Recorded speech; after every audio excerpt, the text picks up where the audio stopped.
orange and black. It is out of here. Good morning. This is Murph and Marcus. Brian Murphy and Marcus the Waterboy Boucher. Streaming live at twitch.tv/the sports leader. True story. That's who it is. Brian Murphy, Marcus Boucher. Thursday morning. One more sleep, as we say, getting closer and closer. Wheels up to Vegas on Monday. Super Bowl a week from Sunday. And I'm going crazy waiting for it. Marcus, how are you, brother? Good morning. I'm in the same boat as you, Murph. I'm just ready to get out to Las Vegas. I love the fact that we have the Super Bowl coming up, but I'm not too hyped about the Pro Bowl this weekend. I just want to get to Vegas. Ooh. I want to get to the Super Bowl, Murph. It's as simple as that. I'm so glad you mentioned the Pro Bowl. I was on a little dive here. And good morning, everybody here. We're all getting through. Everybody got through that storm okay, huh? It was legit. By the way, most times, every time I hear a huge storm coming, I'm like, they always overhype them. At least where I live, it was legit. We got a good, steady pour. Driving a little sketchy, and when you have a 16-year-old kid behind a wheel, by the way, you got to tell, dude, you take it easy out there, kid. Oh, and everybody should take it easy this morning because I know driving into the city, I got some of the kind of aftermath of the atmospheric river that we had last night, Murph. So you, two hands on the wheel, Marcus. Yes. Don't look at your phone, people. Just listen to us. Don't be distracted. Yeah, let us guide you through the night. By the way, I have this year's events at the Pro Bowl. Ready? Precision passing. Quarterbacks aim for a variety of stationary and moving targets. I'm in. That always sounds better than it is. They're standing out in the field, and these dumb mannequins are like going across the field. It's okay. They have like one of those tackling bags like on wheels, and it's like moving. It's like an AI robot. Do you get points for it? Like if it hits him in the head, is it minus points versus hits him in the chest? There's certain targets. I know they have like ones like hanging up like on the roof. It's a cool competition. You ever been to a rifle range? Me? No, I've never been to a rifle range. I've been to an archery range, but never a rifle range. How'd you do? I'm actually pretty good with the bow and arrow. Marcus the Archer. Young Robin Hood. Best catch. Receivers show off their creativity as they attempt to make the most impressive catch possible. That sounds like an injury waiting to happen. Yeah, last year they tried to make it into like the slam dunk competition, and they had them jumping off trampolines to see who can make the coolest catch. The problem was they didn't have quarterbacks throwing the ball, so it was like Justin Jefferson's buddy who couldn't complete a pass to him. It was a bad look. It's like BP pitchers at the home run derby. Yeah. Closest to the pin, they straight up grab golf clubs and actually tee it up at a nearby golf course. Oh, they're doing actual golf events? Yeah, you're going to see Frank Ragnow with a pitching wedge in his hand, right? Wow. Because I know you can play football golf. We used to do it before football practice where like you would punt and kick field goals and try to get closer to a certain target. It's kind of like fungo golf in baseball. I don't know if you've ever played. Where you take a fungo out and like putt a baseball around the diamond? Yeah, so you pick a target as your hole. Like, the center field wall, the 395 sign, that's your final hole, and you get like one or two pickups. You pick it up, that's your drive, and then you have to swing like it's a golf. Yeah, it's fungo golf. Okay, closest, but they're going real. They're going real golf. Yeah, give Penei Sewell the gap wedge. High stakes, players must catch punts from a jugs machine while already holding one football. Just one? So you're holding one, and then here comes the other. So you got to catch that. You're holding one, and you got to catch the one out of the... No, I think they should see who can catch the most balls. See if you can get like 6 or 7 in your arms. 3 or 4, okay. Pause, Tony, pause. I would agree, by the way, on that. Dodgeball. Ooh. AFC offense versus NFC defense, and vice versa. Those guys let it rip. Oh, dude, they're going for headshots in that game. Have you guys seen, like, we had kids. There was a stretch in when you're raising kids where dodgeball at a birthday party is a thing. We had a dad who got in one day, and he was a former college catcher. Dude, he decided just to start letting it rip. And I mean, it was like out of a sitcom. It was like the Peyton Manning skit. In SNL, where he's just taking out kids. This guy, I don't know what got into him, but he just started firing bullets and just knocking down kids like he's Billy Madison taking out kids. They were going down like they were going down rules. They were going down like they're like the snowball fight in Elf. Yeah, where he drills the guy from. So, by the way, are you allowed to play dodgeball in school these days? I don't think so. I wouldn't be surprised if they banned it. Because, dude, I used to take kids out left and right. Well, yeah. See, you'd be that kid at the birthday. Uncle Marcus, we have so many kids you have many buddies with young kids, right? That's right. Well, you got to go to those birthday parties and start drilling those kids. Exactly. Like the Sky High, the trampoline places where they let you play dodgeball. I'll take out a couple 5-year-olds. Uncle Marcus is cool. Kick-tack-toe. The kickers face off in a giant game of tic-tac-toe. May need some help. Early word, Jake Moody's already lost. All right, so thank you very much. Snapshots. It's like precision passing, but with centers and long snappers.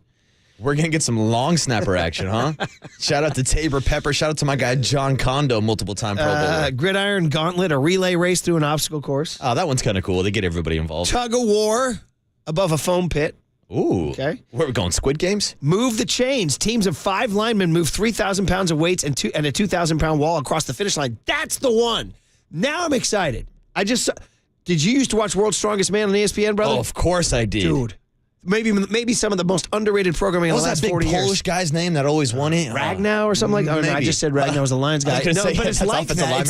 It's like that, though. It's like something like that. They're picking up those gigantic balls. I used to say, hey, man, when I'm down and out, if you just give me a 12-pack, just a 12-pack of beer and a hotel room with World's Strongest Man, I'm good. That's it. I'm good. I'll watch a dude pull a bus or pull an airplane. For hours, I'll watch that stuff, dude. So, anyway, we're going to do that. Move the teams of 5 linemen, move 3,000 pounds of weights and a 2,000-pound wall across the finish line. That one I'm in on. See, that's cool. And that reminds me of, like, the old skill challenges where they would do, like, the strongest man competition. They had guys straight up bench pressing, and that's when I became aware of Larry Allen, of course, legendary Sonoma State offensive lineman, and he just absolutely dominated the bench press competition. There was not a single guy even in his, like, competition. He might be the strongest guy who ever played in the NFL. He really might be. Dude, I met him. Show me that. I mean, I'm open to argument, but non-steroid, although I can't tell you that he didn't. But like Tony Maravich, obviously, was the, was Tony Maravich, right? The steroid guy for the Packers, who I think is no longer with us. But anyway, Larry Allen, dude, yes. I mean, he was a giant. I met him at one of our baseball games up at Sonoma State. He came out and nice. The paws on his hand, I felt like he was going to break my hand when he shook it. I was at the Santa Rosa Summer Camp when he was playing, and we had this guy, Ralph Leaf, the writer. He's like, you guys know that the Sonoma State football has a guy who's going first round in the NFL draft. We're like, Sonoma State. Yeah, Sonoma State, the Cossacks. Bro, you got to lay off the weed. And sure enough, he's in Canton, Ohio. Yeah, he's a Hall of Famer, not just a first rounder. And then finally, Madden NFL 24, AFC, NFC in the video game. They will play the video game against each other. We're going straight up E-games now, huh? Yeah. So there it is. All right, cool. You mentioned the Pro Bowl. So and I'm a skills challenge guy. I had my pre-show prep ready. Here we go. Now, are you a fan of the flag football adjustments that they've made now? I mean, at this point. I mean, nobody was trying anyways. At this point, sure. Mm-hmm. Why not? Yeah. Why not? I mean, the tackle version was worse.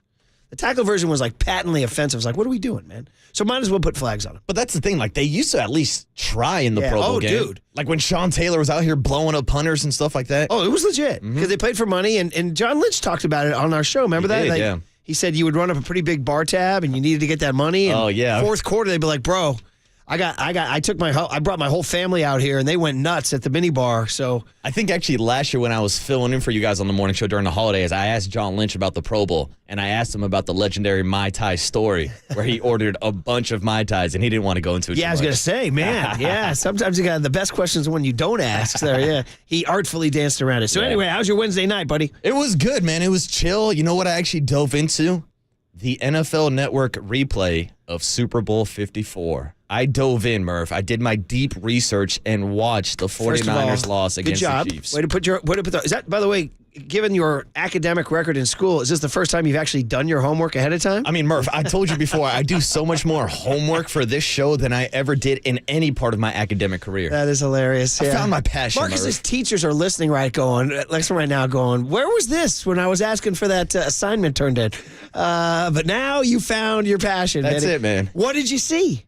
I saw a lot, and we can dive into this all morning long. I'm sure we're going to talk about this game for the next couple of weeks. But the key differences are the difference in Kyle Shanahan's system with Jimmy Garoppolo. Ooh. How limited the play calling kind of was.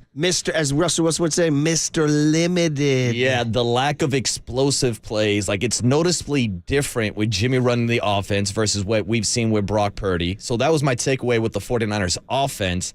And then defensively, man, watching them blow that 10-point lead with 7 minutes to go in the game. And Murph, I was actually looking at the box score from ESPN, and we were talking about win probabilities earlier with the Lions in the NFC Championship game. At 7 minutes in the fourth quarter, the 49ers had a 95% chance of win probability.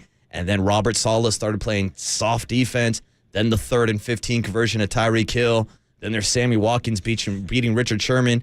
And then you have the Chiefs running all over the 49ers with the dagger to put them away. That last touchdown run, I just remember that. There's a helpless feeling when your team is blowing something and it's slipping away. It must have been how the Lions felt last weekend, where the snowball is loose and it's rolling down the hill, but there's still time on the clock. And there's technically you still have a chance, so you're still watching, but you know you don't have a chance. That last touchdown, who was the running back? Damian Williams. He slithered off a tackle by somebody. He ran was it right Sherman? around the edge of Nick Bosa. Was it Bosa? So it was Bosa in the backfield. There was a corner who might have had a shot at him. I think it might have been Tarvarius Anyway, Moore I just or remember, and then something he like that. breaks loose. How long is the run? It's like 40 or something It's like about that? 30, 40. That's the At dagger. that point, it's 24-21 at that point? Or? That's right. That's right after the Emmanuel What was the final Sanders score? overthrow. 31-20? 31-20. So that So was it's the 20 it was final 24-20. touchdown dagger. So theoretically, if you stop and you get the ball back. You still would have had a chance. But at that point in time, the snowball was so frickin' rampant down the hill. This is after they had already put up back-to-back touchdowns. This is after the 49ers went 3-and-out, was trying to kill some clock with Kyle Shanahan. Oh, yeah, how was that 3-and-out? It was bad because after the Chiefs cut it down to a one-score game, they go 3-and-out. They run it first play with a Raheem Mostert. He picks up 4 to 5 yards, but then Kyle decides to let Jimmy throw. Yeah, dude. Chris Jones bats down a ball. He overthrows it to the flats. They only killed 30 seconds on that drive and handed the ball right back to Patrick Mahomes, and then here he is marching down the field. Damn. Yeah. Damn. Yeah, so there are some scary thoughts, especially since we're talking about this matchup and the success that teams have had, specifically the Lions and the Packers, rushing at the edges of this 49er defense, and to see that Damian Williams rush to the edge, straight at Nick Bosa be the final dagger. Oh, Murph, I didn't have a good feeling watching that. Damn, Marcus. Why are you doing this Well, to you me? asked for my honest opinion. I know, I I'll did. give you my takeaways. Niners are favored in this game, by the way. Chiefs are favored in that game. It's amazing they held the Chiefs to 10 points through 3 quarters in that game. They picked them twice, right? They did, but they only had 3 points off of those 2 turnovers. Well, maybe despite what Cam Newton says, maybe the Brock versus Jimmy factor will be different. I think so, because obviously those are the big differences. Brock Purdy was not playing in that game. Christian McCaffrey was not playing in that game. Brandon Ayuk, not in that game. Trent Williams, not in that game. So I expect the offense to be better, but this was something that we were talking about yesterday of the narrative going into this game versus Super Bowl 54 and how the Chiefs are actually playing better defense, worse offensively, and it's flipped for the 49ers who are playing better offense than they are defense right now. In that list of players, you mentioned McCaffrey. Christian McCaffrey. Just want to make sure. He's going to the game, right? The ultimate X factor. Feeling pretty good. Feeling pretty good. My pick for MVP. By the Murph. way, up early at swim practice, Rory Murphy confirms through his mom no dodgeball at school. Oh, no dodgeball come at school. on. Yeah, yeah. Bring back dodgeball. And also, P1 Chuck, listening on the East Coast, says, the Pro Bowl, I just described ABC's legendary Superstars competition. So ABC used to have a network programming where they took all the stars from their network shows and did almost exactly what the Pro Bowl is. They had a tug of war, they had an obstacle course, they had the whole thing. So it is.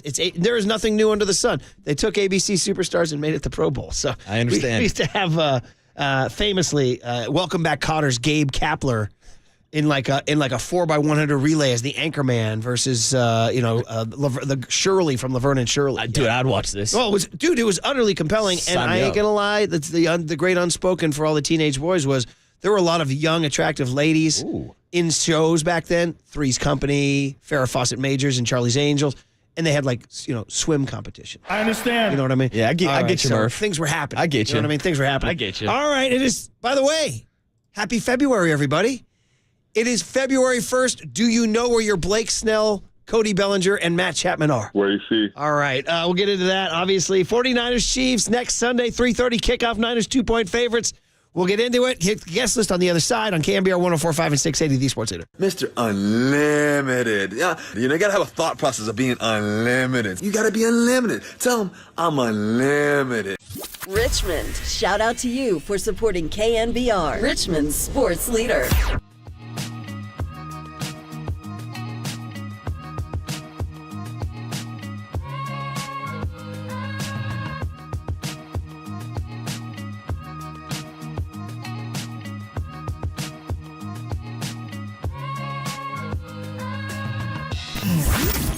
Here's what's trending now Trending now.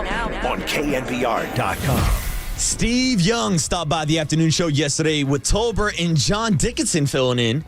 Actually, it's JD for Tolbert with Copes. You know what I'm saying. And you heard the conversation where Steve Young described his conversation with Eminem at Levi Stadium, where he told him to take that taste of winning out of his mouth at halftime. To hear that entire podcast, check out what's trending now on KNBR.com and the all-new KNBR app.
And now, time for the Protect Your Assets with David Hollander Business and Technology Report.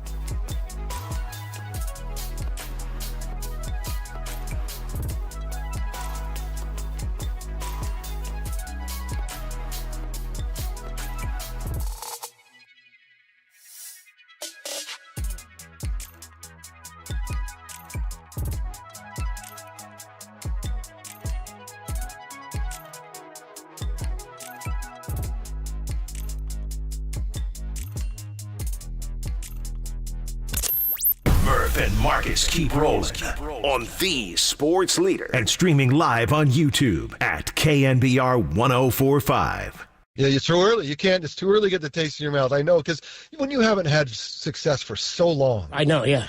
I mean, for generations, you've never even thought about this. And then you came out here to Levi's and you kind of hoped, and you kind of like, yeah, you know, and then all of a sudden it's real. It's halftime work 24/7 in a championship game on the road. It's like you can't quite process it. You could see, you could see him. He's like, I just want it to end. I just want, you could taste it. And I'm like, right. Do not yet. It's too, you can't do it yet. But if you get to 34, call me. Yeah, well, they didn't. You're still waiting for the call. I told him, look, if you can get to 34, sometime in this second half, you're going to be fine. I had a shot, and a chance. I guess my question was, because you brought it up, the distraction. I was wondering, would you say the same thing Super Bowl Sunday to another artist for the Chiefs? Yeah, sure. Never stop by. Yeah, when are you getting your moment with Taylor, Steve? There was Dickinson. Tolbert was off yesterday. He's back today. Dickinson, Copes, and Steve Young talking about Eminem. I guess Steve, who went to whose suite now? Eminem went to Steve's suite? Or Steve went to Eminem's suite? I believe Eminem goes over to Steve's suite. Because later in the conversation, Steve said the same thing about Taylor Swift. Said, come on over to my suite, and I'll tell her the same thing. Okay. Take that taste of victory out of your mouth. Calling her out. All right, well, there it was. Steve Young talking about that true story. I saw some sort of reel. It was either TikTok, Instagram, I don't know. It was a Lion fan at home, and I think his girlfriend or whatever was filming him as the game went on. And this guy was, in the first half. Mm-hmm. At one point, he was like, I love this team so much. I was like, I understand. I get it. You like, these guys, these are our guys, Buster Posey, Madison Bumgarner. And then, dude, just the last shot was just like him. You couldn't even see him. He was on the floor behind a couch with his head just down. And I was like, that's what happened. He went from weeping to just comatose. That's it. And Apollo Hester tried to tell him, Murph. They had us in the first half, not going to lie. That's a true story, by the way. They had us in the first half. Hey, Tim Ryan joins Papa and Lund for his weekly Bull Rush Hour starting at 11 o'clock this morning. That's always fun. You got to listen to it. Tim it's funny. It's one of the rare times Papa, because usually Greg will go, right? Greg will give you a 6-7 minute monologue. Dude, Ryan grabs the mic. There's no stopping him. He'll go on 8-minute long monologues. Oh, that's why the Bull Rush is a full hour long, just to get those takes from Papa and Tim Ryan. Well, more Steve Young from yesterday. Hey, Mike, we got to get we should probably get the guest list a little early here because it's coming up here. I want to do it because we got one in just a couple minutes, right? So before we get to the Steve Young sound, clear the decks for Thursday, February 1. 2/1/24, 1 week from today, Radio Row will be hopping, brother. 1 week from today. That's it. In Vegas at the Mandalay Bay Convention Center. Mm-hmm. All right, brother. And a guy I'm sure we'll see on Radio Row is joining the program in about 7 minutes. That's Michael Lombardi, of course, former GM, now NFL analyst and author. He's stopping by in about 7 minutes to break down the Super Bowl. He's always good, and he worked with Bill Walsh and he worked with Al Davis, so we'll get his take on Brock Purdy and the Niners. That's it. We'll talk to Michael Lombardi in a few minutes. And at 6:50 this morning, we're stacking up the guests in a 6 a.m. hour. It's a Thursday morning, which means Greg Cosell breaking down the X's and O's of the 49ers comeback win. Well, what are you going to say? I heard he told Copes and Tolbert that Brock Purdy did not play that well on Tuesday. We'll get into it. He talked about how much he loved the legs of a Brock Purdy. Well, we'll get into that later. Yeah. Shout out that picture of Jung Hoo Lee in a skirt. We just saw that. He was at a fashion show, Louis Vuitton. Yeah. Yeah, nice Hey, legs. as I told you, you got to let K-pop be K-pop, buddy. You know, it's a K-pop thing you wouldn't understand. I don't care. Right? If the kid comes in and hits over 300, he can wear whatever the hell he wants. Just make a diving catch in center field, all right? That's it. Great Cosell, 6:50 this morning. Mike Kruko, 7:35, talking a little Jung-Hoo Lee and talking about how it's February 1st. And the Giants do you are still know where waiting your on Matt Chapman Snell is? It's Chapman February and all 1st. These guys. A couple baseball notes, too. By the way, the Orioles got sold since we last talked. And then also a good story by John Shea today in the Chronicle. Brandon Belt and Brandon Crawford still unemployed right now. What will happen to them? Nice. We'll talk to Mike Kruko about that 7:35. Get you the big hit, the cooler of content, then wrap up the guest list with the one and only Matt Mayoko at 9:15. Well, Matty's awesome. So there you go. So just before we clear the decks for Michael Lombardi, I wanted to get a little Steve Young in here where he talked about the euphoria and the dismay for the Niners and the Lions. So here's Steve on the euphoria cut T, Tony, on yesterday's afternoon show. What an amazing game under that kind of pressure to come back from that far. That's always going to be something that you can hold on to as a team. You can be in a jam and know that you've done it before. Like, you don't want to be there. Nobody wants to be down 24/7 in the championship, especially at home. I mean, you're on the ropes, and to come back and win is an amazing feeling for the fans, for the team, for everybody. And now it's been 2 weeks in a row we've dodged a bullet. And I don't think that we thought at Thanksgiving that we would be that kind of a team that had to be dodging bullets. Yeah, Thanksgiving, Seahawks game, right? Think about that. By the way, Seattle Seahawks, who are they? They just hired a new coach, though. They did. It went defensive, which is interesting to me. I thought maybe the move in 2024 is you always got to go offense. It's an offensive game. Curious to hire a defensive-minded head coach, although the guy just gets all the plaudits in the world. 36-year-old Mike McDonald, the youngest coach now in the NFL. Mike McDonald, the same guy that beat Kyle Shanahan this year, Mike McDaniel, and Bobby Slowick, and D'Amico Ryans twice. So we're talking about a guy that might be the Kyle Shanahan system solver, Murph. Okay, we'll see. I still think you got to go offense. I do. But anyway, more Steve Young on the Niners. As he said, the joy is you take this now. You're down in the Super Bowl. Hey, we've come back before. We're down in the Super Bowl. We did it twice. But the problem is, why are they even falling behind, Steve Young? This has cut you as an umbrella, which I had walking into work today. Rihanna's umbrella here, Tony. Why are you getting in this mess? The other side of the coin says, okay, so we're going to be down so far at home in a championship game as the number one seed that I need three things to happen or else I'm not going to make it. One, I'll couple these together. I need an insane head coach on the other side who up 24/7 goes in on fourth down. And he's like, this is what I do. I'm like, oh my gosh, this is what I do. So it's like, hey, you know what? Perfect. Go for it on fourth down twice. And really, in many ways, let the 49ers back in the game. So, okay, we need that. And then we need a long ball for a quick touchdown to go off the defender's face mask and then catch it. We need that. And then we need like a preseason game. They need to fumble a handoff. Like the quarterback hands one, they've got to fumble it, like in August. And so if we get those three things, we got it.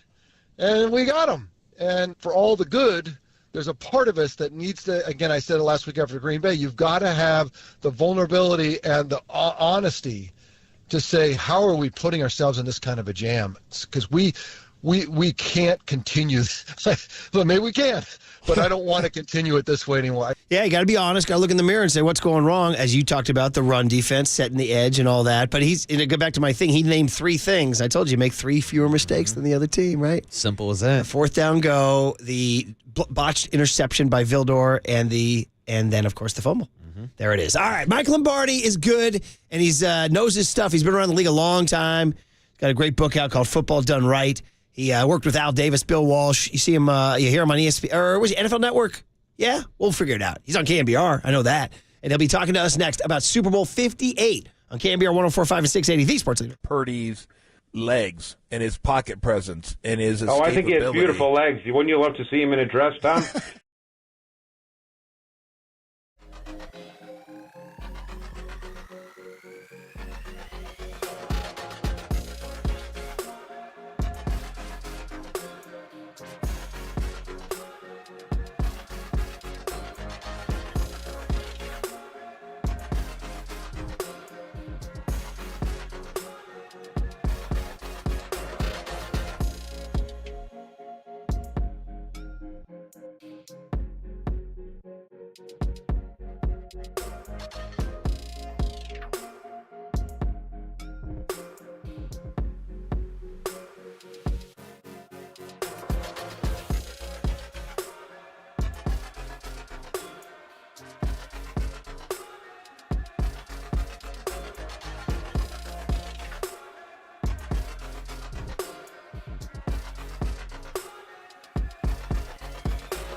Faithful Murph and Marcus keep your morning moving. Streaming live at twitch.tv/thesportsleader.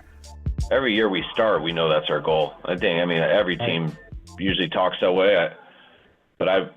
You always know when you have a true chance at that. And we felt we've had a chance really every year since 19. And so we always we try not to talk about it. Our biggest thing always we try to talk about is winning our games and our divisions so we can get in the tournament.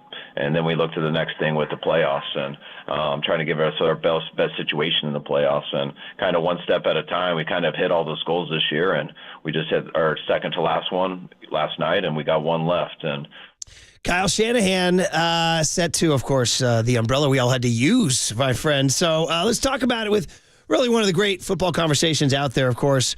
Longtime former NFL executive Michael Lombardi. What do you want? You want to work as a scout for Bill Walsh, personnel exec with Al Davis. He did them both. He's got a new book called Football Done Right, setting the record straight on coaches, players, and history of the NFL. We've talked to Mike about that book. It's great. Hey, Mike Lombardi, welcome back to KNBR. Brian Murphy, Marcus Boucher are here on the UMA guest line. How you doing, Mike? I'm doing great. Thank you. Excited. It's a great Super Bowl. I'm looking forward to it. Yeah. First take, right? You go big picture, first blush. Like right away, the Niners are coming in here off of 2 miracle comebacks after dominating teams all year. So for you, being around the game as long as you've been, how do you see a team go from dominating teams as a juggernaut to having to scramble for their lives in back-to-back weeks? Well, it shows you the resiliency of their team. It shows you they don't have a never-quit attitude. They've been behind 30-14 in the first half in 2 games, and typically they always play from in front, and they've averaged giving up 5.6 yards a carry in these two postseason games, and during the season they were only giving up 4.1. So, there's a lot of things that Kyle and the staff can work on, and starting faster and handling the script of the Chiefs is going to be the number one thing they have to do, because this Chief team has been very good. They have been very good. They've scored 46 of their 70 points in the first half. So they've been very good at starting fast, having a good script, getting things moving, and taking over the game with the way they've changed their offense. So this is going to have to be really a Steve Wilks and Kyle Shanahan game plan type of game, because if they don't get off the field on third down, this Chief team can have the ball for 38, 39 minutes and win the game that way. And, Michael, I know we want to dive into the X's and O's of this matchup between the 49ers and the Chiefs, but first of all, I've got to ask you, because as a man that worked with Al Davis, what do you think Al's reaction would have been to hearing that the Kansas City Chiefs and the San Francisco 49ers are playing for a Super Bowl in his own stadium? Well, obviously he would have had to take that. It wouldn't have been happy about it, but I do think there's just no chance the Chiefs would have been in his facility. There's no way. He would have flipped that. You go to UNLV and we'll let the 49ers use our facility. I find that one hard to believe, but look, that's the NFL, I guess. He wouldn't have been happy about anything that happened with the Raiders over the last 5 or 6 seasons, really, at the end of the day, because if you understand Al and you know what he's about, and this whole notion that the Raider way, everybody talks about it. I don't think half of them even know what they're talking about. It's about the kind of team to build. It's about size. It's about speed. It's about explosiveness. It's about taking what we're going to take, not what they give us. And I think ultimately he would be disappointed with the results over the last 5 and 6 seasons. Michael Lombardi, you know, of all the things I've digested, I did not know the Chiefs were using the Raiders facility this week. Oh, my God. Yeah, can you imagine that? There's a rumbling somewhere in the celestial heavens. There's a rumbling. There would have been a blockade there. Oh, there was no chance he would have allowed that to happen. Like Rambo. He would have been. They would have been exactly. And he might have been in the Rambo. He might have had to change out the all white and go into the Rambo mode. He'd have the bandana around the head and everything. Oh my God, that's incredible, Mike. Okay, so you said some stuff there about the Chiefs and the way they're taking over games, and you said the way they've changed their offense. I wanted to follow up a little bit on that. So how have they changed their offense? Well, really, when you break them down and you look at what Andy Reid did Christmas Day, when Andy went home on Christmas Day to eat the turducken, he couldn't have been happy, right? He just basically lost the game to the Raiders, who completed one pass after the first quarter. He gave them 14 points on turnovers. And at that point, I think what Reid did, which all great coaches do, is they said, okay, enough is enough. We're changing. We're going to go do what we can do. We're going to highlight our strengths, and we're going to stay away from our weaknesses. And so they became a team that became consumed with possessing the football. And they put together drives. They've had 16 drives in the last 4 games, 3 playoff games and 1 game against Cincinnati when this started, of 7 plays or more out of the 40 drives that they've had. And they have not been great explosive teams. They've only averaged 5.85 yards per play, but they've been methodical. And they've been able to protect the football. No interceptions by Mahomes, just 2 fumbles in 4 games. And they've been able to dink and dunk their way down the field. They've caught the ball better. They protected their offensive line, which was a disaster early. They couldn't pass protect. So what they've said to Mahomes is, look, Patrick, you're not going to score 45 and think we're going to win the game. You're going to have to score 20 and dish out 10 assists. And they changed, and he was reticent to that change, and he's worked within the framework. They're not explosive. They're not trying to one-play drive scores. They're just going to continue to get 5, 8, 12, 10, 4, and keep moving the ball down the field. No negative plays, no interceptions, and I'll rely on their defense. Look, in the last 4 games, they've scored an average of 23.7 points, and they've only given up 14.5 points. And so they've really played to their strength, which is not their defense. Everybody talks about, well, Mahomes, when he's an underdog, you can't bet against him. Mahomes didn't beat the Ravens last week. What beat the Ravens last week were the Ravens and the Chiefs' defense. Now, Michael, going back to Super Bowl 54, the narrative going into that game was the Chiefs had the advantage offensively and the 49ers had the advantage defensively. But now it feels like going to this Super Bowl matchup, the 49ers have the more explosive offense, and the Kansas City Chiefs are currently playing better defense. Would you agree with that breakdown? Yeah, I would. I mean, look, the Niners defense, it's just there. You just can't deny it. And I think it's something that Kyle has to be concerned about. Nick Bosa is the only player on the defensive line that has a sack. Look, all their money and resources are dedicated to the defensive line, right? I mean, that's the way it is. And so if you're not getting production out of your defensive front, that's a real problem. You know, during the season, you know, they were averaging 6.6 yards per play. During the postseason, they're at 5.9. But what's most concerning is during the playoffs, they are averaging 5.8 yards per play allowed, and during the season that was only at 5. And so they've really got to get better. I mean, they're 52% on third down defense in the postseason. They were 40% in the regular season. And the concerning part is how do they improve in the 2 weeks, right? Think about this, guys. They only allowed 10 rushing touchdowns all year on defense. And in 2 games, they've allowed 5. Wow, that's a hell of a stat. Michael Lombardi, the voice of the year, of course, longtime former NFL executive, worked, of course, with Bill Walsh and the Niners, Al Davis, and the Raiders, the Patriots. Mike's got a great book out called Football Done Right, Setting the Record Straight on coaches, players, and the history of the NFL. Really fun, conversational, anecdotal stuff in there, too. Michael Lombardi, Football Done Right is the book. Wow, it's an alarming thing you said about the Niner D, and it's true. We've watched it with our own eyes, really getting gashed on the ground. So if you're the Chiefs, is it just Pacheco until, I mean, you talked about the dink and dunk and methodical. That plays right into taking advantage of this Niner D. I don't know what Steve Wilkes and the Niners can do to change it, though, Michael. Well, they're going to have to figure it out. They're going to have to play with better gap control. They can't, Chase Young's going to have to, if he plays, he's going to have to play in there and not get thrown around. Watch a couple of the plays of the game where the Lions basically threw him 5 yards out of the play. They're going to have to play with more physicality up front. And that's usually the trademark of this 49er defense, and I respect it. Here's the other thing that you have to understand about this Chiefs change of offensive approach. Andy Reid hates calling runs. I mean, he hates calling. He would call it, on 3rd and a quarter of an inch, he would call a triple reverse before he'd call just a lead play because he hates calling runs. But, again, he's buried his ego. Over the last 4 games, of the 248 plays, he's called 112 runs and only 132 passes. And typically that's never that close because he knows his best chance to win is to run Pacheco, is to help his offensive line. And the Niners are going to get a dose of Pacheco. This offensive line is coming off the ball with double teams, and Pacheco runs really hard. So this game has to start and end with the Niners saying, okay, Armstead, you make $20 million. We paid Bosa a ton of money. Chase Young, you're going to be a free agent, right? Hargrave, we paid you a lot of money. We're going to have to play better up front. And if they can do that, they can get control of the game and maybe put some pressure on Mahomes, who's only been sacked twice in 4 games. Now, Michael, on the other side of that matchup, we know that Kyle Shanahan does like to call run plays. And it seems like the one area of weakness maybe on this Kansas City Chiefs defense might be on the ground. So is that the best plan of attack for Kyle Shanahan to utilize Christian McCaffrey against his defense? Yeah, I think he's got to really do a good job of running the football, but he's also got to be really good with his second down play calls, right? You know, everybody wants you to run the ball, but when you're in 2nd and 9, it's hard to call another run, right? And then you put all the pressure on 3rd down. The worst thing in football is this whole notion of 3rd and manageable. I don't even know what that means.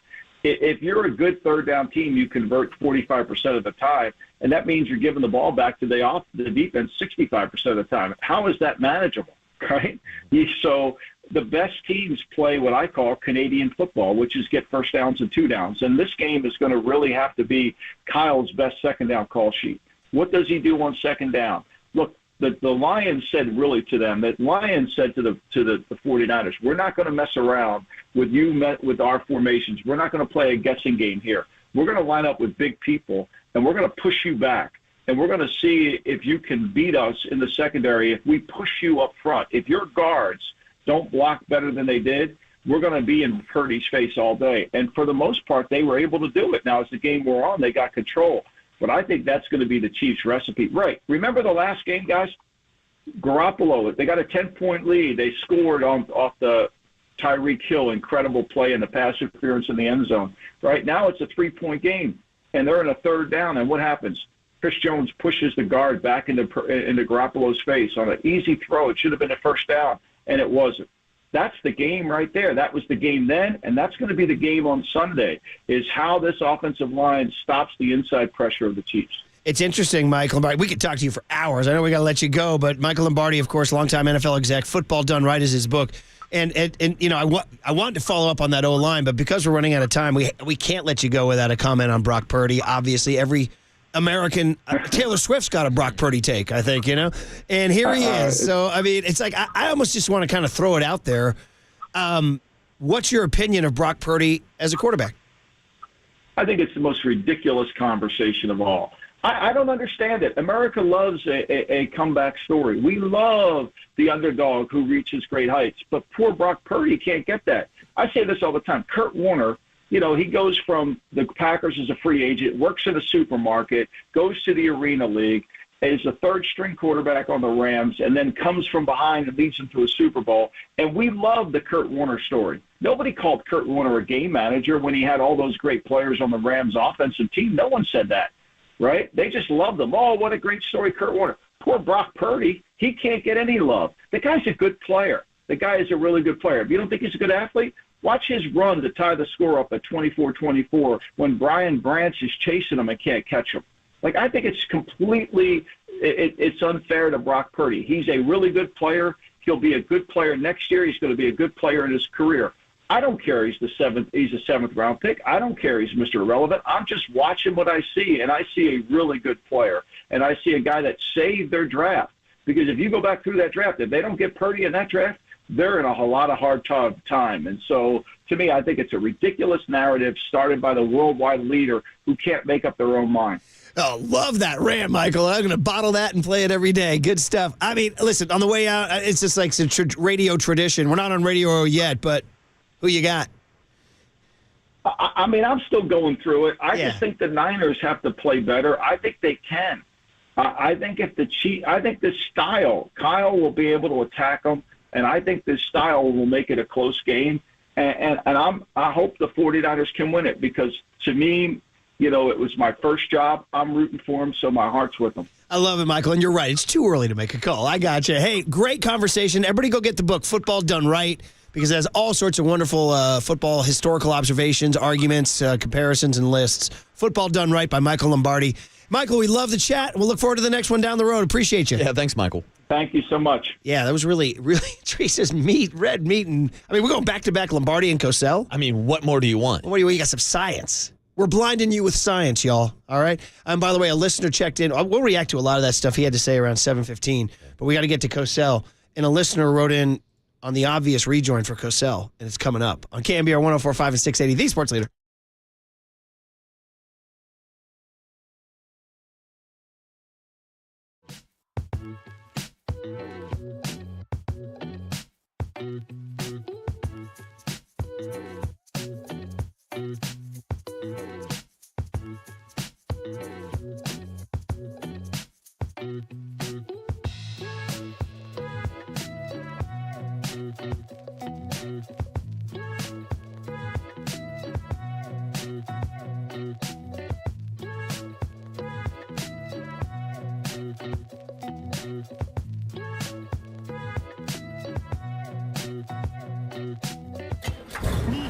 From the Chilton Auto Body Traffic Desk.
time for KNBR's Opening Bell Report. Sponsored by Protect Your Assets with David Hollander. Concerned inflation will ruin your dream retirement? Learn more. Listen to David's show every Saturday morning or call 1-866-PROTECT.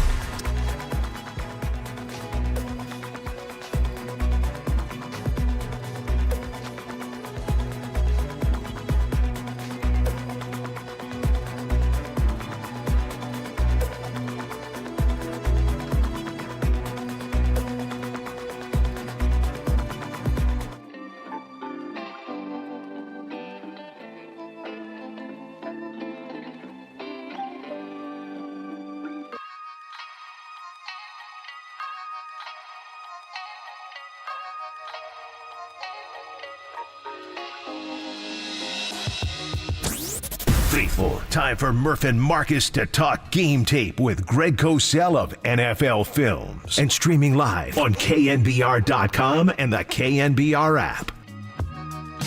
I want to get your thoughts on Purdy's legs and his pocket presence and his escapability. Oh, I think he has beautiful legs. Wouldn't you love to see him in a dress, Tom? Oh, there it is. Maybe not classic rock from the 70s, more like great Texas blues from the late 70s, 80s, but Greg, we heard your interview with the afternoon show, and we said we nailed the rejoin for Thursday. You got it. Legs, Greg. Legs. Good morning. There you go. There you go. Yeah. Where are you with ZZ Top? You know, kind of. I mean, I like that general sound a lot. You know, I wouldn't say they're one of the groups that I'm super familiar with their catalog. Like, I know a bunch of songs, but, you know, like I didn't have their albums, you know, but I don't turn them off, let's say, you know, when they come on if I'm in the car, you know, because I like that general sound. Yeah, the muddy Texas blues, and Billy Gibbons, you know, in the guitar community is like revered. He'd be like, I know. Yeah. Oh, I know. Yeah. No, they definitely have, you know, obviously most people are familiar with their hits, but I also, you know, from listening, you know, when I listen and watch tapes, you know, and put on music sometimes, and you hear some of their deeper cuts, you know, which probably a lot of people aren't aware of. Yeah. I mean, it's definitely that real bluesy stuff, which I like. Yeah. I think actually ZZ Top, it's one of those bands that the deeper you go, maybe the better they get. Whereas some bands, the deeper you go, you're like, what? But with ZZ Top, you're like, damn, why wasn't I listening to this instead? Right, and a lot of their deeper stuff doesn't necessarily sound, you know, exactly like, you know, the quote-unquote hits. It doesn't have the pop hook and all that stuff. Yeah, it's just good old-fashioned Texas blues, baby. Texas blues, yep. Oh, man. All right. Well, that's fun, and we loved your comment on the legs. So they were something. So, well, let's start with that. I mean, I know you talked to the Afternoon Boys Tuesday. The Thursday morning crowd hasn't heard you. And before we look ahead to the Super Bowl, how did Brock Purdy play against the Detroit Lions? You know, I don't think he played at a really high level, to be honest with you. I would say that that's been true in both playoff games. I think he's not seeing it quite with the same clarity and vision that we've come to expect. And I think he's been leaving some throws on the field that are clean and defined, and he hasn't turned it loose. I think that's probably, you know, he and Kyle probably trying to work through that, because I'm sure Kyle is not happy about that. Even on one of his runs, he missed a wide-open Juwan Jennings, and he looked right at him. And I don't know why he didn't throw it, only he could tell you that. But I don't think he's been quite as you know, let's put it this way, the synapses are not firing quite exactly the way they were during the season. The ball's just not coming out. And I think it'll be really interesting, because during the season, and even going back to last year when he became the starter, and we've talked about this, I think one of the things he's done exceptionally well is be able to process a late coverage rotation, seeing things really quickly and delivering the ball to the right receiver at the right time. He struggled with that a bit the last 2 weeks, and we'll do more next week when I'll get to see you guys. Actually, I know, Greg. You and we should go see afterwards. We'll go do a dinner and a show, Blue Man Group or something like that. Huh? I don't do the Blue Man Group. Neither do I. It was just a riff. But go ahead. Yes. Yeah, Greg. But we'll see you next week. Yeah, we'll see you at Radio Row, and we'll see the Greg Cosell legs live in person. But anyway, getting back to, you know, I think that we'll get into that more next week, but just a general point that he's going to need to be better against the Steve Spagnuolo defense. And we'll get into the specifics next week. Yeah, Greg, I was only bringing up the topic of legs because I wanted to ask you about the legs of Patrick Mahomes, because I was watching some game tape last night of Super Bowl 54, and he actually ran 9 times against the 49ers. Andy Reid was actually designing option plays. That's how they scored their first touchdown. It feels like that's kind of an underrated part of his game. Do you think that's going to be something that we see in the Super Bowl? You know, the thing is about the Super Bowl with 2 weeks is you always see a couple of things that you haven't necessarily seen, certainly in recent weeks. So you never know what additions a team makes because they have extra time, and they can spend more time on the opponent as well. So we know that Mahomes can be really, really good when he scrambles out of the pocket. I mean, he's made a ton of plays in his career, back-breaking type plays for the defense where you get him on third down, third and long, and he runs. I mean, he's really, really good at that. He has such a great feel for that because I think he's one of the best there is with his vision on the move. When he breaks the pocket, he sees things really well, both to throw it and to run if need be. So, you know, you have to be aware of that. Now, I don't know what Andy Reid's going to do as far as designed runs for Mahomes. That would be very specific situationally. It's not as if he's going to do that, 10 times a game. Of course, we're talking to Greg Cosell, senior producer of NFL Films, and we'll see him in Vegas next week. And you are listening to KNBR AM and KNBR FM San Francisco, the sports leader, a Cumulus media station. I wanted to circle back on Purdy just to ask, you talked about the synapses and not seeing it with as much clarity. Are defenses in the playoffs showing him different things? Is that what's happening? I don't think that's it personally. I can't answer that specifically, that, if he's struggling with what he's seeing. But I don't think it's a function of that he's not seen any of this before. I mean, some of the times he didn't turn it loose, it was just the receiver was open. He looked right at him, and I don't know why he didn't. But, again, only he could tell you that. But, this is an offense. Look, their big plays in the pass game tend to come more run after catch than him throwing the ball deep down the field. So it's an offense that's built on sustaining efficiency with the run game and the pass game. And Purdy has to play his part in that. He's got to deliver the football because the way it's designed is if it works the way it's supposed to, when he hits receivers, he hits them in stride and they have room to run. That's the way the offense is designed. It's not like a deep, it's not like you're watching Josh Allen throw the ball 40 yards down the field. That's not how they gain their chunk yards. They gain their chunk yards more with run after catch. And, the quarterback, the quarterback, by the way, is usually more responsible for run after catch than receivers because the quarterback, if he hits them right in stride, and this was always a Bill Walsh thing, as you guys know, with Jerry Rice and John Taylor, and, he would hit those guys in stride, and then they'd be able to run because they would never have to slow down. Now, one of the biggest plays we saw from Brock Purdy this past weekend was the deflection to Brandon Ayuk. Greg, I know that's not really an X's and O's type of play, but what was your breakdown on that play, and was that the right decision for Brock to take that shot? I can't, Marcus, remember specifically about, all the elements of that play because ultimately that's a lucky play, and it ended up being a game-changing kind of play. But, obviously he threw a deep ball, and the corner was actually over the top of Ayuk. So, I mean, you could argue it was not necessarily a great decision. And, then they kind of got lucky. I mean, Ayuk made a great play, and they got lucky. And it was like I said, a game changer because I think they scored on the next play. I believe so. Yeah. Well, first we thought Ayuk went in, but anyway, yeah. Well, we've heard it. Sometimes these things happen. There's a lot of plays in games. Look, I love when people say things like, oh well, the Chiefs didn't beat the Ravens gave it to them. The 49ers didn't beat the Lions gave it to them. There's a lot of plays in games, and there's good, there's bad, and look. Hey, the Chiefs went for it on fourth down at one point where a lot of people thought they shouldn't have, and you know what? They won the game, so everybody forgot about that. Yeah, and Greg, talking about those fourth down decisions, obviously that was a big talking point with Dan Campbell this past weekend, and we know that's the style of coaching that Dan Campbell has displayed so far in his career, but I want to ask you about the actual X's and O's and the play calling, whether it was deciding to run the ball with Amon-Ra St. Brown on 3rd and 4 or throw the ball with Jared Goff on that first 4th and 2 situation when the Lions were having so much success in the trenches running against the 49ers in that first half. Yeah, and then you get in again.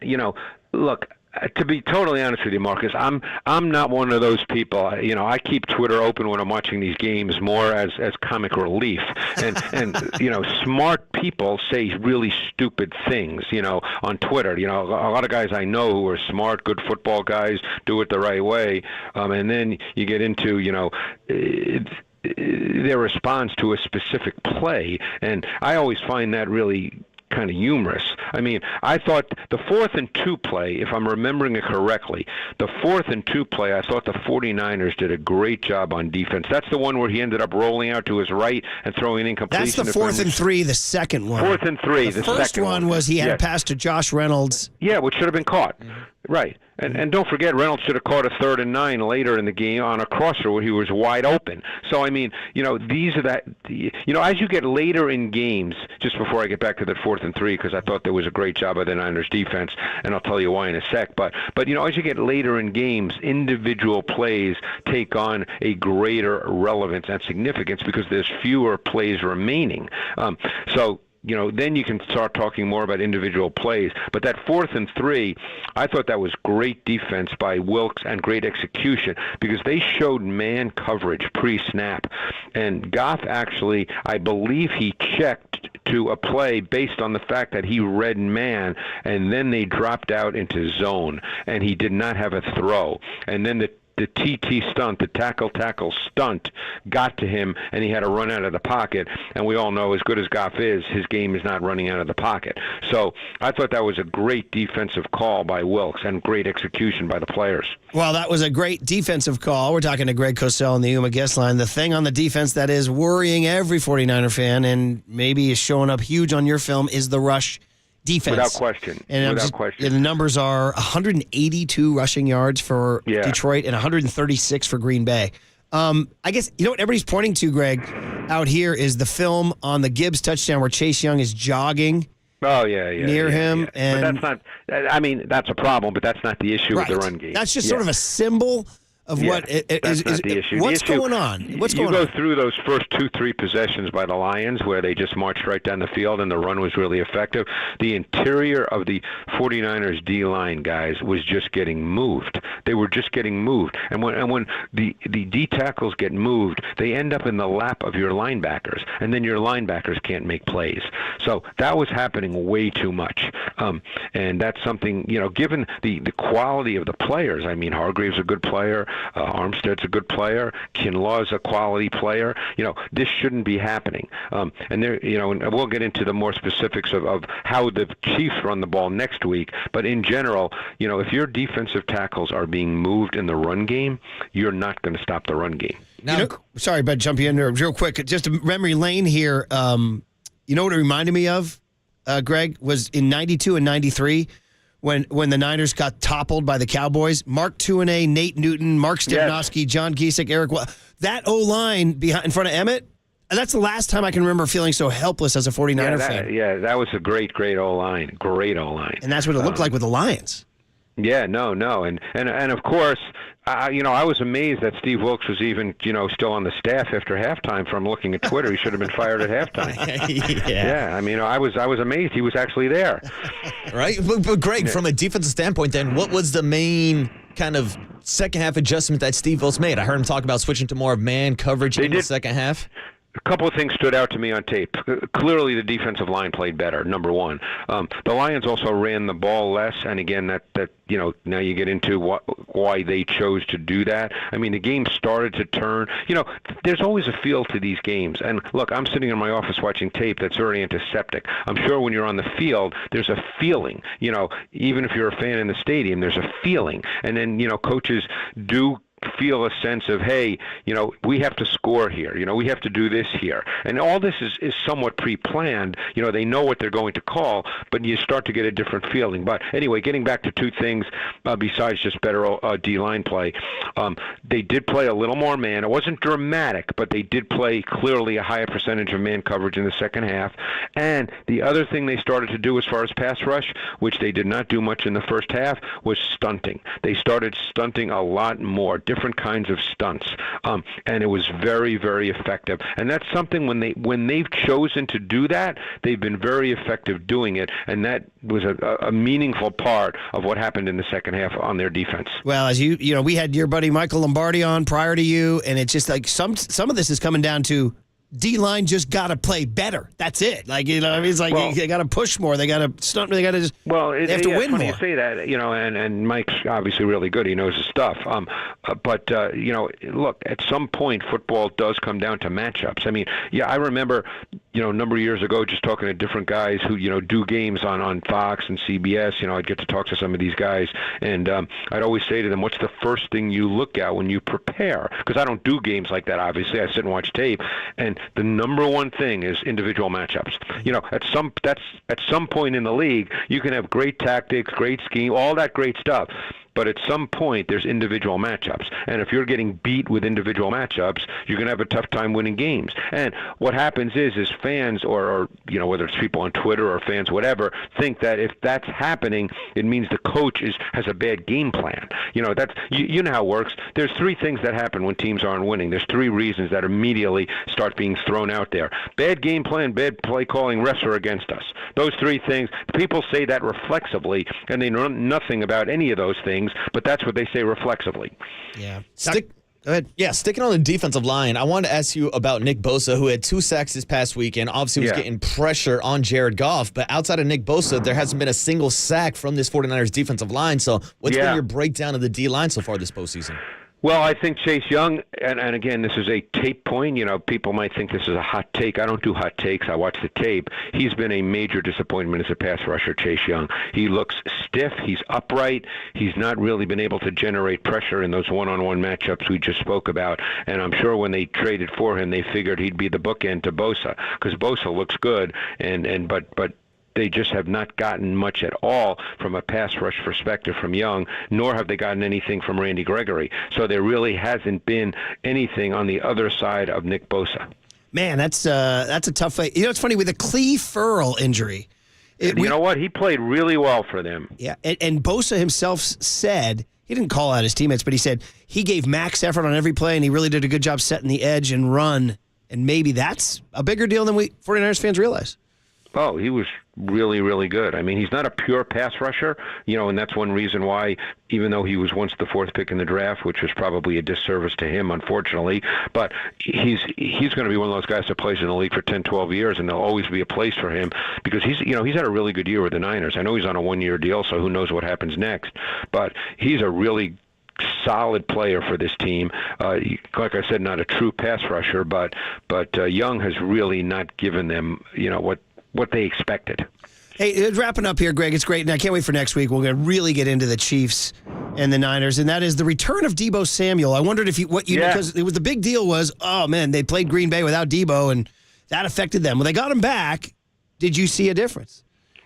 Well, I think everything's different, and I mean, I don't listen to a lot of press conferences or read a lot of transcripts, but they talked during the game because Greg Olsen is really, really good, by the way, and he talked about the fact that they had spoken to Kyle, who said that what they call and how they approach their offense is different, versus when he's in and not in, and I think that's evident. He's just one of those guys. He's a difference maker. And it's not only the specific plays; it's what they can do formationally. Okay, because in many ways, when he's in the game, he and Christian McCaffrey are somewhat interchangeable, and that presents issues for defenses. So when he's not in the game, they don't have that element to their offense. Well, that's it, man. I guess we go to Vegas on Thursday. And we see you next Thursday. So you'll show up, right? Mandalay Bay. Row. We may have to figure out, I don't know if I'm going to be showing up at whatever time, 6:50 in the morning. We'll figure that out, guys. Not that I do it, believe me. It's not like I'm going to be out late at night or anything. I get in Wednesday, but, I got darn it. We'll figure it out. What if we promised you a stale Radio Row bagel? How's that?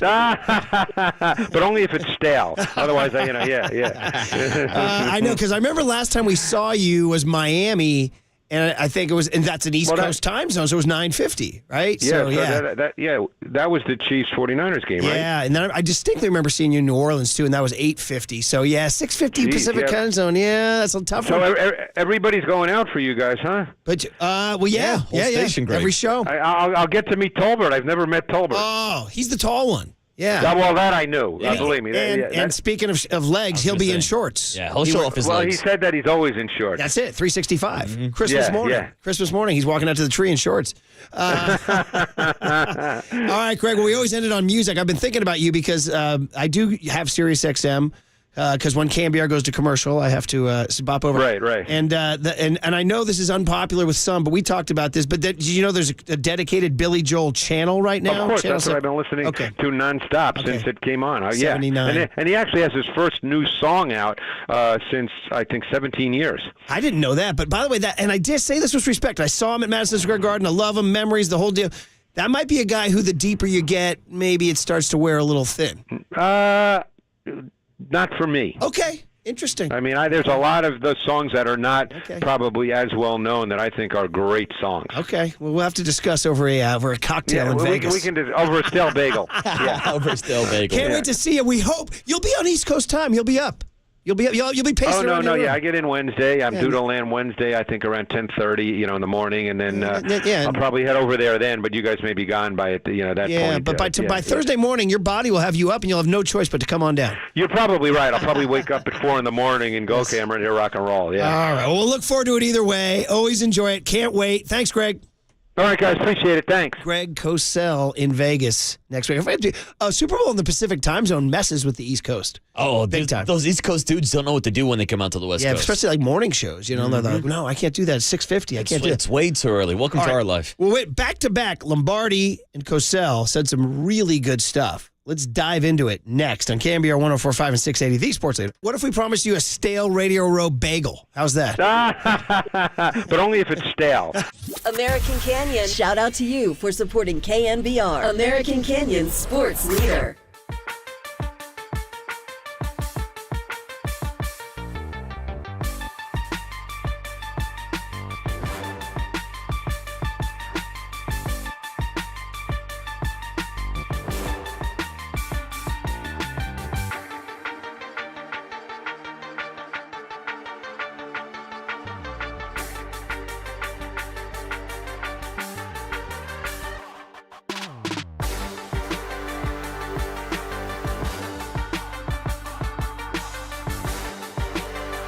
All right, folks, that was about a half an hour, 45 minutes, an hour straight of X's and O's from Michael Lombardi and Greg Cosell. And hopefully you can use that information to win some money on Prize Picks, because if you love playing fantasy sports, do what I do and take the sports action to the next level with Prize Picks, another one daily fantasy app. This is the Waterboy Marcus Boucher, and right now I'm in sports heaven, Tony, because with the big game coming up and basketball season really heating up, there's no better way to turn all the big games into 100 times your money than with Prize Picks. Just select 2 or more players and place your entry. It's that easy. You can turn $10 into $1,000 with just a few taps. I love the easy gameplay, the quick withdrawals, and the huge selection of player and stat options. Over 7 million sports fans have already signed up, and I'm one of them. So join me and watch your favorite players and get paid while doing it. Right now, Prize Picks will match your first deposit of up to $100. Just download the Prize Pick app and use the code word LEADER.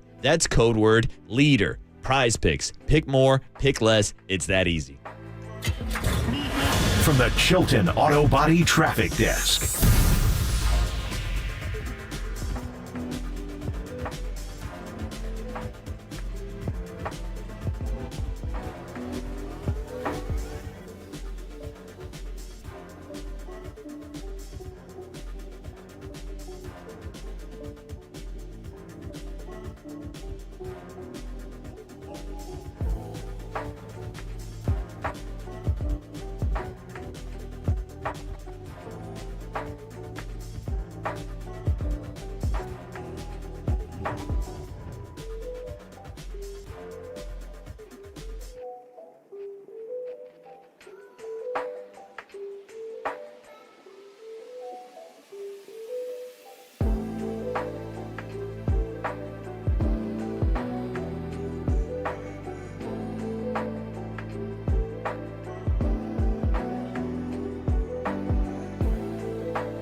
Listen to the sports leader anywhere, anytime. Download the KNBR app. Murph and Marcus continue live from the KNBR Casino Matrix Studio. Casino Matrix Progressive Jackpots are here. Where are you? Just drop in. Please play responsibly. 1-800-GAMBLER.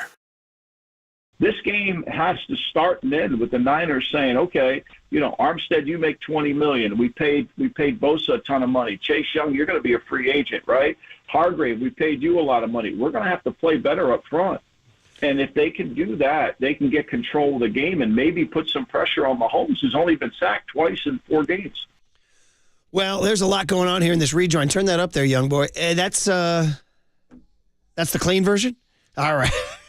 I was going to say, Tony going risky playing some NBA Youngboy this morning. We do have a dump button. We do. But anyway, this is the song that they play coming out of the tunnel on the boombox. And it should be playing only if those guys he mentioned are ready to go play more effective football, right? The defensive line, Murph. So that's Michael Lombardi. If you just joined the show, good morning, everybody. Brian Murphy, Marcus Boucher, young Tony behind the glass, California Kyle, or his alternate nickname. I guess he's a big golfer. His last name is Har, H-A-R, but they're calling him Parr, Kyle Parr. So anyway, we're all here for you, and we'll look forward to Mike Krukow joining us in a few minutes. FanFest Saturday in Napa at the the Napa Gardens. Wait, I got this right here. I don't want to screw this up. It's the Oxbow. Come on, Waterboy, help me out. There it is, buddy. I got it. The Napa Yard at Oxbow Gardens. You got it. Napa Yard at Oxbow Gardens, 10 a.m. to 1 p.m. Saturday. So that's what's going on. But we just talked to Michael Lombardi and Greg Cosell, and there was a lot of meat, buddy. A lot of meat. What, of all the things we heard a lot.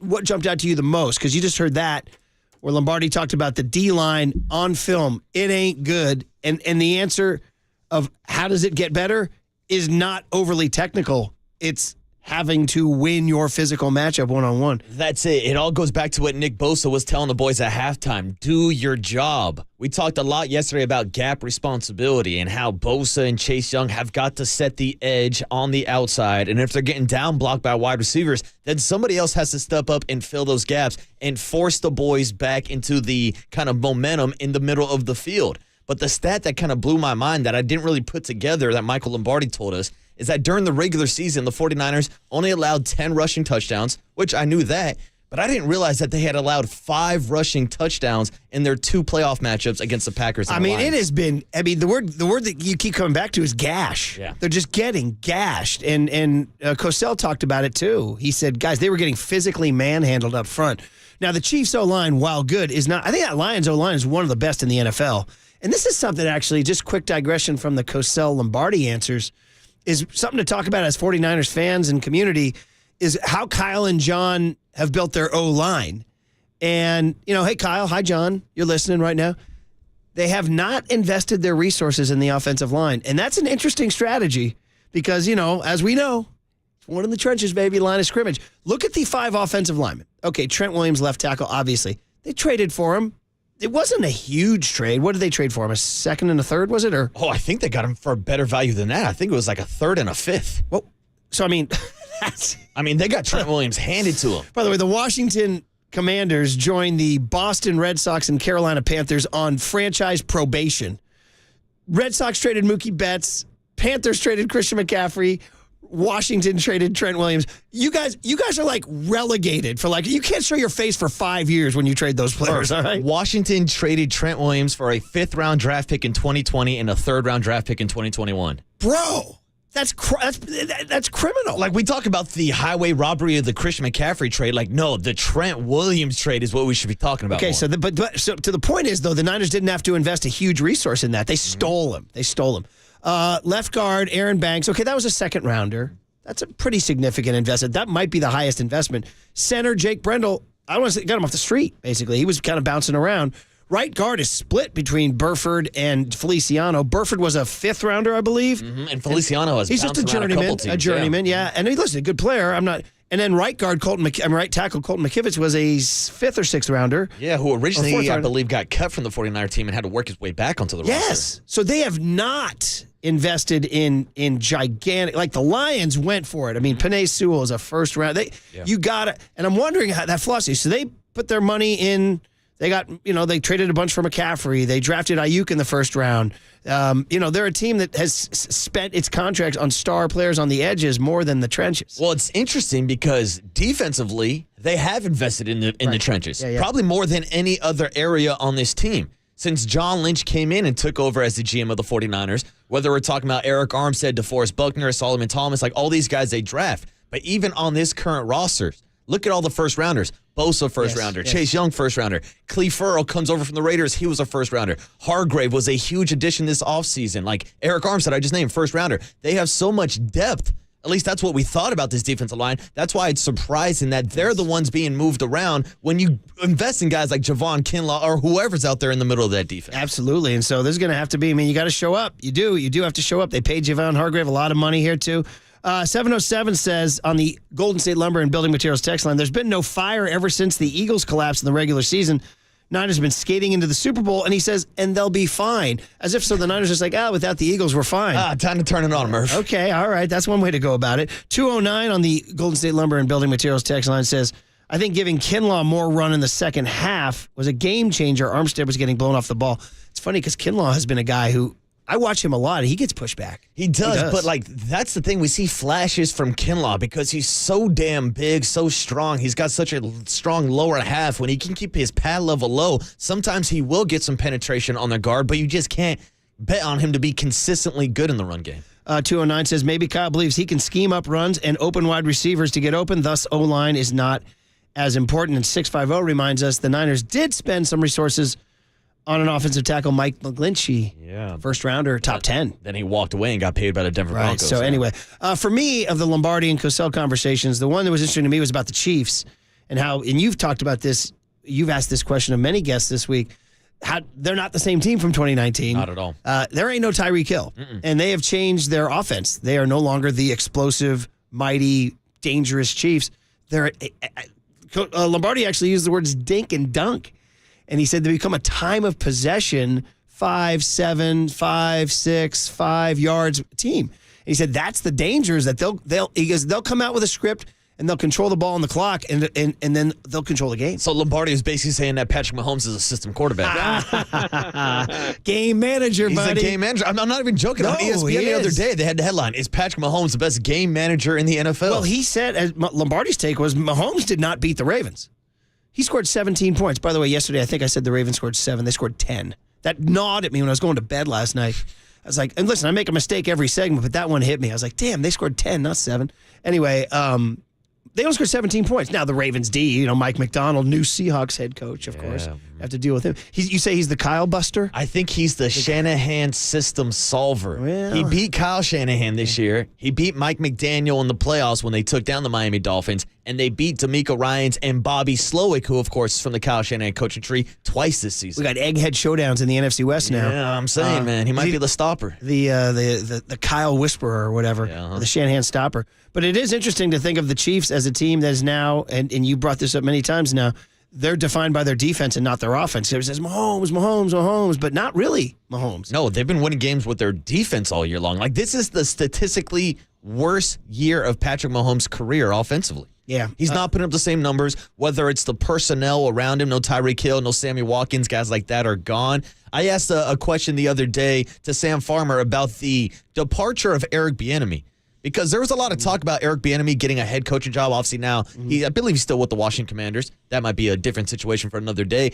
But there's everybody talking about who's the real brains behind the operation. Is it Andy Reid? Is it Eric Bieniemy? I mean, the same conversations were coming up when Mike McDaniel left from this 49er coaching staff. Because that's the thing we got to remember, too. In 2019, they had Robert Saleh on the staff. They had D'Amico Ryans on the staff. They had Mike McDaniel on the staff. So they had more coaching resources. Yeah. Bobby Slowick was on the staff. Now all those guys are gone. Yeah. I'm wondering if the Eric Bieniemy departure had any effect on Patrick Mahomes at all. Yeah, quite possibly. By the way, you going through those names. The Niners had 4 head coaches on their staff in 2019. Yeah. Ryans had the linebackers. Mm-hmm. Saleh was the D coordinator. DC. Slowick was doing the run game, or McDaniel was doing the run game, and Slowick was like a quarterback coach or something. They had 4 NFL head coaches on that sideline. Yeah. There's only 32 teams in the league. You had 1/8 of the league head coaches on that side, and they still couldn't win, by the way. Yeah, that's the problem. Andy Reid. The quarterback was Garoppolo. And also the other thing that jumped out at me is what Cosell just said. Purdy did not play well. Yeah. As excited as we are that he won both games, Correct. and as earnest as that interaction is between him and Bosa in the locker room, he's not playing well. He used the word, by the way, synapses. Did you hear that? He goes, yeah, for whatever reason, the synapses aren't firing. I was like, damn, we're at synapses now? All right. That's a problem. Well, it's what Greg Papa always calls him, Big Brain Brock. Mm-hmm. And according to Cosell, he's seeing the brain not function as well. Now, is that pressure, moment, spotlight? I mean, that's why I even asked him about the big Brandon Ayuk play. Because, of course, we revel in it. We're going to talk about how it's a play that's going to go down in history. But from a read standpoint, it probably wasn't the best throw to make when you have the corner over the top like that. And Greg was straight up saying, yeah, it kind of was a lucky play. Interesting, though, when it left his hand, I liked it because I had visions of Jordan Love getting those Ambry Thomas PIs. When he threw it, I literally said to the TV, I said, good, get a PI. Yeah. And he almost did. Now, the flag was picked up. It was, yeah. Tim Ryan thought it still was PI. There's contact on that play. So anyway, I liked the decision to try to. It wasn't like, it wasn't a dramatic overthrow or anything like that. It also wasn't an easy interception for Vildor, who was tripped and falling down. So yeah, of course. I mean, dude, we can talk about great lucky plays in the history of baseball. I mean, of sports. Hunter Pence hits a ball 3 times off his bat. Mm-hmm. Brooks Conrad kicks a ground ball. Bill Buckner.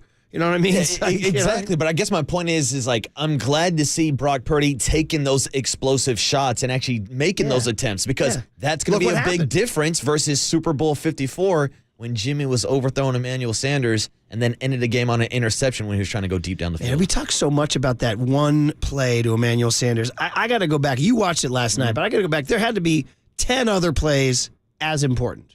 Yeah, definitely. Well, here's the thing. That third down play. I got reminded that the play before the Emmanuel Sanders overthrow, Jimmy Garoppolo almost threw a pick right over the middle on the very play prior. Don't put that out in the universe. It's a good reason for 49er fans to be hopeful that they're seeing something different with Brock Purdy in this offense and seeing how it's been taken to the next level versus the Jimmy offense in 2019. Although Cosell says he's not seeing it with clarity. That's what he says. So hopefully he goes to the eye doctor. Get that guy some Claritin or something. All right, so. Get him some red eyes. Or what you and other friends use, some Visine. Yeah, give me some Visine. Maybe some Rotos. I know Papa likes those. Okay, all right. Here's the deal. We got to the Kruko segment. It's coming up. Hey, we talked to him about the Niners on Tuesday, but there is a Fan Fest on Saturday. You went to Fan Fest last Saturday. Maybe you have some stuff from that you can talk to Mike about. There's some baseball stuff going on. It's February 1st. Do you know where your Matt Chapman is? Do you know? How about Boris? Boris just tells his guys, the season ends October, whatever, for these teams that didn't make the playoffs, like the Cubs or whatever.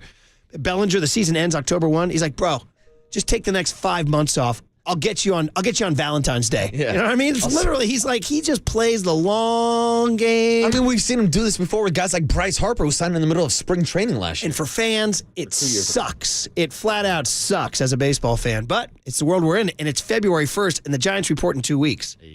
We'll get to Mike Kruko next, and then the big hit. Waterboy watched Super Bowl 54. We have Super Bowl 58. What are the differences? What are the styles? What are the things that are going to decide it between 54 and 58? Next on KNBR 104.5 and 680, the Sports Leader. We are Commanders. Bum, ba, bum, bum, bum, bum.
There's no question we've got the best in the booth. That's why Murph and Marcus catch up with Kruk right now. On KNBR 104.5 FM and 680 AM. All right, it is the Thursday before the final Fan Fest up in Napa. We should tell everybody before we welcome Mike Krukow to the line that it'll be up at the Napa Yard at Oxbow Gardens in Napa this Saturday in 2 days. It should be dry. Finally, the rain's going to stop. Actually, we're dry on Saturday. So 10 a.m. to 1 p.m., admissions free. Bob Melvin, who was on yesterday on KNBR, Patrick Bailey, you got Maddie Williams going to be up there, and others. Should be great. So we got to excitedly promote that and also tell you guys that the Mike Krukow Show is always brought to you by NorCal Honda. Honda is value. Get a great deal now at your NorCal Honda dealers. So, Mike, it is February 1st. Good morning. How are you? Hey, morning, Mike. Yeah, good morning. So we are fast approaching baseball season. Yes. And baseball season, in my mind, officially opens up the day after the Super Bowl. So we're fast approaching the Super Bowl, which is going to be fun, obviously. But, yeah, it's a great time if you're a baseball player. And I love the fact that the caravans are going out and, people are starting to get a little bit of the talk going about baseball. A lot of interest, a lot of anticipation still with the Giants, obviously, because there are deals to be made. We all anticipate. So it's a good time. Mike, it is February 1st, as I said, and we were just saying right before we went to you, and we've talked about this periodically throughout the entire offseason, but Scott Boras, when he plays the long game, It's February 1. Do you know where your Matt Chapman, Blake Snell, and Cody Bellinger are? Unsigned, Mike. Unsigned. In addition to a lot of players who are unsigned right now, including Jorge Soler. Heck, I'll take him. J.D. Martinez. Heck, I'll take him. Michael A. Taylor, maybe redundant with Jung-Hoo Lee. Tim Anderson, backup shortstop. Joey Votto is out there. Gary Sanchez, Tommy Pham, Clayton Kershaw. I mean, what's your reaction to all that? Well, I'm upset by it. I mean, like every other baseball fan in the world, we're upset by it. I mean, we want to see how this is all going to unfold. But how would you like to be a president of an organization? How would you like to be Farhan, who is trying to put this team together? You're trying to figure out how much money you're going to have to spend on this lineup. And it all is a big question mark because there's the river's all dammed up with the ego of Scott Boras. I mean, it's just a joke. It really is. And I really do believe it all can go away. All baseball has to do is put a deadline on it. Once they put a deadline on it that your free agents have to be signed by a certain day, it's over. And it's happening in other sports. It's not like it would be unprecedented. It works. And I don't know why baseball has not done it because it's very, very frustrating. And it's more frustrating for the organizations than it is even for us fans. And, Mike, that was actually a topic that I got into this past weekend at FanFest down in San Jose because, of course, Austin Slater, former player rep for the San Francisco Giants, talked about the advantages and disadvantages about having a deadline like that in baseball. But I think just going off what you're saying, like, it would be good for business. Is it the greatest thing for players, though, when they're trying to get the highest contracts? Well, I think that history will prove that Scott Boras maximizes earning power for his clients, and I mean it's hard to argue with that success. But I just think that what is the off season? I mean, it's award season. It's the hot stove. It's generate some excitement in baseball to sell tickets and get people ready for the next season, and it all gets put on hold. We're sitting here. I mean, we're that's our job is to talk about baseball. And there's been a lot of these shows that we're talking, and there isn't anything going on. There isn't. So we start talking about, whatever. The last whole show we had on Tuesday, we talked football. Right, exactly. Because there's nothing really else to talk about. And I think you're missing the point. I haven't heard Slater's argument, and I love Slater. I mean, you get put in a rough position a lot of times when you're a player rep. I mean, I went through this during the strike in 1981. It's a rough job. You get put in a position to where you say things that you don't truly believe. That's not a good feeling. You say the things that are expected of you to say, given you are the voice piece of your team and of the Players Association, and so you say the right thing that you're supposed to say. And but it isn't necessarily something that you truly believe in. And I think if you're a baseball fan, which every baseball player is, I mean, you want to see this game get talked about. You want to see positive vibes surround this sport, and you really can't do it when you've got a bunch of free agents out there, and they want to sign. They don't want to be out there in limbo land. So the whole thing is just, I just think is irresponsible, and I would hope that at some point in time it gets changed. Yeah, again, that's where we're at. I mean, it is February 1st, and all those names remain out there. So I guess we should just say of those names, and we've talked to you about them since Halloween, Mike. But of those names, as the Giants have assembled their team, how would you prioritize them? I mean, for me, it would seem like Matt Chapman was the guy you want because I think they're missing Thump in the middle of the lineup. I know he didn't have his home run totals last year. He was playing with a wrist injury, but just 2 years ago, he hit 27. The year before that, he hit 27. If you look at his WAR, whatever that is, it's very high. Now, the other counter to that, though, is it blocks like a Casey Schmidt or somebody like that. I don't know. Maybe Soler is the guy because you want Thump as a DH, or maybe, Bellinger because you need another. I don't know. Of those guys left, who are you power ranking? Well, I think Chapman, only because of how he fits into this organization. Number one, Bob Melvin knows him. Farhan knows him. They know the impact that he had in the A's clubhouse. And he was a leader, I mean, even from an early age. And the other thing, too, is when you have a rookie shortstop, which Luciano's going to be, to have a veteran at third base with a glove like Chapman is invaluable. You can't even put it'll totally relax a shortstop. And I'll tell you why. Chapman's range to his left is one of the best in all of baseball.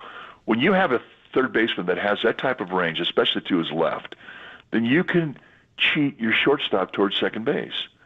I think most ball players are always more comfortable fielding a ball to their glove hand side. And I think that if you have, and I don't know, I haven't seen enough of Luciano to know that if he truly can play the position going to his right. I mean, he's got the tools. He's athletic as hell, and he's got a great arm, but I haven't seen him enough.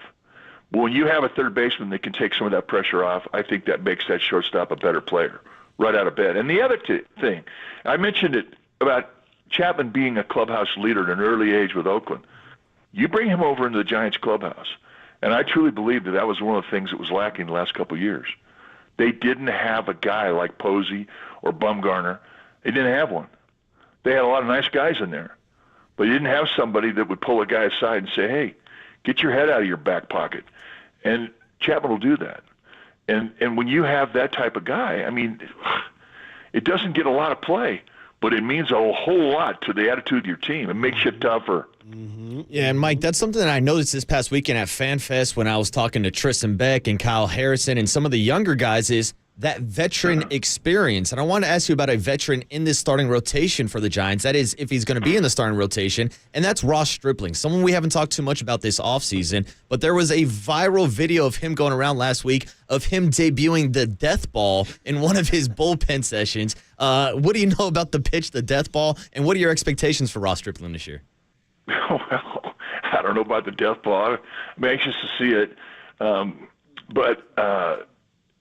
I was really disappointed in his performance last year because he was one of the guys that I was really excited about because he'd had a great season with was it Toronto or Minnesota? I forget where he was the year before, but I think it was Toronto. Yeah. He had a great year. I mean, and he's also a guy that has many appearances in the starting rotation, starting a game as he's had out of the bullpen. I mean, that's a modern-day guy. He's a guy who can do everything for your team. But what I liked about him was the high over-the-top release. He's as high on his release as anybody in the game. And that makes him unique. You don't have to be a blazer with velocity to get people out. But uniqueness is something that you really crave for if you're a pitcher. You want to have something about your delivery, if it's not going to hurt you, that's going to be a bit funky. And Stripling's that guy. Just because of the arc and the shape of his breaking pitches. They're straight downers. And he can also pitch up in the strike zone. And plus he's got a great changeup, and he never got going. He never had a good set of mechanics coming out of spring training. I mean, he was pitching uphill all year long trying to get back. And the times that he just about would get into a good rhythm, he'd get hurt. So it was a really frustrating year for him last year, and I think he has a lot to prove. And I really do believe that he has the talent to do that very thing. Yeah, and anytime you're trying to add more swing and miss pitches to the arsenal, it's obviously a good thing, and that's something that I brought up with a guy like Kyle Harrison this past weekend, because I know, Mike, we've talked about his development of a changeup and adding more movement to his arsenal. What are your expectations for Kyle Harrison, and do you think that changeup is something that's going to be his main focus in training camp, or excuse me, in spring training leading up to the season? Yeah, anytime you can give have a variance of speed, it's a good thing, but you have to be able to command it. And I think that Kyle Harrison's ceiling is off the charts, because basically throughout his whole minor league career, he's putting up like 14 strikeouts per 9 innings with 2 pitches, a fastball and kind of a lazy slider.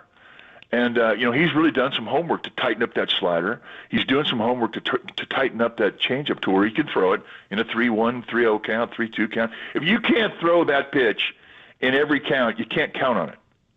But as a baseball pitcher, you have to continue to grow and give yourself different looks. And I think the growth with Kyle Harrison is going to be to the fastball. That has always been his strength, and his ability to pitch up in the strike zone. He'd tell guys what's coming and then throw one right across his letters. There aren't many guys like that. That's what gets people excited.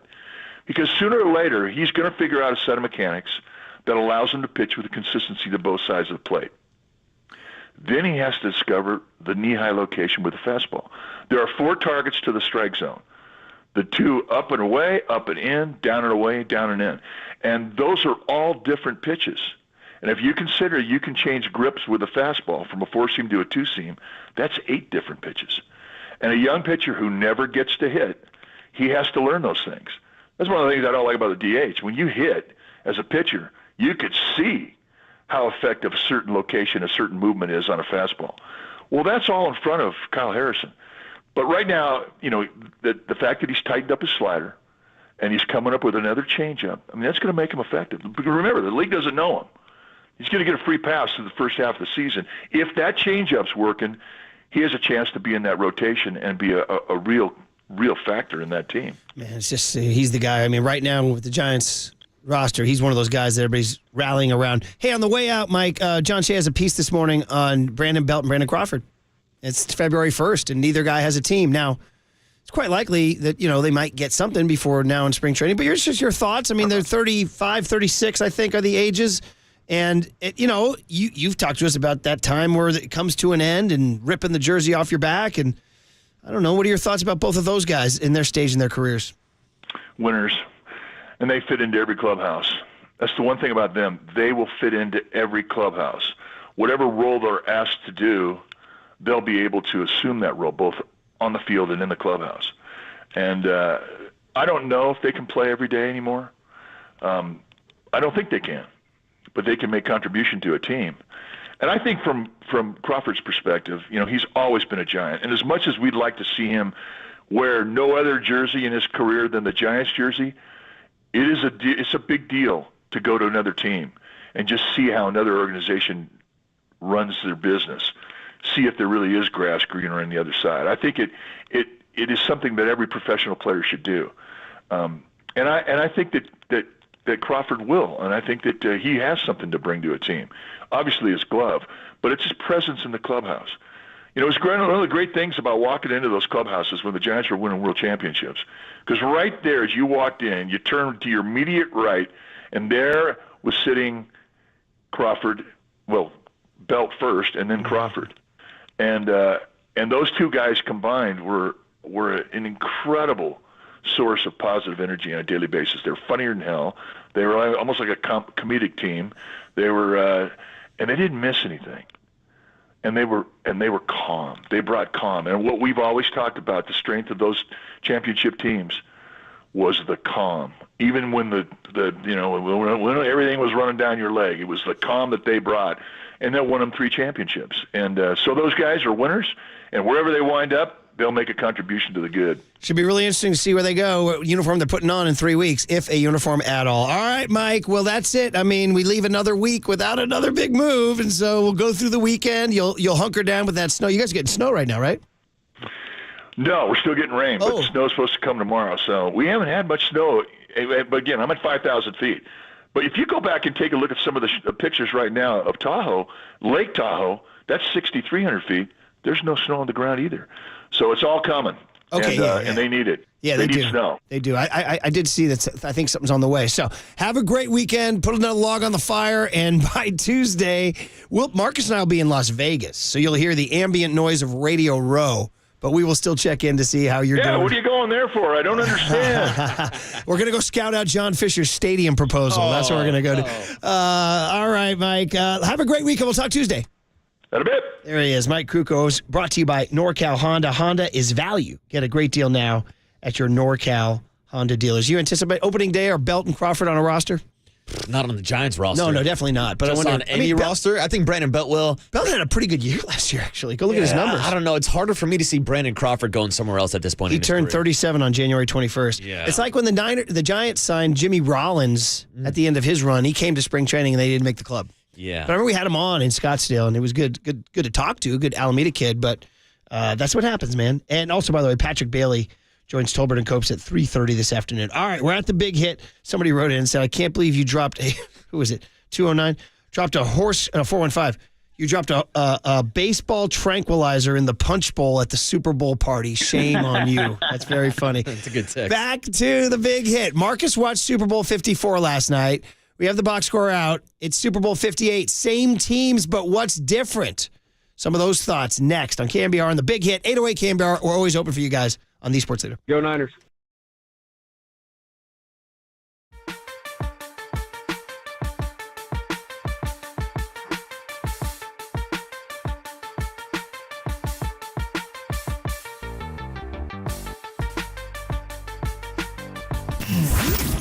Here's what's trending now. Trending now. On KNBR.com. Steve Kerr stopped by the afternoon show yesterday with JD and Copes to talk about the 49ers invading Chase Center on Tuesday night during their win over the Philadelphia 76ers. To hear that podcast and more, check out what's trending now on KNBR.com and the KNBR app.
out.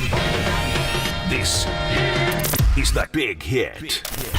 Sponsored by Benjamin Moore Paints. Experience the Benjamin Moore retail difference at their independently owned, authorized retailers today or at benjaminmoore.com. On KNBR 104.5 FM and 680 AM. The sports leader. There's a way to get that W. Trust me, they will find it. Starting with this man, Jimmy G. Purdy back, looking right, pumps, sneaks through it, he'll run. 20, 15, 10, 5. Purdy spinning all the way down to the 4-yard line. The law office of Buckner, Armstead, Bosa, and Ford. Gibbs runs a pass pattern out right. Bosa. Bosa will sack him. But the key is, as Mr. Sherman knows, it's not talking smack if you can back it up. Murray back. Murray time throws, intercepted! Charvarius Ward running back the other way. He's gone. And straight from the People's Champion himself, allow me to introduce you to the People's tight end. My man George Kittle will block. He'll catch a pass. He'll lay the smack down on your candy ass. Now going to pump and throw down the sideline. Kittle! He's got it and he's gone. Keep feeding the beast on a wheel route in George Kittle's wheels. There is nothing wrong with him. This team, this time, this moment.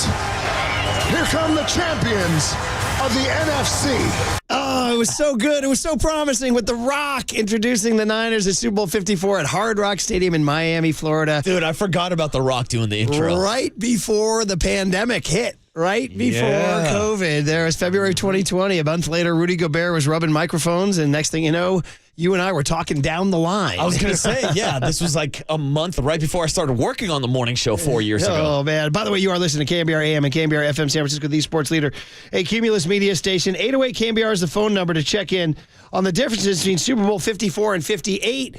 And there's a lot of difference. This is not, when we say it's a rematch, it's not completely a rematch. Yes, Andy Reid and Kyle Shanahan are the most obvious ones, but even their staffs have changed dramatically. You mentioned Eric Bieniemy was the guy who was the Mahomes whisperer or unlocker, and he's in Washington. And we mentioned earlier in the show, 4 current NFL head coaches were on that Niners sideline that are not there anymore. D'Amico Ryans was a linebackers coach. Robert Saleh was a D coordinator. Bobby Slowick and Mike McDaniel were offensive coordinator, run game, quarterback guys. All gone. All gone and all now NFL head coaches. Or no, pardon me, Slowick's not an NFL head coach. That's Slowick 3. is staying with 3 the Texans, head coaches. yeah. I thought he was going to become a head coach, but he didn't get was one. a candidate. He was doing interviews. So I'd say 3 and then probably going to be 4 when Slowick gets one, yes. Yeah, exactly. And we'll think about like the guys who are going to get the jobs after, but that's the Kyle Shanahan system. That's the Andy Reid system. But then you look at the actual players who are on the field, Murph, and I was surprised when I was going through the rosters, when I was doing my rewatch last night, the only guys that are still on the team for the 49ers offensively are Deebo Samuel, George Kittle, and Kyle Juszczyk. That's it. Now, Richie James Jr. was also on the roster, but wasn't a starting wide receiver. Not an X factor per se. Correct. Yes, Return guy. So the 49ers only had 3 guys offensively. Dude, the Kansas City Chiefs offensively. Patrick Mahomes, Travis Kelsey, and Mecole Hardman. Those are the only 3 returning players on offense for the Kansas City Chiefs. Whole new offensive line. No Tyreek Hill. Tyreek Hill gone. Sammy Watkins gone. And it's the same thing for the 49ers. Obviously, we're going to get into the differences at quarterback and running back, but they have an entire different offensive line also, Murph. And so that's just looking at the players offensively. Now, defensively, going back to that 2019 49er defense that we talk so highly of, the only players still in that squad, Nick Bosa, Eric Armstead, Fred Warner, and Dre Greenlaw. Okay, those are 4 big ones. So those are your core right there, but your defensive backfield is completely different. You have different bodies on the defensive line outside of Bosa and Armstead. And so there are different pieces defensively, but here's the thing that stands out about the Chiefs. The only returning starter on that defense is Chris Jones. Wow. Outside of that, it's a completely new defense. Wow. So, man, oh, man. So we call this thing, or don't, as a LL Cool J might say, don't call it a rematch. Yeah. My God. It is really a fresh coat of paint for both teams, including stylistically. I'm going to throw you a little hot potato here, young Tony, on the Michael Lombardi folder. Cut E. He talks about the Chiefs have changed their style. Tyreek Hill, the cheetah, used to run down the field and scare everybody. Oh, dude, now they are a ball control. This is Michael Lombardi saying after the Raiders beat the Chiefs on Christmas morning, Andy Reid changed. This is the Chiefs offense you're going to get next Sunday, not this one that Marcus just talked about here.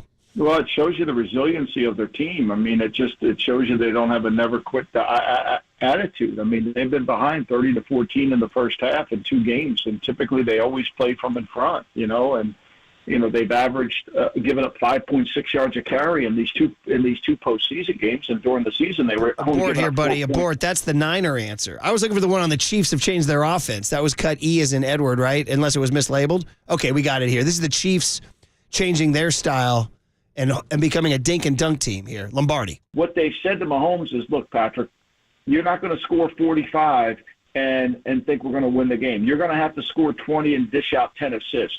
And they changed, and he was reticent to that change, and he's worked within the framework. They're not explosive. They're not trying to one-play drive scores. They're just going to continue to get 5, 8, 12, 10, 4, and keep moving the ball down the field. No negative plays, no interceptions, and I'll rely on their defense. Look, in the last 4 games, they've scored an average of 23.7 points, and they've only given up 14.5 points. And so they've really played to their strength, which is not their defense. Everybody talks about, well, Mahomes, when he's an underdog, you can't bet against him. Mahomes didn't beat the Ravens last week.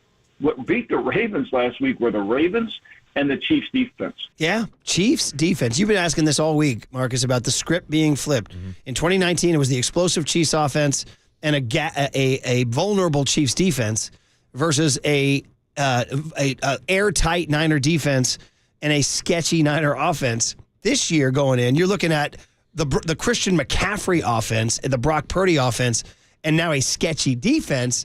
And you're looking at a Chiefs offense that he just told us is like a ball-controlled dink and duck and a team that wins with their defense. Which is interesting because we knew how explosive that offense was with Tyreek Hill. He was a guy that was targeted 16 times in that Super Bowl game, had 9 catches for 105 yards. Of course, we could talk about the 3rd and 15 conversion where he gets behind the defense and the play calling by Robert Saleh in that situation.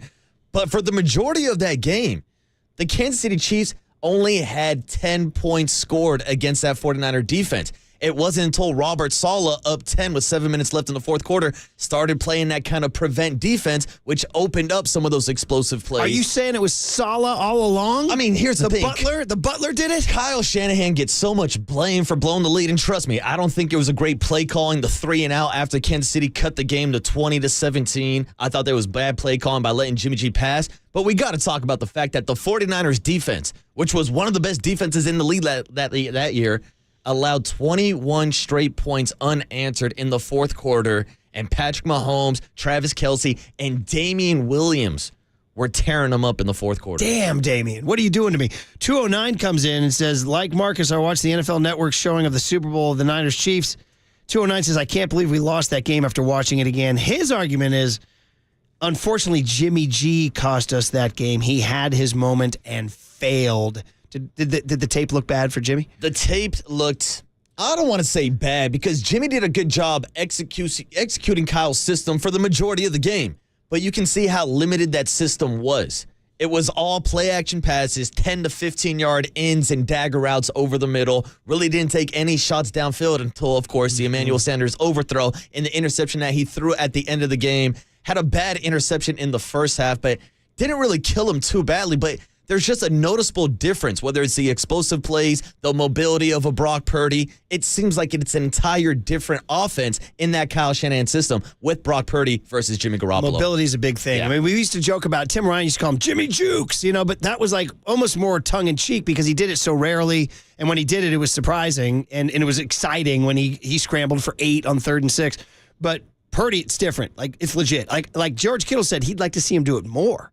And maybe draw a 15, too, when you're sliding to the ground. See, but that's interesting because we were talking earlier with Lombardi and Greg Cosell about not just Brock Purdy's legs, but also Patrick Mahomes' legs. Yeah. And we saw him utilize it a lot in that Super Bowl matchup, ended up carrying the ball 9 different times. Damn. But the difference is, it's not your Lamar Jackson, Justin Fields read options. Yeah. It's Patrick Mahomes doing what Brock Purdy did last weekend, extending the play, getting outside the pocket. I know people don't want to hear about Aaron Rodgers, but I always thought he was a perfect example of a quarterback that was mobile enough in the pocket annoying as hell. to extend plays with his legs. Those little black cleats running down the field. But they're not looking to run the ball. They're looking downfield with their eyes up, with their shoulders squared to the line of scrimmage. And don't forget, right before you cross the line of scrimmage, always a pump fake. Yeah, always to get you there. exactly. But we've seen some of those elements, not just with Rodgers, with Patrick Mahomes, but even with Brock Purdy, going back to the playground Purdy stuff with Brandon Ayuk earlier this season. 650 says, all this discussion about Mahomes, dink and dunk, so you're telling me he's a system quarterback. Oh, nice job, 650. Nice. Somebody else. So here's a very negative text. 415 says, go look what the Vikings did to the Niners with their tight end and Cousins. Mahomes is going to carve them. But I'm a big Niners fan. I'm just saying they're going to carve him. And oh, by the way, the Vikings didn't have Justin Jefferson. Well, shouldn't we have feared Sam Laporta like that last week? Definitely. And Laporta did catch a lot of balls. He had a good game. And by the way, shout out to that Vikings fan checking in on the Golden State Lumber and Building Material text line. Murph, the 49ers broke the Kirk Cousins curse. That's right. Well, is it to win the Super Bowl or get to the Super Bowl? It's just get to the Super Bowl is the curse I saw. There was an incredible... No team that lost to Kirk Cousins, maybe in his career, had ever made the Super Bowl. Incredible stat. And it said that if you've any team that Kirk Cousins beat during the regular season has never made it to a Super Bowl. And the graphic came with this like dark forest at night. And instead of like a dark moonlight, it was Kirk Cousins' face. It was like a Blair Witch graphic. It was really funny. The curse of Kirk Cousins. He was like this haunting presence in the forest, like the scary Kirk Cousins reading his kids like this little bedtime story.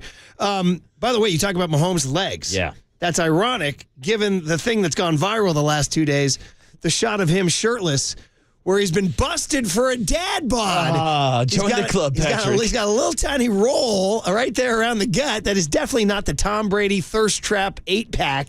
It's like... No, it looks like Tom Brady draft day Tom Brady. Yeah, it's got a little... And so apparently that thing hit the web, and Mahomes was forced to reply.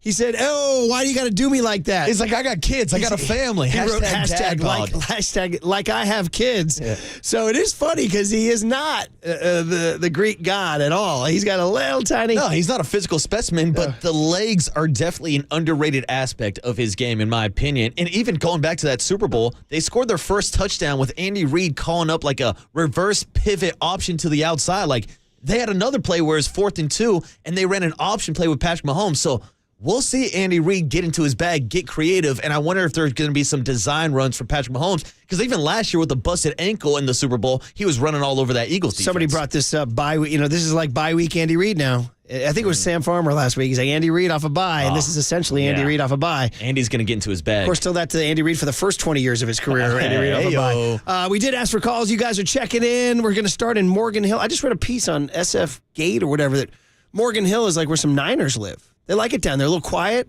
20 to 30-minute drive to the facility. It's ironic because their Pop Warner team is the Morgan Hill Raiders. Oh, hey. How about that? Maybe they'll change it to the Niners there. Shout out the Redwood City 49ers. Why would you name yourself after a team that's playing in Las Vegas, Marcus? Murph, here we go. Greg in Morgan Hill is on KNBR. Greg, good morning. Good morning, guys. Yeah, those Morgan Hill Raiders were very successful at their time. All right. Glory days, Greg. What's up, man? I'd say there's 1,000 different narratives that we can get into. It's still football. It's going to be a long game, a long, long halftime. And it's still, I think that the best thing the 49ers can do is be able to run the ball, keep time of possession in their side, and keep the ball away from Mahomes, and limit Kansas City from 7 points, hopefully to 3 points. Those are recipes, and obviously not turn the ball over. The 49ers, if they do what they do with their weapons, and they don't turn the ball over, and they have time of possession, it should be favorable for the Niners. And also taking a little bits and pieces from that Ravens game, there was a lot of defensive gems that the Ravens did against Mahomes, and also go back several years ago with what Tampa Bay was able to do against Mahomes. Little pieces of recipe for defense, keeping the ball away from Mahomes, time of possession, running the ball. that's a good favorable recipe for the Niners. All right, Greg, thanks for the call. Appreciate it. And as we know, the Chiefs' defense statistically is not good against the run. So can Kyle be stubborn and stay with McCaffrey, who, by the way, as you said, is a good value for Super Bowl MVP? Oh, plus 450? I think I'm getting in on that and we're down there. Oh, you have to. I think that's the best bet to make because we've been talking about this rush defense all season long. Hell, even Michael Lombardi brought up the example of Zamir White and the Raiders running all over this defense on Christmas Day. But that's what you're talking about, Kyle Shanahan needing to stick to his game plan. Because we saw last week in the AFC Championship game, the Baltimore Ravens got away from their game plan. They got away from their bread and butter. 37 passes, 16 runs. That's a coaching choke job. That can't happen when you're the number one rushing team in the NFL. To the point, 510 says, as you watched the game last night, after the Chiefs are starting to get momentum back and the Niners have the ball and it's 2nd and 9 and Kyle threw it. Yeah. And it was batted down, and I think, Chris Jones is batting balls down, which is going to be an issue if he's batting down Jimmy G balls. I'm pretty sure Jimmy's taller than Brock Purdy. Chris Jones could be a problem deflecting passes. 209 says, by the way, what are the betting odds on another blackout? All right. A lot of people checking in on Jimmy G's supposed concussion in that game and how it affected him in the fourth quarter. That's been something that's never been verified. It's like the mystery storyline. Did he have a concussion? Was he hit on the head that the refs missed, by the way? They didn't give him the call, and then he played differently after that. There's a real suspicion about that. Well, Jimmy got hit a few times. Like, there was even a few plays where he was getting shoved out of bounds that I'm sure if it was Patrick Mahomes being shoved, it would have been a penalty thrown, but Jimmy didn't get those benefits. 415 says, even in watching the game, just the quality of Jimmy's passes, he rarely hit the receivers in stride. They were always reaching back or awkwardly extended. Brock hits guys in stride for the most part and rarely lays them out. Would you agree with that? It was noticeable last night, even hitting Debo on slant passes. You see him have to reach back. George Kittle taking balls, sliding down, grabbing them off the Jimmy's waking turf. up like, why am I catching strays? I got you guys to a bowl, man. All right. Yeah, he's probably not happy that this rematch is happening. Now we got to relive it again. I'm the one who said feels great, baby. You all liked it, right? You know what I mean? It's been a hell of a ride, Murph. It's been a hell of a ride. My lovely bride ya. wore her feels great baby with Jimmy's face T-shirt on it proudly for about 2 years there. Oh, man. The kids, I remember Christmas of 2017. It was like a frantic rush to get the kids Garoppolo jerseys. I had to call a favor in from the building. Thank you, El Guido. To get those jerseys in because they were sold out. Wow. They were sold out. Wow. You know what's really funny? I ordered one too many. So we had 3 kids Garoppolo's jerseys. Bro, I ain't kidding you.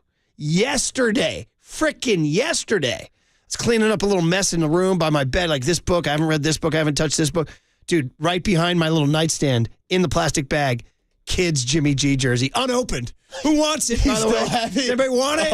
You want it? I'm going to leave it here at KNBR. You guys can drive in and get it. That's vintage now, Would you Murph. give your kid a Jimmy G jersey right now? You're asking me, Murph? A, I don't have kids, and no, I'm not a Jimmy G guy. Dion is in Sacramento. Oh, checking in from the Silver and Black. Ooh. Dion, good morning. What's It's up, a Dion? Tough week for you, Dion. How are you, man? I'm a Raiders fan. I'm heartbroken, man. Hey, Al Davis is rolling over in his grave. He has the Niners and the Chiefs coming to Vegas, man. I don't know what to do with myself. But Dion, let me interrupt you right now. Did you know that the Chiefs are using the Raiders facility this week? Oh, are they? Yes, no, they're moving in. They're moving in. No, Dion, what is Mark Davis doing? Come on. The NFL. Man, Mark Davis is going crazy. He's pulling his freaking hair out. That damn bowl cut. You know, now we're taking shots. We're getting personal. Yes. Hey, but before I leave, I think the Niners are, well, like Clubber Lang said back in Rocky movie, dead meat, man. Pat Mahomes is better than Jordan Love. He's better than Jared Goff. So he's going to carve him up. So let me ask you, as a Raider fan, who do you hate more? Like, what would hurt you more? The Chiefs hoisting it or the Niners?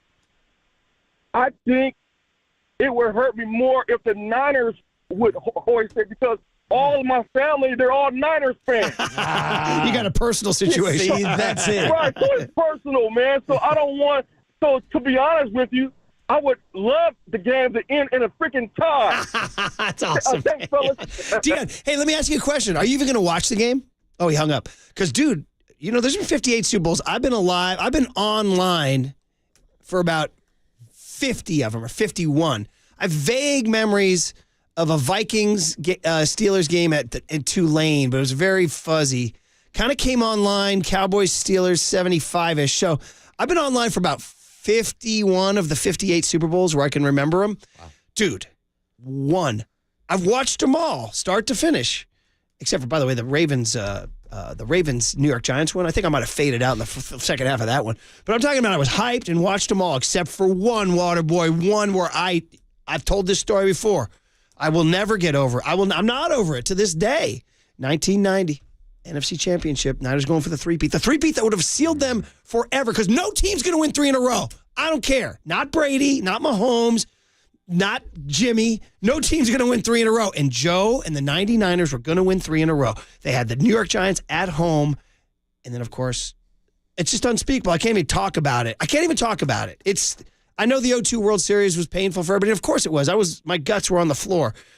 The 90 NFC Championship hurt worse because there would be no debate. I would say to every Tom Brady hater out there, you never won 3 in a row. And Joe won 3 in a row. And Joe won 5. And I don't care you won 6. Joe won 3 in a row. And it was all there for us at home and had the lead in the fourth quarter. I don't want to talk about it. So the next week was the Super Bowl. It was only a 1-week break then. I told my then girlfriend, my little UCLA sorority girlfriend, I said, Super Bowl Sunday, it's your day, baby. Whatever you want. You protested the bowl. She's like, what? She goes, you want to go to the mall, go to lunch? I'm like, yeah. I was at the Century City Mall walking into like the Limited while she was like looking for tops or whatever, dude. And I didn't watch a frickin' snap. The whole wide right thing, dude, I had to find out about it days later. I didn't even see the Whitney Houston anthem that everyone went crazy for, which, by the way, is overrated. Yeah, it's overrated. She oversins it. I'm going to tell you this. I didn't watch. So, to Dion, my whole point of the story is Dion in Sacramento. If I'm a Raider fan, I might boycott the bowl. I might boycott it. See, that could have worked 4 years ago, 5 years ago, whenever the hell Super Bowl 54 was. But it's different when the Super Bowl is being played in your home stadium. When the Al Davis internal flame is going to be lit. Candlestick Park, I think I might have to leave the country. See, so that's different. But let me talk to Dion for just 1 second and talk to all the Raider fans out there because I know we still have a ton of Raider fans that listen to KNBR. Your rooting interest should be for the 49ers. And I know that's hard for a lot of you to hear because we all have buddies that we S-talk and we go back and forth with. Look, we all grew up in the Bay Area, so we all know 49er fans. We all know Raider fans. But from a football perspective, Al Davis would be rolling over in his grave if Patrick Mahomes and Andy Reid are raising the Lamar Hunt trophy in Raider Stadium. And not only raising the trophy, but raising their 4th Super Bowl trophy, which would overtake the Raiders. So there's levels of hate in this hierarchy. If you're a Raiders fan, you should be rooting. Like, this should be the time where, like, Raiders and 49er fans are joining hands and coming together to take down the evil force that is Patrick Mahomes and the Chiefs. So for Dion, Waterboy, and all you, the old line, the enemy of my enemy is my friend. So the enemy of the Chiefs is the Niners, and that's your friend. That's it, man. All right, there you go. You got to hate the Chiefs more than the Niners. Hey, man, Jose in Oakland, Jose's turned himself into a quality caller now on the weekly basis. Jose, good morning. What you got, buddy? Hey, good morning, guys. Look, Chris Jones is the key that unlocks the Chiefs defense, okay? He has been all the time. If you manage to control that guy, you should be able to score on that team. You got to keep him away from Purdy.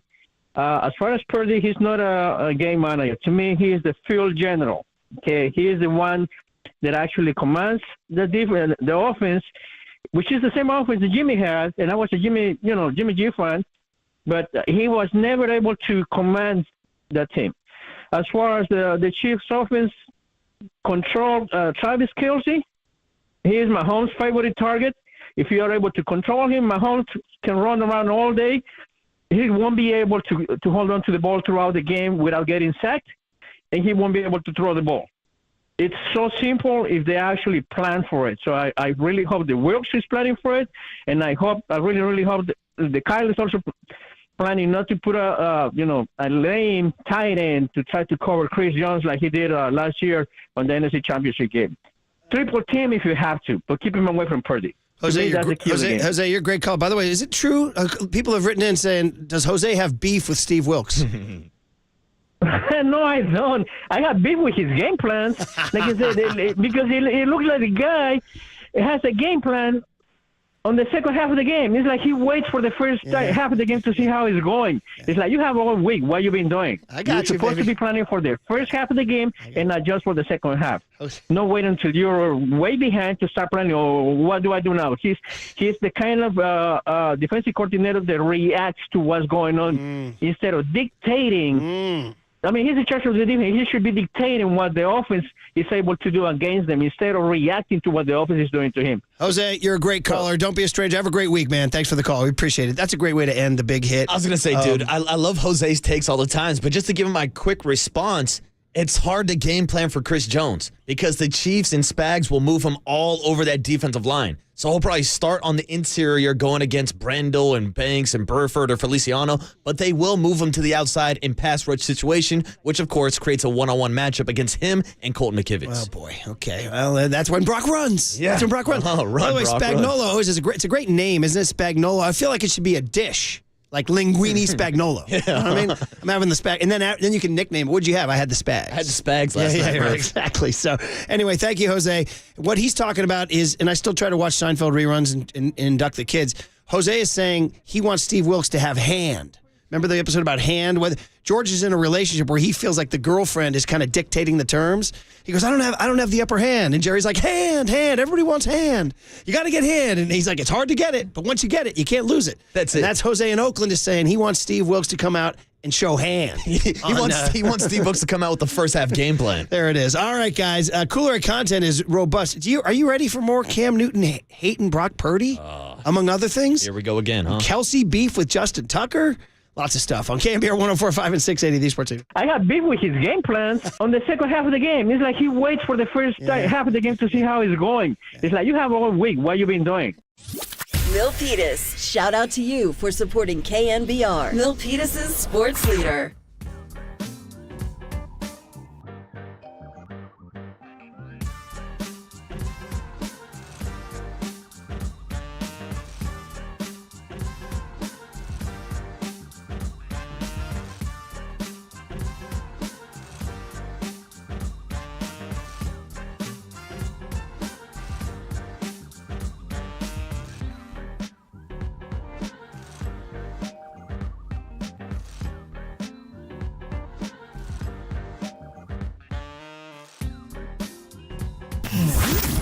Here's what's trending now. Trending now.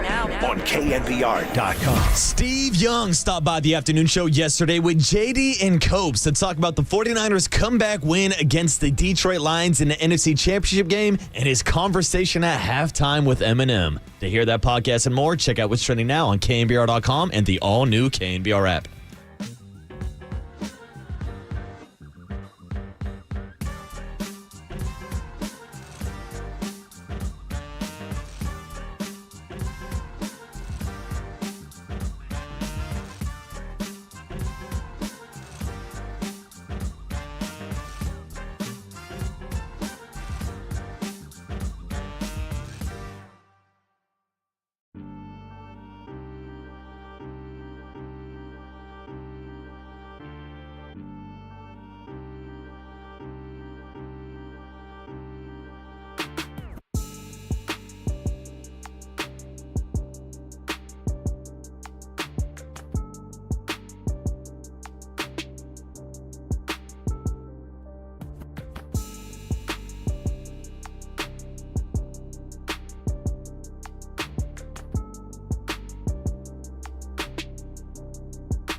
And now, time for the Protect Your Assets with David Hollander Business and Technology Report.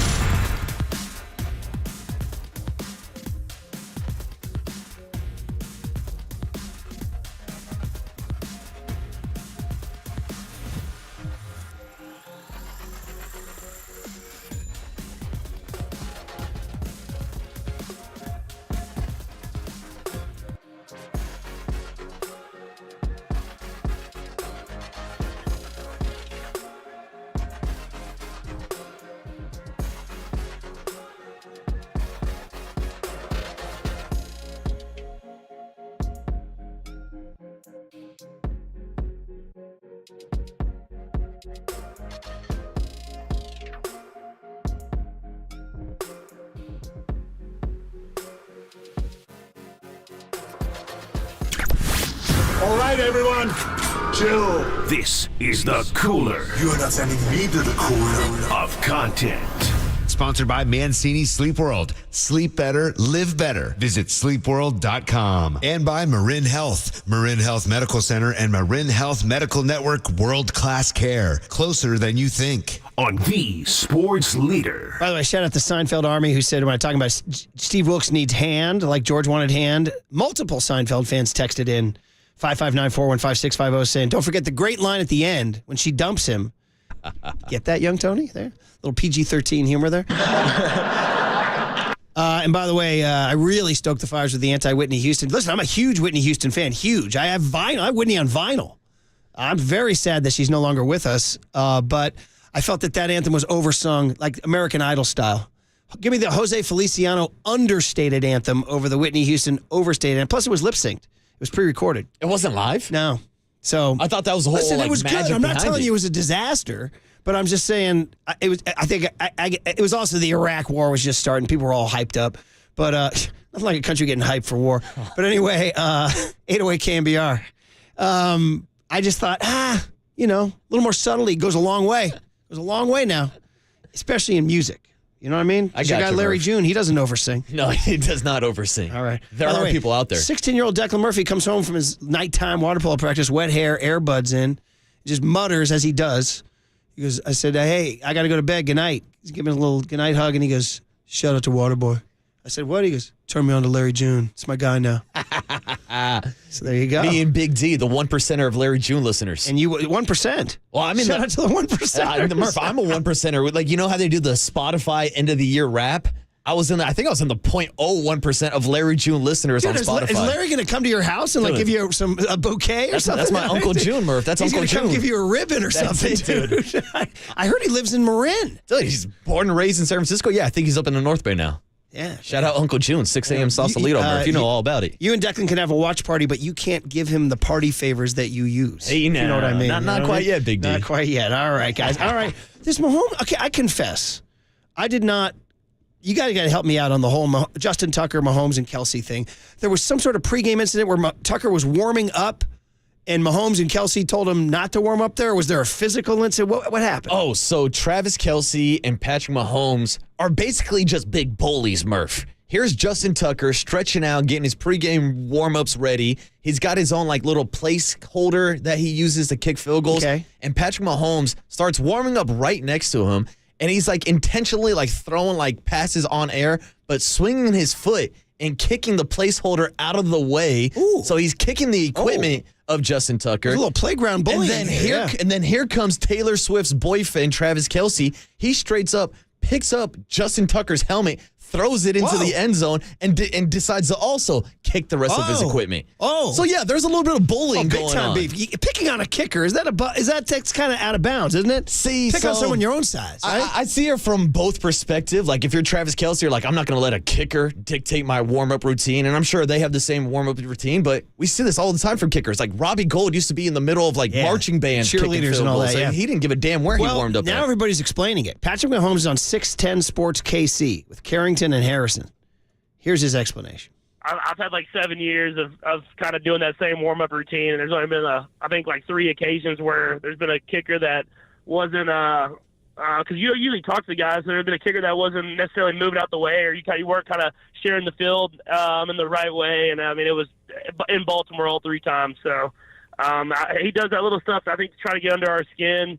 And I asked him to move his stuff, and he got up and moved it, I think, 2 inches, but didn't move it out of the way. And I was going to kind of let it slide, but Travis kind of got it and moved it for me. And then after that, I wasn't going to let him put it back down. So it's something that we move on. I mean, I have a lot of respect for him as a player and as a kicker.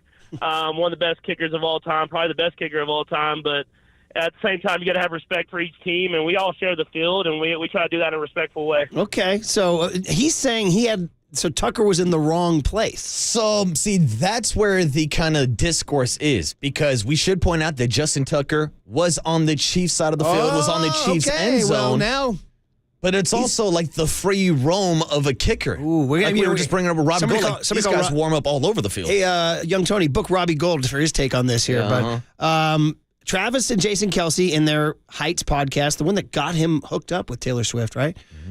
They talk about it. So here's the Travis and Jason Kelsey podcast, their version, part 1. And we do our same warm-up every single time on our side of the field. For those of you that don't know what happens in pre-games, the Ravens have their side of the field and the Chiefs have our side of the field. Now, specialists, because of like the win factor and they go to where both you are, sides they get a chance to kick at both field goals and kind of punt from both sides of the field. But it's always, if you're trying to go onto the other team's designated area, you kind of stay out of their way. You know, you don't interfere with what they have going on. That is the unwritten rule. That's the unwritten rule. If you want to be a dick about it, you keep your helmet and your football and your kicking tee right where the quarterbacks are warming up and they're dropping.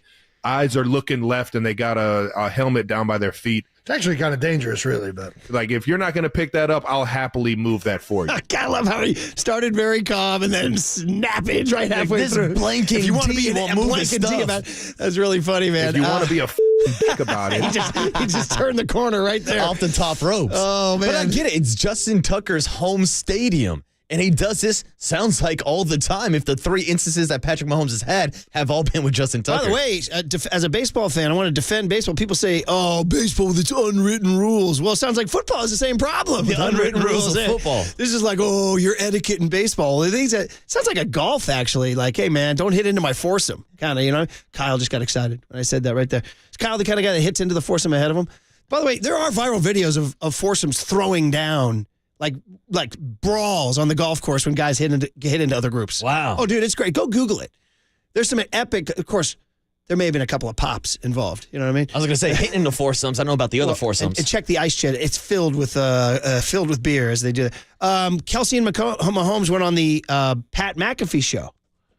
Kelsey and Mahomes and McAfee's taunting Kelsey here. Hey, how are you? Hey, Justin Tucker was going to beat your ass, dude. He was going to beat your ass. You know that? Hey, Pat, he's going to beat your ass. I'll tell you, Pat, me and Patrick were on the sideline in the fourth quarter when Tucker had that chance to cut the lead to 1 score. If he would have missed that field goal, we were 100% getting a 15-yard flag. But of course he made it, of course. He can't let us have any fun. Have any fun, man. Yeah, and of course. I was 1,000% getting flagged for that one. Could you imagine you two sprinting on the field? Yeah.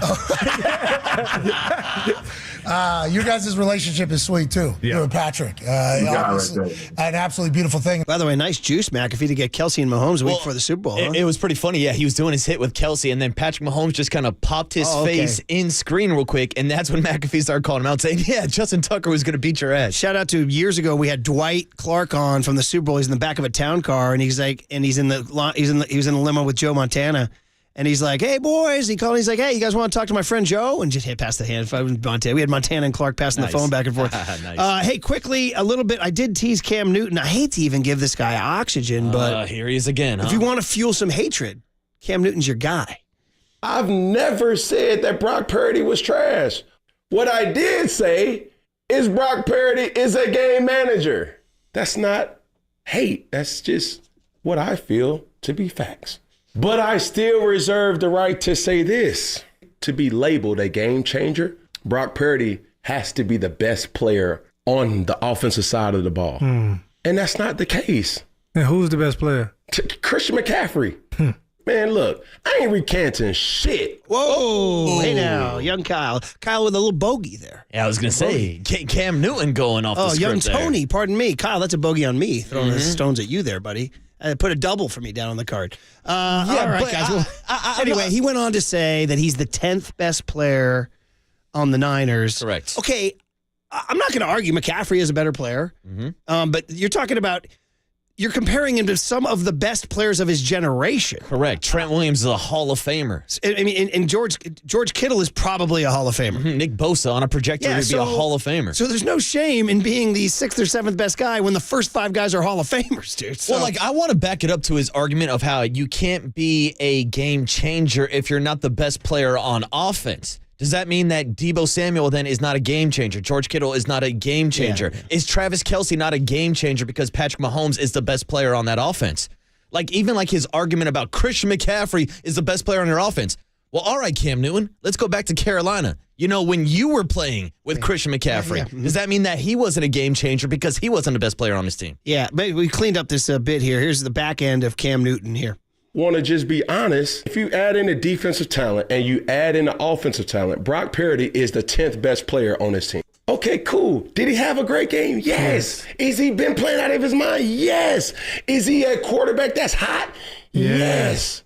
But he's still the 10th best player on his team.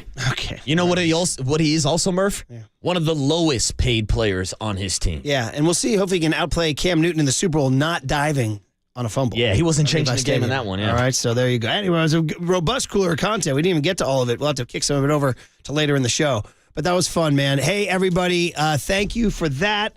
Young Tony, sports analytics guy Seth Walder joining Papa and Lund at 12:30 this afternoon. Get your propeller on. Hey, Matt Mayoka is going to join us at 9:15. Let's reset it all then on KNBR 104.5 and 680, the Sports Leader. Man, look, I ain't recanting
Listen to the sports leader anywhere, anytime. Download the KNBR app. Murph and Marcus continue live from the KNBR Casino Matrix Studio. Casino Matrix Progressive Jackpots are here. Where are you? Just drop in. Please play responsibly. 1-800-GAMBLER. I don't care he's a seventh round pick. I don't care he's Mr. Irrelevant. I'm just watching what I see, and I see a really good player, and I see a guy that saved their draft. Because if you go back through that draft, if they don't get Purdy in that draft, they're in a lot of hard time. And so, to me, I think it's a ridiculous narrative started by the worldwide leader who can't make up their own mind. Michael Lombardi, of course, former scout for the Niners, player personnel guy for the Raiders. Great hit this morning. If you missed it, the podcast is on KNBR.com. We'll replay some chunks of it. He's very, very good. And that was his Brock Purdy defense saying it's absurd. And he's blaming ESPN, which I love. I love him calling out the worldwide leader. Well, dude, I'm driving in this morning, bro. This has been a running bit now for us, right? I keep telling you guys, it's right around when I'm crossing the Golden Gate Bridge, the mighty and majestic Golden Gate freaking bridge. And that's usually when Mike Greenberg's 4:55 a.m. tease for Get Up comes on. I'm like, okay, what do they got? And, dude, literally, he said, good morning, Mike Greenberg from the Seaport. It's been 18 days since the Cowboys season ended. That's it. I'm hanging a Rico right into the Pacific, brother. That's it. I'm going over. It's been 18 days since the Cowboys season ended. Did you hear what Micah Parsons had to say? I didn't. I don't care. And guess what? Tomorrow it'll be 19 days. And the day after that it'll be 20 and 21. I'm at my wit's end. And by the time the Super Bowl comes around, it'll be a damn month since the Cowboys were playing in meaningful games. Get more creative, people. Come on. My God. Hey, so this guy Jean-Claude is calling in from Mill Valley. Now, I don't know if this is a guy, but I did know a guy, Jean-Claude. He was a dad. Our kids took swim lessons together. I'm hoping this is that guy. It may not be. If not, I welcome the new Jean-Claude. I was hoping it was Jean-Claude Van Damme. The muscles from Brussels. Hey, Jean-Claude, are you the dad who we had swim lessons together? Yes. Yes. How are you? You're one of my favorites. I was talking to you about. I was talking to Candace about you. I miss you, buddy. Where you been? Around, but I still go to SF water polo. Dax is in U14 now. Right. So I'll see you. Okay, so I'll see you at a tournament, but your kid's is just a different age. Yeah. He's just below Declan. Yeah. Jean-Claude was funny, man. The riffing Jean-Claude used to do on the pool deck about just these kids driving us nuts, right, Jean-Claude? That's right. It's all in good fun. But listen, I had that song. You know, you guys used to do songs with Mac and Murph. Now, a wonderful thing, Marcus and Murph. But it's about CMC. And if I could, the lyrics are not very good. But let me say this. It goes like this. A little bit nervous here. You're good, Jean-Claude. You're with friends, buddy. Go ahead. All right. Young man, if you want to see some good football, young man, you got to go to, Levi Stadium and TMCA, hey. You'll see the best there is. You'll learn about real football when you see MCA, etc. Jean-Claude, give him some applause right now there, buddy. Give him some applause right now. CMCA. Can you do the letters too? CMCA. Very good. I think I stepped on your first verse there. I feel bad because I thought you were going to start again, but I love the effort. The chorus is infectious, and I can't wait to see you again soon, buddy. Thanks for calling in. All right. Thank you, man. Jean-Claude was funny, man. That guy used to riff. Oh, I couldn't imagine, dude. If he's coming on 50,000 watts singing CMCA, I'm sure he's riffing. We got a new song guy. There he is, Jean-Claude. CMCA. That's pretty funny, man. Hey, and if you want to poke the bear, my buddy, preschool dad Peter, he's a Jersey guy, lives to talk S. Lives. So he texts in immediately. He's a New York Giants fan. Says the 1990 NFC Championship game is one of the greatest games in NFL history, of course. Puke emoji. And then his wife, Heather, is from Woodland, California, and a devout Raiders fan. And she's raised her son, Tate, that way, sophomore at Casa Grande High School. He said they respectfully disagree with Marcus. Wow. As nauseating and insufferable as the Chiefs are, they rightfully loathe the Niners more. He also says, plus selfishly for me, a week of KNBR shows after a Niners Super Bowl loss will be glorious radio. Just letting you guys know. See, the haters are out there, baby. They're out there. But yeah, I adamantly disagree, and I'm glad we're getting people checking in from all over the Bay, the East Bay, or the Raider fans that are still here in the Bay. I'm sure we're going to talk to plenty of Raider fans out in Las Vegas. That's if there's any Raider fans out in Las Vegas, because they're all still out here in the Bay Area. But it's an interesting angle because you talk to anybody, not even my age, you talk to Overnight Dave, you talk to my dad, you talk about the history of the Raiders and the Chiefs and how much Al Davis hated Lamar Hunt. It seems like it's pretty simple to me that Raider fans, I know I hate to do it, but you should be rooting for the 49ers in the Super Bowl. I can be totally honest with you. If the Raiders were in the Super Bowl, I would not be filled with a loathing for the Raiders at all. I really wouldn't. Well, like, put it in this situation. Like, if there was a 49ers, or excuse me, if there was a Raiders and Seahawks Super Bowl, you think 49er fans are rooting for the Raiders or the Seahawks? I'd root for the Raiders. I mean, that's it. I would. That's the argument. I would. Raiders, Rams, same thing. I mean, they're in freaking Vegas. It's over. The war for the Bay is over. It's interesting, though. I mean, I wonder, like your dad. Mm-hmm. So here's this true story. I know we got to get going here because we're going to reset it. But so Michael Zagaris' book, Field of Play, is an amazing book. By the way, there's an Instagram reel of some rando who found Zagaris on the coming out of the tunnel. He goes, I've been wondering who this old guy is with the Niners. He's like 80, and I figured it out, and I found him, and he's this legend. And all these people are responding. They're like, I wrote under the thing. It's just some national guy. I go, welcome to the Z-Man fan club. Yeah, that's the Z-Man, bro. Get in line. Field of Play is one of the greatest books of all time for football fans. The pictures and he has large chapters on the 70s Raiders, which are amazing. Like, amazing. And I told you, I said, dude, Ken Boucher, this book has his name written all over it, except for one thing. On the cover are Bill Walsh and Joe Montana kneeling in the candlestick grass, the legendary picture. Can Ken Boucher have that book in the house? And Marcus, you said, that book can't be in the house. Yeah, I don't know if you'd be taking that book, Murph. I'm being honest with you, because I know, that's the hatred level. See, I've heard it from my dad. I've heard it from other Raider fans. I've heard it from a lot of people, even on our Golden State Lumber Building Material text line. There are Raider fans that are straight up like hoping for like a natural disaster. I've seen that. Like, that's their best case scenario. NFL memes, IG is a really, really funny follow, although sometimes they cross the line into some stuff that's a little politically incorrect and kind of offensive, quite frankly. But they are funny on some stuff. And one of the ones was, they used this meme of a guy just despondent as hell, weeping and gnashing and pulling at his face, and says, live look at Raider fan, knowing the Chiefs and Niners are playing a postseason game in their stadium. Yeah. Before they are. Oh, well, Murph, not only just playing a postseason game, playing the bowl. The Chiefs or the 49ers are going to win a playoff game in that stadium before the Raiders do. Oh, that's hilarious. By the way, Jean-Claude getting a lot of reaction. 503 says, shout out Les Particles. Hello, baseball. All right, nice. Very good, Marcus.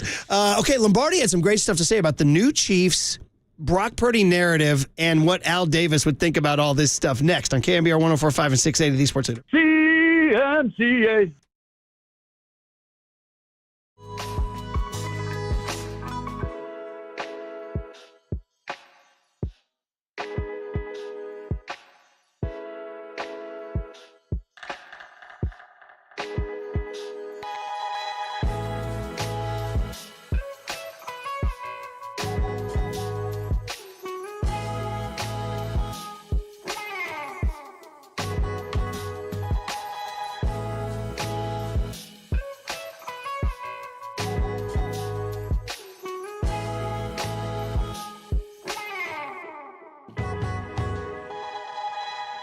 All right, we got our good friend Steve Moskowitz on the line. Steve, you want to tell us about what to do when you can't pay your taxes? Call us. Let us handle it for you. Don't stick your head in the sand.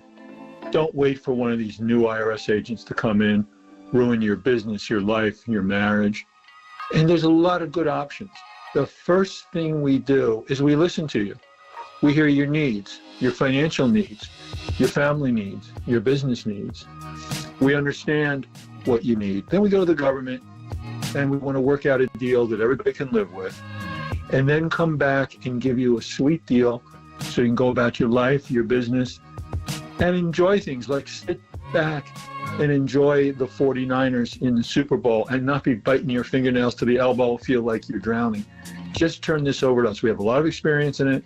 We want to help you. We want to take care of you and just give you back a normal life. All right, Steve, that's great stuff. And you want more information, you want to call them. The phone number to call is 1-888-TAX-DEAL, 1-888-TAX-DEAL, or go online to MoskowitzLLP.com.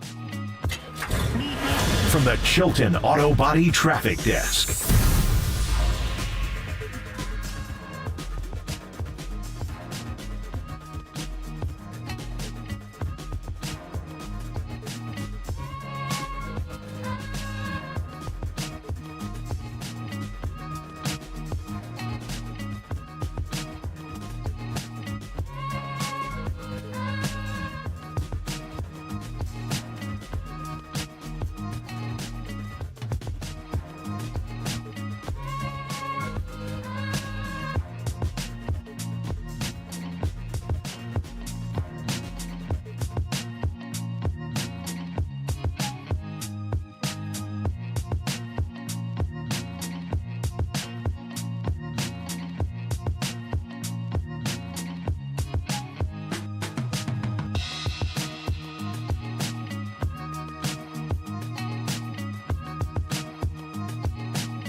Keep your morning moving. Streaming live at twitch.tv/thesportsleader.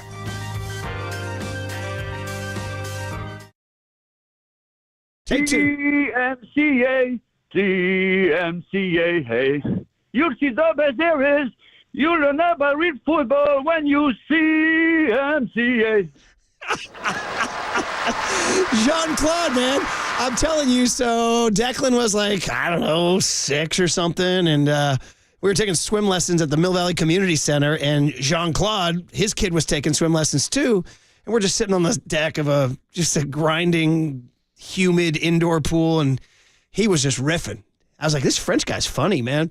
So we became friends, and just, he'd be like, these kids, man. And he had all these riffs that you can't repeat.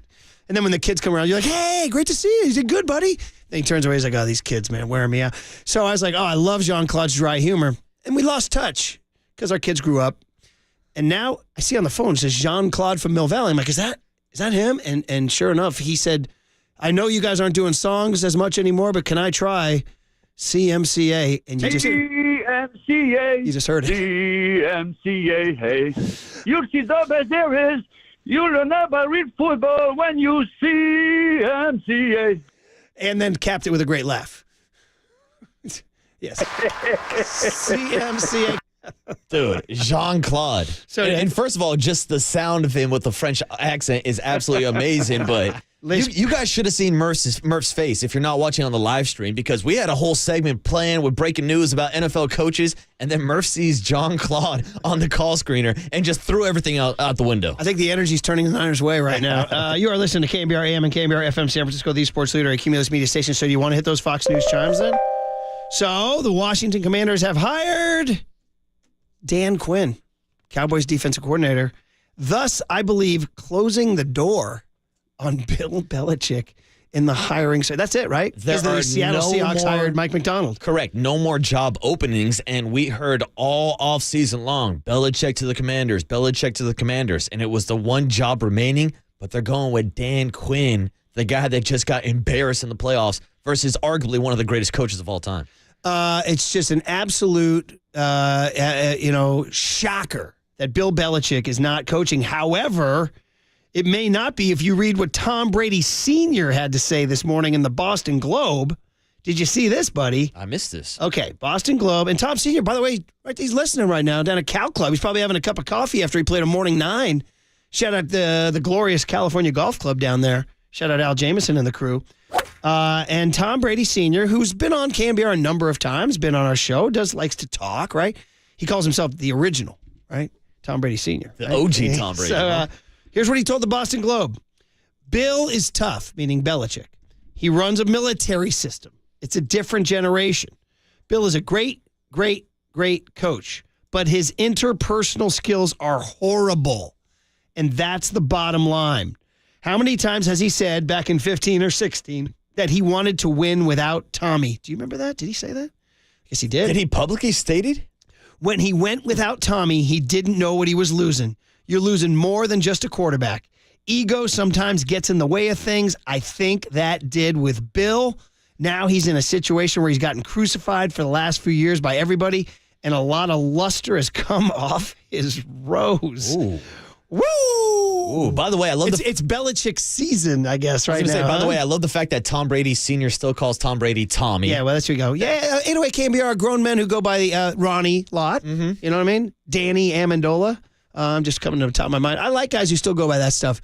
Hey, even when Jimmy Carter was president, his beer-swilling brother went by Billy. All right. I'll take it, but I'm also, I'm not surprised by this take because I think everybody who watched kind of the departure, the divorce between Brady and Belichick, when Tom Brady leaves and goes to the Tampa Bay Buccaneers and wins a Super Bowl without Bill Belichick, without question, that did some damage to the legacy to Bill Belichick. Yeah, and also, it wasn't like Belichick was knocking on the door at AFC championships. No, they've been terrible the last couple of seasons. Yeah, and now Brady goes on. Tom Sr. goes on to say that when they went on September 10th back to Foxborough for the retirement jersey, says Kraft told him he made the mistake. He said, quote, I made a mistake. He told us that back in you September. think getting rid of Tom Brady was a mistake? Duh.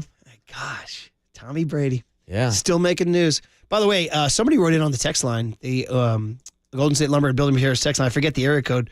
I'll give you credit. He said, Tom Brady thinks, you guys think Purdy's getting criticized? Wait till Brady starts doing games on Fox. Because, dude, there's nothing we love to do more than kill broadcasters, right? Oh. It's show me the bulletproof broadcaster out there. You stick your head in the booth, you're going to get crushed. I mean, there's none. I throw out Jim Nance and Kevin Harlan, but I'm sure there's people who criticize them. No, there's a guy, Andrew Marchand of the New York Post. He's coming after Nance and Romo it's personal. He's just crushing them. Romo, I understand, but Jim, come on. No, he's like, it sounds like Nance and Romo hate each other. They have no chemistry. They're forcing it. It's really bad. And Nance should go back to go. I was like, damn, don't come back. Don't say that about my boy Jim Nance. I still think Nance is as smooth as silk. I do. By the way, he had that great riff on we had that Shining riff when the snow in Buffalo. Remember that? They're doing the bowl. And what did you guys follow up? Are we getting them or what? That's a great question. We got to get Jim on for Radio I Row. don't see a shrug. We haven't emailed Melissa? Well, the problem is, Murph, we haven't seen a producer in a couple months. Where is she? Nice, buddy. Like, if you want to go inside behind the scenes here, I know we're live on air. I need a couple chuckles there. Yeah, very good. Yeah. Hey, but can you, like, literally, the next break, can you guys email Melissa, please? I'll take care of it, Murph. Because, listen, I can text Jim, but he's got a lot going on. Melissa handles it. I'll take care of it. Okay. Consider it done. And he'll do it. You heard Farmer say he was doing, it's funny, I didn't know he did the Torrey Pines event from a trailer in Baltimore because I was like, damn, Jim's traveling a lot. He get out to Torrey Pines. No, he didn't. He did it from a trailer. Okay, Michael Lombardi was really good today. And he gave us some good stuff on the Super Bowl and the Chiefs and the Niners and even Al Davis, right? Mm-hmm.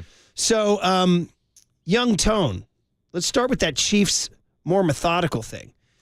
You got that one, buddy? And this is about how, and this has been Waterboy's theme all week, when we look back at Super Bowl 54, this is not a rematch. This is a whole new game, other than Mahomes being the same guy, Andy Reid being the same guy, Travis Kelsey, and those are pretty important guys, by the way. Those are the headliners, but Murph, it's something that we've talked about before, whether we're talking boxing or MMA and how styles make fights, but this time, they're completely different styles. The Tyreek Hill explosive Chiefs are no longer, they're now the ball control dink and dunk Chiefs, says Lombardi.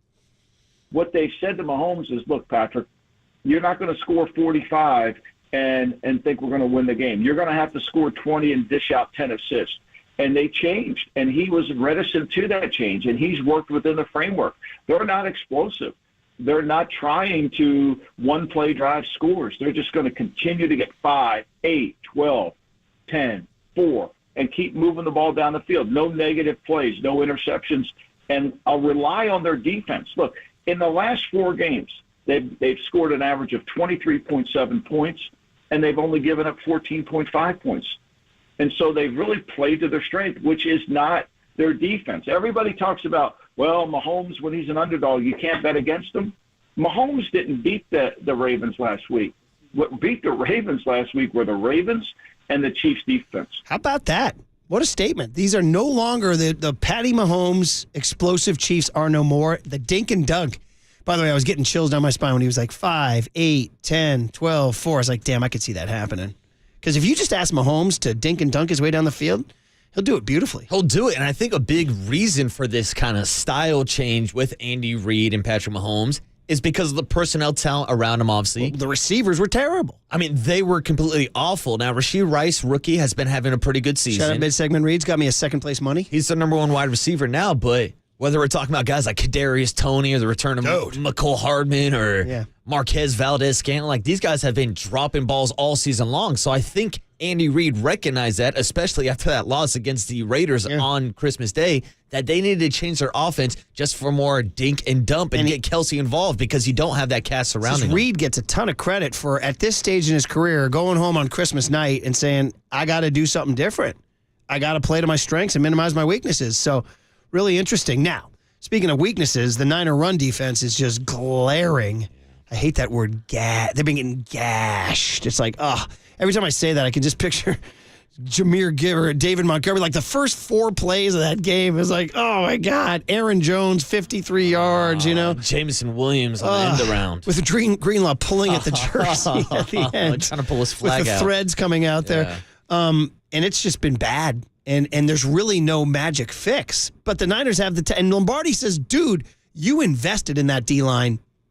You got to perform. This game has to start and end with the Niners saying, okay, Armstead, you make $20 million. We paid Bosa a ton of money. Chase Young, you're going to be a free agent, right? Hargrave, we paid you a lot of money. We're going to have to play better up front. And if they can do that, they can get control of the game and maybe put some pressure on Mahomes, who's only been sacked twice in 4 games.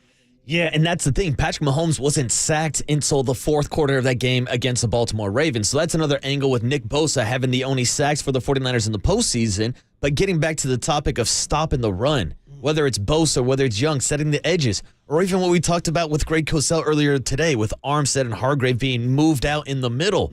They got to do something differently, whether it's the second half stunts or something that I've been screaming about for a couple weeks now, Murph, the 5-man front. Yeah, I totally agree. And the idea, though, that Cleve Farrell turned out to be the guy all along. Dude. And Cosell said, guys, it was a disservice to Cleve Ferrell that he was taken fourth. 100%. Because it changed the perception of him when he's actually an effective NFL defensive lineman. But people are like, oh, he's a bust, he's a bust, he's a bust. Well, he wasn't for the Niners. No, because even going back to his time with the Raiders, Clee was always good in the run game. But when you're drafted as a top 5 pick, people want sacks. And he never got to the quarterback, which is why he got labeled as a bust in Las Vegas. Did you say the Raiders? Because that leads to our next Lombardi quote, which is pretty good. You went there, and I'm glad you did. You said, hey, Mike, you worked with the Al for 8 years as his personnel guy. Of course, Papa, this guy, Papa knows this guy stone cold, right?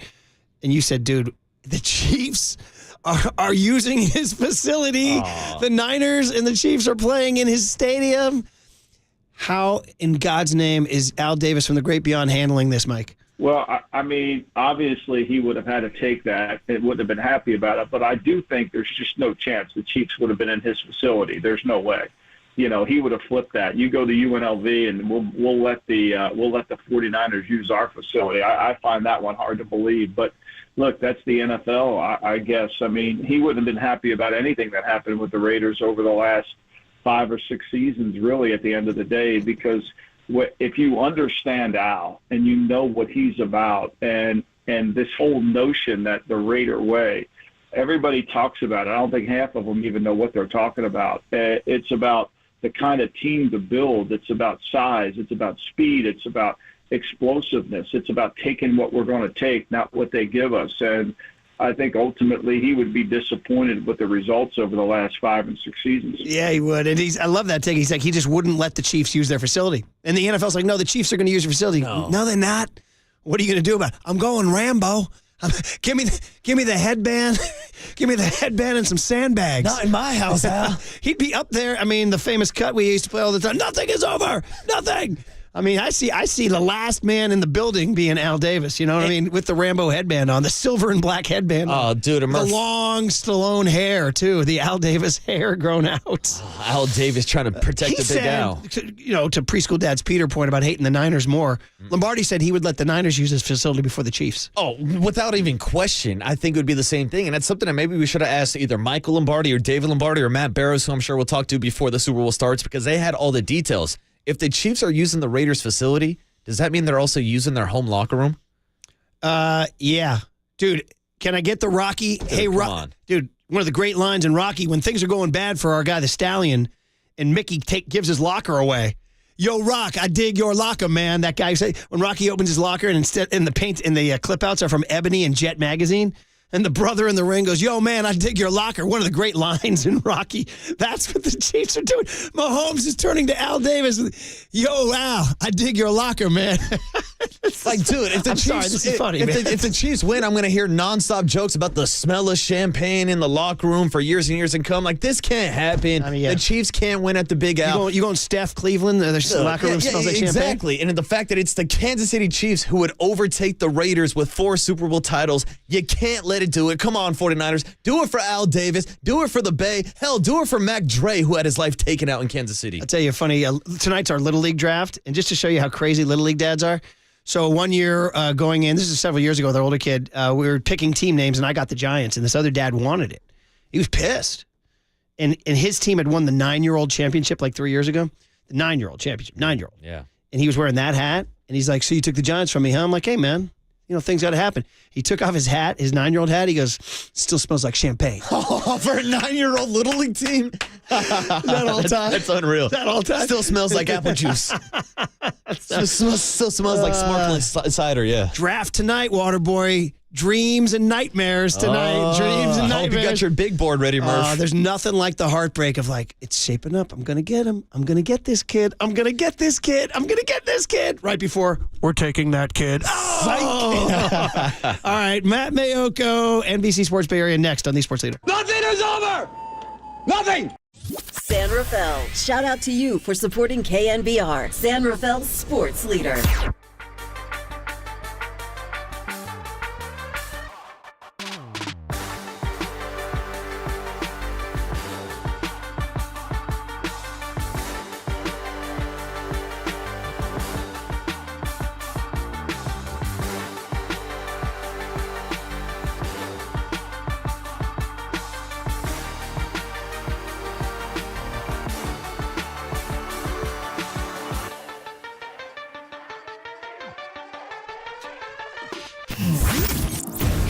what's trending now. Trending now. On KNBR.com. The hum baby, Bob Melvin, stopped by the Pop and Lunch Show yesterday to talk about the Giants' offseason and his expectations for Kyle Harrison. To hear that podcast and more, check out what's trending now on KNBR.com and the all-new KNBR app.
And now, time for the Protect Your Assets with David Hollander Business and Technology Report.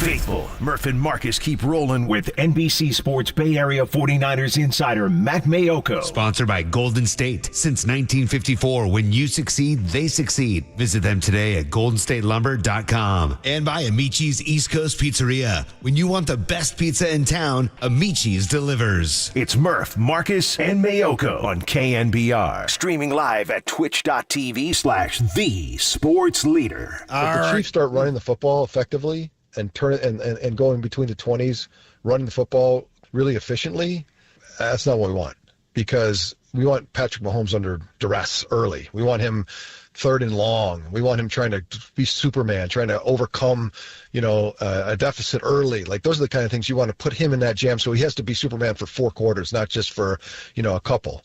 And so if they're running the ball, dropping it off, moving the ball effectively, scoring points, it's like, no. Like, we don't want to get into that kind of game with Patrick.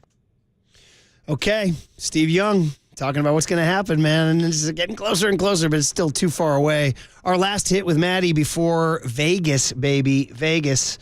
Good morning, Maddie. How are you, brother? What's up, Matt? I'm doing well. Heading down to Santa Clara. Boys will be back on the field today, and the work has started for them. They want to get pretty much all their busy work, the game plan, the hard practices. They want to get all that done before they jump on that plane Sunday and head to Vegas. Okay, so yeah, it's funny. Install day. I mean, this is like what did Kyle and Steve Wilks draw up in the last 3 days, right? They're going to install it today. So what do you think, man? I guess the simple question is, when Kyle had his meeting with Steve Wilks, even if he meets with Steve Wilks, I don't know if he does, and he said to him, so what are you going to do about my run defense, Steve? What was Steve's answer? Tighten it up. Correct the mistakes, whatever those mistakes were. Talking to Nick Bosa after the game, and this was before he had a chance to look at the film, of course, and really study it, but he said that he was just kind of like just at a loss, and said that it seemed like every play it was one person who messed up.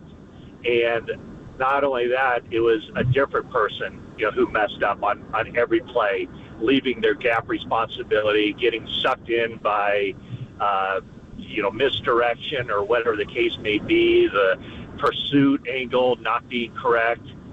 And so, I mean, that is, kind of in line with what Steve Young said. I mean, they have to be able to stop them on those running plays, first and 10, 2nd and 5, whatever the case may be, because as good as Jordan Love is, as good as Jared Goff is, the guy that the 49ers are going to be facing on February 11th is an absolute all-timer, and he will make them pay, and he will rip your heart out if you aren't able to put him in situations where he doesn't feel something. If they're able to just, here's the playbook, it's wide open, first, second, and third down, then the 49ers are going to suffer. But if it's, those third and long situations, and of course he'll hit some third and longs too, but that just gives the 49ers an opportunity to either get to him and get the ball out, or get their hands on some footballs in the defensive backfield. And, that will be a key as well, just being able to generate takeaways against Patrick Mahomes and the Chiefs. Yeah, man, I know we're going to break down the X's of O's of the 49ers and Chiefs matchup over the next week and a half, but I wanted to go back to the NFC Championship game and ask you about the second half adjustments made by Steve Wilks, because in the first half, the Detroit Lions had 21 carries for 148 yards and 3 rushing touchdowns. In the second half, only 34 yards on 8 carries. So what was the biggest thing you saw? Was it a scheme change? Was it personnel? Or what changed in the second half for the 49er defense? Well, even the second half numbers, if you look at them, I mean, that's still nearly 5 yards a carry. So even that, that's not anywhere good enough. I just think that the circumstances of the game, kind of got away from the Lions. And, the biggest run play on defense the 49ers had all game was forcing the fumble of Jahmyr Gibbs, and that led directly to the tying touchdown. But I think it was just, what got away from the Lions is that, on 4th and 2 and 4th and 3, Dan Campbell passed up field goal opportunities that would have absolutely stemmed the tide and given the Lions the victory. And the 49ers got enough pass rush to knock Jared Goff off his spot and throw some inaccurate passes. The first one was not where he wanted to put it, and Josh Reynolds could have made that catch, but didn't. And that just completely opened the door for the 49ers. And so it was almost like kind of a game of momentum where then the Lions probably felt like they had to do some different things offensively and kind of stray a little bit away from what was so successful for them in the first half. So I'm not sure it was totally all what the 49ers did to make adjustments and get things right as much as it was the circumstances of the game and what Detroit decided to do. Make 3 fewer mistakes than the other team is our mantra. As Ravens, as we just had Michael Lombardi say, the Ravens made the mistakes and the Lions made the mistakes. So you get credit for making fewer. You do. You don't get called lucky. You get credit for making fewer. Matt Mayoko, NBC Sports Bay Area. You see him on TV. You read him. You see him on social. He's everywhere. You hear his podcast too. Hey, Maddie, this morning, one of the themes we're going with is Super Bowl 54. It was on last night, NFL Network. Marcus watched it. We were going over the box score, the starting lineups, all that stuff. So when we call this a rematch, it's not really a rematch. Yes, Andy Reid, Patrick Mahomes, Travis Kelsey, Kyle Shanahan, those are all important people that are back. But there's so many differences. So for you, when you look at Super Bowl 54, what applies from there to here?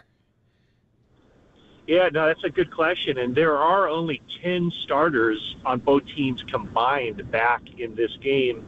7 of them are on the 49ers. And I think the entire world could name the 3 guys on the Chiefs. It's Mahomes, it's Kelsey, and it's Chris Jones. And all 3 of those guys had major impacts on this game back in Super Bowl 54. I think the 49ers need to treat this as whatever it takes to win. And I know that kind of sounds ridiculous, but of course it's a Super Bowl. Just because something was happening in the regular season and this was your formula, it doesn't necessarily mean that that's the formula to win this game. And so, I mean, think back to 2019, or I guess it was February of 2020. The 49ers really didn't get a whole lot going offensively. They scored 20 points in that game. That's not good enough. And the Chiefs scored the final 21 points in that game.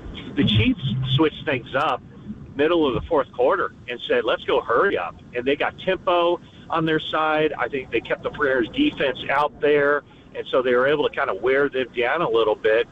And then for the 49ers, it was really the coming out party in a lot of ways of Deebo Samuel as a runner.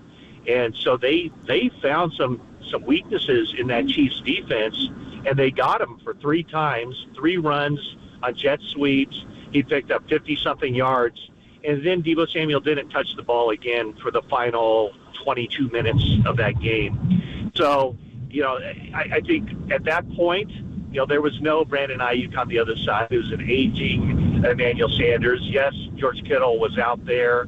They had a couple good running backs with Tevin Coleman and Raheem Mostert, but I would say that you got to stick with what's working. And what was working in that game was Deebo Samuel. So that would be one lesson.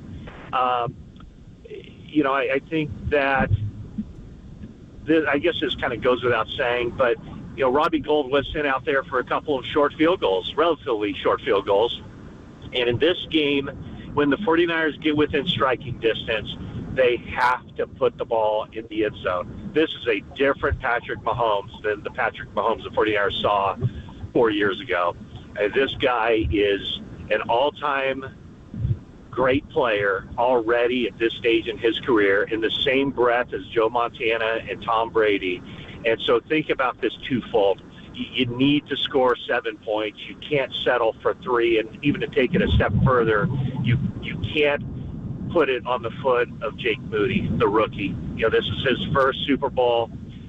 He's already had 2 misses in the postseason. On the other side, Harrison Butker has been there a lot. And so, for all the 49er fans who are feeling anxiety about the possibility of Jake Moody deciding this game, an absolute key for the 49ers will be to make sure that he's not in a position to decide this game, that the 49ers have to score, and their final score needs to be multiples of 7, not multiples of 3. Now, Matt, going back to that 2019 Super Bowl roster, we can get into all the different personnel players who were on the roster, whether it's Robbie Gould or whether it's Joe Staley, and now swapping out that offensive line with Trent Williams and a whole different cast of characters. You brought up Brandon Ayuk, and we all know about how much of a factor Christian McCaffrey is in the backfield. But I wanted to ask you about the main difference that you see with this offense that was ran by Jimmy Garoppolo in 2019 versus the Kyle Shanahan system you're seeing being ran now by Brock Purdy heading into the Super Bowl. Well, one of the things that also kind of struck me leading up to that Super Bowl was how, I thought, if you don't use it, do you lose it? And I'm talking about the passing game. Jimmy Garoppolo and the 49ers offense was not just run-oriented in the 2 postseason games, in the divisional round and the NFC Championship game. It was run-dominated. I mean, Jimmy Garoppolo rarely dropped back to throw a pass. And there was a play early in the Vikings game, two 17-point victories for the 49ers against the Vikings and the Packers. But there was a play in the Vikings game where Garoppolo made the wrong read, didn't make a good pass. It wasn't intercepted, but it was darn close, and it scared the heck out of Kyle Shanahan. And so the 49ers really went run-based offense for those 2 games. And they did it because it was working and there was no reason for them to throw the football. This is different because the 49ers have relied on Brock Purdy, and Kyle Shanahan has tons of confidence in Brock Purdy to make the right pre-snap read, make the right post-snap decision, put the ball where it needs to be put. Brock Purdy has not been perfect, obviously, in these 2 postseason games, but I think there is a thought of, the 50-50 split is something that would really be something the 49ers would want to do. I don't think they feel like they have to go in this game and run the ball 35 times in order to win. I think they feel like if it's a 50-50 split and they're able to get the ground game going, and then they're able to use play action and make some plays down the field, that's what would set up for the 49ers. This is I was thinking about this, fellas. Of all the 49ers teams that have been in the Super Bowl, 7 of them, this is the best opponent that they've met. And I know what you're saying is that, well, they played they played the same opponent 4 years ago. I would say no. That wasn't Andy Reid with 2 Super Bowls under his belt. That wasn't Patrick Mahomes with 2 Super Bowls under his belt. This is a juggernaut. This has been the best team in the NFL for 5 years, the Kansas City Chiefs, and this is the best opponent, the most formidable opponent the 49ers have ever faced in the Super Bowl. I mean, I love you, Matty. You're like a brother to me, but dude, obviously you're forgetting the 1989 Denver Broncos. There you go. Exactly. Yeah, there we go. All right. 55-10. All right. It's an interesting take. And speaking of like non-X's and O's, like you said, it's a great team.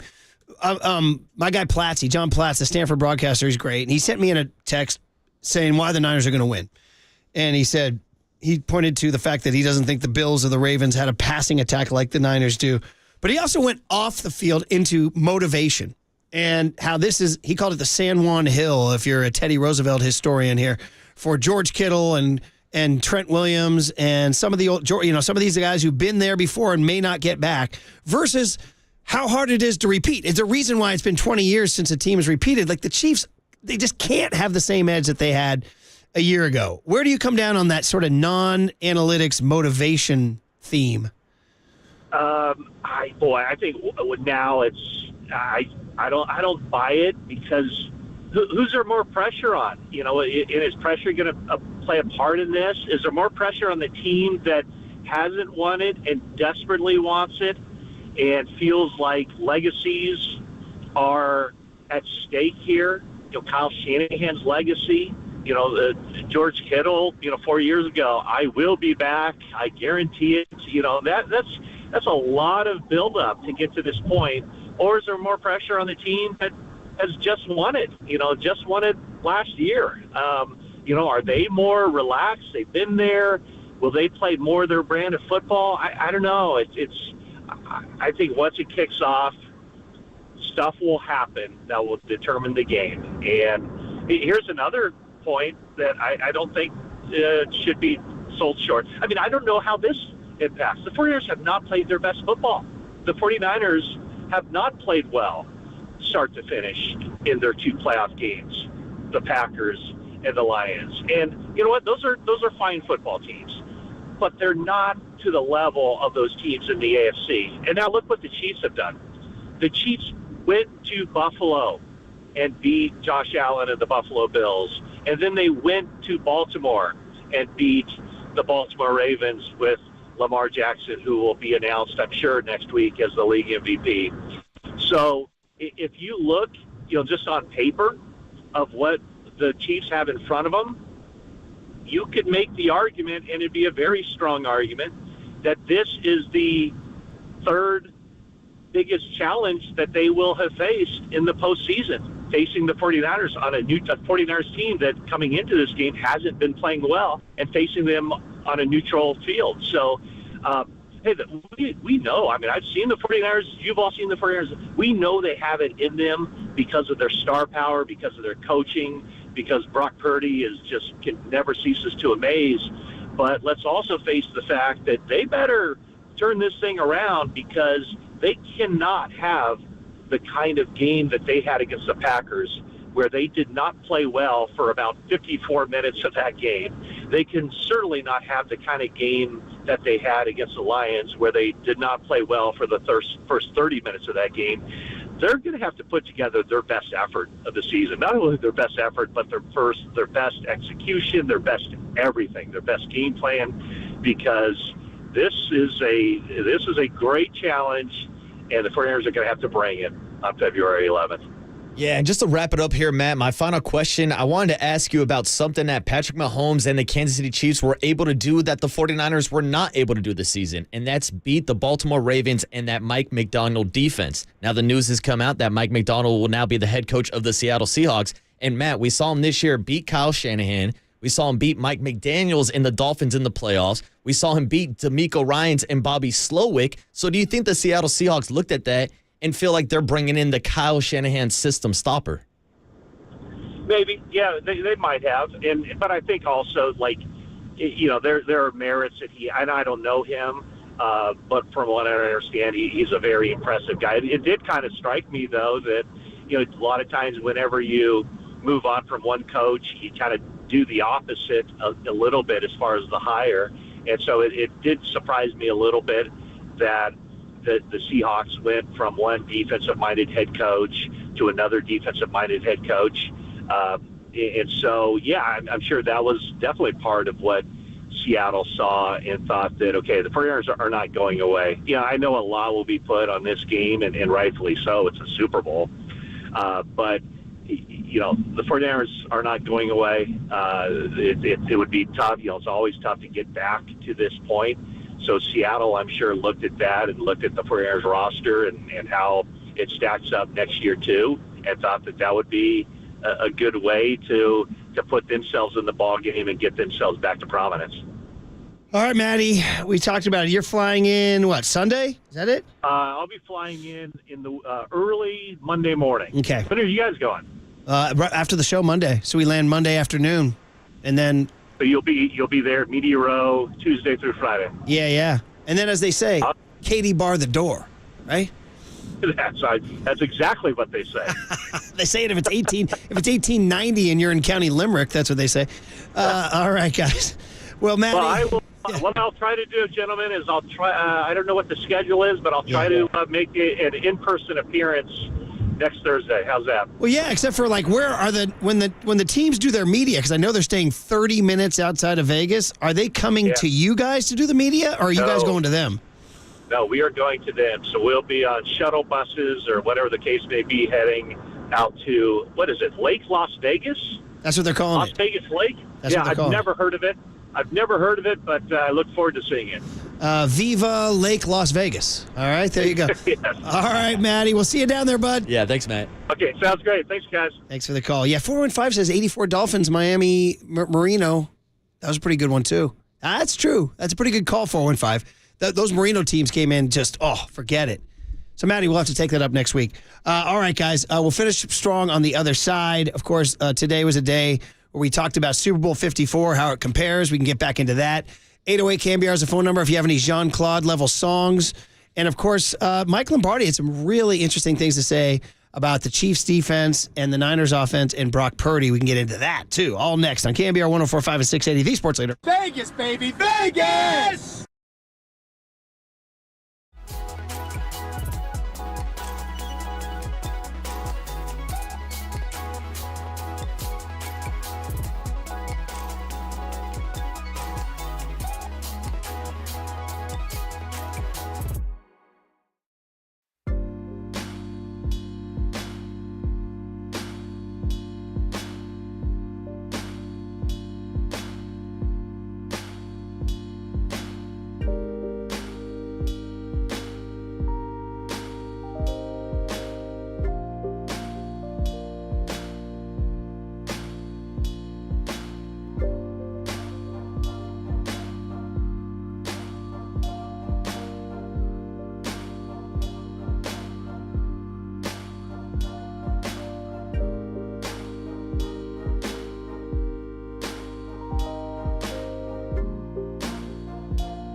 Listen to the sports leader anywhere, anytime. Download the KNBR app. Murph and Marcus continue live from the KNBR Casino Matrix Studio. Casino Matrix progressive jackpots are here. Where are you? Just drop in. Please play responsibly. 1-800-GAMBLER. This game has to start and end with the Niners saying, okay, Armstead, you make $20 million. We paid Bosa a ton of money. Chase Young, you're going to be a free agent, right? Hargrave, we paid you a lot of money. We're going to have to play better up front. And if they can do that, they can get control of the game and maybe put some pressure on Mahomes, who's only been sacked twice in 4 games.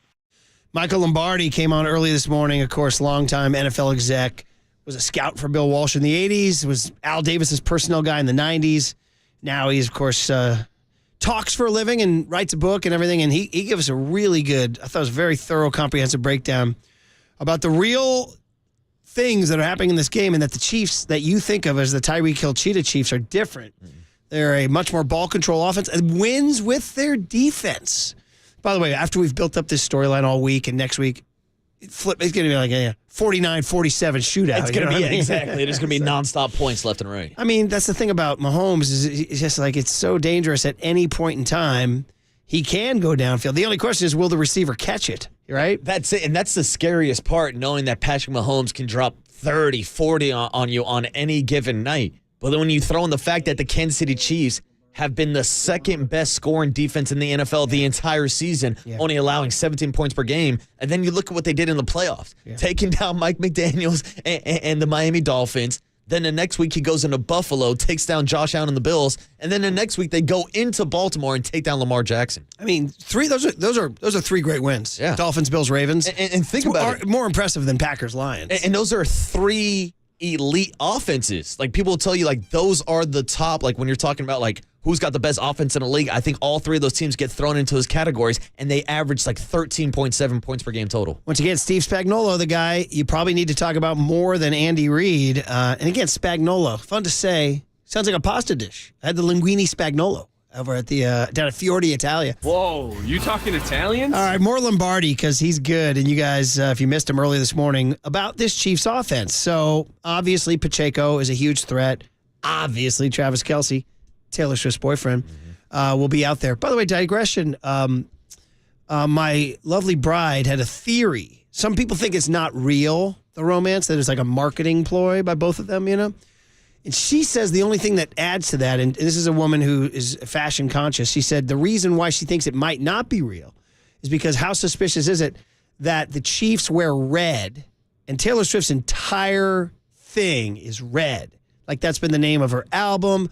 Her lipstick apparently is very famous. What, is Taylor Swift in a gang? Her whole thing is red? What are we talking about? We're not going with the Bloods. Yeah, what are we talking about here? She did not pick a Jaguar for the teal. She did not pick a Cowboy for the light blue. So she says the only thing that's suspicious is how did she wind up boyfriending a guy who wears red that coincidentally fits her fashion motif. So there you go. Interesting, but also the 49ers are red. True, but red and gold, yeah. Okay. She could go. Who would it be the guy on the Niners then? That's true, so who would it be on the Niners that she could have got with? See, but that's the question, because we're always offering up a Brock Purdy or Christian McCaffrey or George Kittle. They're all happily taken. Who's the hottest Niner bachelor? Debo. No, he's Debo kids. He's got a kid. He's got Tyson on the left. I think he's got a girlfriend.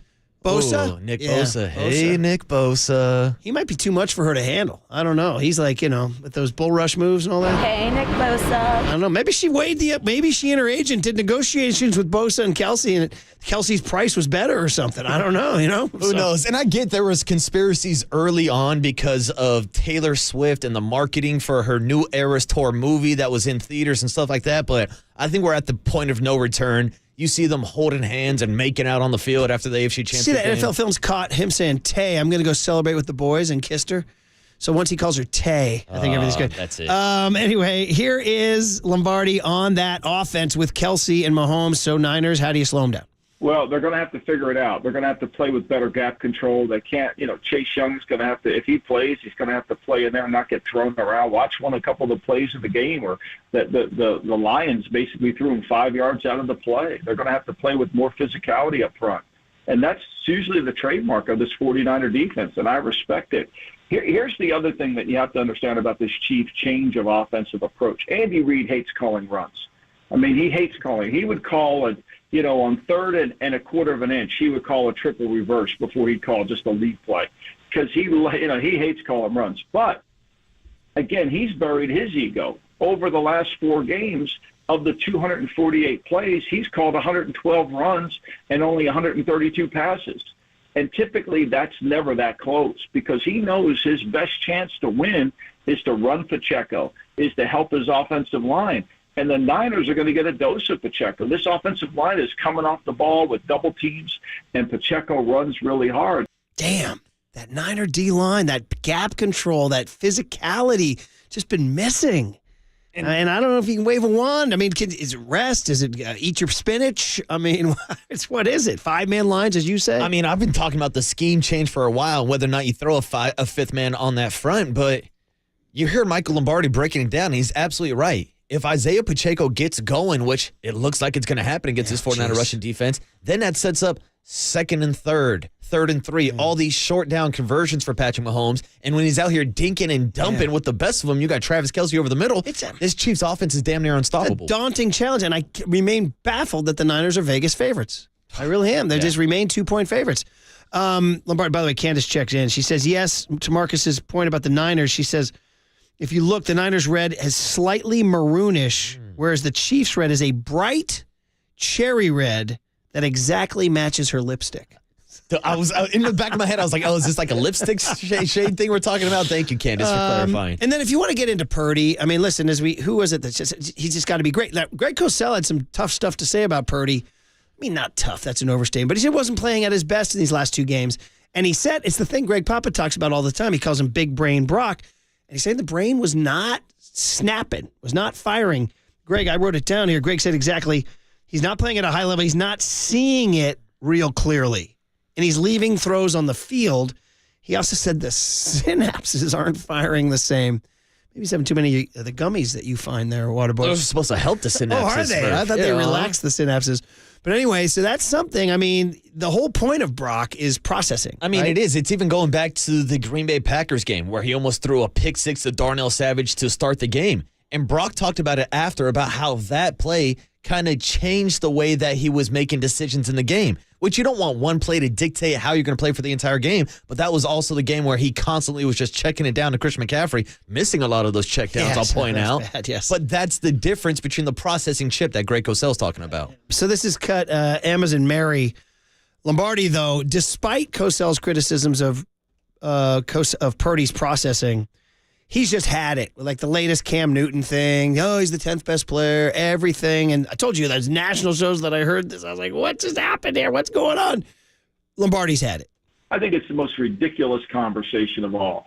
I don't understand it. America loves a comeback story. We love the underdog who reaches great heights. But poor Brock Purdy can't get that. I say this all the time. Kurt Warner, he goes from the Packers as a free agent, works in a supermarket, goes to the Arena League, is a third-string quarterback on the Rams, and then comes from behind and leads them to a Super Bowl. And we love the Kurt Warner story. Nobody called Kurt Warner a game manager when he had all those great players on the Rams offensive team. No one said that, right? They just loved him. Oh, what a great story, Kurt Warner. Poor Brock Purdy, he can't get any love. The guy's a good player. The guy is a really good player. If you don't think he's a good athlete, watch his run to tie the score up at 24-24 when Brian Branch is chasing him and can't catch him.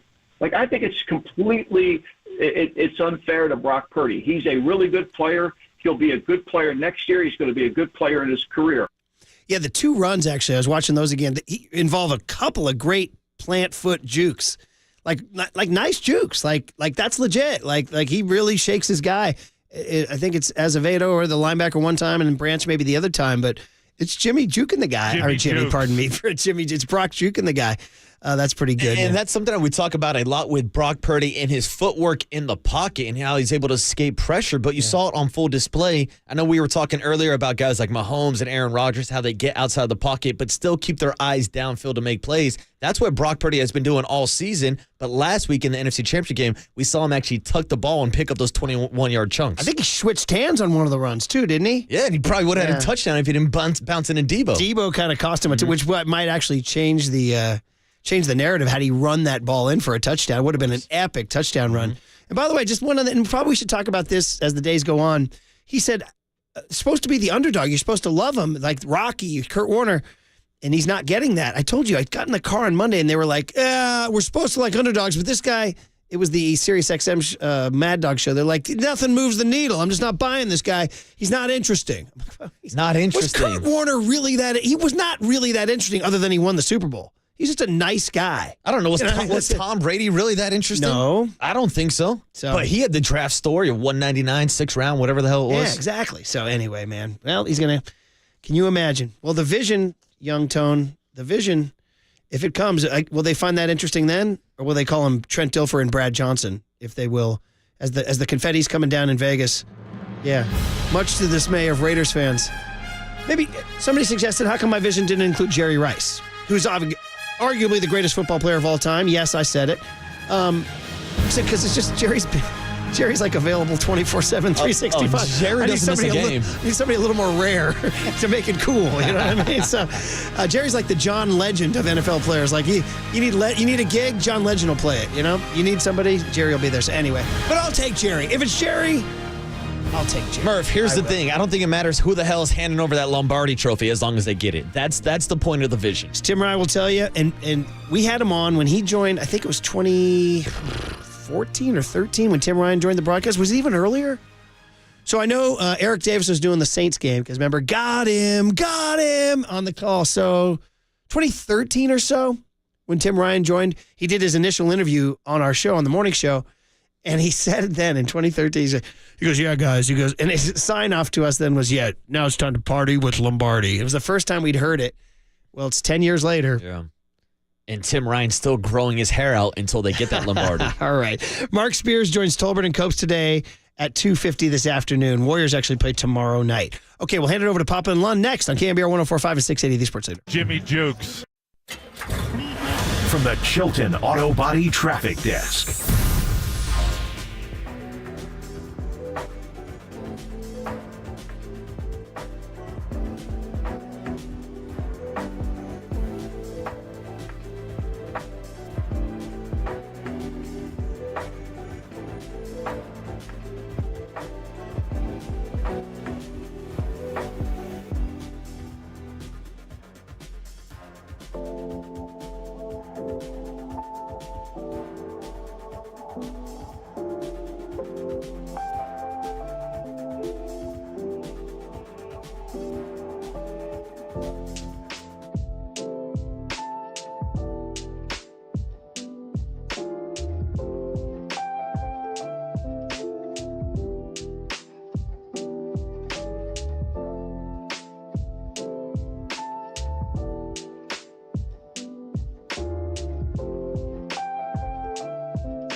Listen to the sports leader anywhere, anytime. Download the KNBR app. Murph and Marcus continue live from the KNBR Casino Matrix Studio. Casino Matrix Progressive Jackpots are here. Where are you? Just drop in. Please play responsibly. 1-800-GAMBLER. I cannot wait to party with Lombardi, man. I mean, where's it from? Like the diaphragm there, man, for sure.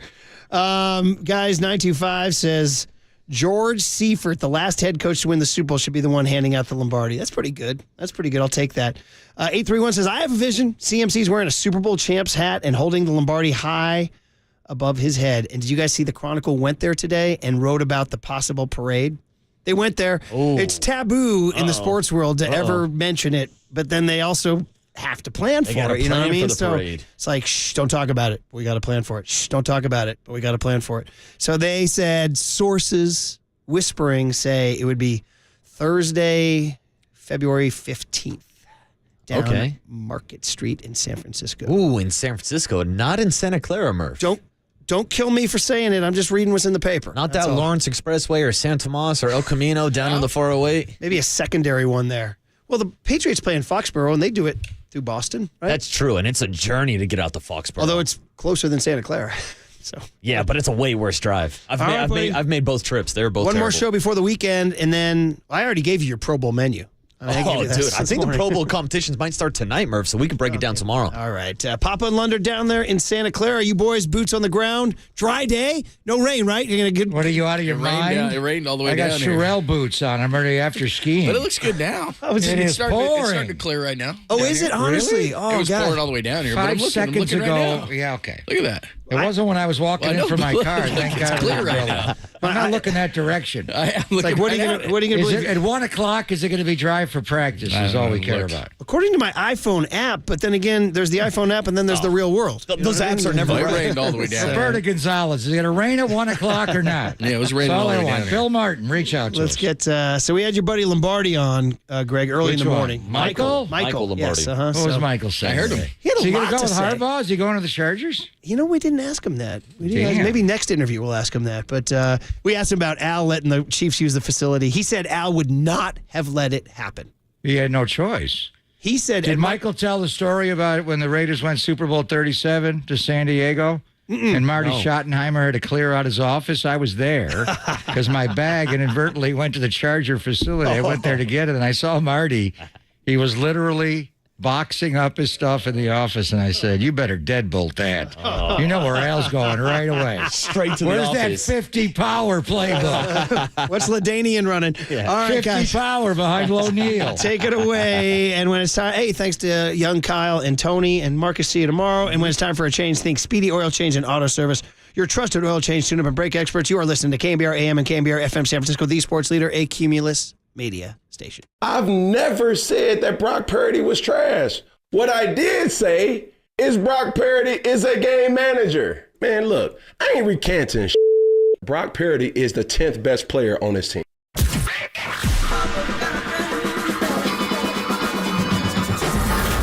Ladies and gentlemen, Prepare yourself. prepare yourselves I love it when you call me Big Pop. for Greg Papa Sleeping Boy is Superman. San Francisco. and John Lund. It's 10 o'clock. Let's hit it. This is Papa and Lund That's right. We're getting it going. on KNBR 104.5 and 680. The sports leader. What an amazing game under that kind of pressure to come back from that far. And it's always going to be something that you can hold on to as a team. You can be in a jam and know that you've done it before. Like, you don't want to be there. Nobody wants to be down 24/7 in the championship, especially at home.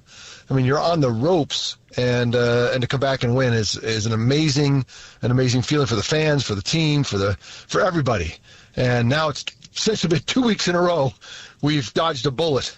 And I don't think that we thought at Thanksgiving that we would be that kind of a team that had to be dodging bullets. This game has to start and end with the Niners saying, okay, Armstead, you make $20 million. We paid Bosa a ton of money. Chase Young, you're going to be a free agent, right? Hargrave, we paid you a lot of money. We're going to have to play better up front. And if they can do that, they can get control of the game and maybe put some pressure on Mahomes, who's only been sacked twice in 4 games. That's Mike Lombardi for the morning show. We got a ton of great reaction as we get you closer to the Super Bowl. It is Thursday. That means we're down at Levi Stadium, as we have been all season long. It means Tim Ryan is going to be down here, and you're going to get your Tim Ryan Power Hour from 11 to noon, so do not miss that. If you got to go to lunch early, whatever the case may be, sit in the car or whatever, stream us. Tim is going to join us. We're on YouTube and Twitch as well, so lots of different ways to contact the show. We've got the text line already up. We'll take some calls a little bit later on when we ask Papa anything at all. We'll delay that into the noon hour. But one of the things Steve Young said there, and I started a little bit of a deep dive into this thing last night because I was bored and my family doesn't like me. And so I was thinking about exactly what Steve Young said there, because the last time they went to the Super Bowl in 19, among the many changes, was that the Minnesota game wasn't relatively close. The Green Bay game was a complete blowout, but they've had to come back in both of these games. Does that harden you somehow? Does it make you better? Does it matter? How do you look at it? First of all, don't say streaming ever again. Why? My socks are soaking wet. Absolutely pouring right now. You got to take them off. You got to dry them out somewhere. I'm going to put on boots for practice. But anyway, it's hopefully it'll clear up for practice, because Kyle always jokes about needing a bubble. When you're actually practicing and then playing in those same conditions is not a bad thing. But I think the Allegiant Stadium is domed. So this is one time you don't want to lose a day of practice because it's raining. So hopefully it'll clear up in the 1 o'clock hour. But we'll hear from Kyle at 11:35, and then the players go to the podium. And before they go to Vegas, they got to meet the media today and practice today, tomorrow, Saturday, fly Sunday. But anyway, I went down that rabbit hole last night. I wasn't going to do it. I don't think it would do me any good.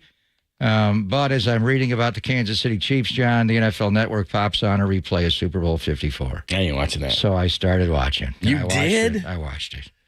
I watched Fred Warner's interception. I watch it until the Tavarius Moore interception. No, I turned it off after he intercepts it. They all run into the end zone, and you and I and Tim looked at each other and we went, "They might do this." I began thinking about the parade. I honestly did. I thought it was.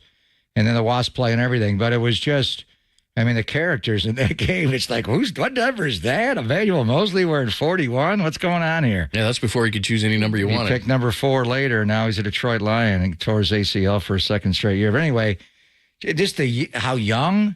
I mean, Bosa was a rook. For the calendar year, it was 4 years. For football seasons, it's 5.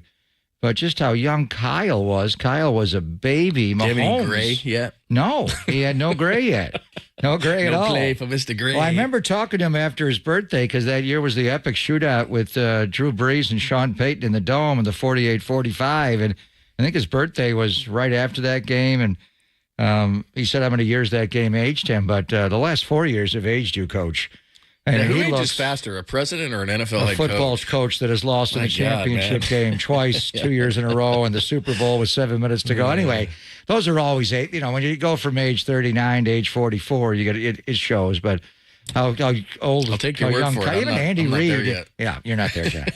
When I'm 64. But anyway, just why Debo was Debo back then, and he was young, and the line was Laken Tomlinson and Ben Garland, Mike Percy, Mike McGlinchey, and Emmanuel, Jimmy, the whole thing. You know what was really great in that game, even better than I remember, was Kyle Juszczyk. Not just the touchdown, and I think the best pass Jimmy threw in that game was Jimmy's touchdown. It was Juice's touchdown. That's when we thought they were going to win. He had a couple of other big plays in the game. But anyway, does it harden them to go through what they went through? I think they need the bye week after these last 2 games. The Green Bay game, wow, was that tough. And then this game was insane. Tim will come in and we'll recap the whole thing again. But they get a week off, and they're back to it. They want to get a lot of this buttoned up before they go to Vegas on Sunday, because once they get there, the media obligations don't stop, and neither will Kyle, and he'll make tweaks. There have been a lot of coaches that have changed game plans right before the Super Bowl. Bill Callahan was forced to do it in Super Bowl 37 with the Raiders when his center went AWOL. I have no idea where he went. May actually reach out to the folks at NBC to get that audio to play a little bit next week, since we are going to the home of the Raiders to play the Super Bowl. But in any event, we're here. It is the Chiefs. It is Mahomes. It is a younger 61-year-old Andy Reid. I mean, the one thing with him, John, just all the trick plays. He does. And watching the You were obsessed with that Rose Bowl play. Who Remember wasn't? at the one? Who wasn't? Was that It was a touchdown or a fourth 2 down. point? It was Yeah, a fourth down that's and right. one. Yeah. That was a play. What The Rose Bowl was it? play, 46 40. or 48? Yeah, something like that. The enemy found. And watching it, because we were in the end zone in Miami, and I'm like, where's Mahomes lining up? He's not under center. And they moved him over just one spot direct, but they all did a 360 spin. Is that legal?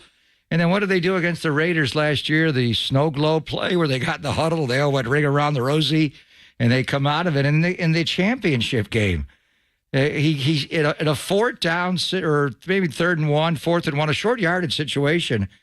He puts Mahomes under center, and he goes into the old school pro set formation like it's Mike Garrett and Ed Podolak.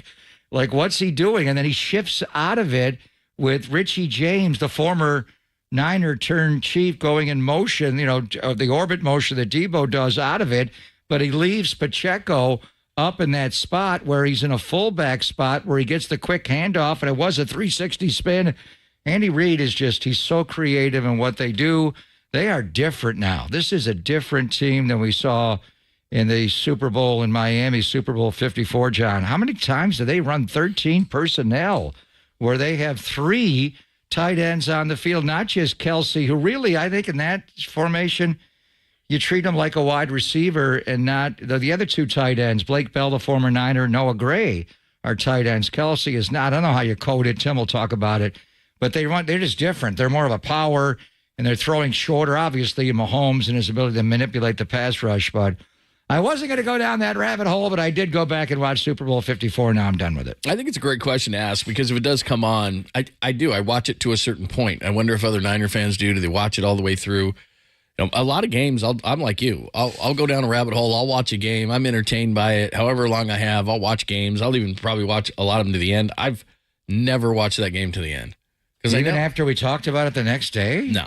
I watch, maybe the next day just because we had to talk about it. You watched with Jimmy overthrew Emmanuel. I mean, we watched that was the only time. But after that, I'll either watch to the interception or I'll watch up until the Jet Wasp play because I don't want to see it. We played him in the preseason. Trey Lance's first game was against them, right? Because, the thing is, we've had this conversation before. Super Bowl 47, they came back, but I never thought they were the better team. Baltimore came out on fire in that game, and the lights went out. And Jacoby Jones at the beginning of the third quarter had that kick return, and I thought, if they would have won it, it would have been awesome, but I don't know if other people subscribe to these terms, whether a team deserves to win a game or not, and that doesn't matter.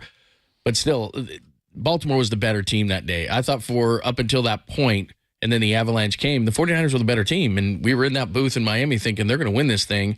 And all of a sudden, he pulls a rabbit out of a hat, and momentum is a real thing, as George Kittle said, and Kansas City got the momentum. And that one hurt more to me because you're thinking to yourself, they got this game. They have Mahomes confused. He's throwing the ball into the ground. They got him. And that's why I don't watch it to the end because I'm like, especially because it was 31-20, and they get that last touchdown, and if nobody saw the game, they'd just look at the score and say, well, Kansas City blew them out. And that was far from the case. Well, not a doubt. It was 31-20 final, and they shouldn't have even scored the last touchdown. Damian Williams should have gone down, but he scored. Anyway, I watch it back, and you got to take the emotion out of it. I know the ending. You want to see where it turns, but it's just, matchups. How do they deal with Kelsey in that game? And the corners are obviously different, and just how Andy Reid played, they're different. They're just a different team.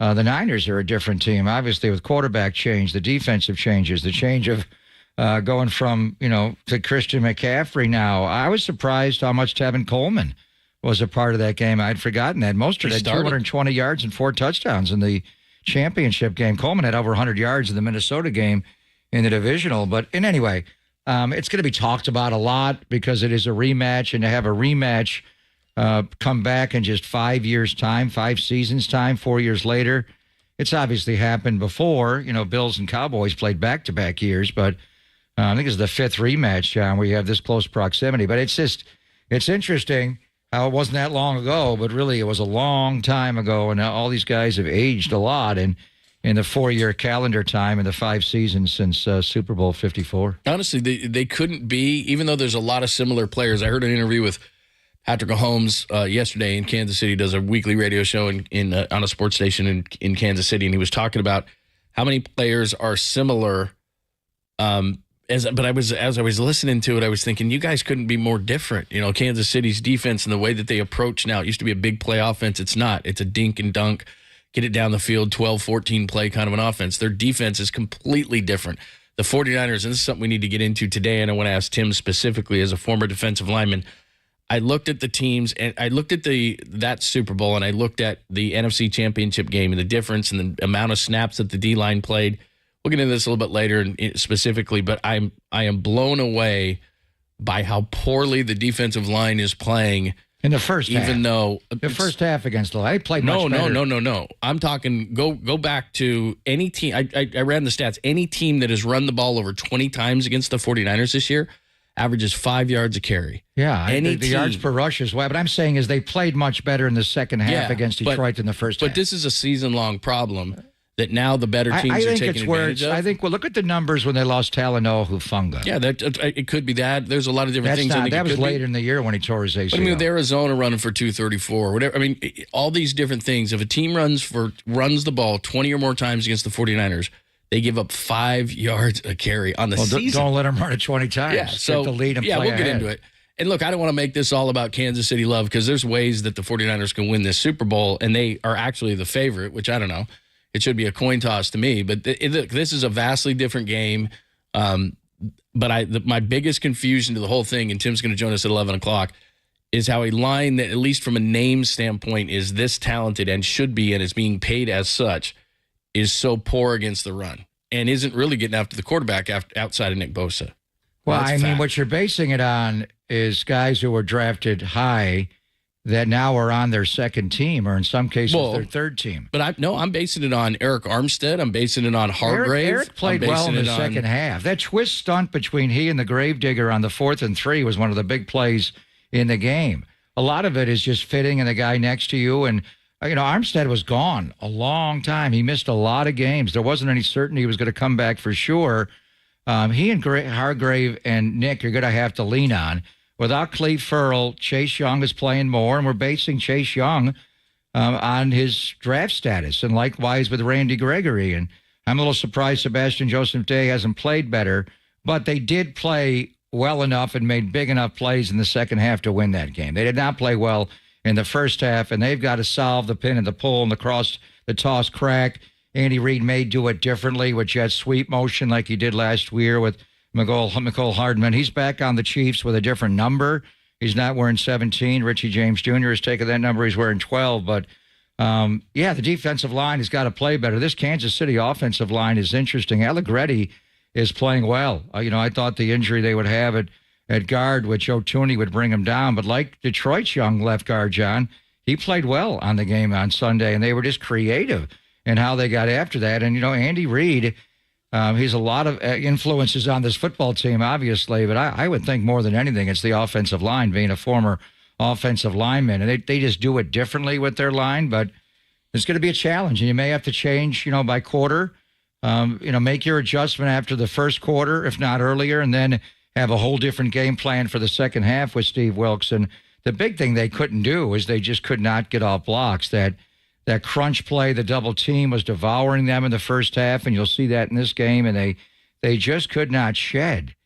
They could not shed. It's like Shed Boy. If you can't get out of the shed, John, you can't tackle. All right, we finally found a way to get it disengaged in the game on Sunday. We'll get into a ton of it. There's a lot of different angles on this whole thing. And remember, we're going to be in Las Vegas starting on Monday. We'll be Monday through Friday on Radio Row. We'll have all sorts of great stuff. Plus, we're going to have YouTube and Twitch.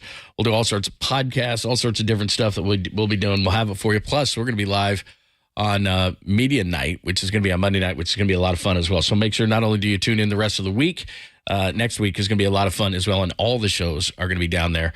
You and I have done a ton of Super Bowls together. I was thinking about that, but this is our third as far as actually having the 49ers in it, 47, 54, and now 58. So we'll have a lot of fun from Vegas, so make sure that you tune in. We'll open up the phone lines as well, the text line, after we talk to Tim Ryan at 11 o'clock. He's going to join us from 11 to noon. Get you the rest of the guest list coming up next. We're live from Levi Stadium, getting ready for the Super Bowl, the big game. Pop and Lund only here on the Sports Leader.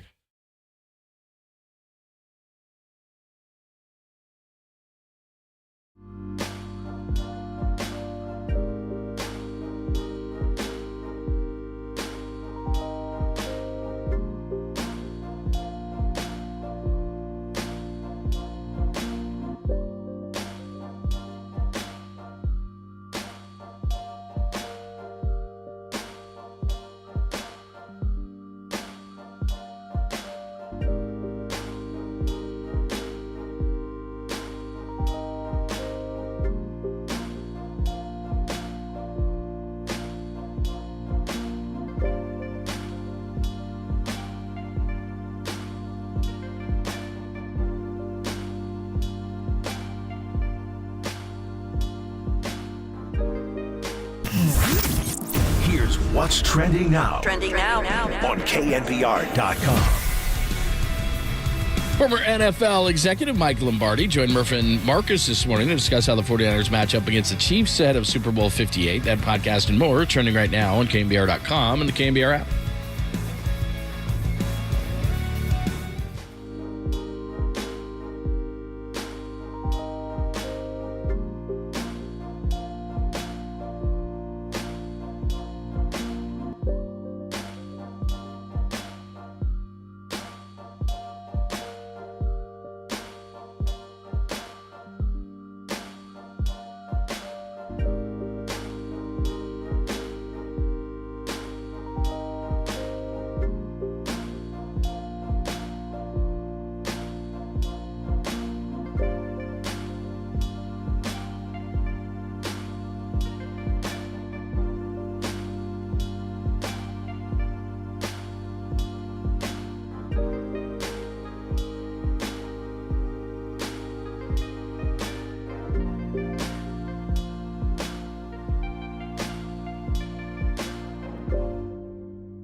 Faithful, there's a party happening on our podcast page. Hear every interview from every show on demand at knbr.com/podcast. Now on with the show on the sports leader.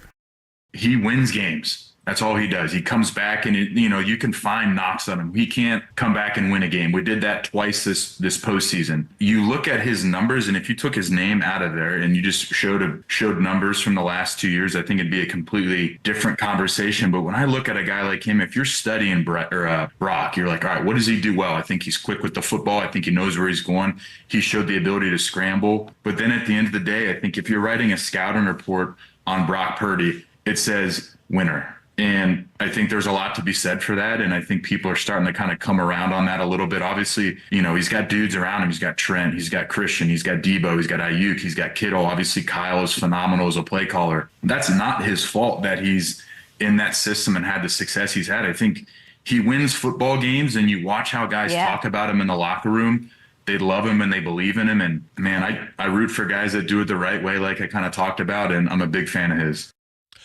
I didn't know we were going to talk about this today, but it continues to be a thing. And guys, if you want to rack the Cam Newton thing up, and if you want to rack up the Mike Lombardi from this morning as well, this continues to be a big topic. And I know when we get to Vegas next week, it will continue to be a big topic. It's probably the most frustrating topic that we talk about, at least to me. Kyle doesn't care. Brock doesn't care. None of the players on the team care other than to defend him. Why do we care what Cam Newton thinks? What do we care what Ryan Clark thinks? What do we care? I mean, that was Luke Kuechly, he's going to go to the Hall of Fame along the same lines as Patrick Willis. I mean, he played a short career, but he was a hell of a linebacker. But anybody who knows anything, Mike Lombardi worked in front offices, a friend of yours, NFL executive, lots of Super Bowl rings. He said the same thing I'm saying. He's saying people just, what's wrong? And the other thing he said that I think is absolutely 100% the most mind-boggling part of this whole disrespect for Brock Purdy is, don't people love an underdog story? Didn't people love the Kurt Warner story? Don't we love as a society in any way, walk of life, the guy who comes from nowhere and does something? And then after a while, after he's overexposed, especially in sports, then we kind of turn on him a little bit. But at least we love the guy at first. And this guy just in the 2022 draft was picked 262, Mr. Irrelevant. It's an awesome story. And yet there's these huge debates of whether this guy's any good. And look, the last thing he did was, okay, he's got to come back. Well, he did it against Green Bay. Then other people said, well, it was only 7 points. That wasn't a comeback. Well, now it's 17. Like, I know we have to continue to talk about this, and we will, and we'll have a ton of people nationally on next week from Vegas, and it'll get re-racked, but I don't get it. I don't get it. Well, I think it's because he looks like your paper boy. When people don't get papers anymore, so that's not a good line. You're a choir, isn't that an altar boy? Isn't that even Do people better, go to part church of the anymore? story? No, I just think that he's not 6'13", 299 million pounds, and he's not built like Cam. And I do appreciate what Luke Kuechly has to say. That guy's played the position not only with tremendous skill but intellect. That's one of my favorite players of all time. We had Mike Lombardi on early in the year, and I respect Mike because Mike has been a talent evaluator his whole life. That's what he's done. But he also knows coaching, and he taught me a lot about football. He knows how to watch it and break it down. I watched practice with him. We had him on early in the year, and who did he put him in the same category of Tua Tagovailoa. And Tua's got positives to his game, but he doesn't see the field like Brock. And I think there's a point. They tried to get him away from the RPO game, but I think there is a way to defend, even with all that great speed and what Mike McDaniel was able to do. So I think the bottom line is what Brock has shown on tape the last few games does have a plan of attack. And I think I go back and watch just about every game I can, mainly because I'll watch the All-22 on the recent games. But I like to hear stories about, I watched the Lions opener in Kansas City, and you get thoughts about going into the year, and I'll get a nugget from the game broadcast that, wow, I forgot about that. So I'll go back and watch. The Chiefs are on. They're like America's team in the AFC. How many Nance Romo games did they do of Kansas City? They're on national TV every week, so you get the best graphics and everything. So I watch them all. But really, and we'll ask Tim this, around here, I never asked Kyle how many games he goes back and watches.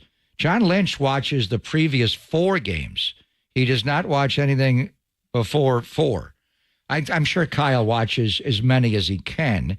And having a Super Bowl, when he's tossed it in his hotel room, he'll go back and watch the Super Bowl 54. Certainly going to watch many times. Especially against Andy Reid, because what he'll do is he'll pull a play from week 1 last year. But the video people pull all those special plays for him on a separate reel. He doesn't have to go through and watch the entire game. He'll definitely go back and watch last year's game, and they came in here and almost dropped 50 and ran that jet sweep over and over again and got the edge. It was embarrassing. But the point I'm making is Kansas City's changed the last 4 games of the year, and the last 3 have been playoff games. The Arctic game and Arrowhead against Miami, the way they were able to manage the weather in that game. They're not turning the ball over. Mahomes is different.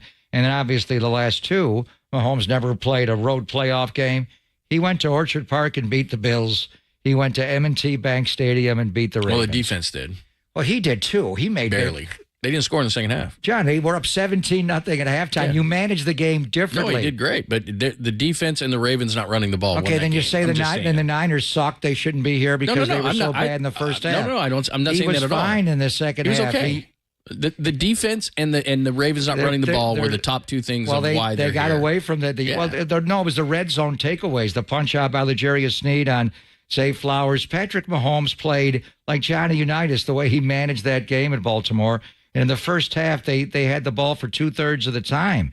They dominated their first half as much as Detroit did against the Niners. But getting back to Brock, and the point I can make is he just wanted to win the game. And he wasn't going to turn the ball over and give them a chance. He's playing differently. He's playing it a different way. Everything that Luke was saying about Brock's a winner, Patrick Mahomes is a winner at the highest level since he arrived. I'm talking playoff games. Only Brady beat him twice, and Burrow was able to beat him. Other than that, you can't beat this guy. But if you look at just He's Brock's, almost, you know what, though, this year? Not by his own doing. It's just because the offense has changed so much, and the O-line's not very good right now, and the running game is good, and the receivers aren't that good, and Kelsey's healthy, so that's why they're good.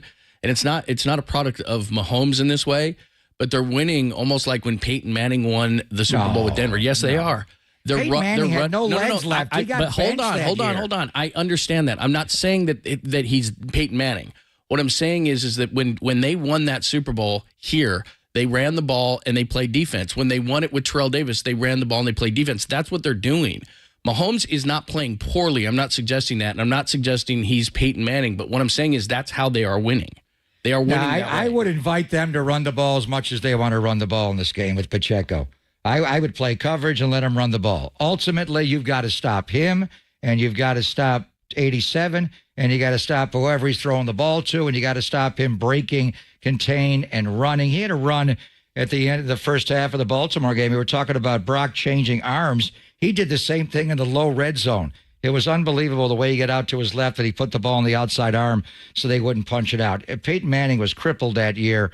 I'm not saying that. I'm just saying that's the style they're winning with. They could easily drop back and throw it 70 times and beat you that way. They're not. Well, they'll do whatever they can to make it difficult. They have many gears. But getting back to Brock, if you're looking at just the last 4 games Brock has played versus the balance of the schedule, and I would even take the 3 games out middle of the year when they lost, the Cleveland game at the rain, he played well against Minnesota. He played well against Cincinnati, got in a desperate situation late in those games and turned the ball over.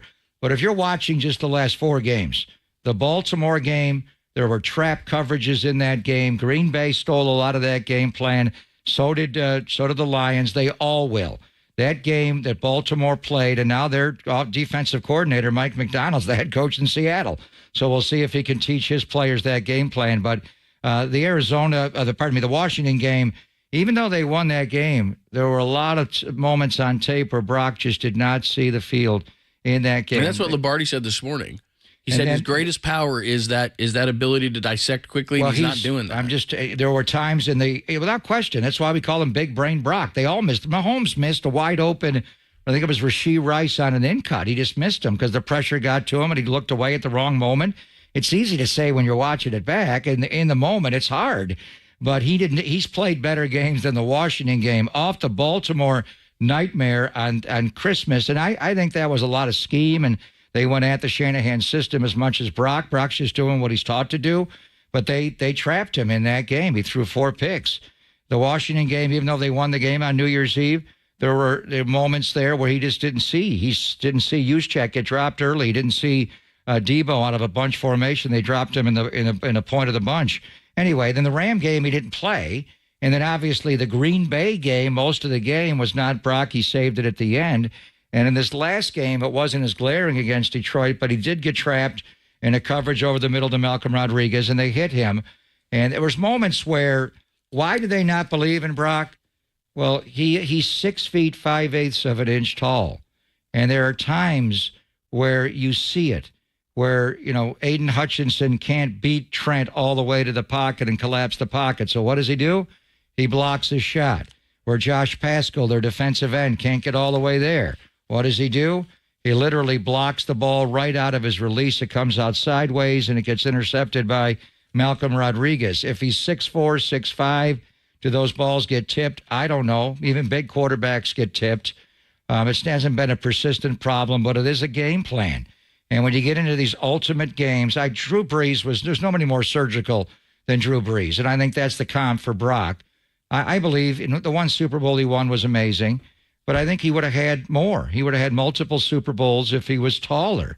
There's just moments in games, big moments, isolated moments where his lack of size is going to be a factor. Now, can he overcome that? Sure. And they can get him out of the pocket. He could pierce him. He got great players around him. But at times it could be an issue. That's why they don't believe in him. And let's be honest, John. The numbers that Jimmy had in 2019 were comparable to Brock. He didn't throw as many touchdowns or yards. It was close, though. Jimmy almost got to 4,000 yards. He threw 29 TDs that year.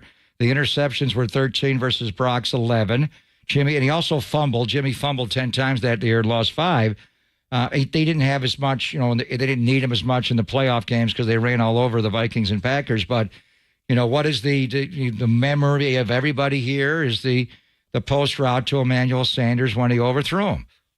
If as much as they're saying Brock and, what he did against the Lions, if he goes on the biggest stage of American sport and misses throws like that, it's going to start all over again. So, and he's got to beat Patrick Mahomes and Andy Reid and Steve Spagnuolo and their defense. I know Mayoko said this is the best team they've ever played. I don't know about all that, but this is still Patrick Mahomes. The Dan Marino's team that came into Stanford was pretty good.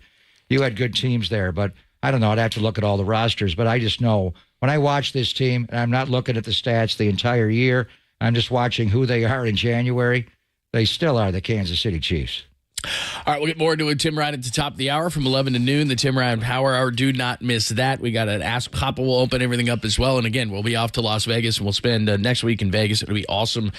We've done 3 of these together when the 49ers were in it. I think I counted we've done 9 of them on Radio Row. What's the first one we did? Was New Orleans? Super Bowl 47? Yeah. I went the year before to Indianapolis, and then you joined in New Orleans when the Niners were there for Super Bowl 47. And we've done quite a bit. And I've been to everyone since? Just about. I mean, we missed a couple, but we've been to just about all of them. What number are we up to now? 58? 58. I've been to 10 in a row or 11 in a row. Have I? Yeah. And so damn, the difference when we have the team versus not, I'm not going to say it's a stark difference because we still get great guests, but they want to come on and they want to talk Niners, and it just makes a big difference. So it's going to be a lot of fun next week, so make sure that you tune in. Again, Tim Ryan, top of the hour. We'll continue the conversation. We'll open up the text line and the phone lines as well right after Tim, right here on the Sports Leader.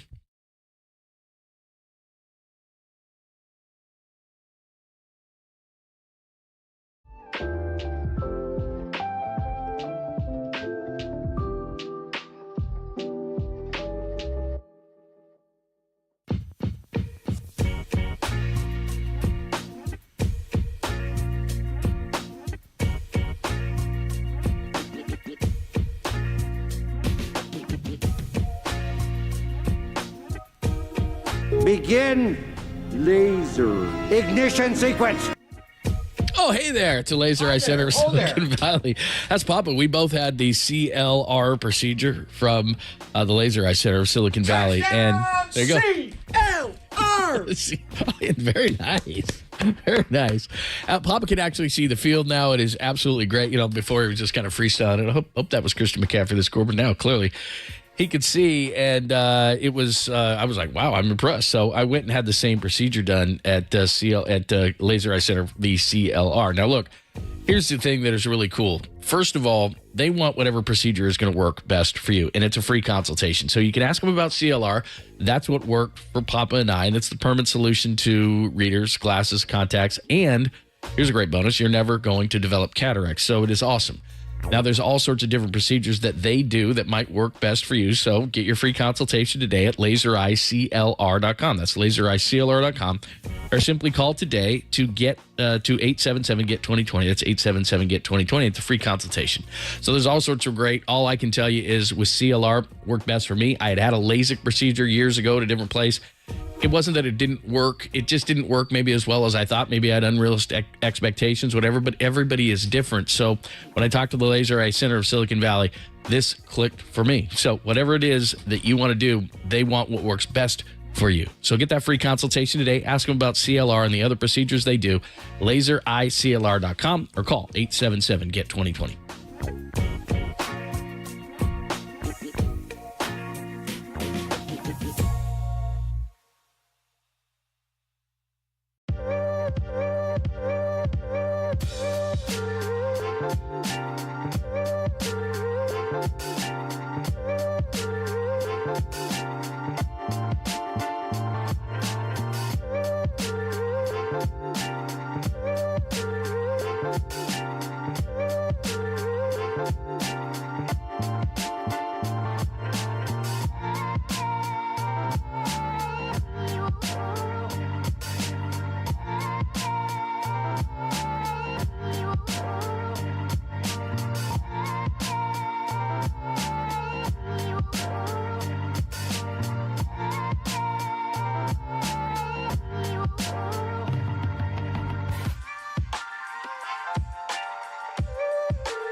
Faithful, filter out the noise, and kick it with KNBR on the gram for everything 49ers. Follow the sports leader on Instagram at KNBR. You know, talking to Nick Bosa after the game, and this was before he had a chance to look at the film, of course, and really study it, but he said that he was just kind of like just at a loss, and said that it seemed like every play it was one person who messed up, and not only that, it was a different person, who messed up on every play, leaving their gap responsibility, getting sucked in by misdirection or whatever the case may be, the pursuit angle not being correct. What's happening? Thanks for joining us. That's Matt Mayoko talking about Nick Bosa, things he said after the NFC Championship game about the issues that they basically did it to themselves against the Lions. But here's a big stat. If a team ran the ball more than 20 times against the 49ers, which happened 11 times this year, 283 carries for 1,374 yards, and that's 5 yards a carry. So if a team stuck with the run 20-plus times, Green Bay 28 for 136, Detroit 29 for 182. The real bad one was Arizona 30 for 234. But even a team like Seattle 20 for 70, Cincinnati 27, 134, blah, blah, blah. You get the point. 5 yards a carry in the games that the 49ers, the opponent of the 49ers ran the ball 20 times or more. So obviously they're going to have a great change if they're going to beat the Chiefs. And again, we understand that it's about Mahomes. Mahomes makes a ton of plays.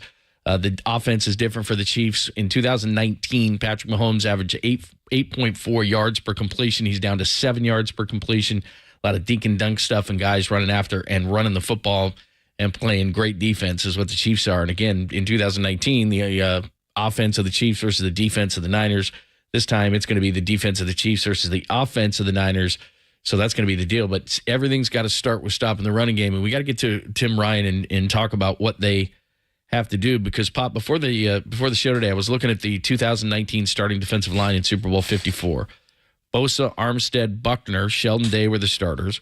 Reserves in that game were Solomon Thomas played 24 snaps. D. Ford played 42. Earl Mitchell. Remember Earl Mitchell? I do. And Solomon Thomas had a big play in that game, chasing Mahomes out of the pocket. And Anthony Zettel. Those were the defensive linemen in the Super Bowl. The NFC title game, the defensive linemen, Bosa played 70 of 72. Chase Young, Armstead, Hargrave, Kinlaw, Givens, Gregory, Sebastian Joseph Day and Robert Beal. So I'll ask you, again, I'm just talking about the names. Isn't this defensive line either as good or better than that 2019 defensive line? On paper, it is, and on the payroll, it is. This is what, and it's not even, they're not paying all these guys. Randy Gregory is being paid by the Walmart people in Denver by nature of that contract and how they structure the contract with John Lynch and George Payton. So you spend a lot of money in the offseason to go get Javon Hargrave. And they really, since that Super Bowl game, the loss of DeForest Buckner, as in Tim, we talked about it after the championship game last year in Philadelphia. They need a war daddy. They need a big guy inside.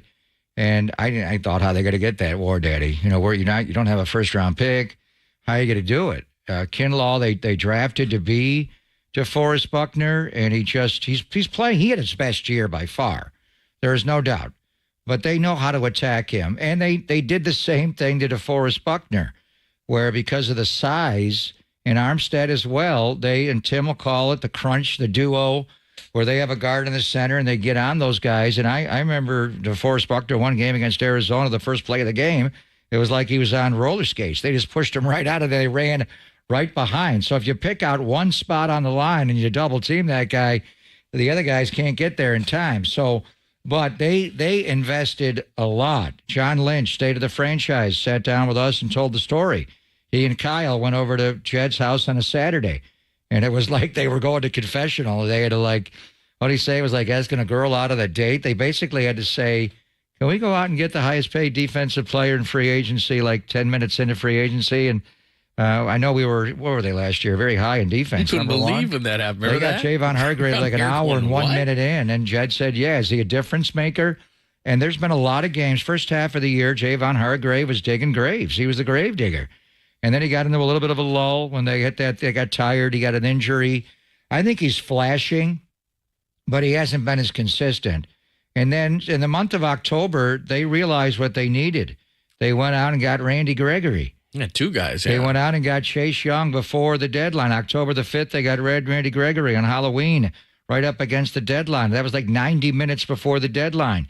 And I think they did it because Martin Mayhew was like, just, you want him? Just give me a compensatory pick back. And does Martin even work for Washington anymore? Now it's Adam Peters' pick, does, yeah. Which is the irony. But anyway, then they got Sebastian Joseph Day when Brandon Staley got fired with the L.A. Chargers. I thought he would be more impactful. So the bottom line is they have not played as well. Tim will get into it. I could hear him in my ear the entire first half. They're not shedding, disengaged. You can't tackle if you're getting blocked. You got to get off blocks. They did get off blocks. I thought there was one sequence there where Chase Young made a couple of plays. He had a 2-yard stuff in the backfield. Then he got, the draw with Jahmyr Gibbs on 3rd and 12. They kind of sucked him in. Now, if he's coming down like that, somebody's got to come from the outside, whether it's a corner, a safety, or a linebacker spilling. So a lot of it is them, but a lot of it is the people in the 2nd and 3rd level. They're not filling behind. I think Chase played much better in the second half. So did Hargrave. Bosa played well the whole game. He had 2 sacks in the first half, but the identity of this football team, and I think it's changed a little bit because they're so, just bigger than life personalities with, Deebo Samuel, George Kittle, Trent Williams, your real talkers. Fred's more understated, and so is Bosa. You're with the guys that are CBS are going to sit down with on the pregame show, and McCaffrey's always measured, but he's Christian McCaffrey. He's one of the best players in football, and Brock is, he's Brock. So your offensive guys are the big, guys on the team. But the identity of this team has been the gold rush going back to Super Bowl 54. They don't have a D Ford. That's why even D Ford, I didn't think he was himself. He wasn't at all that game. No, but he was still impactful. They lined him up over the guard. They don't have a pure edge speed guy like him. Chase Young is just different. He doesn't play with that kind of technique. D Ford was special. Now, they wound up getting rid of him. Guy who had the big sack in the game, or D's former number in Kansas City, Frank Clark. They weren't happy with D. He lined up offsides in the championship game the year before, and they lost to New England at home. But anyway, I still think, and Pacheco's a good back. How did that guy go in the 7th round? 216 pounds with his speed. Edwards-Hilaire's a good back. They can run the ball. But, you look at the numbers, they'll run it when they need to run it. They do what they need to win. But overall on the year, and you have to look at the last 4 games, look at any period of time of who they are right now. They still are a team that runs at about, they're 105 yards a game. The passing is Mahomes. The pass game is their run game too, because they without do a doubt, the short pass. Well, and it's, you could call it dink and dunk. To me, it's surgical. They don't have Tyreek Hill to just blow by you. I don't care if you double him over the top. The streak's running right by you. He's the cheetah. You can't double him. He's going to run by your whole team. Start on the goal line. Do you want to start on the goal line? He'll still run by you to the back of the end zone. Start on the back line of the end zone. He's just that fast. So that opens up everything. And then if he just busts, he just goes. With Kelsey, it's different because he's a great route runner, but he's like Antonio Gates, and he's tough to get to, and he's got great hands. He was not healthy all year. He is now. To me, I would invite, I think that the story of the game to me is, can you stop their running game with a 7-man box? I'm not bringing another safety down in the box and playing 8. Hell no, not against this guy. Well, that's why I brought this up, because I looked at the defensive line. Again, this is name only, and you got to play on the field. I get that. But Bosa, Armstead, Buckner, Day, Solomon Thomas, D. Ford, Earl Mitchell, Anthony Zattel in 2019, where they confused Mahomes the whole time, versus Bosa, Chase Young, Armstead, Hargrave, Kinlaw, Givens, Gregory, Joseph, Day, and Beal. Name-wise, that's a better group. But they sure as hell ain't playing like that. It's not paper, and it's not payroll. You want to go over to Joan and payroll and ask what they're paying these guys? A lot more than that. But that's confusing, right? I mean, you look at that group and you say, why aren't you better? Because the teams that get to the stage, Green Bay's O-line, Matt LaFleur, they knew. They watched what Bill Callahan did in Cleveland. They're all trying to run the toss, crack, the pin and pull. Tim's been talking about it all year. The double crunch, the crunch play, the double team. Sometimes they do a duo on that where they have a double team over this side and the double team over that side. You don't have to block everybody. You get one guy moved out of the double team, you're running right behind, and then it's hard for the linebackers to fill. I know the run defense has been a big problem. I think they solved it in the second half. That's the whole point here is that they are winning with short stuff and great defense, and they're not bombing it down the field. It's a totally different situation of how they're playing the game. They may open the game with the wasp play. The Marquez Valdez. They may open with 10 straight runs. They could. Go ahead and run the ball. Give it to Pacheco every time. Give it to Christian Okoye. I don't care. If they can't stop the run with a 7-man box, you're not beating that guy. Do you think, other than Brock Purdy, because this is what I think, other than Brock Purdy, the 49ers defensive line is the most important element to whether they win or lose? It's all important. It is, but I'm saying, I think behind special teams could be important. Behind the quarterback, their defensive line play in getting after the quarterback, which other than Bosa they haven't, and stopping the run, which for the most part, did they not play better in the second half against Detroit? But that's not a big enough sample size for me. They got to be better. It got you into the Super Bowl. But they got to be better, right? I mean, Detroit helped you. Believe me, when they get in the meeting room, Kasarik is ripping them. That guy spits all over you. If you're Detroit and they contributed to this, they had 21 runs in the first half and 8 in the second half. But you don't think they're going to run that Z reverse they ran to Jamison Williams, the Marquez Valdez Scantling? But you said that they were better. Detroit helped them be better. I don't. Why? They ran it 8 times. Well, because they didn't have the ball. So what? They fumbled on one play. Because they ran it to Amon-Ra St. Brown on a 3rd and 4. If they run it twice right there, they get the first down. Even if they give the ball to Gibbs on that play, the Niners may stuff that run. Amon-Ra didn't do anything fundamentally wrong on that play. They just played the run. Why not give it to Montgomery twice? I'm saying, my point is saying that was the Niner run defense better in the second half? Yeah, the Lions helped them. Okay. They helped them. They ran it 8 times versus 21. They stopped running it. That was a big part of it. Because it wasn't as effective. Just like Baltimore. Baltimore, for some reason, said, we don't need to run against KC. That's their weakness. You have to run it. They didn't. They had a different game plan. They outsmarted themselves. The one run that they got was the 4th and 1 when Lamar squirted through and had the big run. They shut the run down. They know you're playing Baltimore. Spags to shut the run down. I think the other side of it here is how do they play the 49ers defensively? Because the 49ers are a balanced team. To me, I'm stopping McCaffrey first and foremost, but if not, the Niners have their corners. Kansas City's defense is personnel-wise great, and their corners, Cleveland had really good corners. They had 3 of them. I'd have to look at it, Sean. These may be the best corners the 49ers have faced this year. All right, we're going to do what Tim want to ask about that defensive line and how they can get better, because I think it's going to be a big element of the game. We'll get into everything else. We got to go back to the NFC Championship game, which you won't mind as well. That come back in the second half. We'll ask Tim all about it next. Only here on the Sports Leader.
Goff. Hands off. Awkward handoff to Gibbs.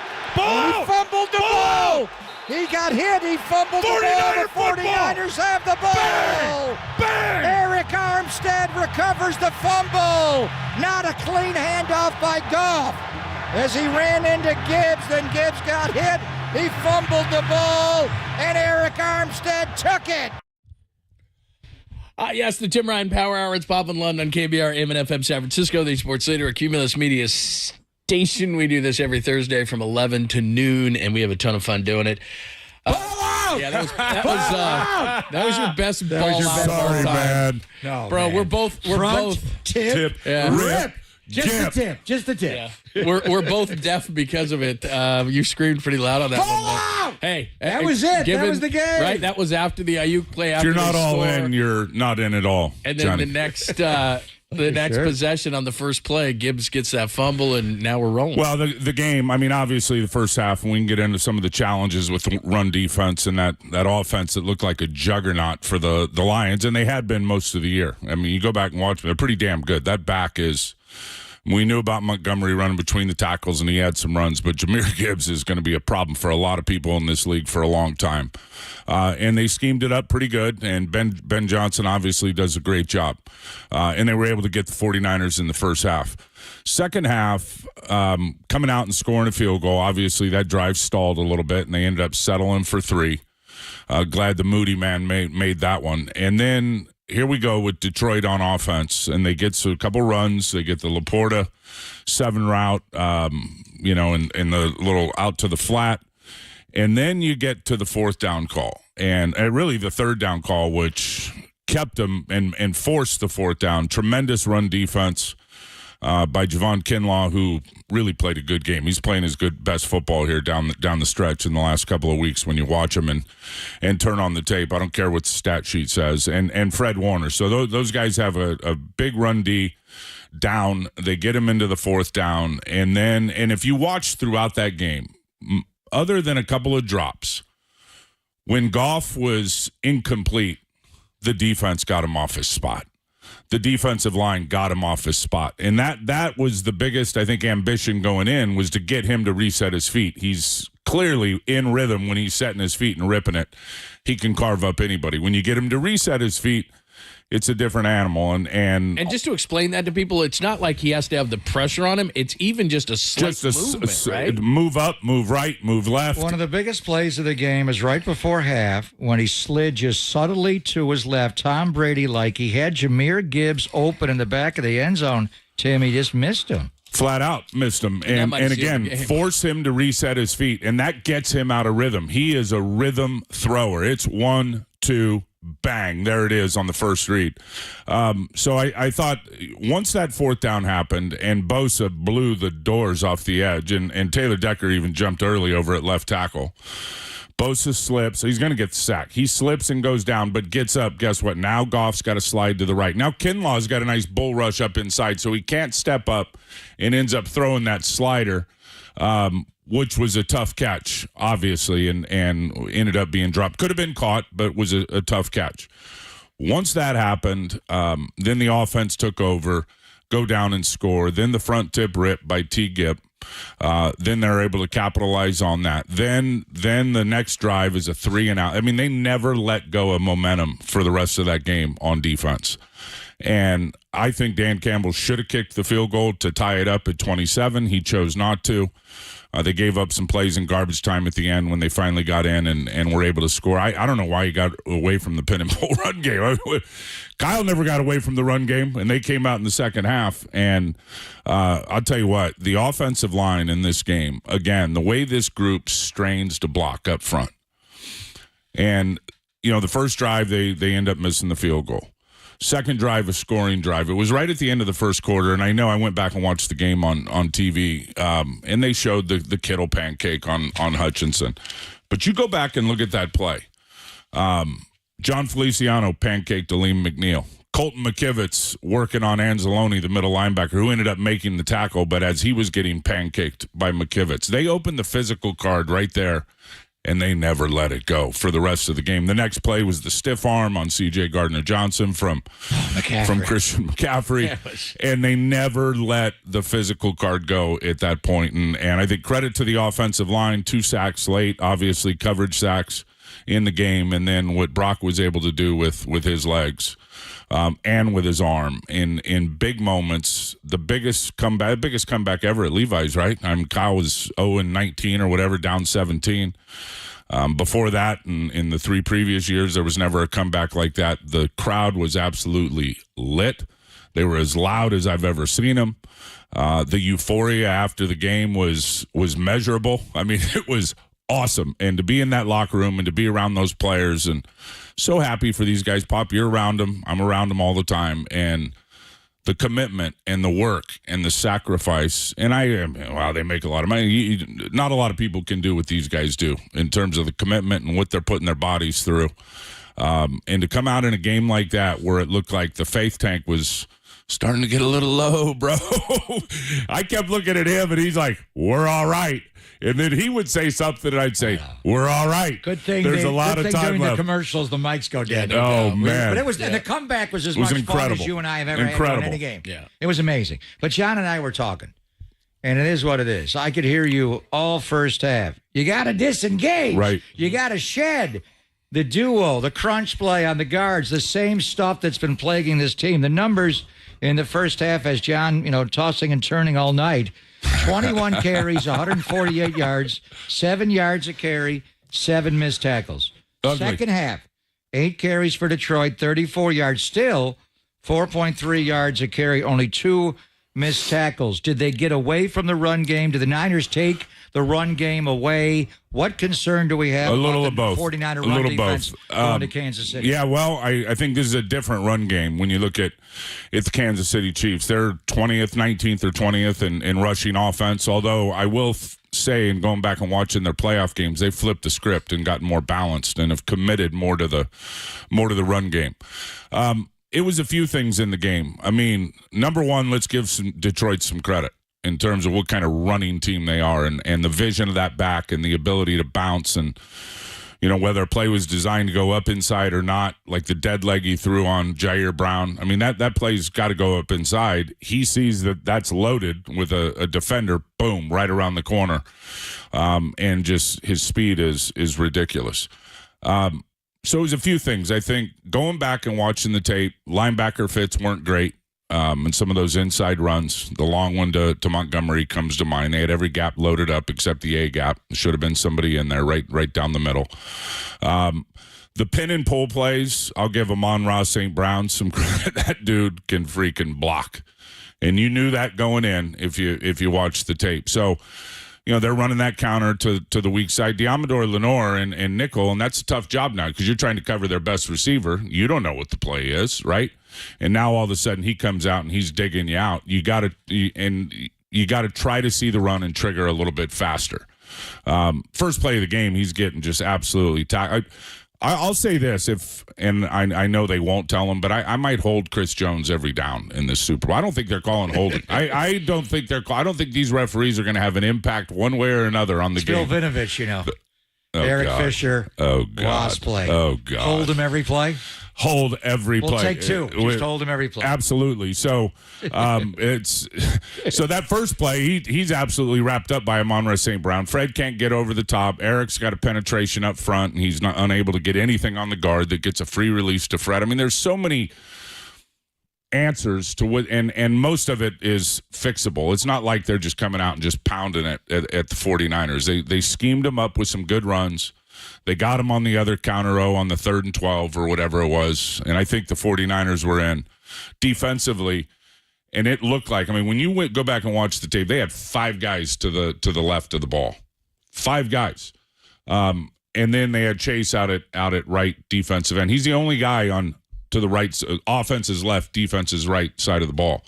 Diamador Lenore is over there covering Amon-Ra St. Brown off coverage. And here they come with the counter and ended up getting a first down on that. And that, to me, was the play like, oh, man, what are they doing on the grease board here? What's going on? That was a perfect play call for that defense.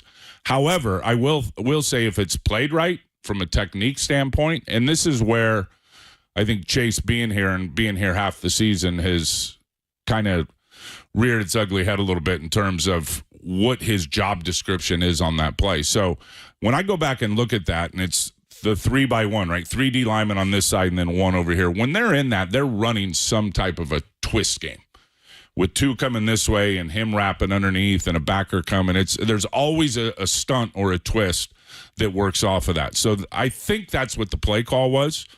So he's thinking he's working a twist.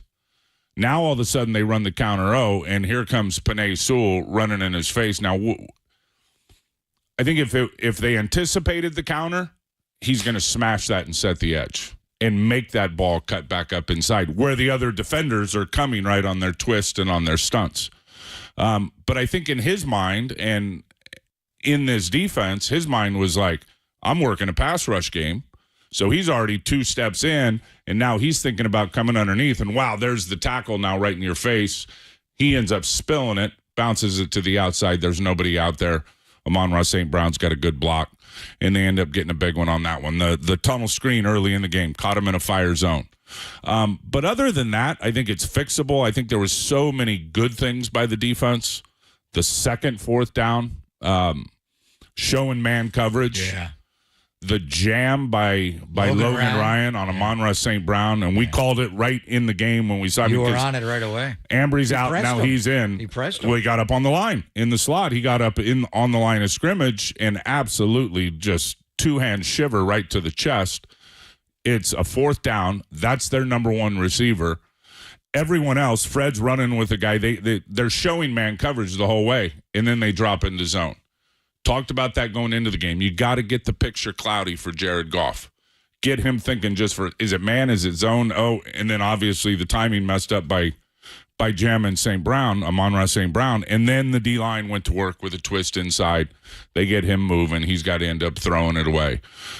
Probably the most important play in the game when it really comes down to it, because the momentum, they never got it back for the rest. And it's going to take, I'll say this, watching Kansas City on tape, and Kelsey's awesome. I mean, he's just a football player. He's like, I'm just going to get open. I'm going to run away from leverage. I'm going to go sit in holes. I'm going to have a route tempo that may be half speed sometimes to time it up with the quarterback.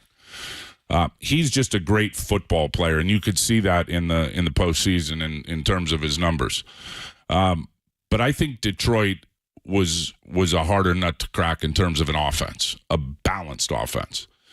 Now you move this quarterback off his spot, now you got to defend the next play because of what he's able to do. So I would say going in, you got to play the run better, and I think they can. I don't know what Thuney's deal is at left guard, whether he's doesn't look like he's going to play. Doesn't look like he's going to play with a pec.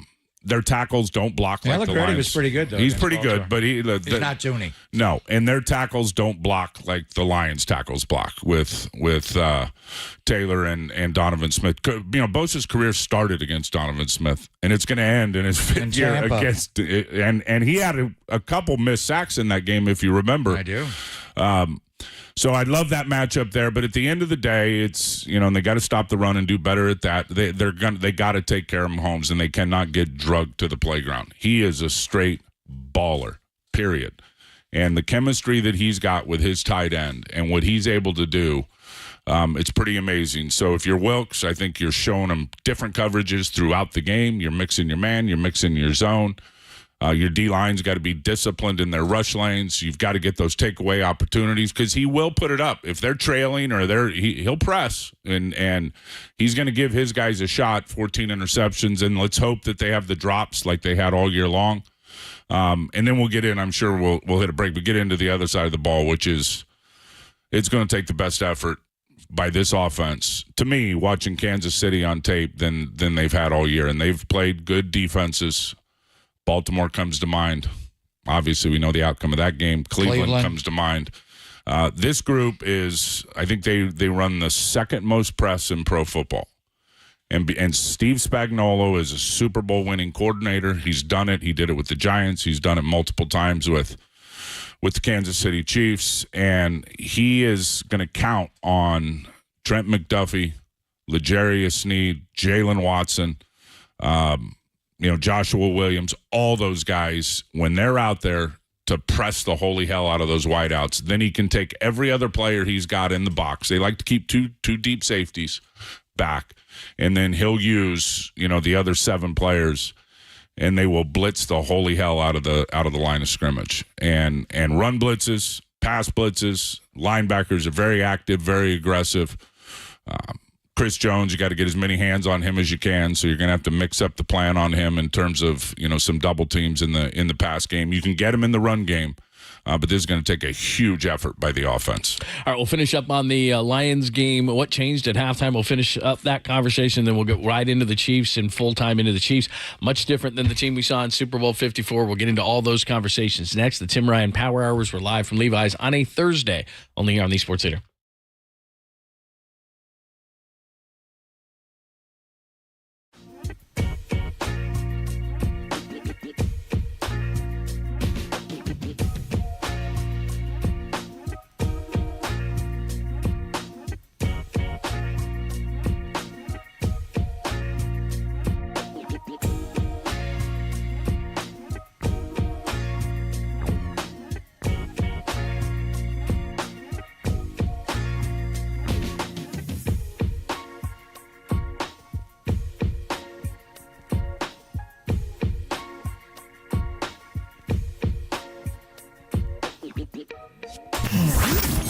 Here's what's trending now. Trending now. On KNBR.com. 49ers Hall of Famer Steve Young, his weekly conversation with Tolbert and Copes yesterday to discuss the 49ers comeback win in the NFC Championship game and meeting Eminem. If you only had one chance, you had the Lions split. That podcast and more turning right now on KNBR.com, the KNBR app.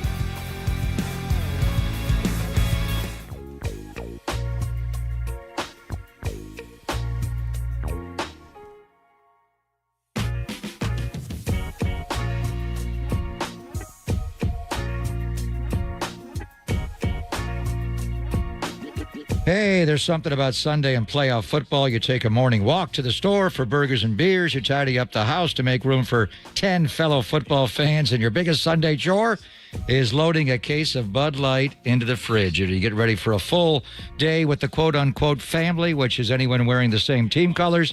The hard work pays off because nothing is as easy to enjoy as a Sunday, especially Super Sunday, full of football and beer and Bud Light. What did I do right after the Niners won the championship game? I popped open a Bud Light. It's easy to get excited for game day because when you got your beers and your buddies or your family, nothing is hard until the other team scores a touchdown. So enjoy your Bud Light throughout the NFL playoffs. With Bud Light, it's easy to Sunday. It's easy to enjoy.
faithful. This hour, we go from snap to whistle. It's the mindset of full speed, nonstop, snap to whistle. This is Tim Ryan's Bull Rush with Papa and Lunch. Sponsored by Pacific Catch, the West Coast Fish House, straight from wave to table. Dine with them at one of their 12 Bay Area locations and book your next staycation at PacificCatch.com.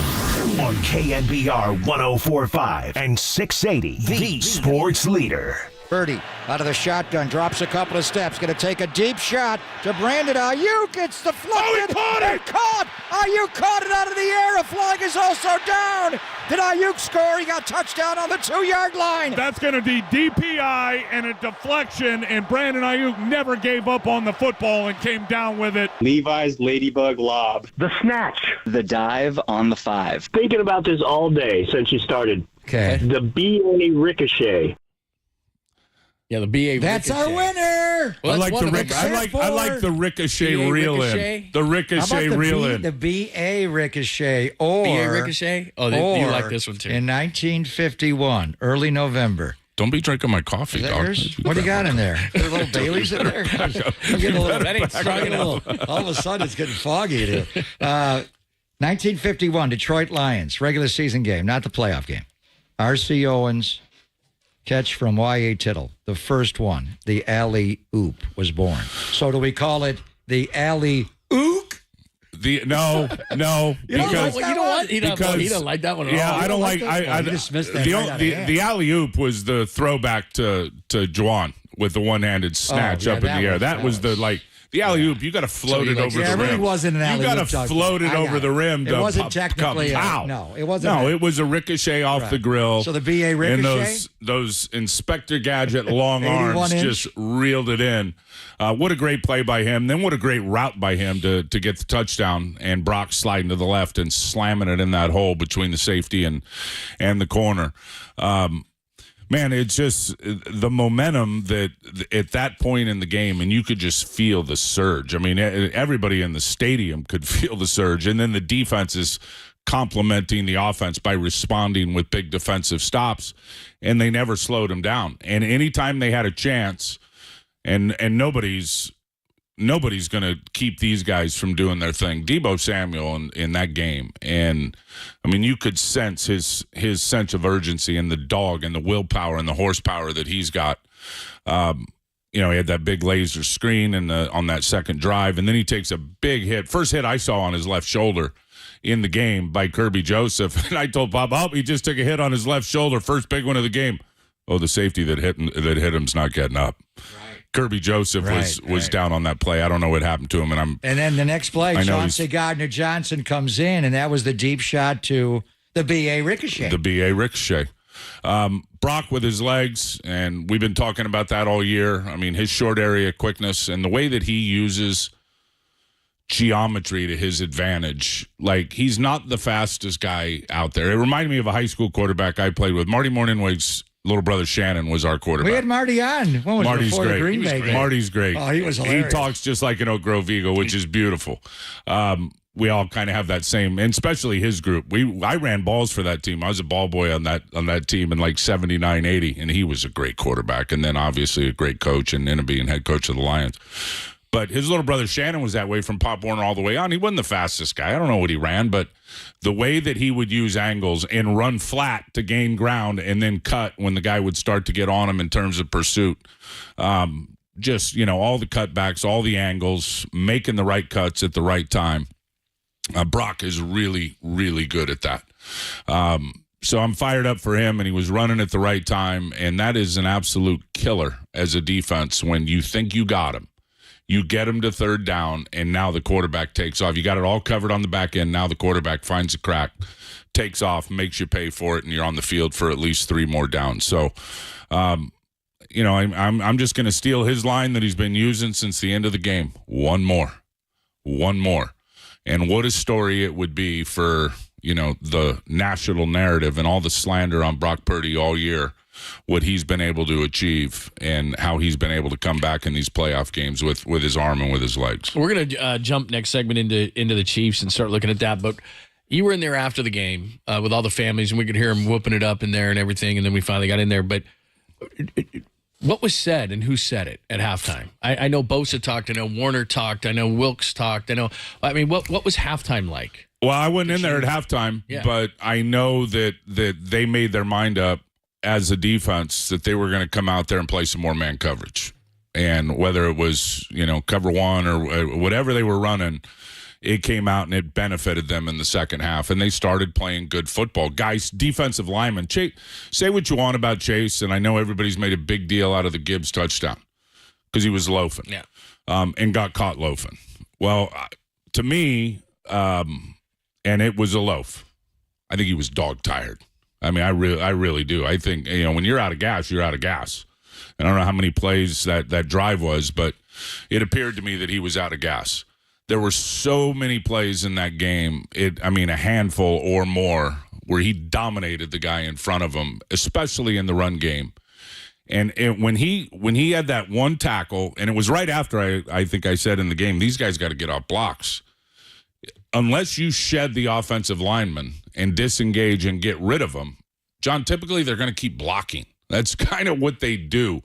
And they end up getting these guys on roller skates. Get rid of them, disengage, be in your gap, and go be a football player and make a tackle. And it was right after that when they tried to run to their right, and Chase just destroyed the guy in front of him.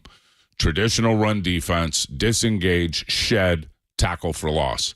That was kind of the beginning of the run defense, with the defensive linemen saying, enough of being on skates. We're getting off blocks, and we're going to start getting to the ball carrier, and they were able to do that. All right, let's get to the Super Bowl coming up next. Bob and Lund, we love talking to Tim Ryan every Thursday. We do the Tim Ryan Power Hour here at Levi's Stadium in our KNBR studios. We'll get into a quick look, a couple of things that they need to do. And like you said, if you think it's Super Bowl 54, that Chiefs offense versus the Niners defense, it's actually flipped. We'll get into it next, only here on the Sports Leader.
Tim Ryan's Bull Rush continues with Papa and Lunch. Sponsored by Pacific Catch, the West Coast Fish House, straight from wave to table. Dine with them at one of their 12 Bay Area locations and book your next staycation at PacificCatch.com. On KNBR 104.5 and 680, the sports leader. Now here's third down. Mahomes back. Bosa's back inside rush. Mahomes going to throw a deep ball. Wide open is Tyreek Hill. And he makes the catch on the 20-yard line. The 49ers busted the coverage. Well, they're lucky that didn't go for a touchdown. Yeah, they really busted the coverage, and it's a shame because the pass rush was absolutely outstanding between Bosa and D Ford, and Jimmy Ward just got spun around. I say this every time. I did not authorize that play. I turned the TV off. The game was on last night. I turned it off right before that play. I don't watch that play. I don't like that play. I'm not going to talk about it. That was Tyreek's not playing. No, Tyreek is not playing. Yeah, he's not. That's big. But how have they changed? Thank God. Because their average depth of passes is not like it was when we saw them in 19. No, they're definitely different. I'll say this. Kelsey is 34 years old, so he's 5 years older. He's still as good as he's ever been. But you watch him during the year, and I think down the stretch, I don't know how many yards he had, but it wasn't a lot. And I know he sat out the last game and had 5 touchdowns over the course of the season. This cat had 7 consecutive 1,000-yard seasons as a tight end. Amazing. I mean, and incredible. Start his career. And exactly, incredible. No Tyreek, no Juju. They were much more consistent. And remember, Mahomes was coming off his first year as a starter. He threw 50 touchdown passes. 5,000 yards. I mean, so this was a passing juggernaut without question. You look at him now, and they're still a top 5 passing offense because of the quarterback. Rashee Rice has become their go-to guy, and they scheme up a bunch of different ways to get him the football, and he is the real deal now out of SMU. And they just and he can get yards after the catch. Tackling's going to have to be big on him. They've been a pass-heavy offense throughout the course of the year. They have gone back, and remember, Pacheco had some health issues down the stretch too, and was unavailable. So Edwards-Helaire, Jerick McKinnon was, and I don't know what his status is. I know he had surgery on that groin. Losing him was a big part of the offense, certainly in the passing game on the third down stuff. They just have not been as consistent on the offensive side of the ball. They've had a lot of drops. When you look at Valdez-Scantling, Watson, even Kelsey, which, that's had been a rarity throughout his career. They have had drops in big moments. I remember the Buffalo game this year. It was like, oh, my, catch the football. How about the Kansas City game? Marquez Valdez-Scantling. That's what I'm talking about. Yeah. I mean, the Philadelphia game. It was Philadelphia. It wasn't Buffalo. It was Philadelphia. Right. So they just haven't made those plays. But Mahomes somehow, some way is going to will them into opportunities, and he will go for 60 minutes. And it's not that he's got a bad body, but he doesn't have it. When you look at him, it's like, oh, man, this guy, he can run by you. He is much faster, much stronger to handle than people. And these players know they've played against him. But at the end of the day, that's the guy they're going to have to stop when he gets on the playground. I think they can handle all the schematic stuff, do their best to keep Kelsey quiet, make someone else beat you. But at the end of the day, it's going to come down to stopping 15 when the game's on the line. The biggest difference is obviously going into that game, it was the 49ers defense stopping the Chiefs offense in Super Bowl 54. This year, it's the Chiefs defense, and the 49ers have the better offense. The Chiefs are down. That year, the 49ers were third. We talked about that whole year. People didn't realize the 49ers were third in scoring. They were second. Chiefs, Baltimore was one, and I thought the Chiefs 49ers were were two. No, we were two that year. Well, the Chiefs are at about 29.5 points per game. Now they're at 22.5. But Steve Spagnuolo has them playing really, really good defense. Patrick Mahomes' yards per attempt that year was 8.3. Now it's 7. Like you said, a lot of quick stuff to Rashee Rice. That's kind of the differences here. But as we flip this thing from it's the Chiefs defense and what can the 49ers do versus it's the Chiefs defense, 49ers offense, 49ers offense, Chiefs defense, because the 49ers defense isn't quite as good. Right. And there's no doubt this offense is better than the 2019 offense. You're talking 49ers. 49ers. And taking nothing away from Raheem Mostert and the Mosterati. And we got the best running back in pro football, bar none. And maybe the best receiving running back in the history of the league when you look at Christian McCaffrey. Add Brandon Ayuk. And then you add a seasoned Brandon Ayuk. Debo Samuel, who's in his 5th season. He was a rookie. Trent Williams wasn't on that team. Juwan Jennings. George Kittle is he was a great player then, but a better player now. The Brock Star. The Brock Star is completely different. There's no happy feet going on. Right. Brock can find the deep ball. He can hit the deep ball. And that's going to be the whole thing against these guys. They want to throw the timing off with those press corners and get you to hold the football and then let their blitzers get home. I think they got 20 sacks by second and third level blitzers. I mean, Drew Tranquill, and I know the Baltimore game is kind of a hard game to really look at. I went back and looked at the Miami game. I still got more to look at with Kansas City defensively. They blitzed Baltimore. They blitzed Lamar almost every down. I mean, remember when we played Baltimore? I said you have got to blitz bring 5. Ever since then, everybody is. Yeah, and they bring. Well, if you bring 4, he has too many hatches to get out. And here's what Spagnuolo loves to do because he's got those press corners. Is if you got a 5-man protection, he's bringing 5. That gets Chris Jones one-on-one and everyone else one-on-one. If you've got a 6-man protection, keeping your running back in, he's going to bring 6 because that's going to get everybody one-on-ones again. And it's going to force your running back not to pass up any color that's blitzing. Drew Tranquill plays a lot. And I don't know how much, he's been out there for Willie Gay, who is a very good player. Tranquill is a dog now. We remember him from the Chargers. That guy has got a nose for the football. He can blitz. They run blitz. They're very aggressive. How about Bolton's Nick speed? Bolton right in the middle and his speed and what he can do. Justin Reed against Baltimore, the safety, almost every time. And it's not always off the edge. He's inserting inside the line. He's coming off the edge. They'll play some zone behind it, but they love Steve Spagnuolo. When he was with the Giants, and I've known Spags for a long time, he is a great human being. He's super smart. His wife used to bring me when we do Rams games. When he was the head coach, his wife would bring me a big meatball sandwich before the game. Come up in the booth, like nice. What a wonderful lady. And Spags again is salt of the earth kind of guy, but he was a fire zone guy, which means you're firing an extra defender, but you're playing zone behind it. Now he is a blitzer, and they'll still mix and match some zone looks, and they've been protecting their safeties a little bit, keeping the 2 deep safeties back. But he is going to be man coverage out on the perimeter, and he is going to press and try to throw off your timing. So the blitz protection plan is huge, and then Brock being able to decipher and find those holes, because there are holes in their defense. There are good matchups for the 49ers with all of their weapons, and a lot of them are going to be in between the numbers. And they can definitely run on them. That's one thing we can get into No as well. question. But let me just finish your thought on the blitz rate, because this is interesting, and this has to have helped Brock. They've played 7 of the top 10 blitzing teams in the NFL, have the 49ers. The Chiefs now are 6th. They're at about 33% of the time they blitz. So the fact that they've seen so many blitzing teams, and especially early in his career, Wink Martindale.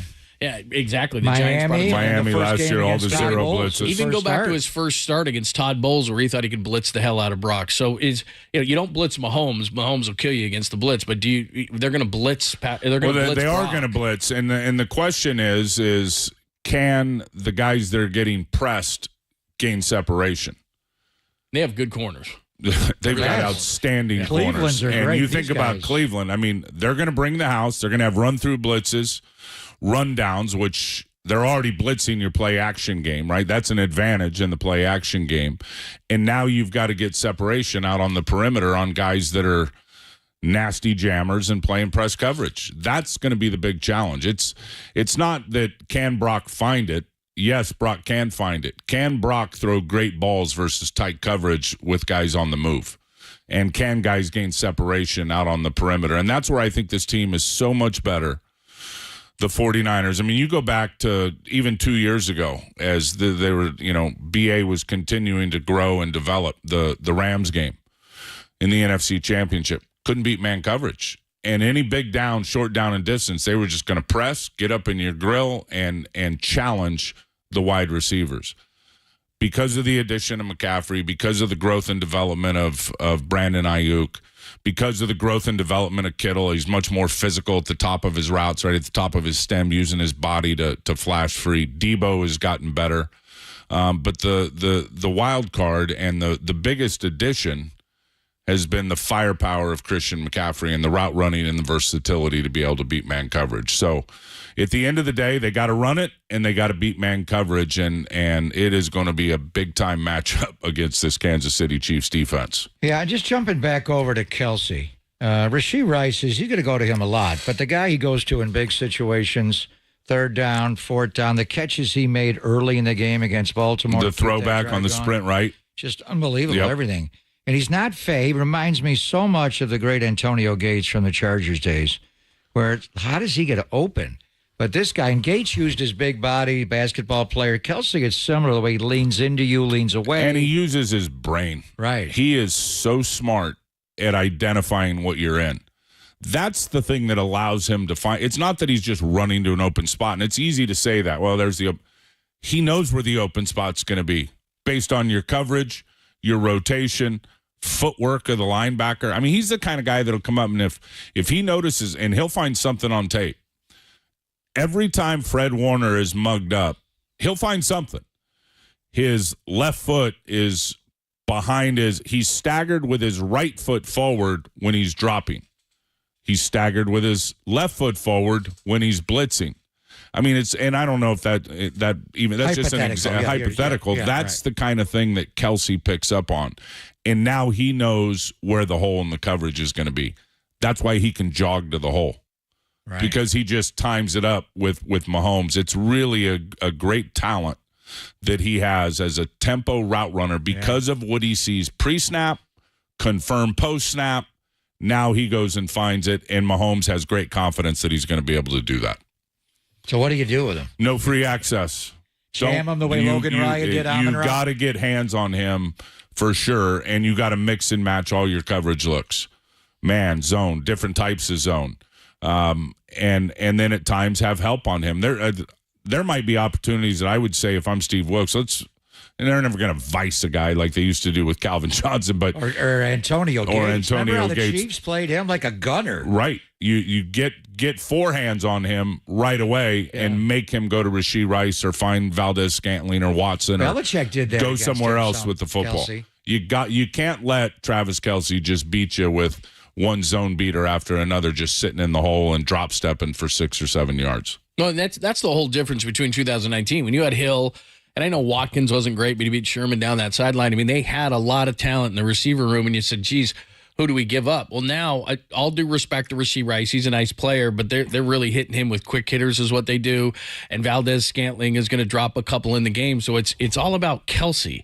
So it's not that you got to ignore those guys, but you don't have to give them the respect that you gave the guys in 2019. Right, and that's why I don't think you play a lot of two deep safeties early in the game, because it's really about starting with Pacheco.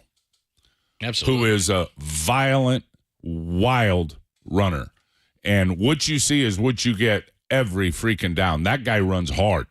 So, the fits with the backers and the D tackles have got to be cleaner. I know we all know that. The defensive end's got to set the edge when they're supposed to force it and set it on those pulling plays. When Trey Smith is their best puller, their right guard.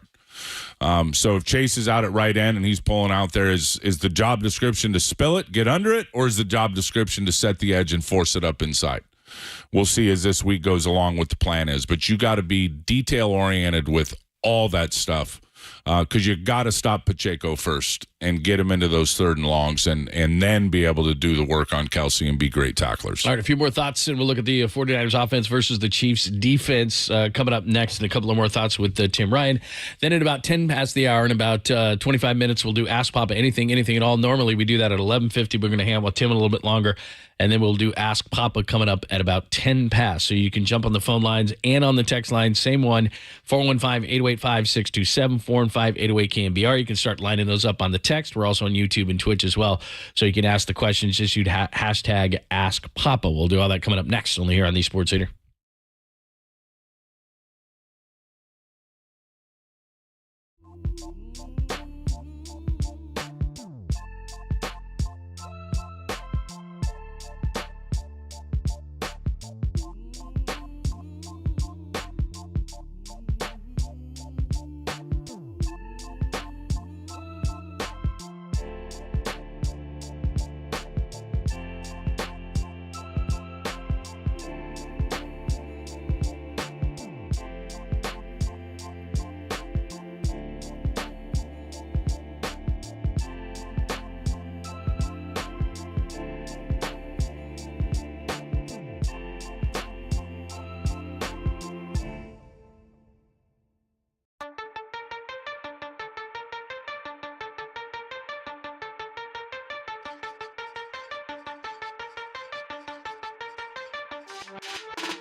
Now back to Papa and Lund and Tim Ryan's Bull Rush. Oh, my goodness. You talk about a tidal wave rush?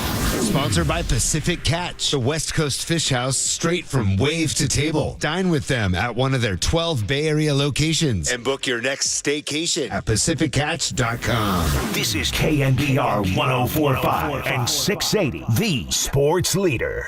Purdy takes the snap, toss to McCaffrey coming right, cuts back inside, breaks a tackle, 20, 15, 10, McCaffrey, first and goal to go, 49ers inside the Lion 5-yard line. There you go. Christian McCaffrey is going to have to play a big role in this game, obviously, if the 49ers are going to beat the Kansas City Chiefs in Super Bowl 58. And we will be there on Radio Row Monday through Friday, so make sure that you tune in. All sorts of great stuff. Kansas City, for as good as, let's flip to the Kansas City defense versus the Niners offense. For as good as Kansas City's defense is, and we just talked about their blitz rate and how good their corners are, and Chris Jones is in there and all this kind of stuff. We know a lot of these guys, but they don't stop the run that well. 117 yards per game on the ground, over 4 yards a carry. So that's one place that the 49ers can attack this defense. There's no question about it. And for as good as Chris Jones is as a pass rusher, and he is now, he's certainly one of the top, if not the best big man rusher on the inside. We know about Aaron Donald and what he is, but this cat is different when you talk about his size at 6'5", 310 pounds. With his hand swipes, he's a technician. So, and then he can flip his hips and he can get by you after he swipes your hands down. He's got a big hump move. He's got a big club. He's got an arsenal of moves, and he uses them. But when you watch him in the run game, he's not great with gap integrity and really selling out on those combo blocks and staying in his gap. Karlaftis is a good player out at left end for them, but McKivitz has been playing pretty damn well. If anybody wants to do themselves a favor, go back and just put your eyes on 68 throughout a game. He's doing everything they ask him to do, and he's a much better finisher than people give him credit for. The trick, John, is to catch him. Those linebackers, a lot of times, and they're all good. They're all very aggressive. I don't know if Willie Gay is going to play with his neck, but Tranquil. Leo Chenal he's a handful. He gets after it, and they play linebacker like linebackers should play in terms of aggressive downhill. Again, a lot of them are called run blitzes for the run game, and Spags will think he has a pretty good beat on the 49er run game in terms of where they're running it, how they're using the motions. But I think that you can catch these guys with misdirection runs and scheme runs. And if you can get past their six-man line, and there's a lot of times they'll have six on the line. They'll start with a four-man front, but they'll have a safety up. They'll have one of the linebackers up. If you can get through that front line and those tight linebackers, they got opportunities for some home runs against these safeties trying to tackle in space, both Justin Reed and Mike Edwards. And I think with McCaffrey, and you guys came back with that big run down to the 5, some huge blocks by Kittle from Charlie Warner, but he broke a tackle like 2 yards past the line of scrimmage. Then he burst. His toughness, his burst, his ability, his lower body strength, his mentality. I mean, I knew he was a great back when I watched him at Stanford against USC, and so I'm like, who is this dude, man? I obviously knew him with his dad and all that, but he is so much more powerful and tenacious as a runner than I thought he was. And I mean, we all talk about he's Reggie Bush out of the, how he can get in the slot and he can run routes and all that stuff is good. I remember the day he got here, I said the run game's going to be good, but he just unlocked the passing game. Click, click, unlocked it, which he did. But man, did he give a stinger and some juice to this run game with that mentality, with that rugged toughness that he's got. And durability with some of the shots that he's taken. And again, I mean, go back to the Cleveland game with a torn oblique. He misses a half of football, like a quarter and a half, and came back and played the next week against Minnesota. His toughness and his ability to heal and take care of his body and play hurt, it's really incredible. And you said it, Paul, he's got a great chance to be MVP of this game, because I definitely believe number 2 pass offense against number 2 pass defense, the number 2 blitzing team or number 2 sacking team in pro football with 54 sacks. It's paramount that McCaffrey and the 49ers are able to control the line of scrimmage in the run game. Running back, it's hard. To win one during the regular season is really hard. You have to go for over 2,000 yards and do it after you tore your ACL like Adrian did. So, on honors coming up on Thursday, a week from today. MVP of the game, like you said. That's what I'm saying. Right. So, but I think he's going to be Offensive Player of the Year. He should be. And, he's a finalist. But for the game, yeah, and I think it's just this stage. At the end of the game when we were kneeling it out, and this is Christian McCaffrey's first Super Bowl. Brandon Ayuk, younger player, obviously, first Super Bowl. But the real guy to have this stage, and he came here to win. He got to the championship game twice. He lost for different reasons. Against the Rams, he was hurt, missed a big block on 2nd and 1, and just wasn't himself. Then last year in Philly, after Brock got hurt, I remember him getting kicked out. He went at Kayvon Wallace and all that. I mean, for Trent Williams, one of the greatest left tackles in the history of the football, to finally have the stage of this game, that's what it's all about. It's absolutely what it's all about. And he is not only a great player, but a great teammate. And what he means to these guys in terms of just, a friend, a teammate, a comrade, and everything that he does on the field all speaks for itself. What he does off the field and just being part of it, he is the tempo setter in terms of the mindset. And again, I think Firster, the job he's done, we can go back and talk about some of the wrinkles this year and plugging in Feliciano at guard. Obviously, it took a Burford injury, a Banks injury first, I think, for that opportunity to happen for Big John. Big John has played his ass off and has been a huge shot in the arm for this offensive line. He's going to have Chris Jones a lot in this game. He's going to have Chris Jones with some help. But his ability to recover when he's beat, and I know he got trucked on the one play where he got his feet messed up against Kaminsky in the game. Typically, he's going to be able to recover when he's beat, and then his balance to always be on his feet and go finish and get to the second level.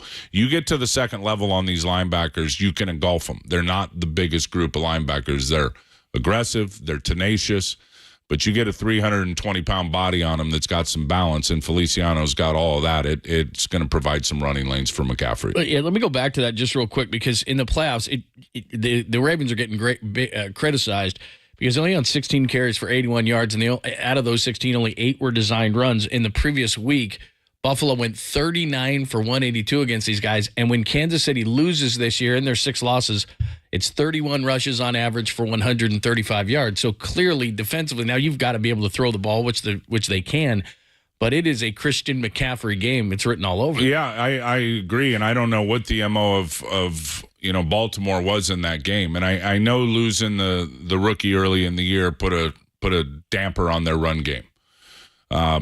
And then it was Gus Edwards, and it was the other Justice Hill. Yeah, Justice Hill. And then Hill. They lost Mitchell, the speed guy. Well, that's the one. Before our game. Yeah, that's the one that really hurt him. So, yeah, the numbers, you just said it, they speak for themselves. And again, I think to take pressure off Brock Purdy to have to make, 35 to 40 throws against this group of corners and what they're able to do, they don't have a lot of takeaways. That's one thing, but you see Trent McDuffie, and he's playing off in the slot. That guy, you can get him and he's very good. He's such a complete player, blitzer, cover guy. Made all pro, and should when you watch the tape.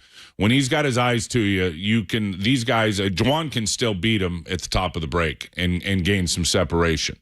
When he's off, and they'll play him off a lot, and they'll play some dime where he's almost back there playing as a half-field safety, but he's got pretty good eyes to be able to trigger. And beware when you're throwing at him in off coverage, because he understands concepts and how to drive up on the football. But when he's manned up, and again, I think with Ayuk against all these guys, as good as they are, BA is a wicked route runner, and that's going to have to be on full display in Las Vegas for this game. All right, real quick, I know you got to get out of here. Practice is going on. But one thing that we started off the show with that I'm confused with, when I look at 2019, that defensive line, Bosa, Armstead, Buckner, Sheldon Day were the starters, Solomon Thomas, D. Ford, Earl Mitchell, Anthony Zattel, those were reserves. This year's team, this year's line that started the NFC title game was Bosa, Chase Young, Armstead, Hargrave, Kinlaw, Givens, Gregory, Sebastian Joseph Day, Robert Beal. Yep. Just on paper, which the game is not played, but just on paper, that defensive line of this year, name-wise, is better and deeper. But they're not as good as the 19 team. Well, I would say not as good. Well, they're not as productive as that 19 team that How many confused sacks did the 19 team have during the course of the year? I don't know what the number is. I'm We have just 48 this year. Yeah, so I would think It was in the 50s, I think, back then. I don't know, but I'm saying, against the run and all these kind of things, they're name-wise they're there, but production-wise they're not. Yeah, I would say a couple things. Number one, this team is seeing more max protection than they ever saw in 2019. Bosa is getting more protection attention than ever he got in 2019. You saw what happened in the Lions game when you want to try. You want to try one-on-ones? Go ahead and watch what happened. The sack on Skipper was ridiculous when they tried to block him with the extra O lineman. He was swiping the hand of Penei Sewell more than once. He burned the edge on Taylor Decker. You want to try to block him one-on-one, especially with these tackles and Donovan Smith and DeJuan Taylor over on the other side. He's going to win those matchups. So there's going to be chip protection. There's going to be slide and turn protection where they'll have 2 and sometimes 3 on them. To me, when I go back and Armstead, again, played fine. And Eric's going to continue and I think have a big game in this one. And Chase Young's getting some chip protection as well. But there's no excuse. Chase has got to be better in terms of more consistent. And, man, I hope he can stay here for an offseason and learn a move rather than just picking guys up and throwing them out of the way in terms of some of the technique stuff because he is such a big man and loaded with skill. Javon Hargrave has got to be digging graves and has to start working edges on guys, period. And that's what he was brought here for. We've all seen it. We saw it at the start of the year. I know what kind of rusher he is. He's always moving forward. He's got really good hand swipes. He can dig that rip out. But you can't stop working when the protection turns your way when it's a double team. And I'm not saying he shuts it down when he gets a 2-on-1, but you still got to work to get some edges and have an impact on the rush. He's not tall enough to stand at the line and bat balls. You know what I mean? Yeah. I can see Kinlaw. If Kinlaw's stuck at the line of scrimmage, he's got an opportunity with that big wingspan and as tall as he is to get his hand up and have an impact on the thrower. Javon, because of his stature, doesn't have that. So when he gets one-on-ones, and again, if it's Allegretti, and we'll see about Thuney, but even Allegretti, and he's pretty good in pass pro. Javon can beat any guard in this league. I don't care who it is when he's on his game. When he gets one-on-ones, he's got to win, John. It's that simple.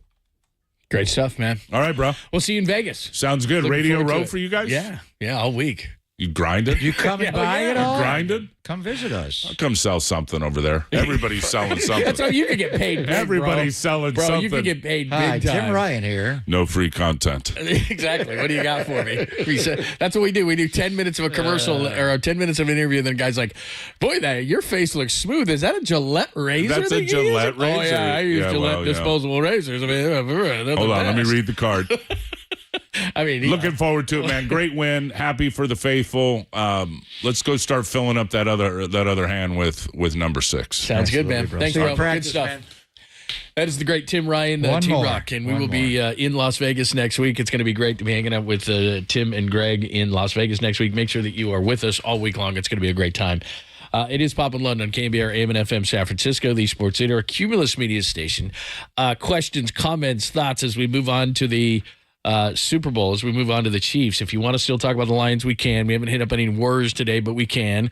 We had Bob Melvin on the show yesterday. If you missed any of that interview, still looking at guys. So whatever you want to ask Papa anything at all, how he's going to hold himself in Las Vegas and who's going to watch him, because I'm not a good chaperone. Tim brings up an interesting point. How am I going to deal with the handlers of all the guests we have on next week? Oh, I've seen so that when we firsthand. first got there, yeah, like when Alden Smith came there, I'm like, why isn't he in rehab? The first thing the handler said to Greg was, Didn't he get a tree? Don't ask Alden about the DUI. Okay, sits down. Alden, what about that DUI running into the tree, dude? What a shock. I didn't phrase it that way. The handler was going I said like this. I worried about his well-being.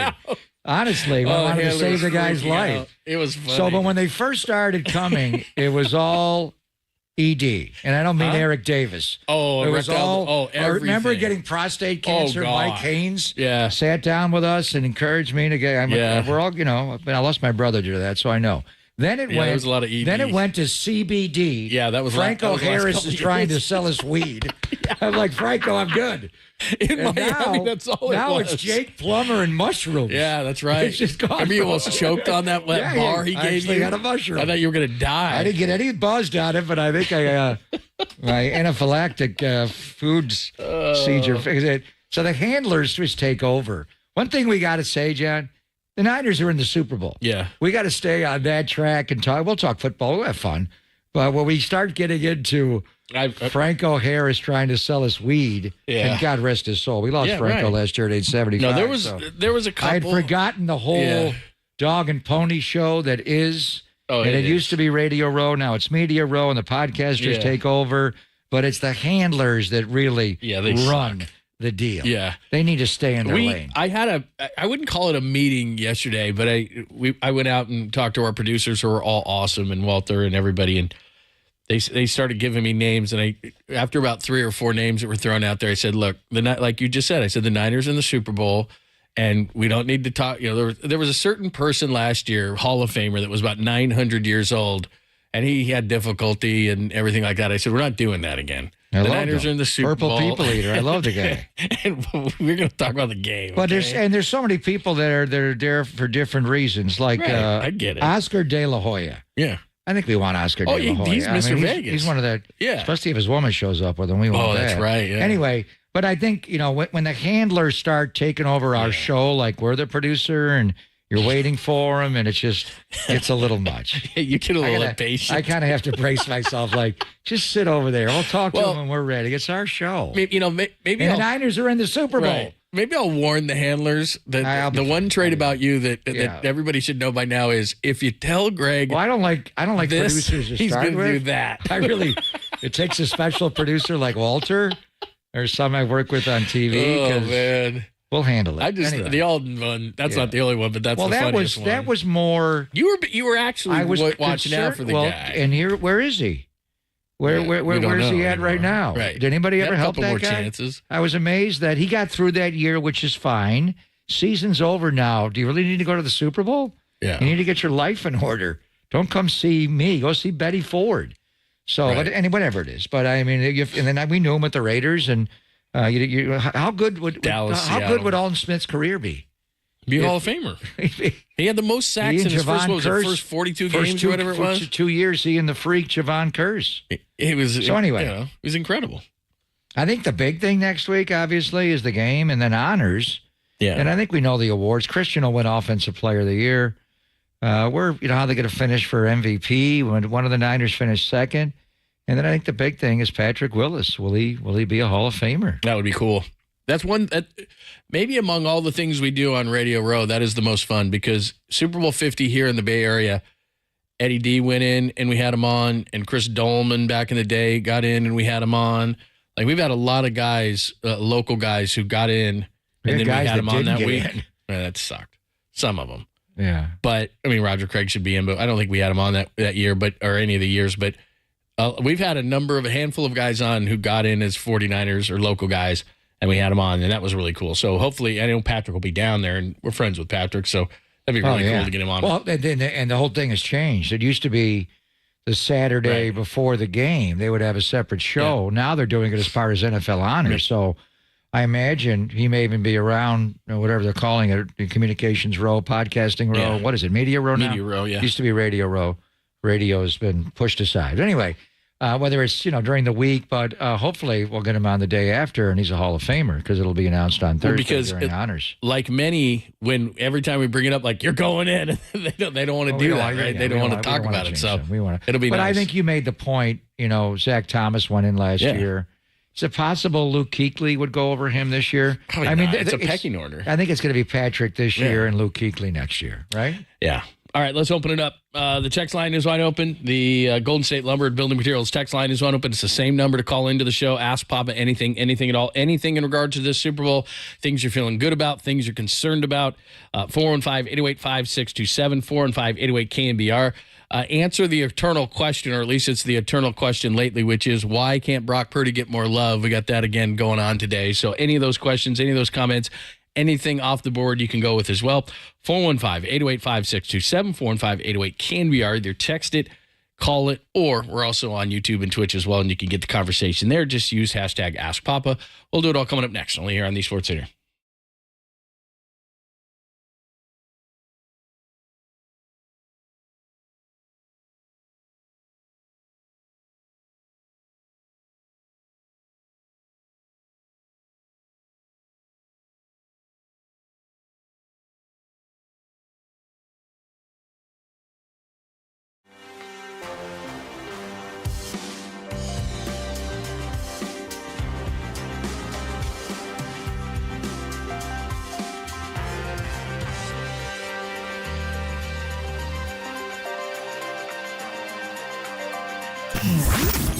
Here's what's trending now. Trending now. On KNBR.com. Warriors head coach, that's Tolbert's good friend, Steve Kerr. Don't know if you know this, they played at Arizona together. Did you know? Of course you did. He joined Tolbert and Copes yesterday to discuss the Warriors win over the 76ers, that podcast, and more trending right now on KNBR.com, the KNBR app.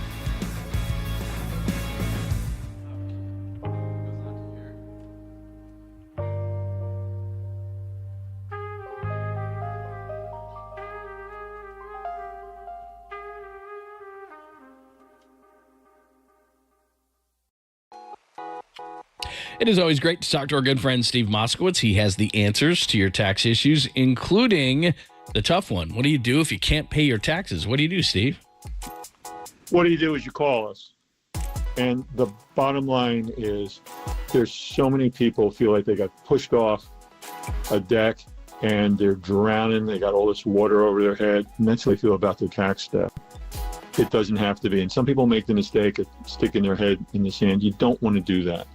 There's all these new IRS agents that the government hired. You don't want them coming in and ruining your business, your life, your marriage. It doesn't have to be. There's so many good options. If you qualify to just pay part or paying monthly installments or having the penalties forgiven or have them just leave you alone till you're back on your feet. It's called the hardship deferral. There's so much there, and we want to do everything for you so you don't have to talk to them, deal with them, have anything to do with them. And the first thing we'll do is we'll listen to you. We'll listen to your needs. We'll listen to your wants about your business, your finances, your family. Then we'll go to the government. We'll work out a deal that's going to work for everybody. And then we come back to you and basically want to hand you back to your life so you can enjoy your life. Sit back and enjoy watching the 49ers in the Super Bowl without biting your fingernails to the elbow worried about your taxes. If you can't pay your taxes, like Steve just said, they got your back. 888-TAX-DEAL. Call them right now, 1-888-TAX-DEAL, or go to MoskowitzLLP.com.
And now, time for the Protect Your Assets with David Hollander Business and Technology Report.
What's happening? Thanks for joining us. I do like that open. It's a good open. Ask Papa anything at all. Both the this is very convenient. Both the text line and the phone lines to talk to us are the same. 808 KNBR 415-808-5627. So whether you want to text or call, that's the way to go. We're on YouTube and Twitch as well. So not only can you see our bright, shiny faces, but you can start the conversation and use a hashtag Ask Papa, and we'll check that one as well. So any way that works best for you. Contact the show. Ask Papa anything at all. Super Bowl edition is we'll be in Vegas next week. Let's start out with Mike in San Mateo. Hi, Mike. Welcome. Hey, how you doing, guys? Yeah, good. Pop, personal Mike. and a 49er question. What's up, bro?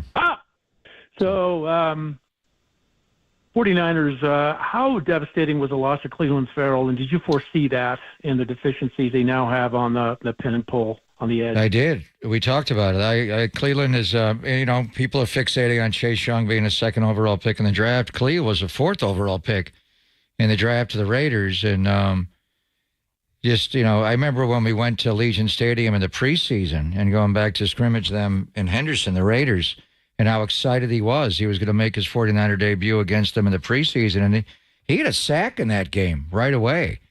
So he's devastated. So when you say devastating, for him, I remember we ran into each other in the parking lot going into the Green Bay game.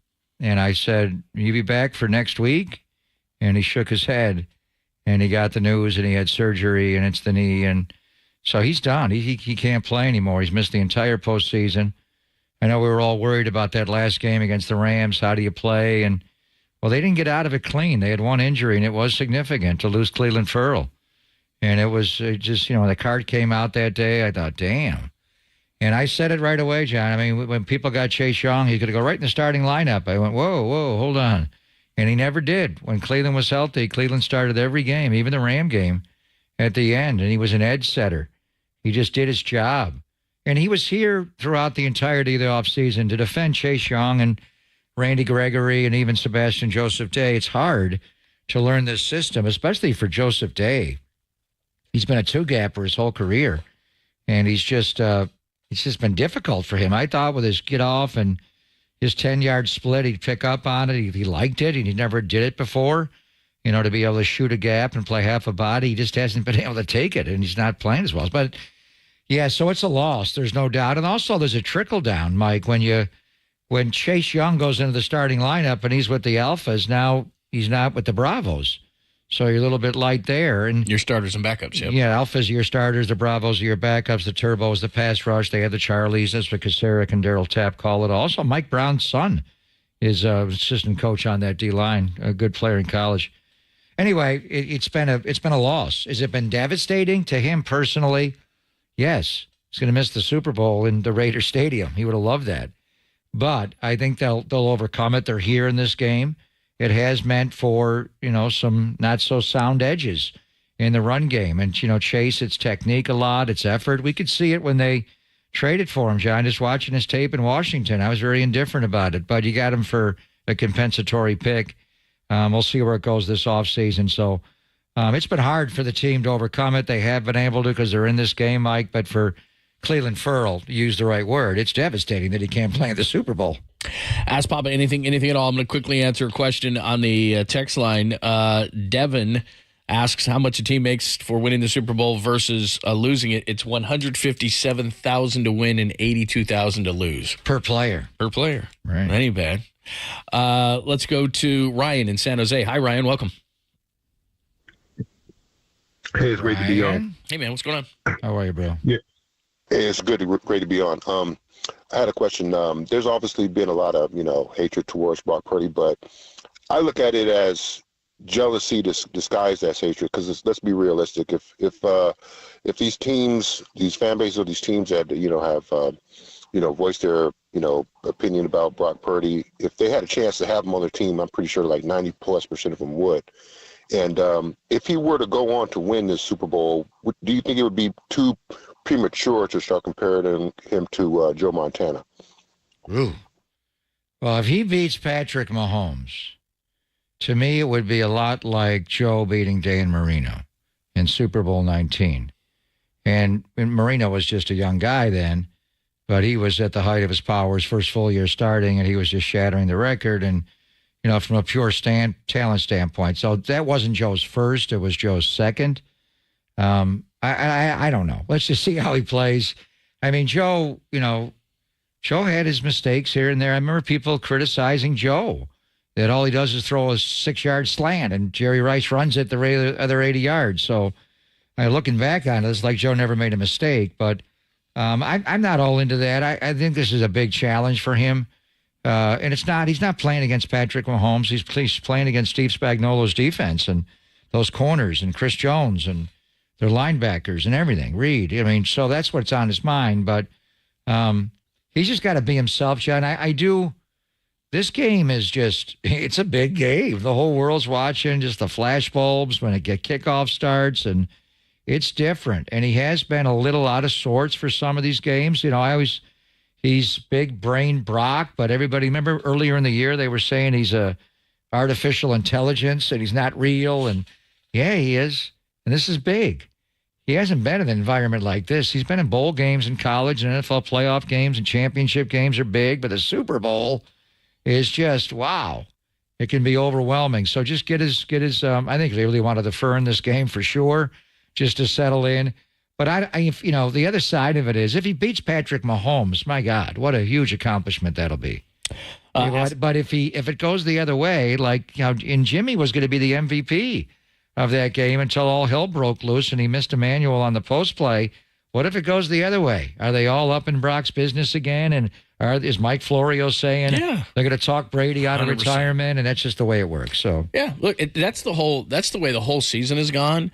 Is the people who are the haters kind of go back in the weeds like that meme with Homer Simpson, and then when he plays poorly, then they're back out. Then they hide, then they're back out. So if Brock wins the Super Bowl, I guess they'll try to create something of why he wasn't good enough. It's going to be everybody else around him, and he won't get credit. He'll be credited like Trent Dilfer was credited, or something like that. Or Brad Johnson. Yeah, and then they'll move the goalposts, so they'll move the cheese again. But again, nationally, I just don't care. I know that he's really good. One of the reasons I think they have a great chance to win this game is because he's their quarterback and Jimmy Garoppolo's not. Jimmy didn't play well that night. I mean, you're right. He could have been the MVP, but he missed a lot of throws. A lot of balls were tipped. It's not just Emmanuel Sanders. He played one of the worst fourth quarters that a quarterback has ever played in the Super Bowl. I think Brock Purdy's going to play better. Let's go out to Mike. Mike is up next. Welcome, Mike. Hey, guys. How you doing today? How you doing, Papa? How you doing, John? Is this our guy Mike again? How are you, Mike? You bet it, buddy. Of course it's your guy, Mike. What are you kidding me? You make me cry every time you call, Mike. He's stoked, man. Hey, you know what, Papa? What's going on? Hey, when the Niners win the Super Bowl, man, I want to ride shotgun in the parade with you and do all the colors, man. Sit right on my lap. Sit right on my lap, man. Yeah. No, I ain't sitting on your lap, man. We're going to get Miss whoever, but it's going to be you, dude. Sorry. All right. So, no, hey, here's my take. You know how Andy Reid, he could be a trickster. They hold all the time. That's their philosophy. And what do you think about him throwing stuff up? And let's say they win the coin toss and they defer to us because they want to stop. Because they want to try to stop us. And the reason is they saw how poorly we've been starting our last two playoff games. and we need to get a fast start. Yeah, but they're the fastest starting team in football, all year long. Kansas City starts fast as well. So, but I think in a game like this, like I was saying earlier, Mike, I think the nerves, you want to start on defense in a game like this and just, hopefully get a 3-and-out or whatever you can do and just settle in. But he's going to bring all the tricks out all over the field. But where he gets really tricky is in the red zone, and in particular in the low red zone, when he brings out a Rose Bowl play from the 40s or the snow globe play or something. And he's got 2 weeks to sit there. Now, Eric Bieniemy, John, brought a lot of that stuff to him before. I don't know what Matt Nagy's involved in all that, but Bieniemy found the Rose Bowl play. But Andy's got plays going back decades that he dusts off. We'll have Mitch Holthus on, the voice of the Chiefs. Andy kind of tips him on those kind of plays. Like I said, last game, he lined up in a short yardage situation and went to a pro set, which is the way they used to do it with a fullback and a halfback in a 3-point stance up close to Mahomes under center. They shifted out of it with Richie James Jr., the receiver, going in orbit motion, but they left Pacheco right there, and they gave him the ball on a dive play up in the fullback position. So there's no doubt when he has an extra week, he's hard to beat, and then he brings out all those Andy Reid type plays. I don't know if you would answer this one from the 415. It says, Papa, Rhino or Sapphire. I know what he's talking about. You may not. I would just tell that person probably Spearmint Rhino. Just going to say Spearmint Rhino. Okay, you answer for me. I don't know what they're talking about. Yeah, I know. Some of the ones I just take off your plate a little bit. I mean, but that's John Lund's answer. Rhino or Sapphire. I don't know. Both are high quality, but I would probably go Spearmint Rhino. But that's up to you. All right. And I just know Is this something Vegas related? Yeah, there's an A team, a B team, a C team. You got to wait till night. If you're going to go there for lunch, you take your chances. Okay. All right. That's John Lund's answer. I have no opinion. I'm trying to keep you shielded I'm from some of these stranger questions. I abstained.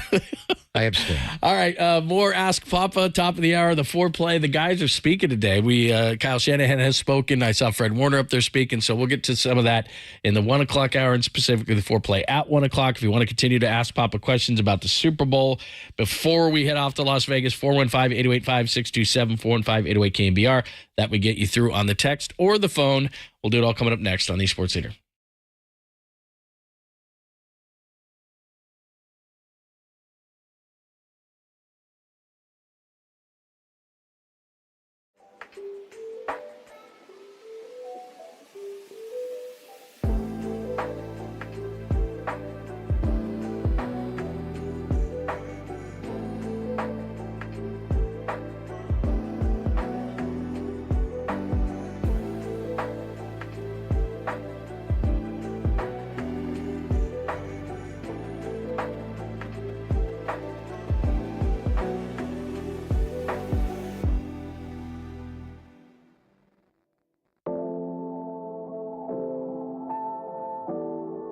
Hey, it's Greg Papa here coming to you from Levi's. Not too far away is the Laser Eye Center of Silicon Valley, where I had the CLR procedure a couple of summers ago. What a game changer it's been for me, and it could be for you as well. Do you struggle with distance vision and need reading glasses or bifocals? Well, CLR is your permanent solution to readers, glasses, contacts, and you'll never develop a cataract. So don't wait until you're older to see great. Do all the things you love to do with perfect vision now. After tens of thousands of vision correction procedures, Dr. Craig Bindi and his team at the Laser Eye Center of Silicon Valley can tell you if it's your right time for CLR. Find out now with a free consultation. Go to lasereyeclr.com. No readers, contacts, glasses, or cataracts. lasereyeclr.com or call 877-GET-2020.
Listen to the sports leader anywhere, anytime. Download the all-new KNBR app. Now back to Papa and Lund live from the KNBR Casino Matrix Studio. Casino Matrix progressive jackpots are here. Where are you? Just drop in. Please play responsibly. 1-800-GAMBLER.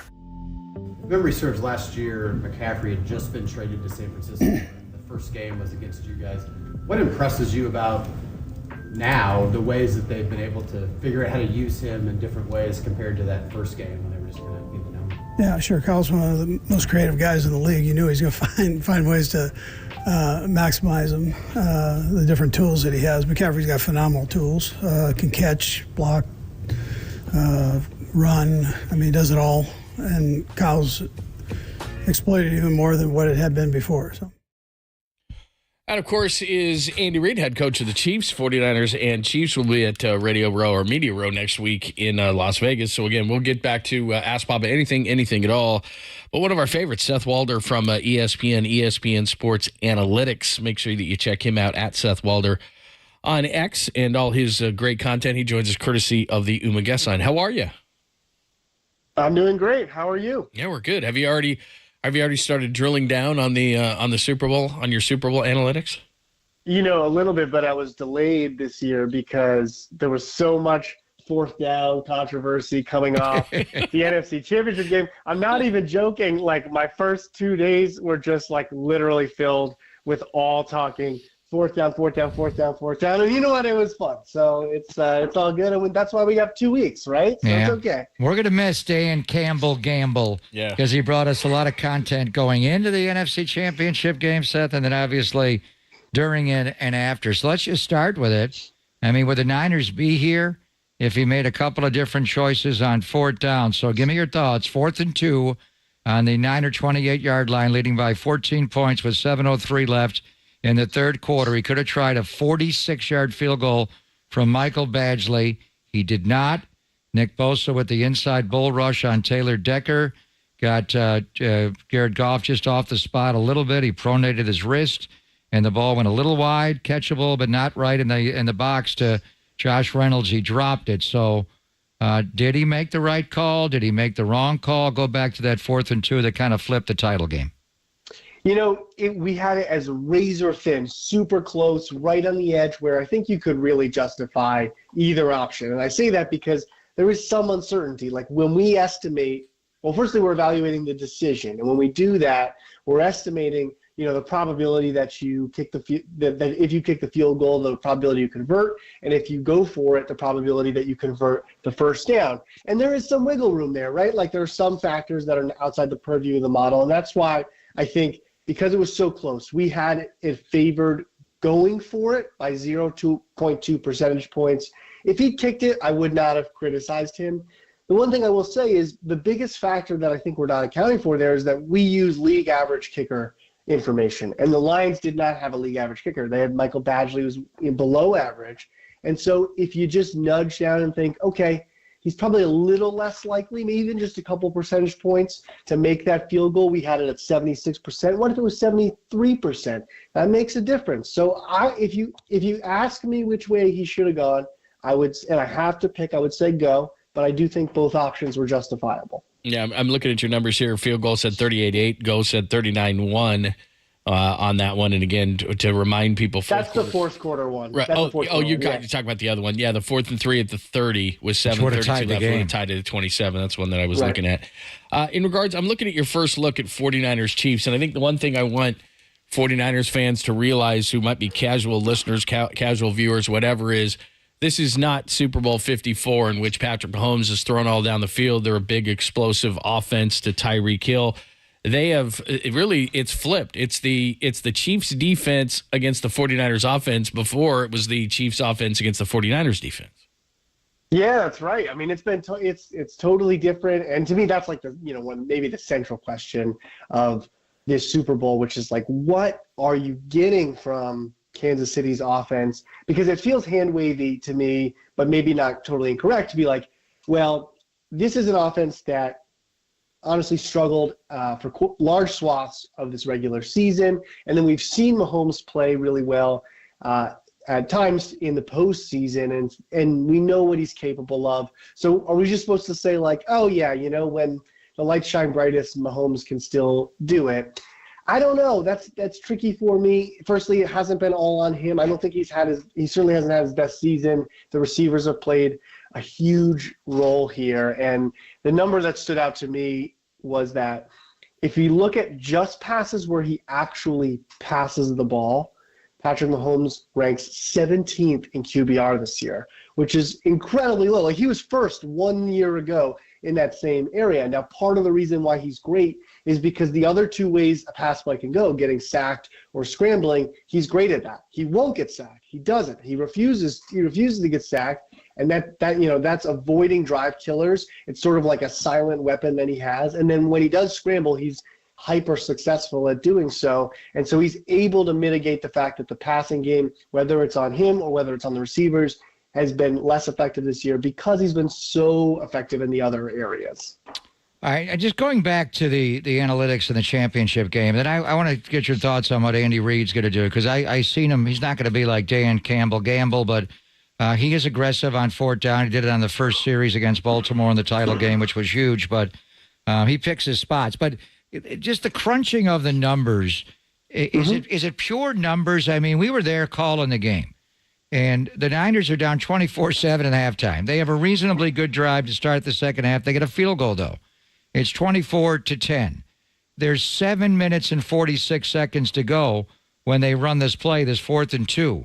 When it ended, it was 7:03 to play. If they make a field goal there, the Niners just wasted half of the third quarter, and they're back in the same spot.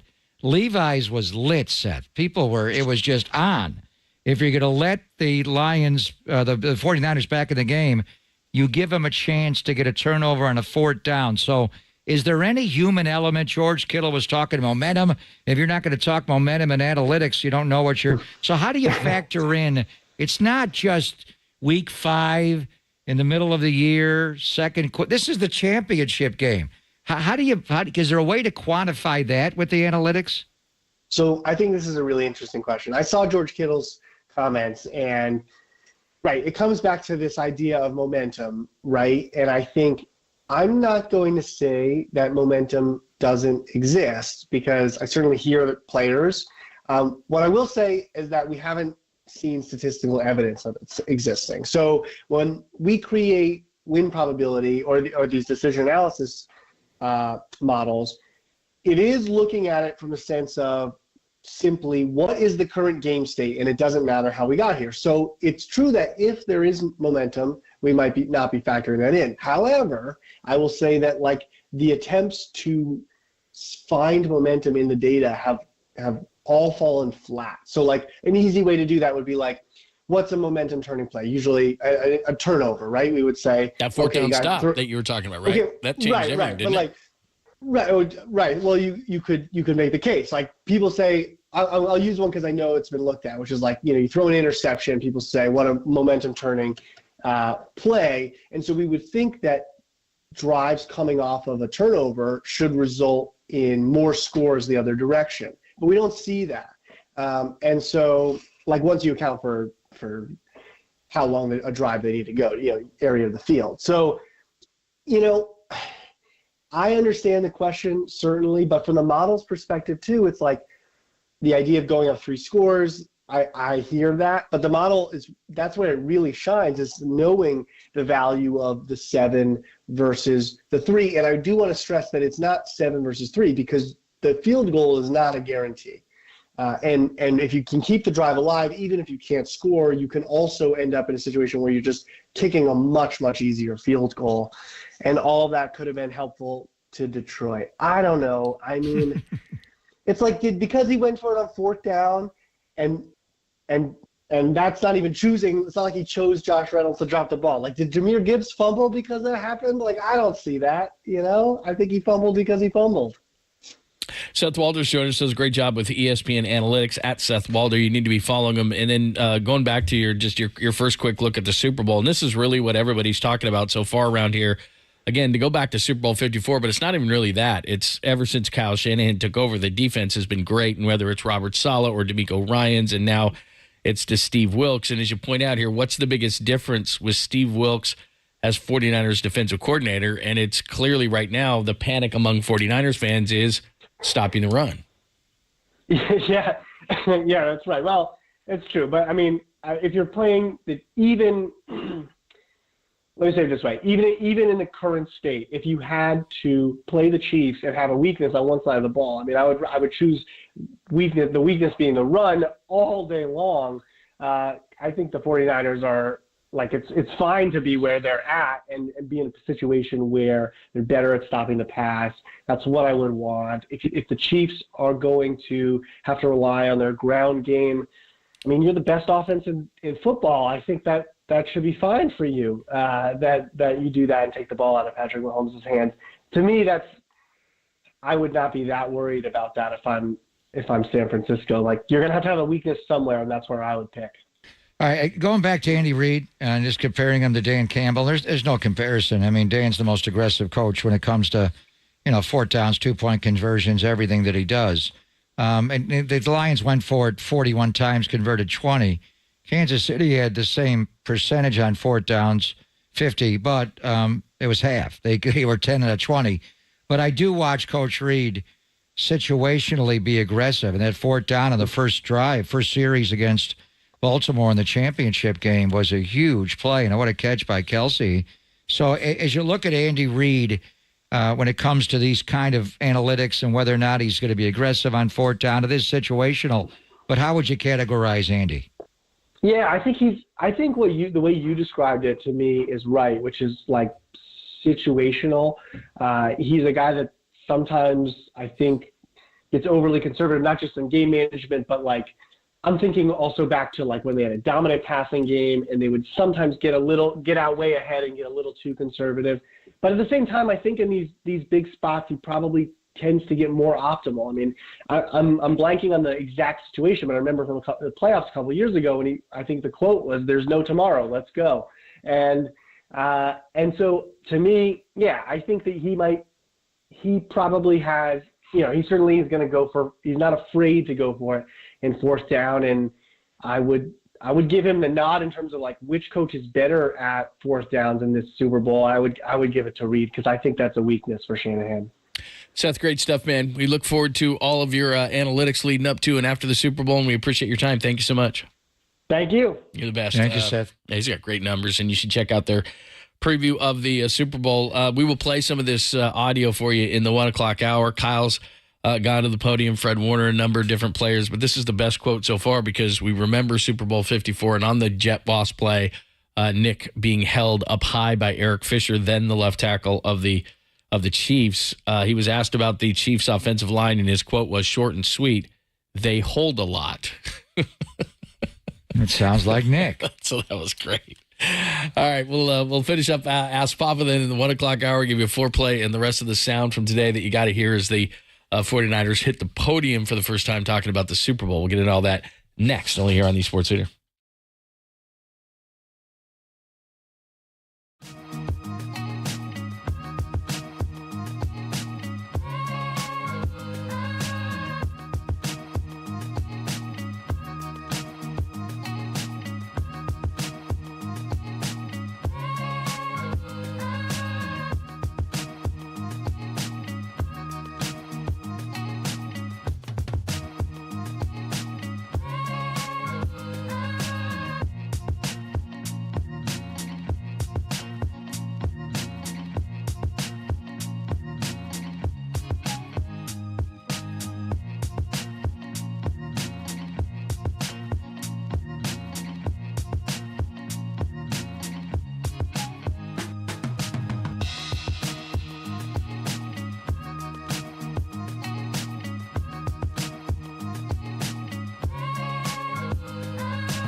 wherever you are around the globe. Stream your faithful home of 49ers football 24/7, 365 on KNBR.com. This is the sports leader. They got a good runner.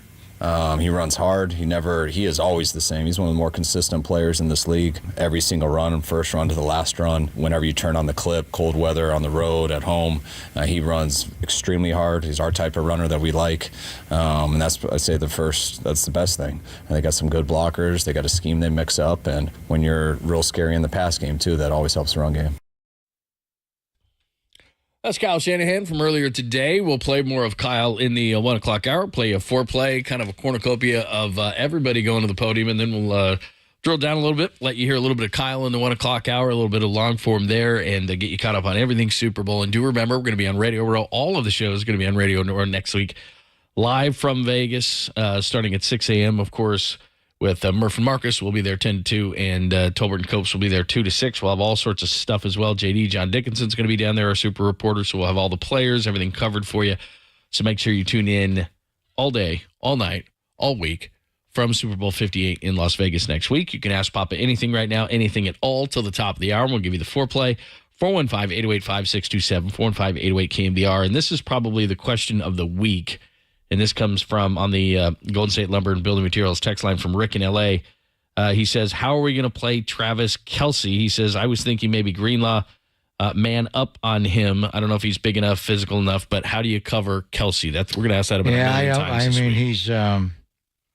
He's difficult. And there's certain situations where he's more of a threat, obviously, in the short yardage situation. Pacheco's a guy, but any third or fourth, he's their Amon-Ra St. Brown, where any third and fourth down, if Andy's going to go for it, you're looking to get on him. Tim said it right away. You got to reroute him. You got to jam him.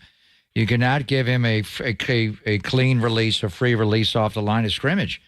And the Niners were allowing Amon-Ra St. Brown to have free releases the entire game until that big 4th down and 3 when Logan Ryan got up on him and Ambry had left the game earlier on the flea flicker play, and Logan went to play nickel, and he got up on Amon-Ra and jammed him.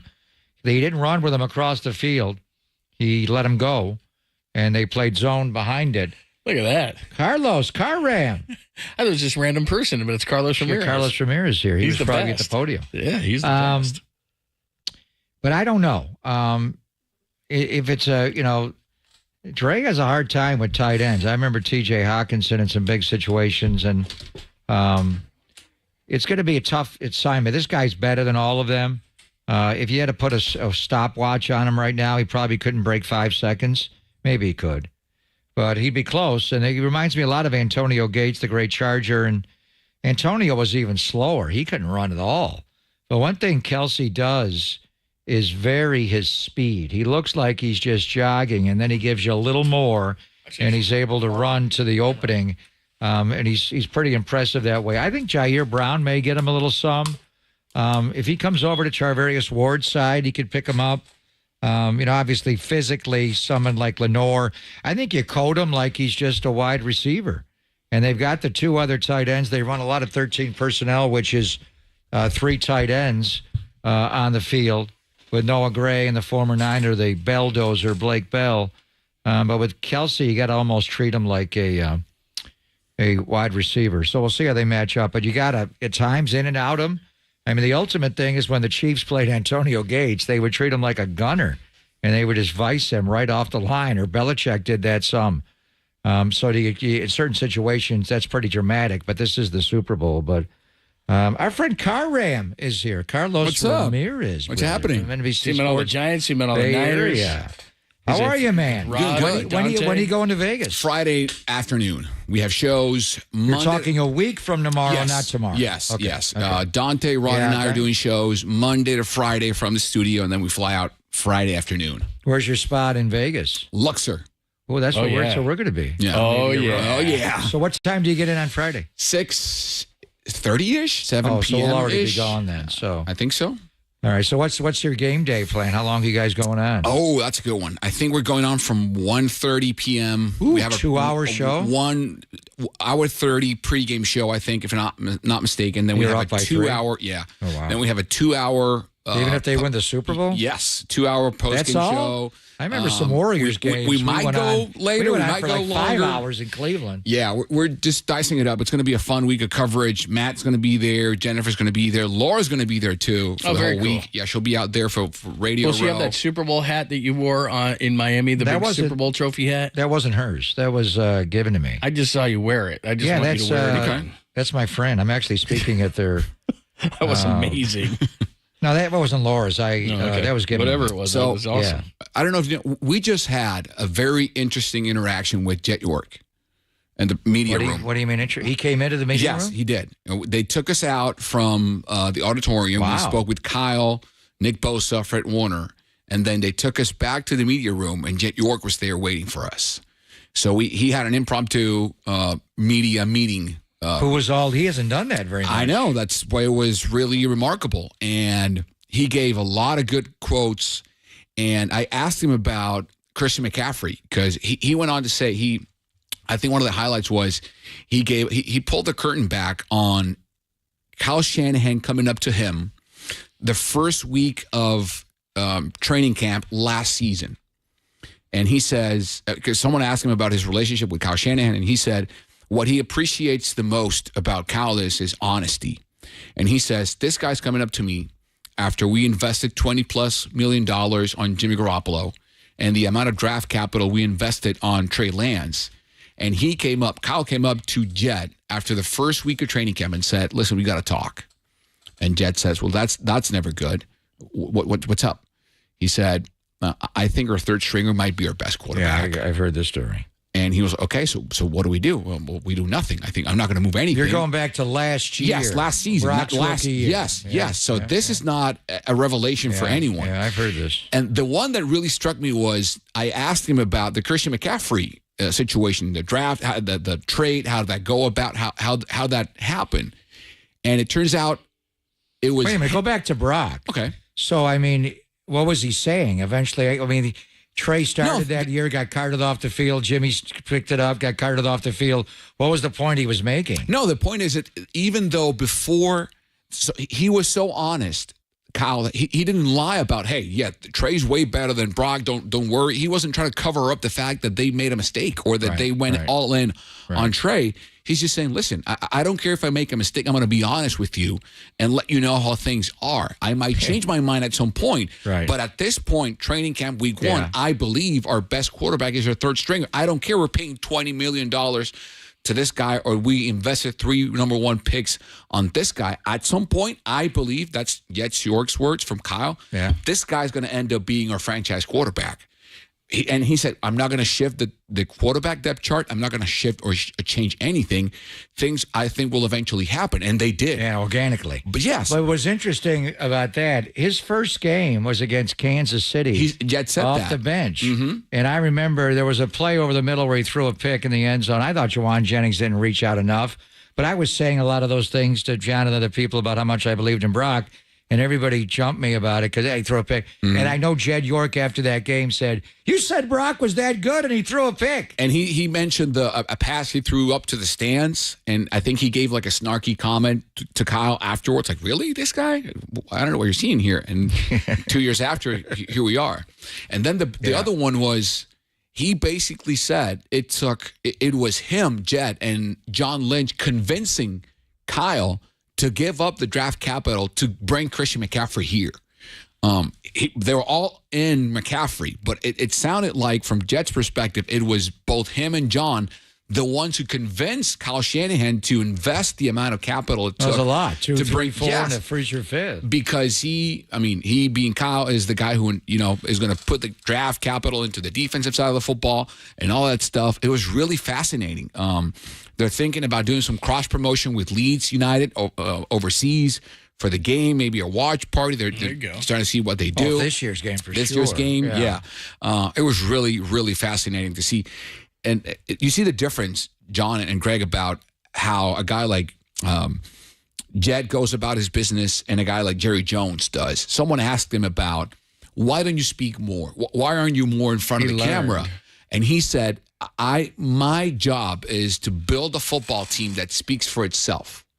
if I have to speak, it's never a good thing. It's because there's a coaching change.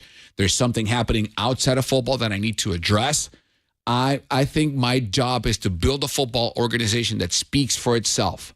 And this team does. I thought that was remarkable. Every owner should do the same thing. Well, I think he's learned. I mean, we're a long way away from the days where somebody asked him in a press conference one time years ago about firing the owner, and he said, "Sorry, you don't fire the owner." You know, and that was after Harbaugh and you had the Jim Tomsula and Chip Kelly, and they went through a rough patch there, and everybody was ripping on Jed, and he was trying to defend himself, and he was younger and maybe more immature. Where he realizes now that that's just not you're not going to win in today's social media world. You're not going to win unless you win on the field. Whatever you say, a lot of times then will be held against you years later.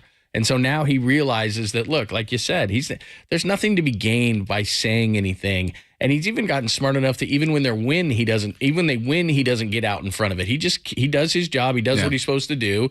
And then, his day will come when they win one of these things. And if anyone thinks Kyle Shanahan's status or seat is going to change or get hotter if he doesn't win the Super Bowl, you got another thing coming. That guy is not going anywhere anytime soon. I mean, the relationship he has with Jet. He just signed an extension. Yeah, but aside from that, the way Jet speaks about Kyle says more than any contract in my estimation. He's not going anywhere. Well, think of continuity, too. I mean, you can do it in all the sports, but I mean, Pittsburgh and, teams like that, it's like, look, they don't freak out. They don't freak out every couple of years. Then you got to get different players. You got to have different philosophy. You have a different culture. It takes a long time. I mean, think about Kyle the first few years. He's a hell of a great coach, but it takes time. And so if you're going to do what a lot of owners do nowadays, David Tepper in Carolina, where it's like he gives Frank Reich, what did he give him, 8-10 games this year? I mean, dude, he doesn't have his guys in there. He hasn't set up the culture. He doesn't have the right guys. He hasn't drafted. He hasn't had it takes a minute. There's 53 guys on this roster, man. Dave Canales, the introductory press conference today. Did you hear that? It was mesmerizing. Yeah, he's one of the most impressive ones I've ever Yeah, he talked about heard. culture. And he talked about his wife. He made me cry. Yeah, he is and I know he can design offense, but that guy is a human being. He'll win over the locker room. So that's interesting that Jed spoke. As far as the players going to the podium and Kyle, anything newsy?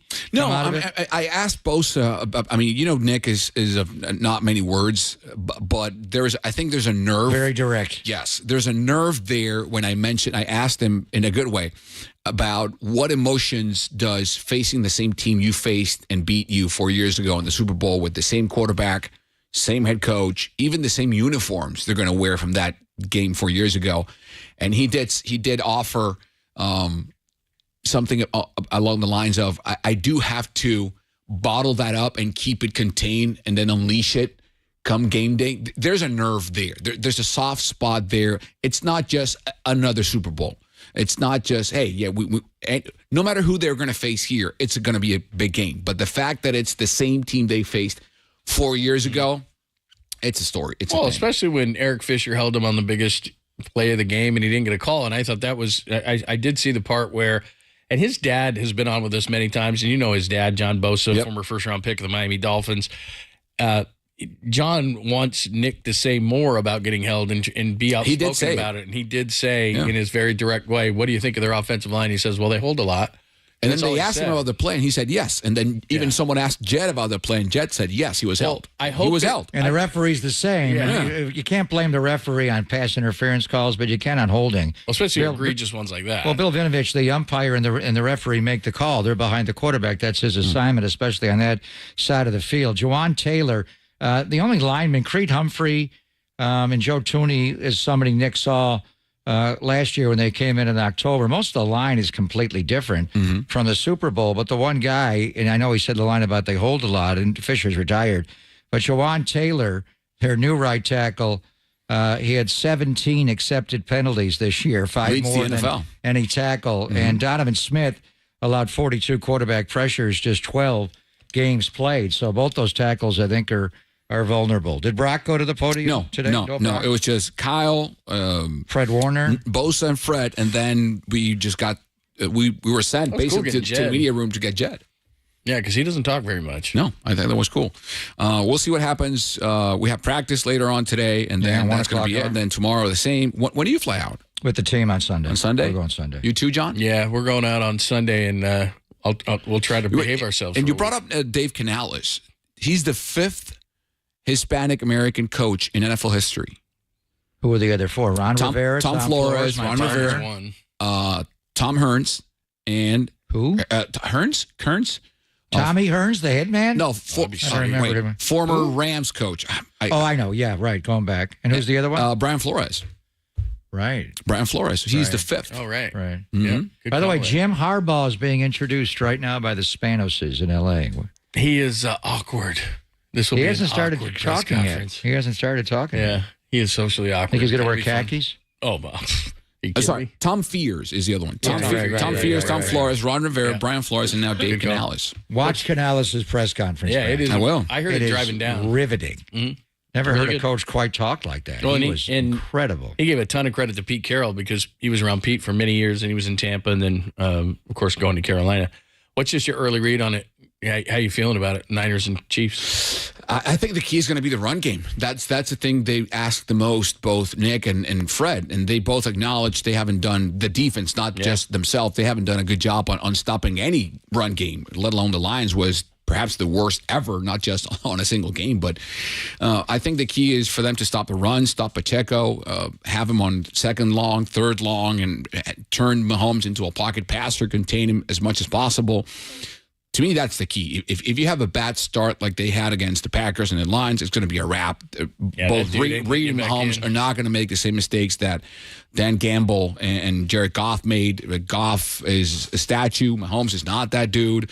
He's not a rookie like basically Jordan Love is. They can't go ahead too far into the game. The Chiefs can't, and they just have to stop the run. If they don't, it's going to be a long day in Vegas. So I remember you, and it's now Media Row and not Radio Row. Yeah. I remember you doing a show, and you were there all week. NFL Mexico. Yeah. You're not doing that this year? No, because, and they understand, my main duty is to NBC Sports Bay Area. If the 49ers hadn't made the Super Bowl, I would have flown for them Monday morning to do the shows the whole week from Radio Row, but then I'm doing the shows here. So I will do a couple segments, then down there in Vegas Saturday night and then Sunday morning. But yeah, that's fun. The fan base, the 49ers have the biggest fan base, NFL fan base in Mexico. It's not even close.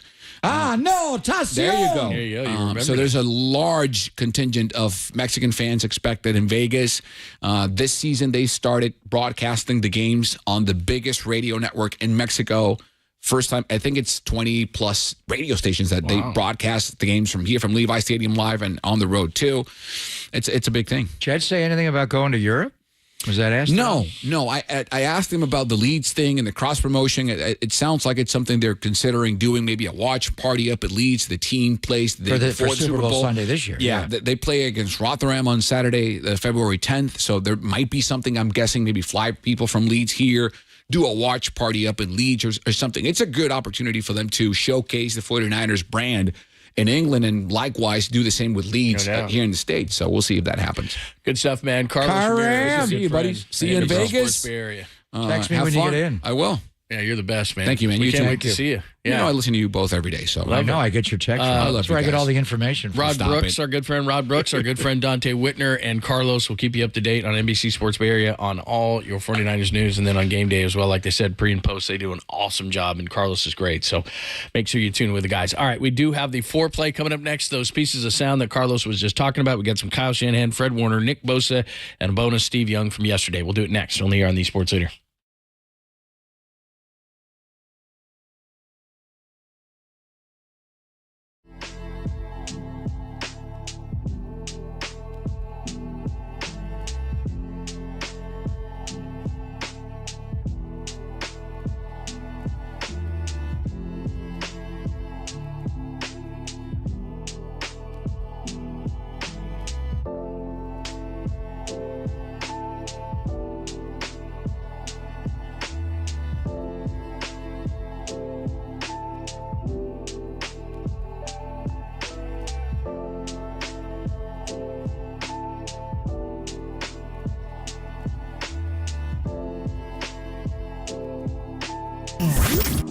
Here's what's trending now. Trending now. On KNBR.com. Former NFL executive Mike Lombardi joined Murph and Marcus this morning to discuss how the 49ers match up against the Chiefs ahead of Super Bowl 58. That podcast and more trending right now on KNBR.com and the KNBR app.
And now, time for the Protect Your Assets with David Hollander Business and Technology Report.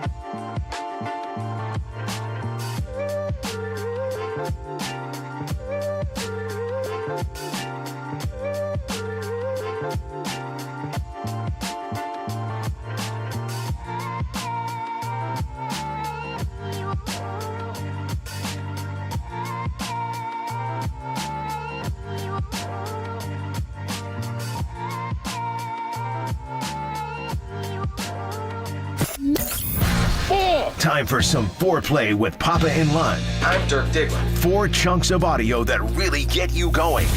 I have a gift, and I am trying to not be selfish about it, but to use it. On KNBR 104.5 and 680, the sports leader.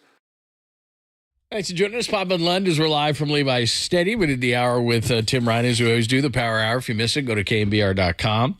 We got 4 pieces of sound today from just recent, very fresh sound. Kyle Shanahan spoke today, Fred Warner, Nick Bosa, and Steve Young yesterday with Tolbert and Coach. We'll get it to you in just a second. We were just marveling at the social awkwardness of Jim Harbaugh. And if you had on your bingo card, attack the day with an enthusiasm unknown to mankind. Yes. Did he say that? And by the end of the press conference, he will say who's got it better than us for sure. Anyway, he's being introduced as the Chargers head coach. Meanwhile, the 49ers head coach, Kyle Shanahan, said he was happy with his prep last time at Super Bowl 54, and he knows they got to get a ton of work done before they go to Vegas.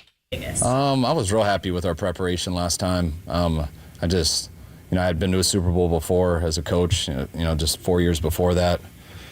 I think I went to 6 just as a family member growing up and just always hearing about it and watching it. I've been paying attention to stuff my whole life, so it's, I'm glad that the Super Bowls we're in, that we have a week before we go. I know John Lynch, they had to go like that Monday after they won the NFC Championship in Philly, so I couldn't imagine that, but I've always was told, and we did that way in Atlanta. We've done that here, but you try to get as much in this first week as possible. And when you get out there, we go through it again, but it is different. Our Monday's totally different with the media deal. Our routine's off because you got to do these press conferences every day, so you get about an hour off from all your normal time. So when you usually do red zone and stuff, you're 2 hours behind, a little more tired, and so all that stuff adds up. And if you put stuff off to that week and think it's going to be a normal week, you're going to get to that Thursday or Friday and not quite feel as comfortable. Obviously, Andy Reid knows Super Bowls. Kyle Shanahan knows Super Bowls, so both teams know how to prepare before they go to the madness. Yeah, and they'll be on the practice field right now, and they're going to treat it. They're going to practice today, tomorrow, and Saturday, and it's like a Wednesday, Thursday, Friday of the typical week, and then they'll take Sunday off to fly, and Monday's media day. And what John Lynch, he was talking about John, that was the Tampa Bay Raiders Super Bowl 37. I don't remember why. Did the season start later that year or something? 9/11 was the year before. I don't know why in 2002. But anyway, there was no break between the championship game and the Super Bowl. And we thought that gave the Raiders a huge advantage because the game was in San Diego. We didn't have to fly as far. And we went Monday. John Gruden actually threw a red eye Monday night. He stayed in Tampa. The team went ahead of John, and he missed whatever it was called then, Super Bowl Monday night, opening night. He didn't go to that. He did a red eye. Typical John, didn't sleep, and he got in Tuesday morning, but he missed all the media obligations of that day, but he made up for it during the week because the coach has to talk all the way through Friday. But that was a major difference in the schedule. It's good. And from the Niner perspective, just not having to fly 5 hours to get to Miami. Kansas City's got a longer flight to go to Vegas, but Niners had 5 East Coast trips this year, so it's nice to play these 2 home games and a relatively short trip on Sunday down to Vegas. Let's talk about the defense. Fred Warner spoke today and says they got to get better. The defense has to be better, obviously, against Kansas City. Yeah, not good enough. Not good enough at all, and you mentioned it. The standard has been what it has been for as long as I've been here, and we've relied heavily on winning games on defense. Holding teams to minimal points, suffocating teams, dictating how the game's going to go based off of how we go, and that hasn't been the case the last 2 games, and that's for a bunch of different reasons, but we have an opportunity to right that. They're probably looking at the tape, they're thinking they have a great opportunity ahead, and they, as they should look at that tape, and they should think that, but to say that we have a great opportunity to correct that and make sure that we give our best performance in the Super Bowl, I think that's exactly where our mindset's at. We talked about it with Tim. It's not like they don't have talent on the defensive line. They do. Dre Greenlaw and Fred Warner started that Super Bowl 54. Shavarius Ward is an all-pro style corner. Dima Lenore is having a great postseason and has really stepped up late in the year. So, the guys are there to do it. Can they flip it and play great defense in the Super Bowl? Well, again, the second half was better against Detroit. The first half, they got trampled. There's no doubt. And there were some big runs against Aaron Jones and Green Bay, and it's the same thing. I think with Andy, yeah, you got to get the pin in the pull. You got to get the toss crack. But he's going to run the jet sweep the way he did here in October. So you got to get that solved. And they do have McCole Harmon back, and that guy runs a 4.33, and Marquez Valdez-Scantling's one of the fastest players in football. I understand about stopping their run, and Pacheco he's like Roger Craig a little. He's not that high knees, but he's all knees and elbows coming at you, and he just runs hard. He's that's what I'm saying. People are saying Marion Barber, the old cowboy. Well, but they're saying he can run. He runs hard. Well, he's fast. He's got 4.37 speed. I mean, Roger Craig was high knees. He was hard to tackle. This guy's just all knees coming at you. I respect him. I think he's a great player. But I'd rather have Isaiah Pacheco going for 120 in this game than Mahomes throwing for 400. So I still think, and Tim thinks they can shut the run game down, that they will play an 8-man box and play their typical cover 3 that can be cover 1, play a single high safety. I just think that their outside receivers have speed. And you got Kelsey certainly working the middle of it, and you got Rashee Rice. I don't know, John. We'll just see. But I would invite them to run the ball in this game, and it's a different animal than what you had before. To me, the biggest concern is dealing with Mahomes and Kelsey in their passing game. Speaking of Mahomes, here's Nick Bosa on how to contain number 15.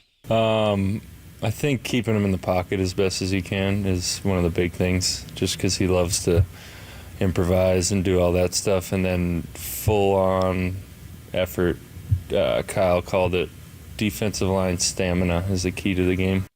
It's interesting, defensive line stamina, which, by the way, you couldn't have two more different guys than Goff. You were trying to get Goff off the mark so he would be not as accurate. Mahomes is better when he's improvising. He's great wherever he is. The guy's just great. So I think stamina is a euphemism for playing harder. And I think a lot of it, when we talked about Cleveland Ferrell and losing him, so now Chase Young is starting. He's also playing backup snaps. He's playing more. And I think that was the thing that jumped when you watched Chase Young and Burgundy and goal with Washington. It was the effort, and it was technique. And, he's gotten coached up here, and these guys work hard in practice, but it's just not – he needs an off-season here is what he needs. Now, will they afford that? Will they be able to afford him to bring him back? Do they want to bring him back? Is there somebody else? I mean, Cleveland Ferrell I would clearly bring back. I don't even know about Randy Gregory, Sebastian Joseph Day. You bring them in and you see if they fit from a scheme standpoint. But when you're talking about, stamina, maybe you need to give him less snaps. If he can't play hard from snap to the echo of the whistle and beyond, then somebody else needs to be on the field. If he can't do it, then get somebody in there that can. But stamina is a little bit of saying, effort level. And you never question Nick on that, but he's in insane shape.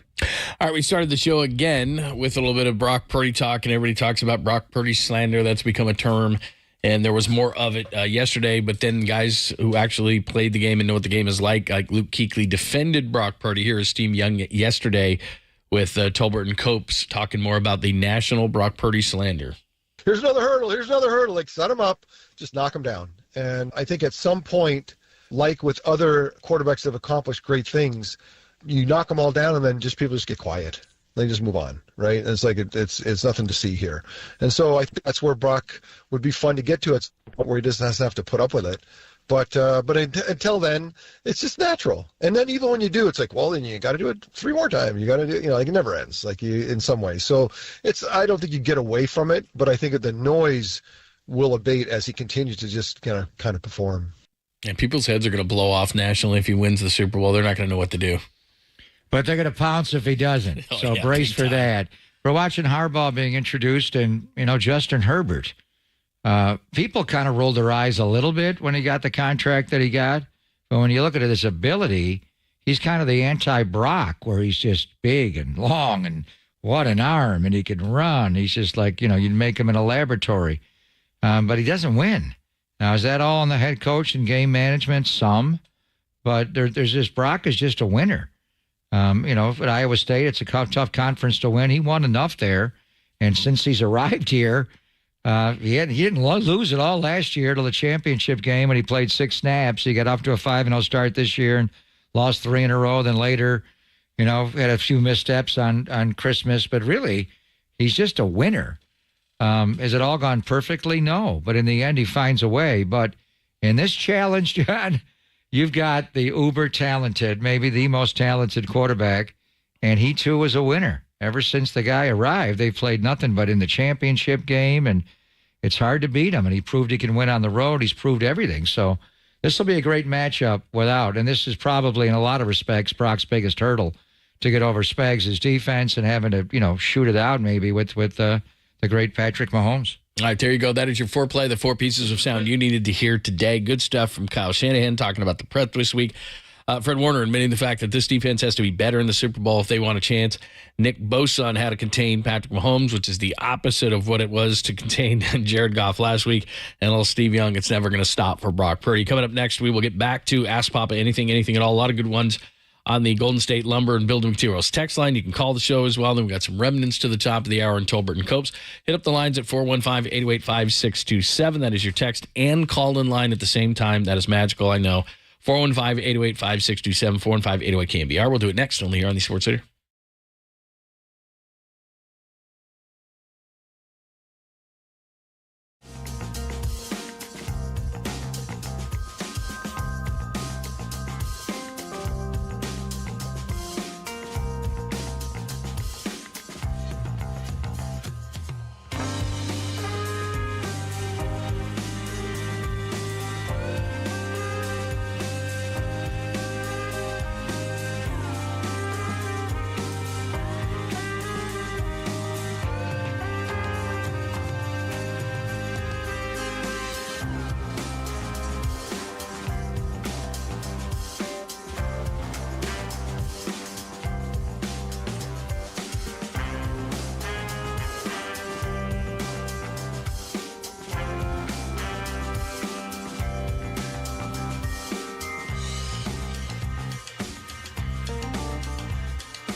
wherever you roam throughout your home. Listen to the sports leader on your smart speaker. We are KNBR 104.5 FM and 680 AM.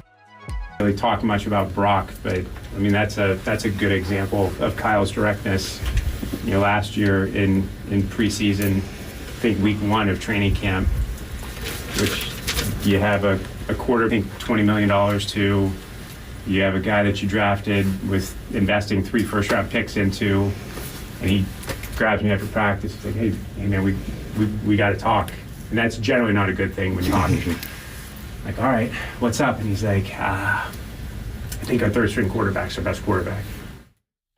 That was what Carlos was telling us. Jed York talking about Purdy. his conversation with Kyle Shanahan, and that was going back to the training camp of 2022. Brock hadn't even played yet. Yeah. We've seen a couple of head coaches introduced today. Dave Canales was very, very impressive, the Carolina new head coach.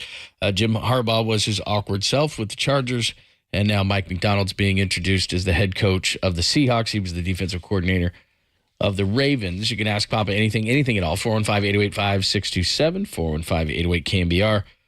This is a funny text. It says, hashtag Ask Papa. Is the English dude coming on next week? Will Yes, Gavin. He is. Yes, He is already, when Carlos was talking about leads and all that, Will Gavin shot me an email immediately about getting together. When are you landing? When are you getting there? So without a doubt, Will Gavin will be appearing on this radio show awesome. from Las Vegas. Yes.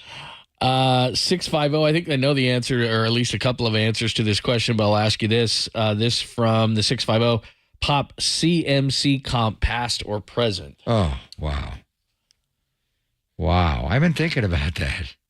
Well, there's one that comes to mind right away, right, that we talk about all the time for CMC. That's Marshall Faulk, right? No, he's different. I mean, statistically, but I mean, as pure running back, the greatest running back I've ever seen is O.J. Simpson, without a doubt, and pure ability. Jim Brown, I saw the tape of Jim, and being a Syracuse guy, I watched a lot of them. I think Jim's in his own category. And then, O.J. Gale Sayers had that O.J. ability, but got hurt. I thought Billy Sims had that kind of ability. The linebacker, he got hurt. Tony Dorsett was a really good player. Not quite O.J.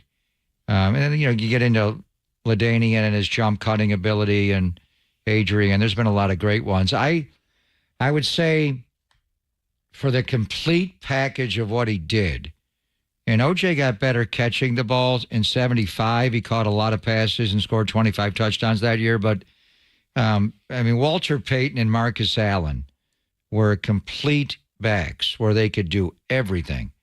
And you never took them off the field, and the other guys didn't come off the field either. But, Marcus Allen played fullback in college, and, his ability to run routes out of the backfield and the way they just smelled the goal line. Walter Payton was going up over the top. He'd dive over everybody and get in. Marcus would just feel it. Whatever there was to get to, Marcus could get to. Lower, high, whatever the bubble was, he'd score. They could throw it. Marcus Allen, when McCaffrey had the hat trick in L.A., his first 49er start, that's Marcus Allen stuff. You run one, you catch one, you throw one. So as far as the complete ability, but honestly, he's not Marcus Allen. He's not Walter Payton. He's not O.J. Simpson. He's not Marshall Faulk. He's Christian McCaffrey. And all I would say, John, is I owe his dad an apology, and every time I see him, I apologize. When he was coming out of Stanford, you remember, because we were doing the show then, I was obsessed with McCaffrey. But I thought he was Wes Welker, Brandon Stokely, whatever great Julian Edelman. I thought you'd make him an unguardable slot wide receiver in the NFL, and honestly, you could. If he just lined up and played F wide receiver on this team, he'd catch 140 passes every year. But I had no idea that he was this good as a power back, a speed back, and everything back. A blocker, his fakes when he doesn't get the ball. I'm impressed on an offensive side of the ball to have watched anybody that I've seen this close, and I'll go watch him in practice. He's so impressive. He's Bosa on offense. He's that good. So He's Christian McCaffrey. He's the original. But you know what he did? Because I remember watching him his first year, and I just double-checked his numbers. He was 117 carries for 435, which is 3.7 a carry his first year. Now, his first year he did catch 80 balls, but he wasn't as big and strong as he is now. And he got into the league, and he was undersized. And then he took that first off season, and he got big. Because I remember when he came back that second year, we all went, damn, that dude's big. And the You're next talking year, to Carolina. Yeah, his second year, he realized he needed to get bigger. The next year, he went 219 for 1,098, which is 5 a carry, and he caught 107 balls that year. I mean, he turned into a monster his second year, and that's when he started to take off. And then that next year was the big one, 1387. Yeah, 1387 and 1,005. So between his rookie and second year, he physically got himself to a totally different place, a place that he wasn't at Stanford, in a place he was in his first year. He got a lot bigger and stronger. And then he had all those nagging injuries that cost him a couple of years. And we played him right before they traded for him. We went to Carolina, and I watched him against the Rams. And I didn't know he had the breakaway speed. He had the ability to get to the second level, but I didn't know what he had beyond that. But with Carolina, and I remember a game against Fred Warner when we were there in October of that year, 2022, when he was a Panther. The way he made Fred miss in the short area to get the edge, and then he turned the corner. He also had one against the Rams similar. With the Niners, the Niner running game is getting him to the second level, and now he's gone. So I questioned whether or not he had the breakaway speed. I don't do that anymore now. And I got to give you credit. When that season started, I was in on Saquon Barkley, and my thoughts were, well, they're going to bring him back. What are they going to do with Saquon? They're dicking around with his contract. And there was a Monday night game where I thought, wow. And when you give Kyle Shanahan someone like Saquon Barkley, now that's Mike Shanahan getting Terrell Davis. It's not Alandis Gary. It's not Mike Anderson. Clinton Portis was good, Dewitt Spig. But when you get Terrell Davis, now you're winning Super Bowls. You're not just winning an AFC West or NFC West. That's what a back like Saquon could be. But then McCaffrey, and you were on McCaffrey for weeks. Elijah Mitchell was really good. He was. And I thought, okay, a second, a third, a fourth. But it was just all the element, right, that we talked about. I didn't know. But then when he got here, I knew. And then being around him, he's Bosa. He's the Bosa on offense. He's insane. His work last week, I couldn't make eye contact with him. Can you imagine this week going to the Super Bowl? His work ethic it's beyond impressive. It's amazing. He sets the tone for everything. The way he paces off every yard line and hash, and it's not luck, but then his ability to run inside. He just not have a weakness. Yeah. Like Patrick Mahomes does not have a weakness. And by the way, they went pretty close to each other in this same draft. Neither has a weakness, except trying to get him out of the game because you can hurt him. Mahomes hasn't been. Christian, gets banged up. But honestly, great question, because I've been thinking about this for the last 3 weeks. He's Christian McCaffrey. He's the genuine article. I haven't seen anybody like this guy. Ask Bob anything. By the way, remember yesterday we were talking about Brock Purdy and endorsements? This just in, Toyota. Now, he was doing a local deal, but they've signed a national endorsement with Brock Purdy. It is the Auto brand's first deal with an active NFL player since signing their official NFL vehicle sponsorship in October. Will it be on during the Super Bowl? I don't know that, but I guess my point in bringing this up right now is it really doesn't matter what screaming talking heads on TV say. Toyota looks at a guy like Brock Purdy on a national level and says, he's a big star, he's a quarterback, he's the kind of guy that we want repping our brand. This is like a Steph Curry kind of a thing, where it's like, why wouldn't you want this guy? So regardless of what people say, here's a national brand saying, hey, we want this guy nationally to represent us. So what's the ad for? It's for Toyota? Yeah, it's for Toyota nationally. It's not just a local deal that he's doing. This is a national deal. And, if I'm Brock Purdy, I don't care what anybody thinks. I care what everybody thinks in the locker room. That's about where it extends to, and my family and everything else, and that's what he does care about. But when national brands start coming knocking on your door going, you know what, we like your story, we like what you bring to the table, we like that you're humble, we like all these different things, it doesn't matter what a bunch of talking heads who keep moving the cheese on him say. Like, okay, he did this, but what about that? He did this, but what about that? That says something big about a guy. When a national brand like Toyota, which is a massive national brand, says, hey, you want to rep us? And there's nobody else in the NFL that they're going to. And I don't know if they're going to be able to turn it on to get it on in the Super Bowl. And what the cost is for a 30-second spot during the Super Bowl is amazing. Like $1 zillion. But he's gonna be quarterbacking in the Super Bowl, so people know who he is. Right. But when you add up the ads between Mahomes, Kelsey, even Andy Reid and the State Farm ads and what he does, right? And then George Kittle will get some ads. What's the total volume of in-game Super Bowl commercials for the leaders? Mahomes. Well, but geez. Kelsey's got so many of them now. Yeah, he's turned into just a whorer. I mean, they my pay a lot of goodness, money. Man. It's fine. Yeah, but ever since Taylor, man, it's like he's got a lot of ads before. Yeah, but his Q rating went up. Fine. It didn't hurt. They're bringing you in to pay. And beyond Kittle, does anybody have a national ad on the Niners? Debo? No. Bosa? Nobody's. Fred Warner? Anybody got a national ad? I don't think so. They're kind of like the Patriots in that way. You know, I mean, they have a lot of great players, but it's not a lot of, Nick wouldn't want to do it. Christian McCaffrey, like you said, wouldn't want to do it. I mean, McCaffrey does a bunch. Thing. McCaffrey does a bunch of but ads. I'm saying the personality-wise, sure Kittle. They do. When they pay that kind of money, they'll both. But I'm saying, like, Kittle's got that personality. They don't have a bunch of guys that are. Debo's they're not turning them down. Sure, Debo would do an ad. Of course he would. I just don't think they have those kind of personalities. Kittle's got a big personality. He can be hot and cold. He can be Yeah, I know better than anybody. But he could charm you during an ad. He'd be fine. Maybe if they win the Super Bowl, they'll get more coming that way. Yeah. All right. We'll get a few more in here. There's a lot of good stuff on the text line. Good question on the McCaffrey comp. We got a couple of more pieces of remnants that we got to get you before the top of the hour as well. And then Tolbert and Copes jump in at 2 only here on the Sports Center.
Listen to the sports leader anywhere, anytime. Download the all-new KNBR app. Now back to Papa and Lund live from the KNBR Casino Matrix Studio. Casino Matrix progressive jackpots are here. Where are you? Just drop in. Please play responsibly. 1-800-GAMBLER. Do you think he's the greatest quarterback of all time right now? That's still to be determined. Still has a way to go.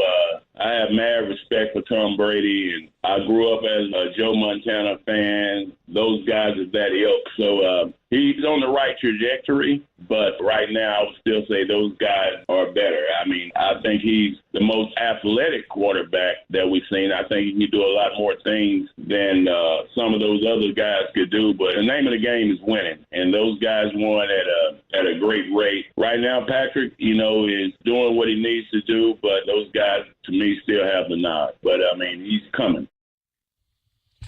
That's Patrick Mahomes Sr. Of course, spent many years in the major leagues, and a lot of people credit, Patrick's calmness and stuff, and you can think of Klay Thompson and Steph Curry and Christian McCaffrey and other guys whose dads played professionally, that he's not wowed by the moment or anything like that. So that is Patrick Mahomes Sr. And again, we will be in Las Vegas next week. Both of us get in there on Sunday. Monday will be live on Radio Row. Monday night is the big spectacle where they've got all the media stuff, and so I'm sure we'll get a bunch of things from there. Opening night. Yeah, opening night. We missed Deion Sanders for that. Yeah, that's Deion a was bummer, always. man. Who do they have? Michael Irvin back to do that. I saw a good boy at the Super Bowl this year. Michael got in trouble last year. That's at the right. Super Bowl. I did see all of the NFL Network and the type because they're broadcasting it, and I saw all the different things they're doing. God, they have a gazillion people there for that night. That's going to be fun. Kind of a big deal. Yeah, I enjoyed that. Patrick Mahomes Sr., and I like the fact that he's going with, because I remember his dad is Pat Mahomes, but and when the Twins were in the American League West, we saw Patrick Mahomes Sr. a lot. He had a lot of battles with Dave Stewart's A's, and then he went on and pitched for Boston. He pitched for the Mets. He was a Yankee as well, and he had some, relationship with them and being around Jeter and those guys. So he's a good pitcher. He threw hard, threw over the top, had a good fastball. I remember him well as a pitcher. His son is just different, John, because he doesn't, as you said, keep him on the midline like Goff. He does not play the quarterback position like a former pitcher. Some guys do, where they power the ball. Kaepernick kind of had that way through a football. This guy, he's a middle infielder. He's a shortstop. You see the piece on him as a point guard on his high school basketball team, and Steph Curry looking at his video. I mean, just that's where the left-handed, pass comes from a little bit, and he's just the point guard, the shortstop, the quarterback ability that he has. He's just now his dad's respectful, obviously. I mean, Joe Montana and Tom Brady, Terry Bradshaw. But as far as pure ability to play the position, yeesh, I don't know. He may be. That's why when he went against Brady in Brady's final Super Bowl when he got number 7, it was just the most accomplished quarterback of all time. And Joe, Joe just got hurt. He had the back injury, the elbow. He didn't play as long. But as far as pure ability, I don't know. I mean, he's being respectful, but no one had more ability than Patrick Mahomes. Yeah, it's going to be good. I'm looking forward to it because even though it's just 4 years ago and it certainly doesn't seem like that much time, and if you're a football fan, I don't know for fans if it feels like a long time or not, but, they had an opportunity in that game to win. They were ahead. I think they have an opportunity in this game. I think that, and we'll do this before the Super Bowl is over. I was looking at just position by position, where are they better, where are they worse, both teams across the board, and I think the 49ers offensively in just about every area are better offensively. They're better at the receiver position. Kittle's better. The offensive line is probably not as good. I mean, you had McGlinchey and you had Staley. Trent Williams is great. But when you're looking at Christian McCaffrey, like we've talked about, Purdy in place of Garoppolo, I think they have a great opportunity. I looked at the numbers. We'll get into this a little bit more tomorrow. There's commonalities when the Chiefs lose. I said yesterday I thought it might be a shootout. I don't think it's going to be a shootout. I think the 49ers defense is going to have to step up in this game. The teams who have beaten the Chiefs have played a good defensive game, and I'm including the Raiders and all that. They've forced turnovers. Patrick Mahomes in losses this year, it amazes me. His quarterback rating in losses this year is 72.9 in 6 losses. So however the teams that have beaten the Chiefs have done it, They have kept Mahomes under wraps. He's 7 touchdowns, 7 interceptions, and a 72.9 rating in their 6 losses this year. So one thing they have to figure out, as great as he is, the main commonality in them losing football games is Patrick Mahomes didn't play well. So I don't know how you do that, but 6 times he didn't. I mean, to put that in perspective, 72.9 over 6 games. The worst quarterback rating this year for a starting quarterback was Bryce Young of the Panthers. He was at 73.7. So Mahomes in those 6 games was 72.9. So he was generally terrible. And I don't know how you do that. I mean, that's just a fact. So I don't know. I don't know how. With my own eyes watching him play, it. I don't think I've ever seen him play a bad game. Well, in those 6 games, he was 7 touchdowns, 7 interceptions, and 72.9. So he was bad. So in 6 games. Okay. So it wasn't just him. It was he doesn't have a great offensive line. They had 25 drops this year. No, I know. Right? That's what I'm saying. So he's got, look, in those games also, they dropped the ball. Their offensive line wasn't good. He was only sacked 7 times in those games. So that's just over 1 a game. So it wasn't like teams crushed him, sacking him. He had opportunities. It was, he's got lesser weapons this time around and everything like that, but he did not play well. And so you've got to figure out how to do that, because he, like you said, I'm not saying anything bad against Patrick Mahomes. Those are just the numbers. So when they lose, he plays poorly. So you got to figure it out. Yeah, I don't know what they would grade him in the quarterback room during those games, but the one thing I would say, and I think Brock's got to think about this a little bit, is that first Super Bowl Mahomes was in, he was rattled. He was just uncertain where to go with the ball. And that was Robert Saleh's defense and the coverage, the way the Niners played that. He was not himself. I was watching the game again back last night. He grounded some slants. Like, what's going on with him? He threw the ball directly to Fred Warner. He was trying to hit Tyreek Hill on a deep curl route. And Fred was sitting right there the whole time, and he just didn't see him, and he threw him the ball. A lot of it is just, this is the Super Bowl. There's a lot riding on the game.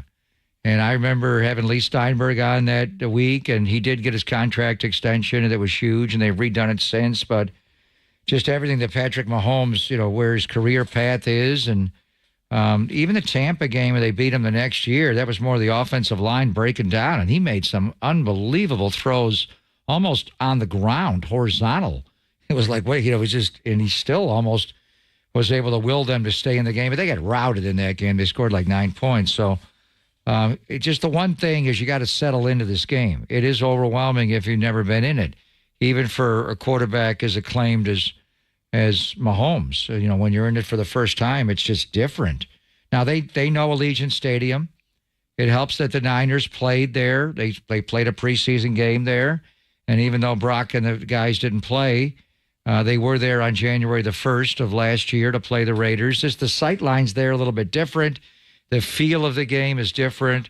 It's a Super Bowl. There's just an energy there. So Mahomes, it took him a long time to settle into that first Super Bowl. But once he did, he went off. And they wound up scoring 3 touchdowns in 7 minutes. So for Brock, you just like it. And we said it against the Lions. And, they did score early, but then he threw the pick. So I don't know how you calm him down with the openers and all that. But I think just that it's Brock's first experience in the game. It's going to... You just hope he settles in and he lets his talent flow, because the early part of the game is just overwhelming for anybody. It takes your breath away. And here's the thing. Look, who knows? We talk about this all the time. We'll talk for 2 weeks about this and about a bunch of different things, and then the thing will happen that we didn't talk about. But I've said this last couple of weeks, the start, and they came back against the Packers. They came back against the Lions. The difference to me is that the Packers contributed and the Lions contributed greatly to those comebacks. And Andy Reid and Patrick Mahomes just generally don't do those things. So I'm not saying they have to get off to a 14-0 start, because they don't. They got off to a big start in the Super Bowl, and they lost Super Bowl 54. But to get down in those ways like they've done those last 2 games, I don't think the Chiefs are letting you back in. They have too good and then players. Conversely, and too good if you do what the Niners have been doing most of the year, and that is jump teams early, absolutely. And Kansas City's been a great first quarter team this year. The one thing that he's proven, even that 2019 run, to get to Miami in the Super Bowl, those comebacks, they came from double-digit downs every single game. How far were they down against Houston? Now, he doesn't have Tyreek Hill. 24-0 in the first quarter. And I said, I remember watching the game. I was working at NBC that day doing war. I was just going to have the lead by halftime, and they did. They scored 51 that game. I mean, it's just once they get started. So It'll be fun. This is the, Mayoko said it's the biggest challenge they've had. They're not as because of the salary cap and the quarterback's making, what's he making this year? $50-something million. It's hard to pay everybody, but he makes up for it with his ability, and they still got Kelsey and obviously Jones. They're better on defense. So I would have preferred Baltimore to win their championship game. I'm not lying. Even though they came in here on Christmas night, I thought the 49ers would handle them. This is a great challenge because it's him and it's Andy Reid and just everything. They're just hard to kill, but they are beatable. Yeah, I think they're beatable. I actually think the Super Bowl 54 team was better. So I hope that the 49ers will be better as well, but the 49ers have challenges defensively. We'll get into all of it all next week when we're at Radio Row, and it's not just our show. It's not just the Pop and Lunch show from 10 to 2, but everybody's going to be there. So make sure that you tune in. Murph and Marcos will be there 6 to 10, and, of course, Tobert and Copes will be there 2 to 6. So all of the shows will be there. We'll have a bunch of programming at night as well. Monday night it will start with all the hoopla of media night, first night, opening night. So we'll get you all that stuff as well. So continue to listen. Tomorrow we'll be live down here at Levi Stadium again, and then we're off to Vegas, and we'll have you covered all week long during Super Bowl week, so make sure that you listen up. Speaking of, Tim Ryan came in today from 11 to noon, and that was awesome, so make sure that you listen to that. Seth Walder from ESPN Analytics, he was great today as well. If you missed any of those, just go to KNBR.com. As always, great stuff from Danny and Walter today, doing a great job behind the scenes. We appreciate it. Tolbert and Copes coming up right now on KNBR AM and FM San Francisco, the sports leader, a Cumulus media station. Don't be drinking my coffee, dog.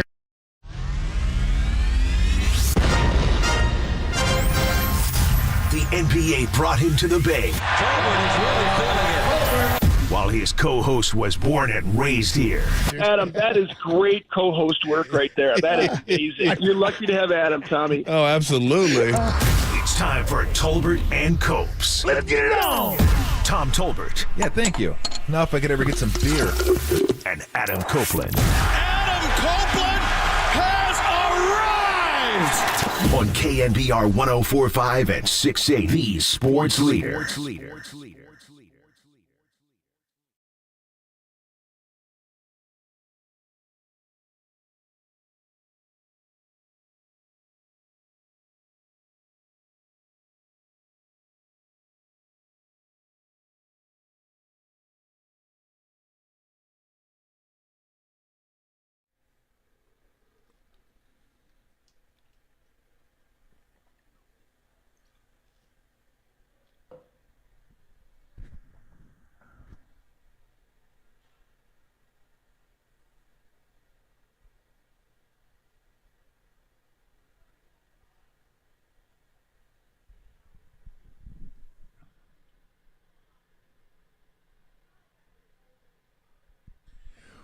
What is shaking? Adam Copeland, Tom Tolbert with you. Today's guest list on the show. Brian Billick going to join us at 2:50. We're going to talk a little Giants baseball. Patrick Bailey is going to join us at 3:30. And then Mark Spears at 4:50. Quick update, just for everybody, just to kind of fill you in. As you know, last show I did was Tuesday, and there were parts of the show where I was just gone. Poof, ghost, see ya. And then I'd pop back up, and then gone. And then that was it. I wasn't on camera, I think, for the last 2 hours of the show.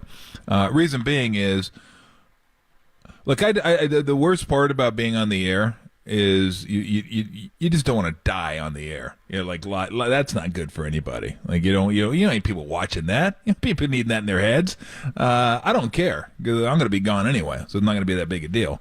So, long story short, the reason I was missing the shows, and I've done it before on the show where I just turn the camera off and lay down and deal with what I'm dealing with. I think I told you about the pain in my that I had in my stomach that got pretty intense.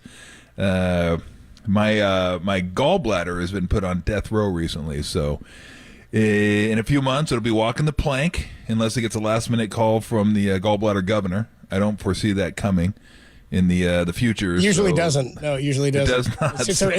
It's a Hail Mary, and it's not a Doug Flutie Hail Mary. It's more of a Jeff George, if anything. No, Yeah. it's a Stan Humphries into the Super Bowl Hail Mary that goes into the stands. It's a Fail Mary, if anything, that being completed. So just to let everybody know what's going on, because I'm sure there may have been some people hey, he was missing the show, and then he missed the entire show yesterday. So I was just dealing with that, and finally got an answer, because I didn't have an answer to that, and was wondering what that is. It's going on for a while, man. You were uncomfortable. It's been going on about 5-6 months, and it's happened about probably 5 or 6 times, and anywhere from 40 minutes to 5 minutes. So sometimes it wasn't that bad. Sometimes it was, I wouldn't say excruciating, but getting that. It was close to that at times, and just fighting through it and trying to figure out what the hell's going on. You're laying on the ground and in pain, and you're sweating, and it just again, no one needs that. No one needs to see me looking like Patrick Ewing on camera.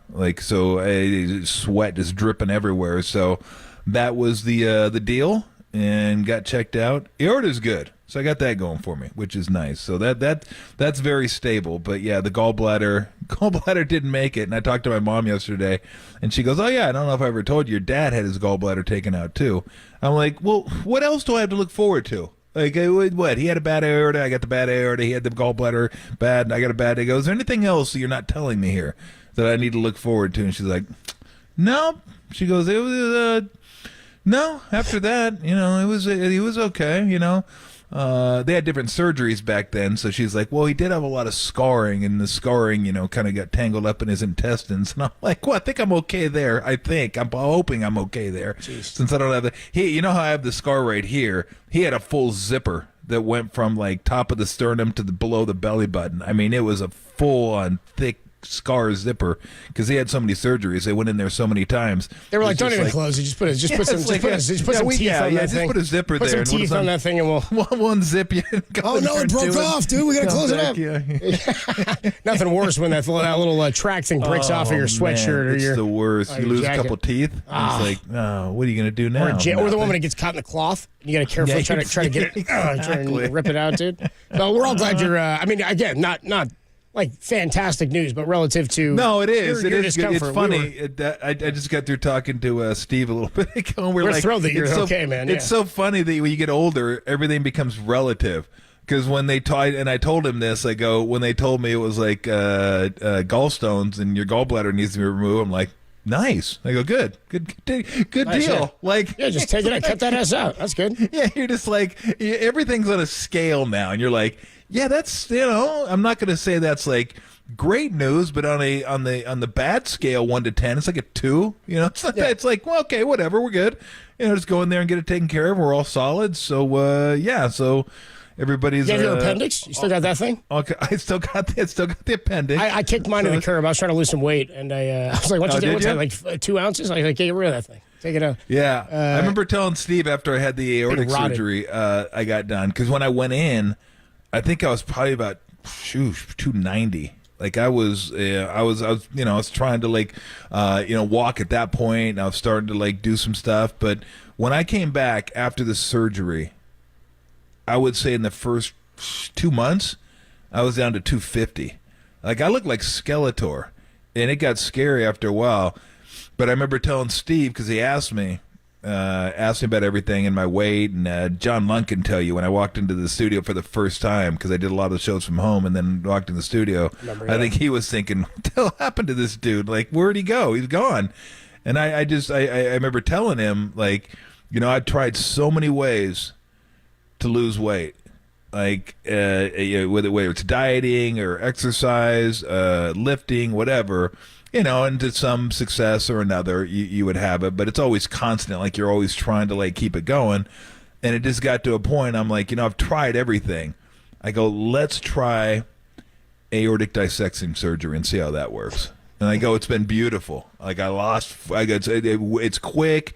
I go, there is a downside. You could die. Is that elective? Is that elective? That's kind of the negative side of it. But I go, if you can make it through that, I go, then you're good to go. It's it's a beautiful thing. You get anything you want for 2 months, and you're still dropping pounds. Think about that. Your gallbladder went bad, and you're like, I'm thrilled. Think about how that changed the quality of your life. You're like, oh, dude, I've had the bad. No, big deal, man.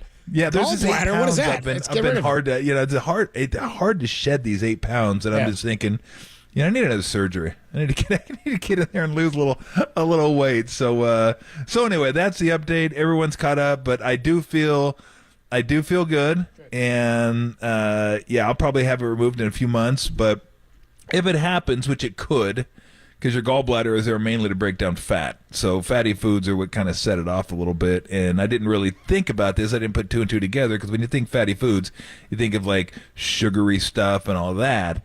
And the one thing I do like to snack on, because I don't eat a lot.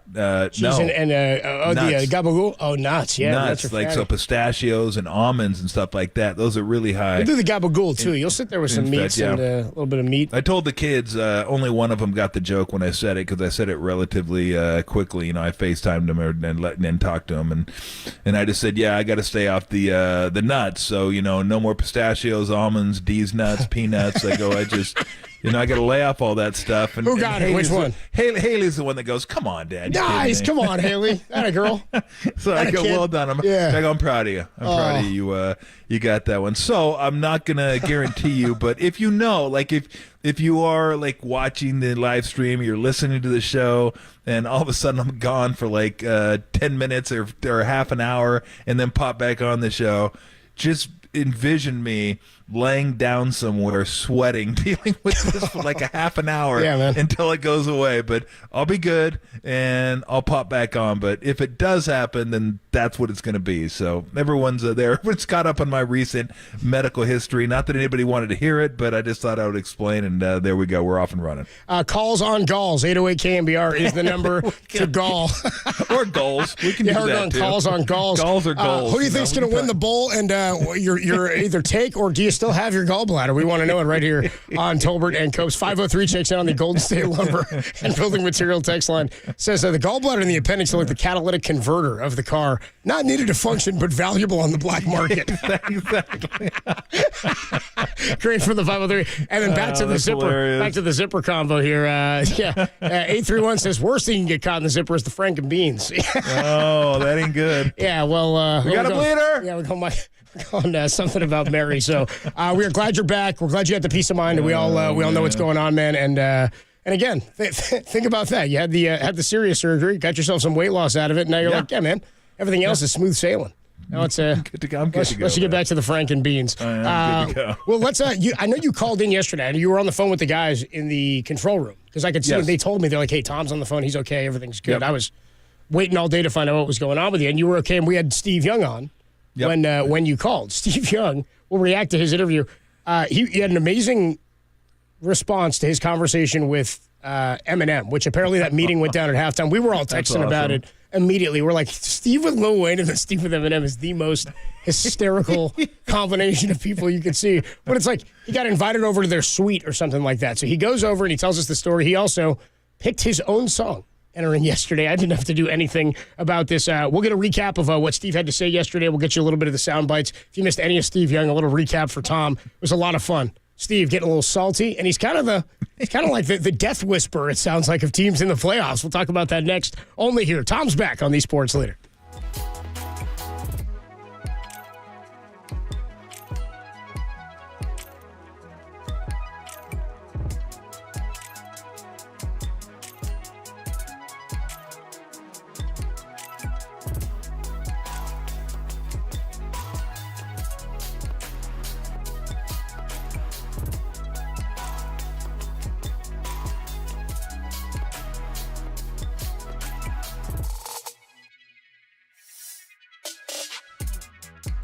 The 49ers are early 2-point favorites over the Chiefs in Super Bowl 58. There's more on that story. It's trending, KNBR.com and the KNBR app.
And now, time for the Protect Your Assets with David Hollander Business and Technology Report.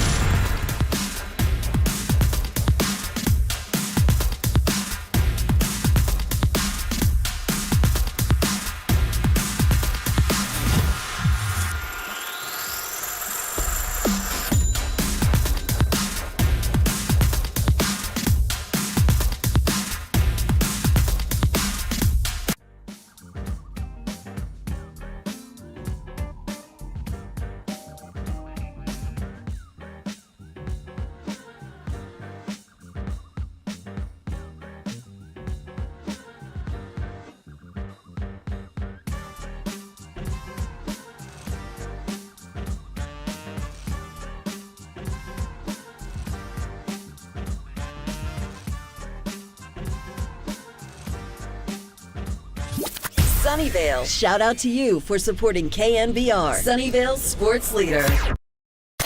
Faithful, there's a party happening on our podcast page. Hear every interview from every show on demand at knbr.com/podcast. Now on with the show on the sports leader.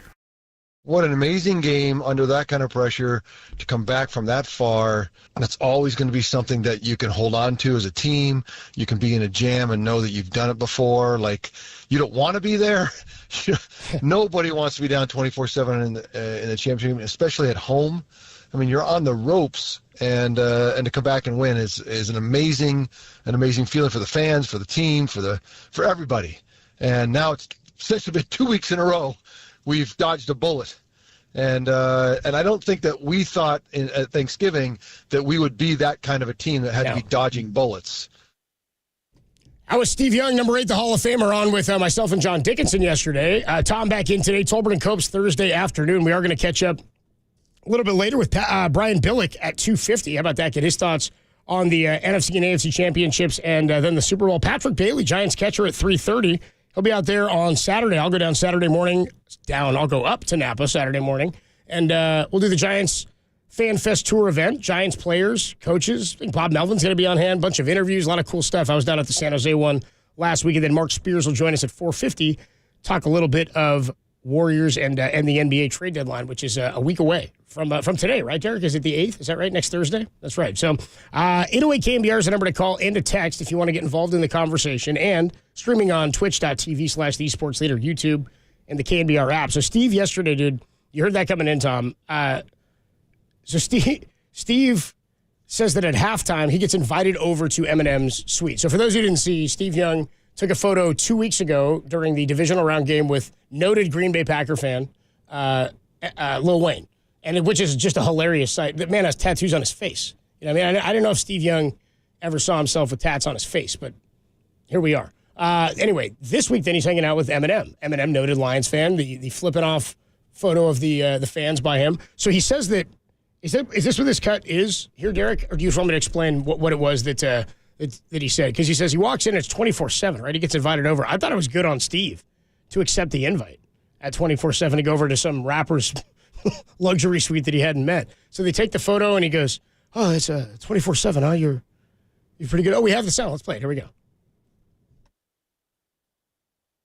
Here we go. We're getting it set up here. There's a few cuts I want you to hear, Tom. Here we go. Here's Tom. Steve, what he said to Eminem. Yeah, it's too early. You can't. It's too early to get the taste in your mouth. I know, because when you haven't had success for so long, I mean, for generations, you've never even thought about this. And then you came out here to Levi's and you kind of hoped, and you kind of like, yeah, you know, and then all of a sudden it's real. It's halftime work 24/7 in a championship game on the road. It's like you can't quite process it. You could see.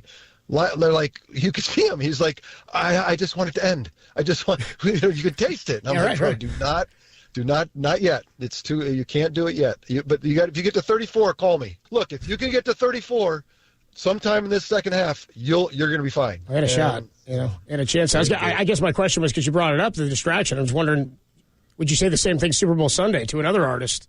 For the Chiefs. Yeah, sure. When are you getting your moment with Taylor, Steve? A lot of stuff's going to be happening about Taylor Swift, but Taylor Swift presented a real distraction for the Chiefs. Not on purpose, just the nature of this nature. No one's fault. But when you can see the distraction weighing heavy on that team the first half of the season, at least. And then I noticed over time what happened is they took that distraction that really affected the team a lot. They worked through it, and then it became a power. Like, yeah, she's here, and we're rolling, and get out of it. Like, come on. What I'm trying to say is that it's a positive at this point for the Chiefs. It's an empowering place, and it makes a distraction for the other team. Anyway, the whole story is funny. He tells Eminem, you can taste it, can't you? 24/7. He goes, yeah, I can taste it. He goes, well, don't taste it yet. Take that taste out of your mouth. You're take it out of your mouth. It's gonna take 34. And then later on in the when we were signing off, he's like, yeah, okay, let me know if you get 34. Call me if you get 34. All right, bro. He's like talking smack to Eminem, and how he was right, dude. He like sniped it out. It's like Vicky Valancourt at the end of a. I don't care. It ain't no guess. This was going to be when she guesses says what the final score is. It's basically what Steve did there to Eminem. How about that? That's funny. I kept thinking of the line, did you ever see Devil's Advocate? I have not seen Devil's Al Advocate. Pacino? I know the movie. I've never seen it. Yeah, there's a scene in there where he goes, smell it, but don't taste it. Taste it, but don't chew it. Chew it, but don't swallow. Al Pacino was good as a devil in that movie. But I was trying to think, who else could he see? John Hamm? I think John Hamm's a big Chiefs fan. I think he's a St. Louis fan. I know he's always at the St. Louis Blues games. Trying to think, are there any big time? Paul Rudd is a big Kansas City guy. That's right. I remember he's a big Royals fan too. He was always at those Royals World Series games. Yeah. Is there any rappers? Chiefs rappers? I don't know. Tech Nine says Derek is a noted Chiefs fan. That to do with all the tats all over his face and neck? And yeah, I think I know what that. Oh, that rapper, yeah. Rob Riggle apparently. Oh, Riggle. Noted Chiefs fan. I just figure he just loves anything pregame NFL. That's right. You know what I mean? If you're doing something goofy on an NFL pregame, Riggle loves it. He's in for it. It looks also it's like so funny. Steve of all people, Lil Wayne and Eminem is just absolutely hilarious. It is hysterical. Jason Sudeikis is the other one, which is the Ted Lasso from Kansas City barbecue sauce. Yeah. What'd you make of him? I think one of the guys from Modern Family. That's right. The Cam. That's right. One of the partner of the brother. Right. It's a funny show. He's a good character. Correct. What'd you make of his comments about Taylor Swift, though? The distraction, but the empowerment of that. Steve gets sometimes very eccentric or out there with things, but oftentimes, if you like, when he had the conversation with us about Brock Purdy and his ability to overcome adversity, or when he went on the bye and he's like, it isn't too big for him. This thing isn't insane. Did you see the video of he and Nick Bosa in the locker room after the game that went viral yesterday? The mic'd up sort of NFL Films thing. I saw that. Bosa's talking to Brock Purdy. If we have the audio, we should play it for Tom. And it's from behind Bosa. It's like they're being videotaped from. It's not like a cell phone camera. Oh, like when an he NFL talked Films about his camera. confident. Did you know you'd be this good? Did you know you'd be? He's like, I can't believe what you're doing, man. And Brock is still very not ho hum, but like it's expected. Like and he said, I have more. I can do more. I'm capable of more. And Bosa is in awe of that.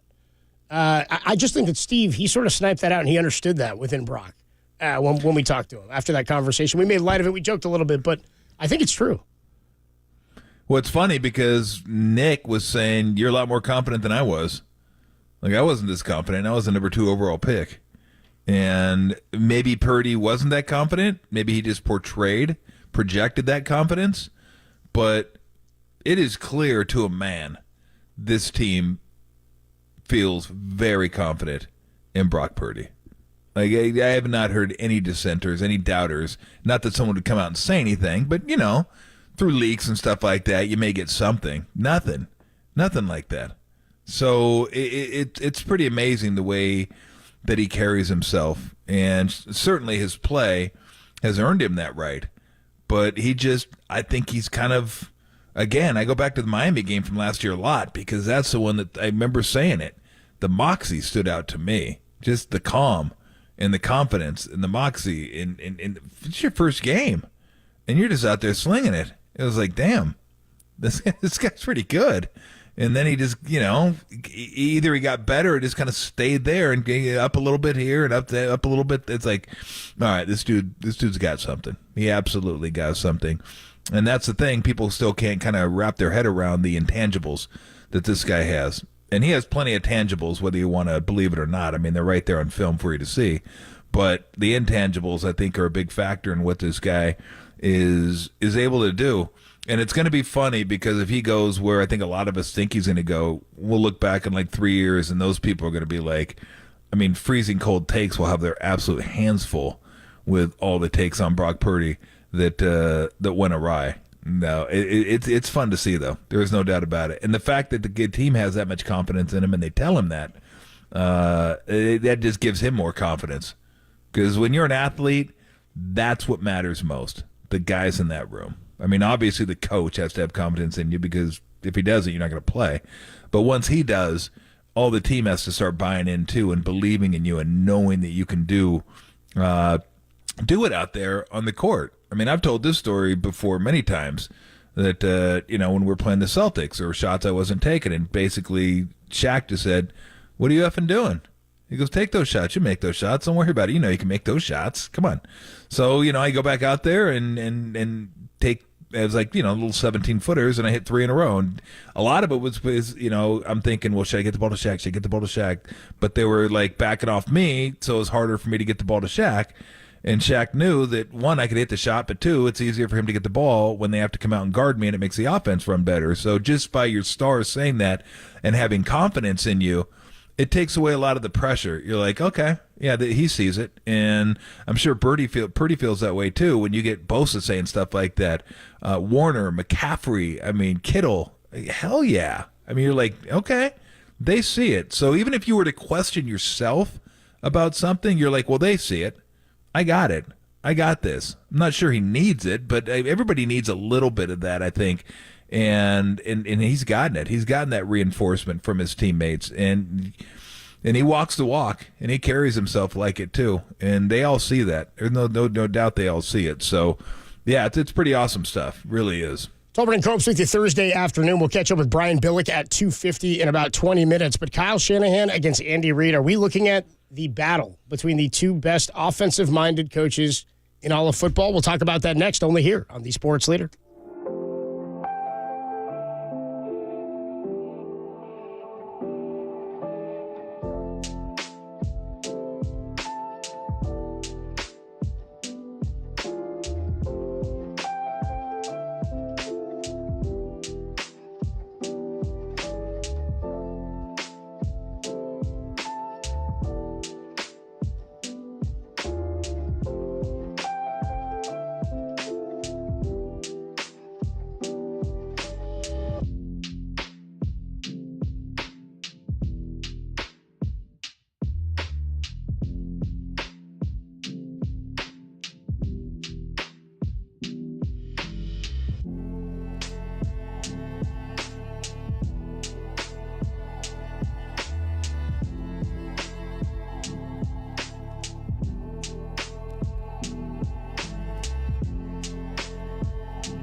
Enjoy KNBR in FM at 104.5 FM. Now back to Tolbert and Copes. Tom Tolbert and Adam Copeland on the Sports Leader.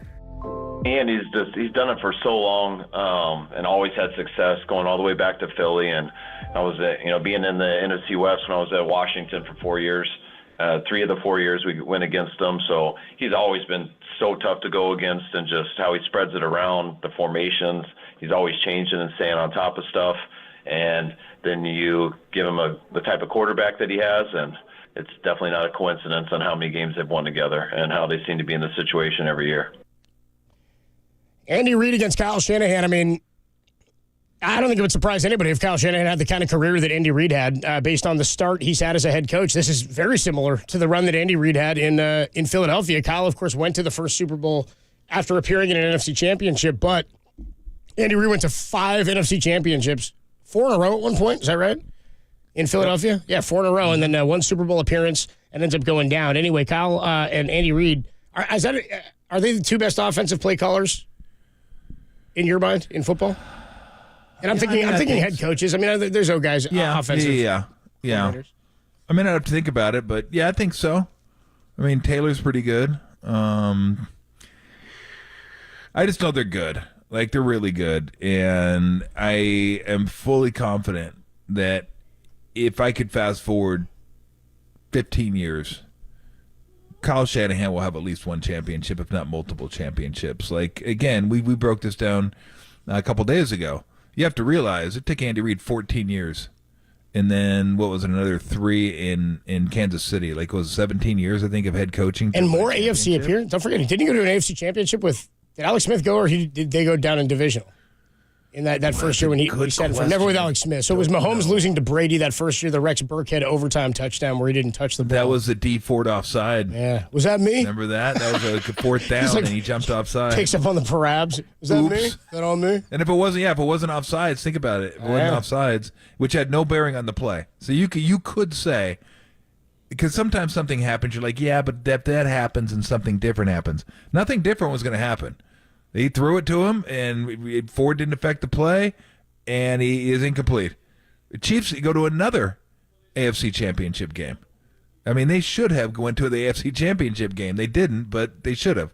So since Mahomes has been there, it's just been AFC Championship game after AFC Championship game after AFC Championship game. And now, Reid's handing out most valuable bundler awards on State Farm commercials and recognized as the best coach in football right now that Belichick's out of the game. And this was a guy that couldn't win the big one. Andy Reid, great coach, but can't win the Super Bowl. And then now, look what's happened. So I feel like sometimes we get too caught up in have you won the big one, and if you haven't, we got to get rid of him. I mean, Philly saw the value in keeping him. I mean, that's an unforgiving town, and they kept him a long time without ever winning the big one. And they were close enough. You could have very easily said, well, maybe we should get somebody else in here, maybe a new voice in here they needed to hear. But obviously they saw something, they knew something. Didn't pan out for them, but it's panned out for Kansas City. I feel like that with Shanahan. There are people that, if he doesn't win this year, are going to want to get rid of him. Kyle can't win the big one. We need to move on. Like, first off, you need to think to yourself, okay, who are you going to get that's better? Why do you think he's better? Or are you just getting rid of him because, well, he can't win the big one? Guess what? There's a lot of guys that haven't even got to the big one. There's a lot of guys that don't even come close to being in the big one. So if the Niners keep him here, I'm fully confident that they will win a championship with him. Fully confident that they will win a championship with him. Whether it's with this roster or another roster, I think he's that good. They will find a way to win a championship. And that's what you do with talented people. You let them grind it out and figure it out. I always mention Sabian. How many people wanted to get rid of Sabian? There was a website and T-shirts, firesabian.com. Yes, I mean, get rid of him. And I always bring this story up, too, just to kind of validate what I'm saying, is that I talked to a lot of people in baseball, and they were like, no, he's highly regarded in baseball. Like, he is highly regarded. So you factor that in, and you realize, okay, this guy knows what he's doing. He'll figure it out. And there you go, 3 world championships later. They figured it out. They figured out, you know what? We're going to go with defense. We're going to go with pitching, and we'll add some pieces, trade deadline, stuff like that. And no, were they a juggernaut? No, they weren't the juggernaut. But they put together the right team to win. So, you still get people that say fire Steve Kerr. It's like he has won. He's won 4. Do people know what the Warriors were before 2015, you cretins? If I can borrow a word from Ralph. Nice. I mean, it's like you completely forgot who the Warriors were. They were the Nets. They were the Clippers. They were awful. They're today's Pistons and Wizards. That's who they were. They were terrible. And now you win 4 championships and you just expect every year that's what's going to happen. Like, fire him. He doesn't know how to do this, doesn't know how to do that. He forgot about this, forgot about that. Yeah, he can only win because of roster, blah, blah, blah. But, I mean, people are stupid when it comes to that kind of stuff. So you'll hear it. You'll hear people get upset if they don't beat the Chiefs, even though it's going to be a pick'em game. It's not like they're favored by 8 and they lose the game. It's a pick'em game. Kansas City is obviously really good. But I feel confident that if I came back in 15 years, if he was coaching the Niners still, they'd have championships. Like he would have maybe even multiple championships. I do feel that strongly about his ability to lead and his value to the organization. And I think the organization knows it too. That's why they re-upped with him and John Lynch. So, you stick it out with a guy like Reed, didn't quite work out for Philly, but they hung with him a lot longer than a lot of other teams would have, which is ironic because it's Philly. And then Kansas City is the one that reaps the benefits. But, I mean, think about it. A guy can't win the big one to being on State Farm commercials. And now he's regarded as the best coach in football. I mean, it just takes a little thing here, a little thing there, and all of a sudden the narrative on you completely switches. Aaron Rodgers helped him a little bit in getting those ads by being easily not marketable anymore. So you kind of glossed. Yeah, he went downhill quick, didn't he? It was like Mahomes and Rodgers, and all of a sudden it was like Mahomes and Reed. I was like, boy, that was quick. That's quick. I mean, he's the same guy every time. He's a walrus. He's going to eat a cheeseburger. He's like, what do you want me to say? I'll wear that big red tarp or whatever. You were asking about, not asking, you mentioned Bill Belichick, and you said, now that he's gone, Andy Reid is regarded as the best in football. I do think that the delta between those two guys, and he was probably at the time, Belichick now is not employed, and I actually think Belichick may take a year and come on back. I think he'll maybe pique somebody's interest next season. Yeah. We'll see what happens. Anyway, I do think that Andy Reid is still closer now to the guys who are behind him as maybe the top 3 to 5 coaches in the league than Belichick was to Andy Reid, if Andy Reid was number 2. So I agree. Where does Kyle Shanahan come down in this? He's 0-3 all-time against Andy Reid and Patrick Mahomes since becoming Niners head coach. And I'm not looking for, where does he rank in coaches, but I do think that I think he's as far along as Andy Reid was, if not more. I mean, he saw a Super Bowl in his first time, and I think probably had some inferior offensive players. I mean, McNabb was a better quarterback. Like when you're looking at the NFL right now, just off the top of your head, who do you put as your top 5 coaches that you would like to have running your football team? Reid, Shanahan, Harbaugh, maybe Tomlin. Harbaugh's on the list for you? Oh, John Harbaugh. Sorry, John Harbaugh. Sorry, yeah, John Harbaugh, not Jim. McVay. That was a hell of a. Guy showed up and just won a bowl. He went to 2. I could see Peyton, maybe not. Maybe, I don't know. Maybe, there'd be an argument for those guys. I mean, there's a lot of good guys. I do like O'Connell. I do like Taylor. I think they're good, but they really haven't done anything yet. Taylor went to a Super Bowl, but he's got to continue to do it in the way that Kyle did. And it's funny because he's in a bit of a similar situation where he lost his quarterback for a big chunk of the year.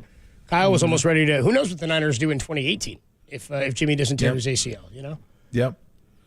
I mean, LaFleur is part of that whole group, that whole Shanahan tree group. That it seems like 30% of the coaches in the NFL are part of that team. They just keep chucking them in there, Photoshop them, and put them in the picture. But there's just not on the sideline. Mike Vrabel is now the outlier. Vrabel, yeah. But I mean, but to me, he was more of the prototypical football coach for the longest time, and now. You line up him and Mike McDaniels, you say both of these guys do the exact same job in the NFL and nobody knows who they are. It's it's a totally different dynamic, and that's where sports has gone.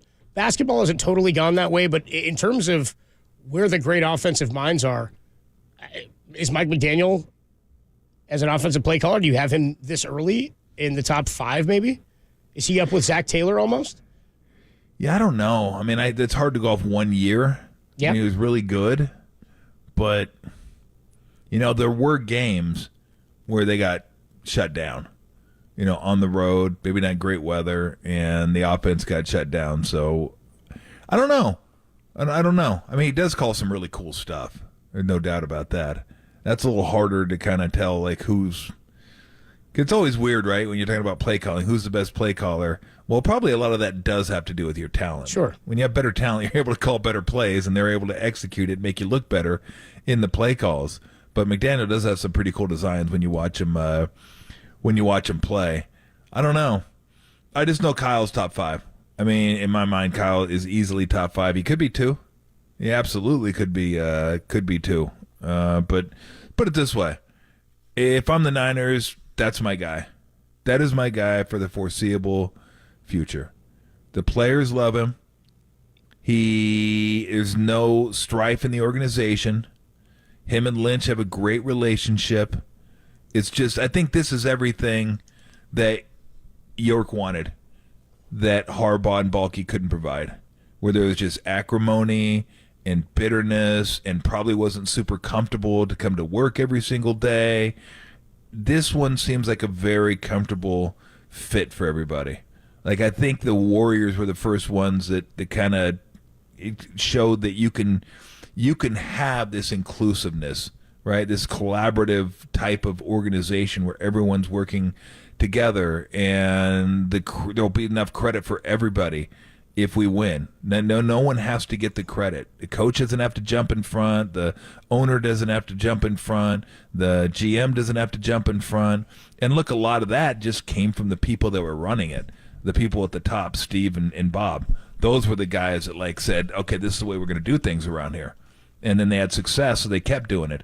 And then Steve and Bob put the money where their mouth is, and they weren't guys that through all the successes they had were out in front of the camera. They weren't guys that were self-promoting themselves. They weren't those guys. They were more than happy to share the credit with everybody in the organization. So it came from those two, and I think organizations looked and goes, that's what we want. Like, if I'm an owner, that's what I want. I want to have a nice core group that believes in one another, respects one another, and isn't trying to one-up one another, and trusts one another. I don't know if Harbaugh Balka ever trusted one another, and that just leads to a bunch of it is backbiting and sniping, and probably all the leaks that came from the organization at the time when you're kind of tearing apart at the seams. You don't trust someone, so you're like, this decision sucks. I'm going to call Adam Schefter and I'll leak this to him and make him look bad, and then it's just.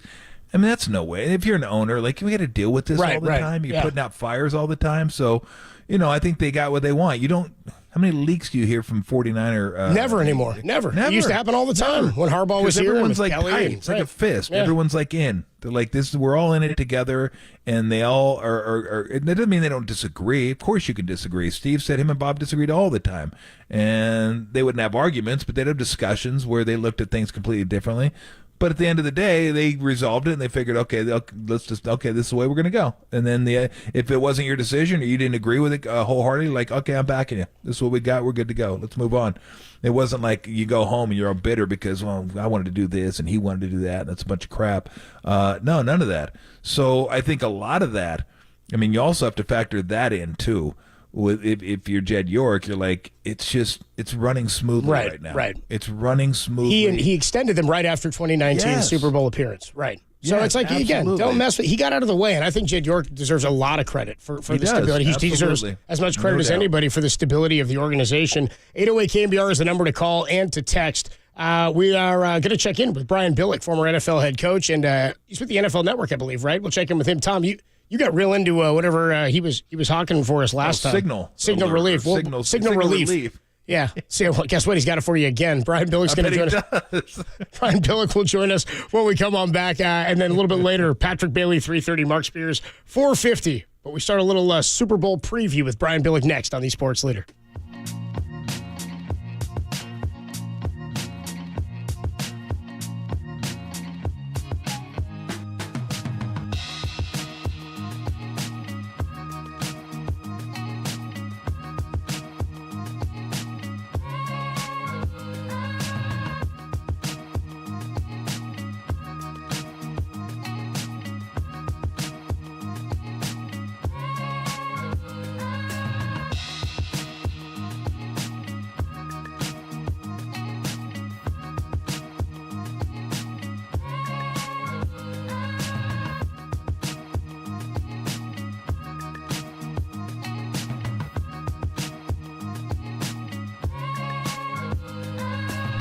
49ers will be wearing their road whites against the Chiefs in Super Bowl 58. Teams wearing white, 16-3 since 2004. Seriously? That's what we're putting on the trendings? If you want more stuff like that, KNBR.com and the KNBR app.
Listen to the sports leader anywhere, anytime. Download the all-new KNBR app. Now, Tolbert and Copes continue live from the KNBR Casino Matrix Studio. Casino Matrix progressive jackpots are here. Where are you? Just drop in. Please play responsibly. 1-800-GAMBLER.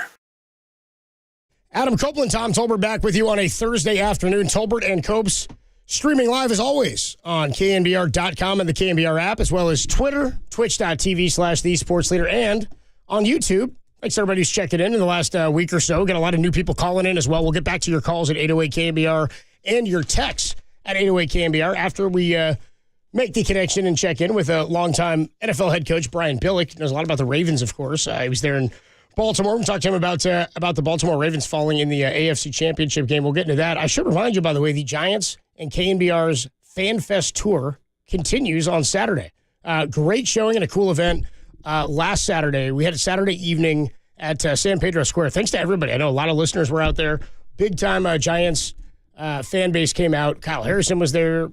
We had Casey Schmidt, Tristan Beck. It was pretty cool. Pat the Bat Burrell was there. Of course, one of the new hitting coaches, Ryan Christensen, new bench coach. was a lot of fun to catch up with some Giants fans. Thousands there a couple of weeks ago, too, before the Niners divisional round game. So there should be a good showing, and I'm hoping for it on Saturday morning, 10 to 1. You can get more information at sfgiants.com/fanfesttour, but should be some fun interviews. We're going to make the connection with Brian Billick, the longtime NFL coach.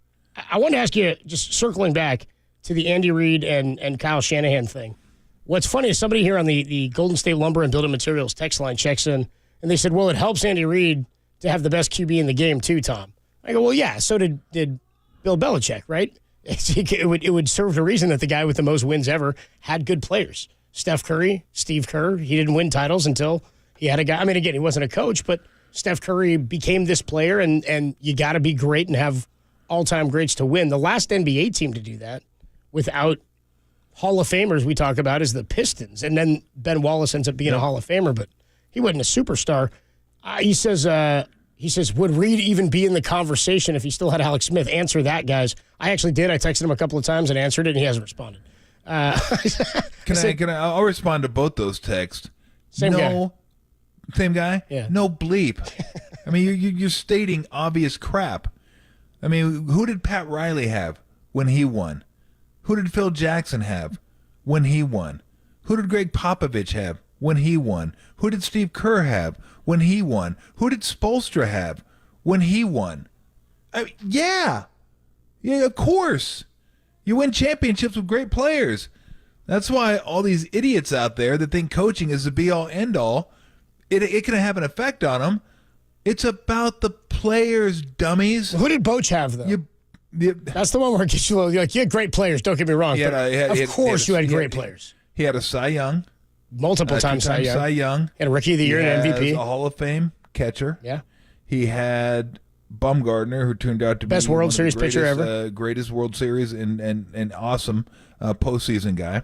He had Matt Cain. Wherever you want to put him in the rotation, he was one of the best twos and maybe the best three in baseball. Then Bumgarner. Then he had a lockdown bullpen. He had a Gold Glove second baseman and shortstop. Yeah, absolutely. So, I mean, yeah, he had players. But no, he didn't have the best players. He got the most out of his guys. He had really good players, but it wasn't the best players. And, yeah, they caught a wave and they rode it, and 3 straight championships. I'm not going to say there aren't exceptions. Baseball's a little different than football and basketball because baseball is a sport where you can take certain guys out of the game if you want to. You just take them completely out of the game, and they're not going to have an effect unless they can run. You walk them and they steal bases, then you can have an effect. But yeah, I mean, I love when people bring up, well, what about having this guy, having that guy?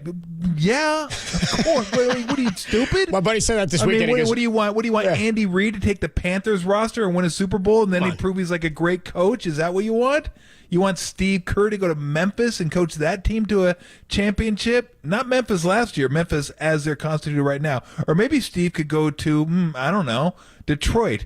I mean, do you think any less of Monty Williams right now because he can't win when he has that roster as opposed to the Phoenix roster from last year? I mean, yes, you need the players. Is anybody going to argue with me that Phil Jackson is a great coach? Is anyone going to argue with me that Phil Jackson had the greatest player of all time?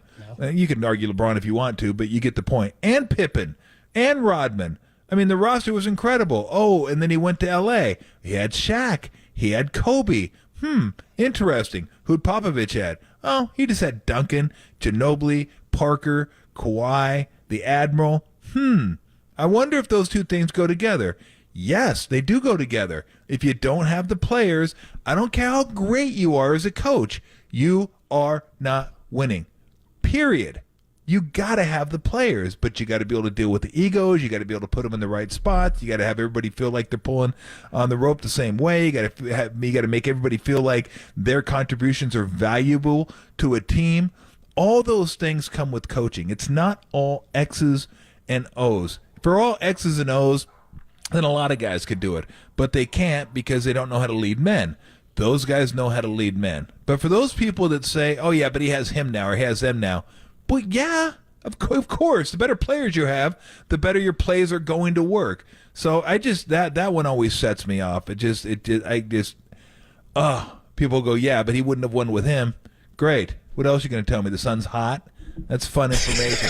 Give me something useful, please. The texter came back, the 4 or 5. I don't think He said exactly. So summary: if Reed doesn't have Mahomes, is he a great coach? I'm like, it's chicken and egg. It's the same. He was 50-26. Alex Smith was as a starting quarterback of the Kansas City Chiefs. He made the Pro Bowl 3 times. Never made a Pro Bowl as a 49er. Didn't throw more touchdowns than interceptions like he did there. Went to the playoffs multiple times in Kansas City. I mean, he got the most out of Alex Smith. Now, when he had look at what's happened with the jump from Jimmy Garoppolo to Brock Purdy. Somebody put out this note yesterday that 22.1 points per game was Jimmy Garoppolo in the playoffs under Kyle. Brock's at like 29.5.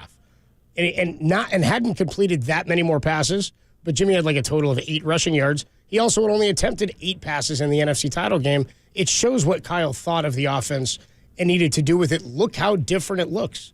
I mean, it's the calling card. Can I go ahead? I just wanted to ask. I wanted to ask a question. If you're going to go with is Andy Reid considered a great coach? We wouldn't know it. People inside the game would know it. But let me ask you this: is Gordon Ramsay still a great chef if he makes beef Wellington with chuck roast? I mean, is he still a great chef? Because it's not going to taste as good as you are with beef tenderloin. Yeah, he probably is. Beef tenderloin. But you taste it and go, this isn't very good. I thought this was like one of his specialties. Like beef Wellington's like what he's known for. And well, the ingredients aren't good. Like the better you give me, I'll tell you what, I'd rather have, even though I'd like to have a great chef with great ingredients, give me a good chef, like a really good chef with great ingredients, as opposed to a great chef with mediocre ingredients. Just an excuse to talk about your beef Wellington again from Christmas? Was this just a way to bring that in? Should have wedged it in again. Isn't that the recipe you used? Tell me that was the recipe you used. Look. Well, of course it was. Of course it was. Okay. We'll talk about it next Christmas. Yeah, right. Because it did come out. It was fantastic. But look, that's the same principle with the coaches. Better ingredients, better pizza, Papa John. It's going to look better. It's going to taste better. It's going to be great. So, yeah. I mean, you could still be a great coach and get the most out of your players, but if the ingredients aren't great, there's only so much you can do with it. I mean, you can only elevate them so much. But you give him somebody that, now I can do anything I want to. Like, this guy's capable of it all. Now you're cooking. Now you're absolutely cooking. Like, Steve Kerr, I think Steve Kerr is a great coach. I think he's smart, lead man, all that kind of stuff. Guess what? It would have been much different if he would have went to New York. We would have looked at Steve much differently if he would have went to the New York Knicks. He might not even be coaching right now. If he went to the New York Knicks. They were in complete shambles at the time. The roster wasn't good. He goes to the Warriors. Look what happens. So, yeah. Ingredients matter a lot. We have made the connection with our next guest, longtime NFL head coach, Brian Billick. I should rephrase that. Longtime NFL head coach and maybe the best product or most excited Tom has ever been about a product from a guest, Brian Billick in Signal Relief. Coach, what's going on, man? How are you, Brian? How you doing, guys? We're doing well, man. Great to have you back on. We got a fun one in a couple of weeks, man. What do you think? Yeah, it's going to be a great game. You know, it obviously is a matchup of the two best teams, notwithstanding Baltimore falling apart against Kansas City. But great matchup, great contrasting styles. I think San Francisco has all the elements. The bottom line is it's Patrick Mahomes. And I'm heading out to Vegas next week and doing Radio Row, and I'm going to spend the whole week. I'm going to hear, 49ers, that front seven, Patrick Mahomes. Well, but they got Debo Samuel and McCaffrey and they got Kittle, Patrick Mahomes.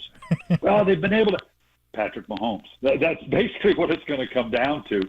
This guy's special, and I think it's going to be a great game. And as before, I think it could probably come down to the last possession and whose hands the ball is in, and you don't want that to be Mahomes. It really is, because that's the last game against the Ravens, Coach. I was like, yeah, Ravens, best defense in football, Lamar Jackson, MVP, look what they've been able to do.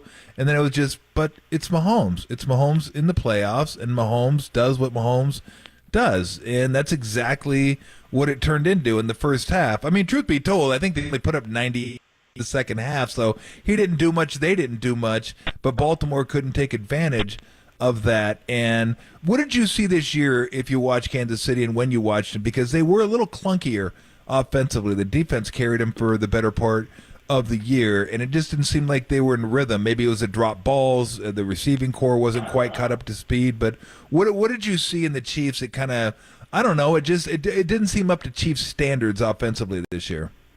Well, they were different in the fact that they ran the ball a great deal more. The personality changed a little bit. They were different than what we'd seen before because of Tyreek Hill and Kelsey and down the field and the big plays. They didn't generate as many big plays, but they transformed into a team that was much more physical, ran the ball a good deal more, and then playing good defense. So the margins were tighter, which is what happens when you run the ball, play good defense. 49ers know that very, very well. You can generate the big plays, but the margins are going to be tighter. And so that's why it looked different to us. It's still pretty darn good. And like we said, Patrick Mahomes is special. But there are more, and it's going to be interesting to see because the biggest surprise I had was the way Detroit ran the ball on the front seven. I thought, going in with the 49ers, that front seven, they traditionally have been a team that can handle the run with just their front seven, standard spacing front. They don't need to add the eighth man. But, boy, Detroit just ran it down their throat. And I think Kansas City is looking at that and seeing, okay, we're going to test that a little bit. Because with Checo and, they stick with the run against Baltimore, who's outstanding against the run. They didn't run it particularly well. They were under 100 yards, but they did stick with it. I think we're going to see that challenge early to see this Kansas City goes, we think we can run on these guys. Talking to Brian Billick, longtime NFL head coach. I'm wondering, because we talked to Steve Young yesterday, and he was saying that, we're all buzzing after the Niners come from behind win. It's 24-7 at the half, and they erase it by the end of the third quarter. And it was an unbelievable second half of that game. But Steve was saying you got to remember as the coach and as the team going into this next one, and he said this after the Green Bay game too, you have to remember the other side of the coin, and you have to figure out why it is that in back-to-back games you started that way. How key is that for the 49ers, A, to start fast against the Chiefs, and B, to identify what went wrong or why they weren't able to get stops and activate the offense in the first halves of the first two games? Yeah, it's very important because you don't want to have to play catch up with Kansas City, because that's not you, and if you want to bring it down to as well as I think Brock Purdy's playing, notwithstanding, the game against the Texans and even in the game last week, it wasn't Brock Purdy necessarily, it was the fact that they couldn't get on the field. Detroit just gobbled up that first quarter and a half. But, it's typical if you want to boil the game down to, compare the quarterbacks, Mahomes versus Purdy. Well, that's not a good comparison because Mahomes is just so special, and it's a different style of play. So you don't want to start the game that way. So San Francisco, if they're going to win, is going to be playing their game, which is play good, solid defense. Don't give up the big play, so they passive on the back end. Stop the run. That's the difference here. Before they could play Kansas City, be passive on the back end. They were going to stop the run with their front four and their standard spacing front up front.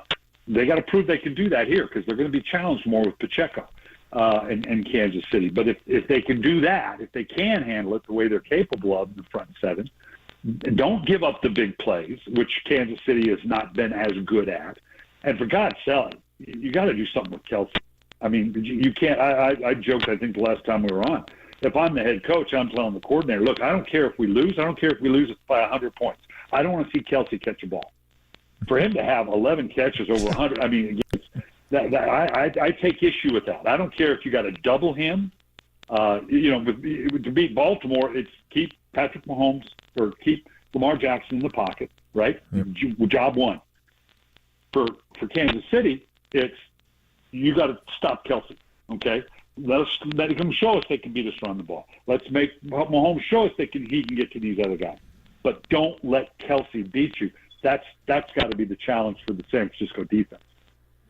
And it seems like from the offensive side of the ball, this has to be a McCaffrey game. Like that's the one area where I think you can attack Kansas City is running the ball. I mean, they're so talented in the secondary. Snead's really good. McDuffie's really good. They're young. They fly to the ball, and they're just really good cover guys, which made what Baltimore did against them shocking that they had 6 running back runs in that game. Like that was befuddling to me that that's what they ended up doing. And I got to think the Niners are going to say, you know what, we got the best running back in football.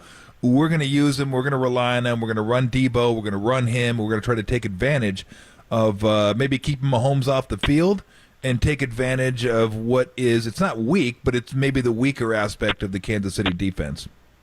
Yeah, the advantage for the Niners is to do what they've done in terms of that they want to get big, which they can, and get downhill and shift basically get into the I formation with use check and get downhill, and then take that same grouping, because now you got base people on the field, and spread them out, which they do so brilliantly. Hell, even use check gets out at wide receiver at point McCaffrey, and then get into your nickel package offensively, which is Debo.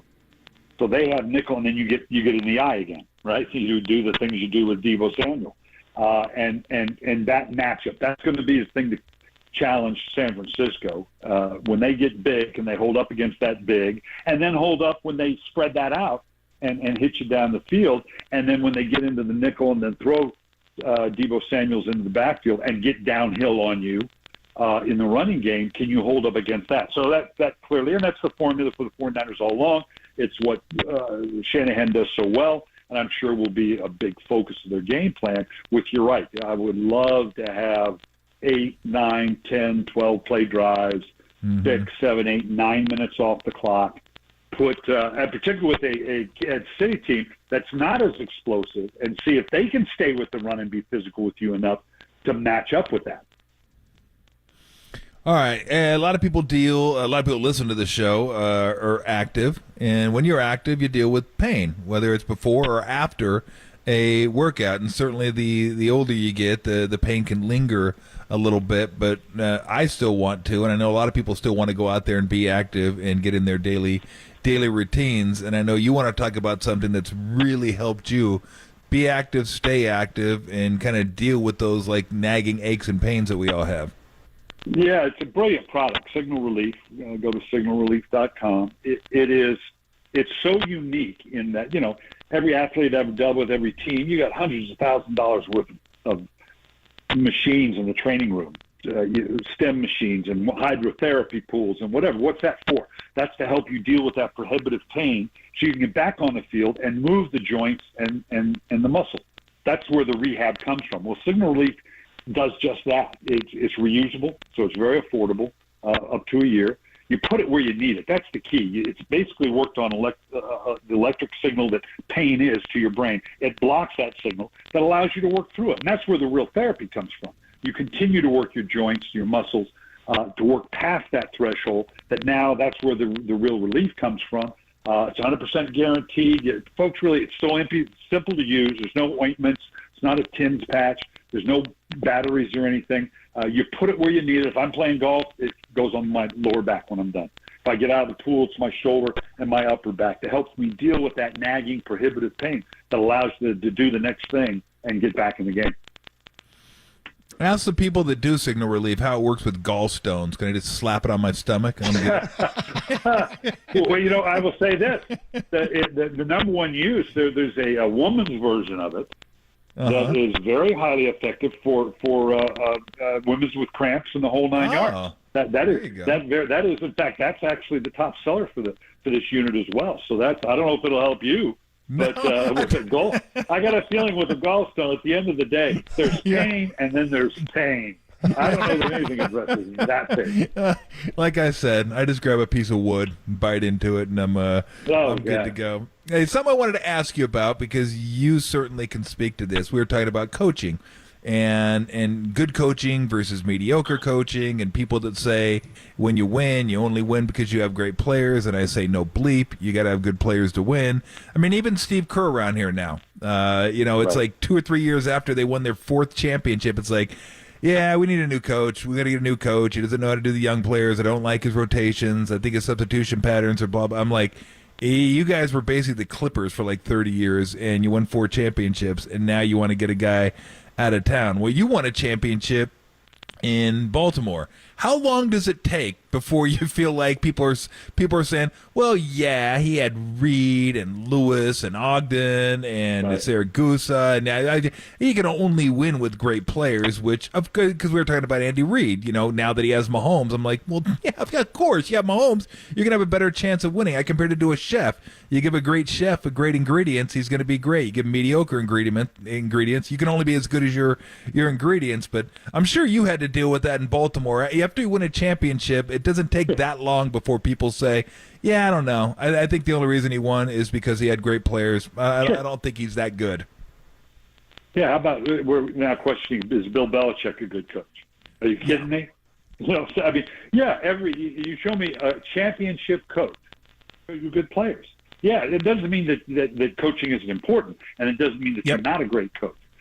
But at the end of the day, this game is about players. I heard Popovich talked about what's the key to a great coach. He goes, draft Tim Duncan, then get the hell out of the way. Exactly.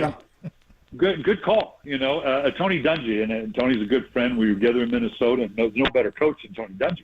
But you give Tony Dungy Peyton Manning, and you win a championship. Without it, Bill Belichick, we're fine. Tom Brady was pretty good. Yep. And in this league, if you have a good quarterback, you got a chance to be a good coach. If you don't, even the great coaches, no, it's not going to work. So, that's not diminishing coaching. I believe in coaching. I think it's important. But at the end of the day, you kind of have players.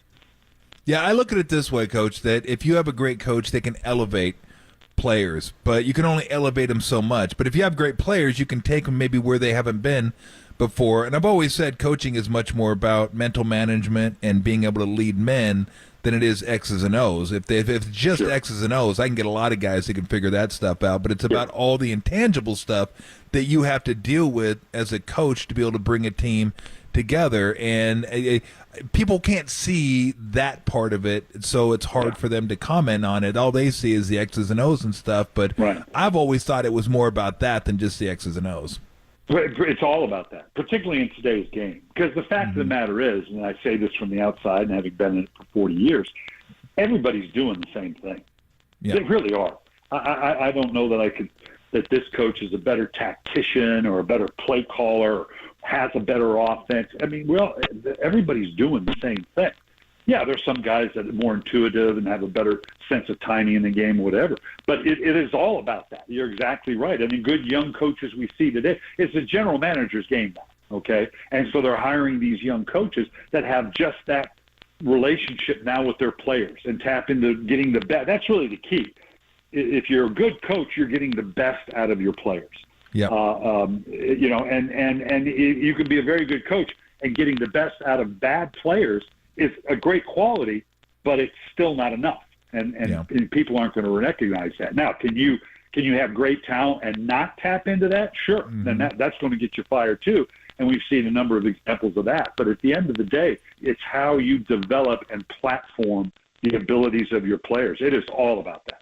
Voice here is Brian Billick, longtime NFL head coach, on the UMA guest line. And the product, again, Signal Relief, signalrelief.com. Signal Relief reduces the impact of pain. So maybe they should have slapped one on Travis Kelsey last week. The Ravens should have. Signal Relief reduces the impact of pain so you can get back to life without limitations. The single patch that provides one entire year of pain relief. Signalrelief.com. Coach, really appreciate the time, man. Do it. See you next week. We'll see you next week, man. All right, good stuff there from Brian Billick. Missed any of that, all available on KNBR.com and the KNBR app. 808-KNBR is the number to call. How much more difficult did the NFC West just get? It's now the young coaches division. We'll talk about it next, only here on the Sports Leader. Beef Wellington. Done.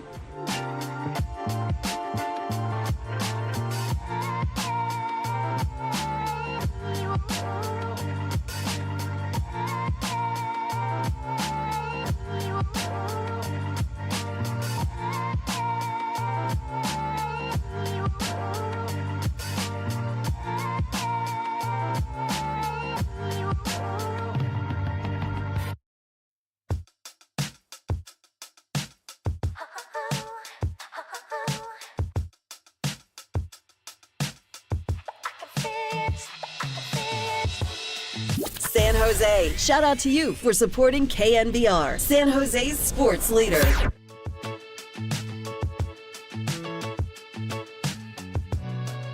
Michael Lombardi joined Murph and Marcus this morning and doesn't understand all the Brock Purdy criticism. Check out that podcast. It's trending. KNBR.com and the KNBR app.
Seam hits, filter out the noise, and kick it with KNBR on the gram for everything Giants. Follow the sports leader on Instagram at KNBR. Tolbert and Copes back with you Thursday afternoon, streaming twitch.tv/thesportsleader. All right.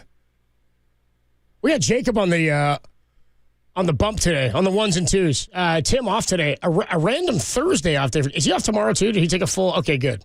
That'd be weird if he just wedged in a Thursday. I didn't even know until I sat down and I looked up at the board, by the way, at 2 o'clock, and Derek said, "You didn't know Tim was off all day? You didn't notice he wasn't here?" I was like, it's not a good thing, I guess.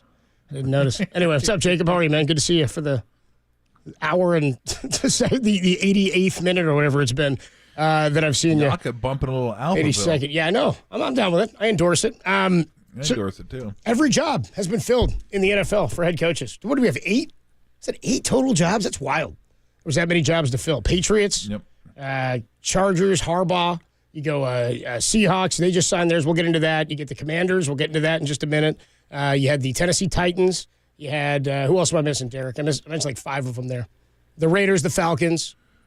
And I guess the Raiders is one that it felt, it was open, but they just went with their interim, right? So anyway, the Seattle Seahawks have hired their new head coach. They did it yesterday. It's former Ravens defensive coordinator, Mike McDonald. Michael McDonald is the new coordinator for the new head coach. I gotta hear Yamo be there one more time. Thank you. If you're a 40-year-old virgin fan, you know where I'm going with that. I won't say the line, but if I have to hear Yamo be there one more time. Mike McDonald, 36 years old, takes the job as the new head coach of the Seattle Seahawks with 72-year-old Pete Carroll out after 14 seasons. Kyle Shanahan is now the oldest coach in the division at 44 years old. Isn't that wild? Sean McVay was the youngest. He's third oldest now. He's the second from the bottom. Sean McVay's still only 38 years old. He took the job at 31, I want to say. The youngest head coach in NFL history. 36 still pretty young, but again, the age Sean McVay sort of put to the side. He did have Wade Phillips there as like a very, very weathered advisor for a year or two. Anyway, Belichick and Vrabel not going to be head coaches this coming season. How surprised are you about both? Either or both? If you put Bunny on both. Vrabel's not. Yeah. I'm surprised Vrabel's not. Belichick, not super surprised just because of what he would want and look, his age. I'm not an ageist, but you have to look at long term. How long can this guy be here? Is he here to build a program? Is he just here for a couple years to pass Shula, maybe win another championship? Do we have to revamp the entire front office and the way we do things here because of Belichick? And then when he leaves, we're going to have to do it all over again. So that one's not that surprising.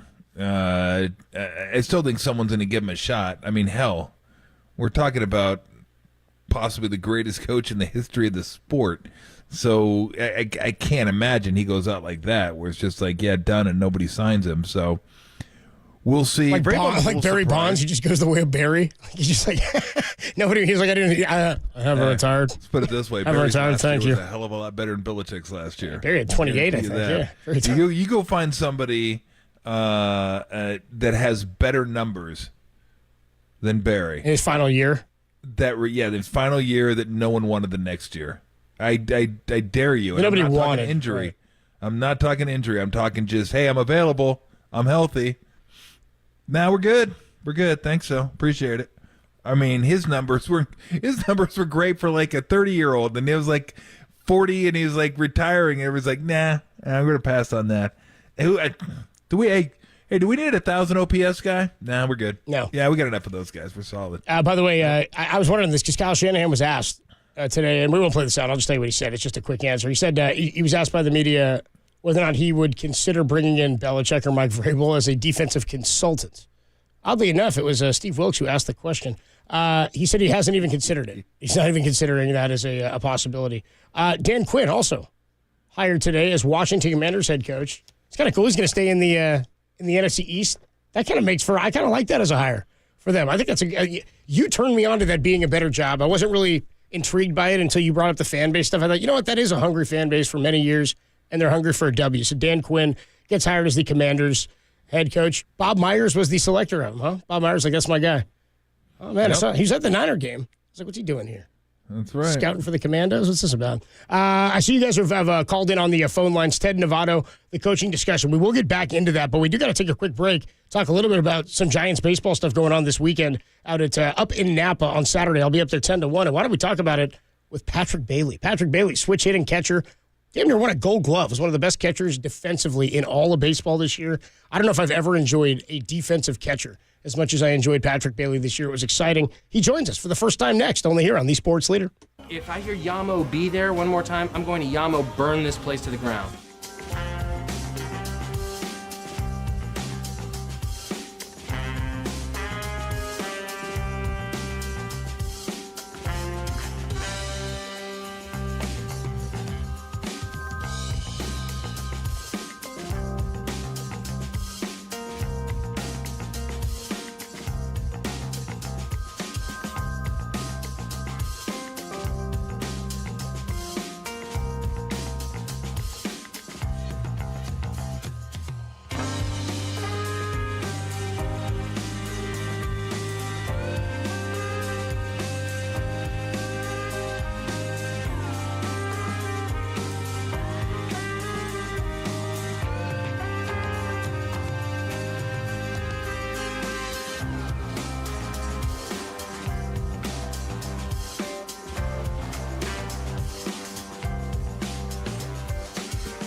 Dub Nation, filter out the noise and kick it with KNBR on the gram for everything blue and gold. Follow the sports leader on Instagram at KNBR.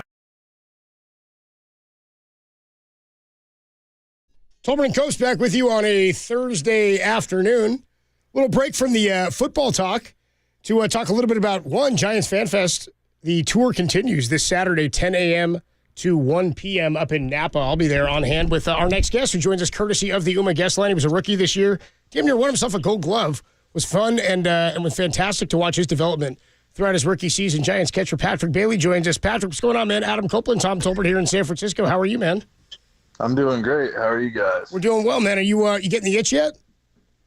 Oh yeah, I'm ready to get out there. Obviously looking forward to the Fan Fest, but ready to get to Arizona and get this ball rolling again. Is all this stuff still kind of novelty to you? Like I was talking to Kyle Harrison at the event, and I'll see you there this Saturday, but I was talking to him last weekend about, he came over from like the interview tent, and I was like, is that getting tired yet? He goes, no, it's still kind of cool, man. I kind of like it. So I'm just wondering, a lot of this stuff is still first time through. It's fresh for you, right? Yeah, for sure. It's all been fun, and this will be my first Fans Fest, but I'm excited to see everybody and just kind of spend some time with the fans. At what point last year, Patrick, did you think, "Whew, this is a grind"?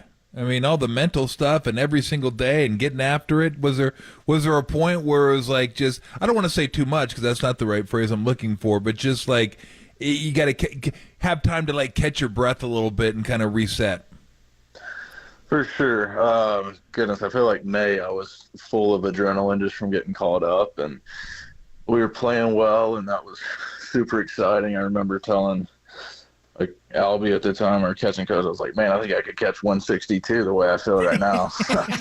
And that quickly changed. Yeah. Some of the early adrenaline wore off. I was like, I forgot I'm still catching. But probably around July, when I kind of started to get some fatigue. But it was mentally is probably the hardest part. Just that was the probably biggest difference of doing scouting reports at night on the team and all the talks and meetings and whatnot. But man, I've worked really hard in the weight room this off season to physically be at my peak, and one of our biggest emphasis this year is just nutrition and trying to keep on as much weight as possible throughout the year. Well, you made it look easy last year, the transition between coming up and then having the compatibility with that relationship, I guess I should say, with each pitcher. Like, it just looks seamless, you behind the plate, but I'm sure a lot of work goes into that, and that can't happen overnight, developing trust with a pitcher. We noticed early on, like, nobody ever calls you off. Like, you put fingers down and guys throw it there, and even the veterans said, like, we trust this guy. We know he knows what he's doing. And that had to feel good coming from them, but you put a lot of hard work into that. What goes into that, to learning each pitcher, their personalities, how to deal with them, and what they like, what they don't like? That's got to be mentally exhausting as well.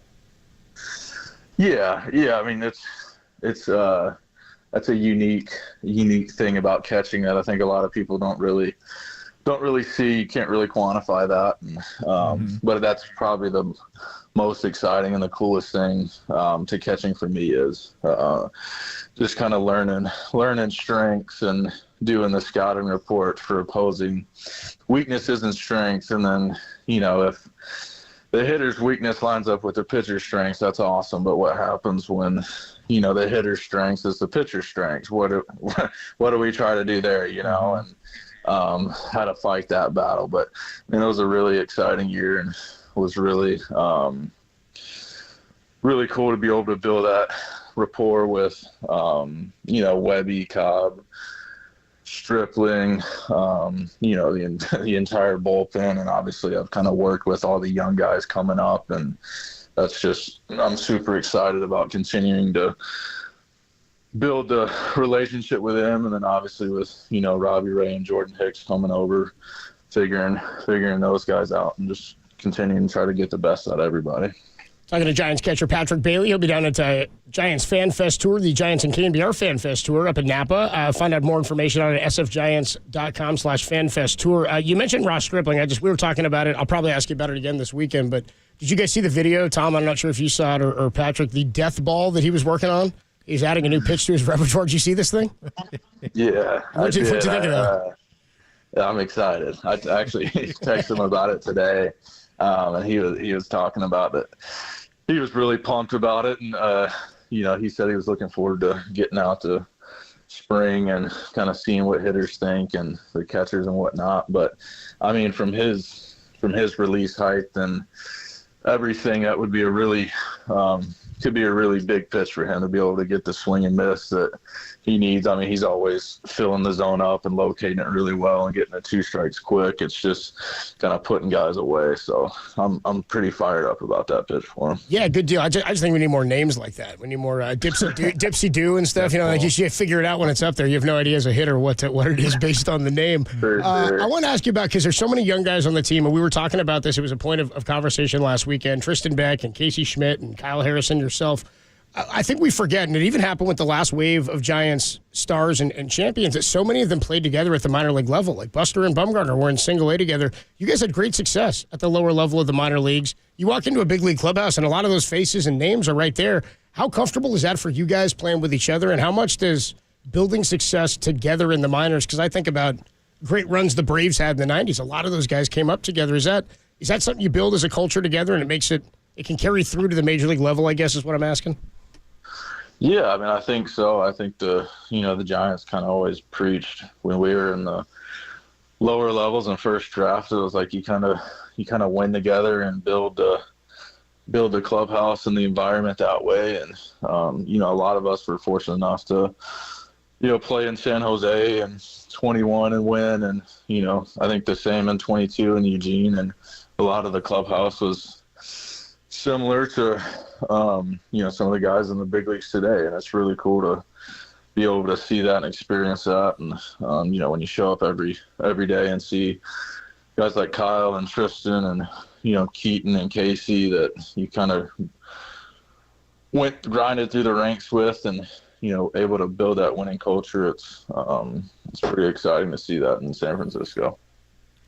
We talk a lot about analytics from a hitting standpoint, pitching standpoint, and I'm sure it's like, kind of just basic 101 analytics, because a lot of it gets pretty deep.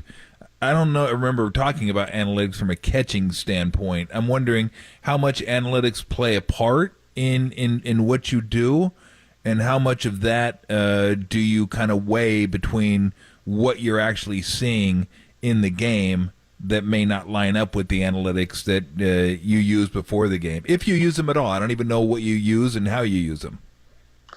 Yeah, I mean, I would say for the analytics side of catching is, mostly framing, a little bit of blocking and throwing.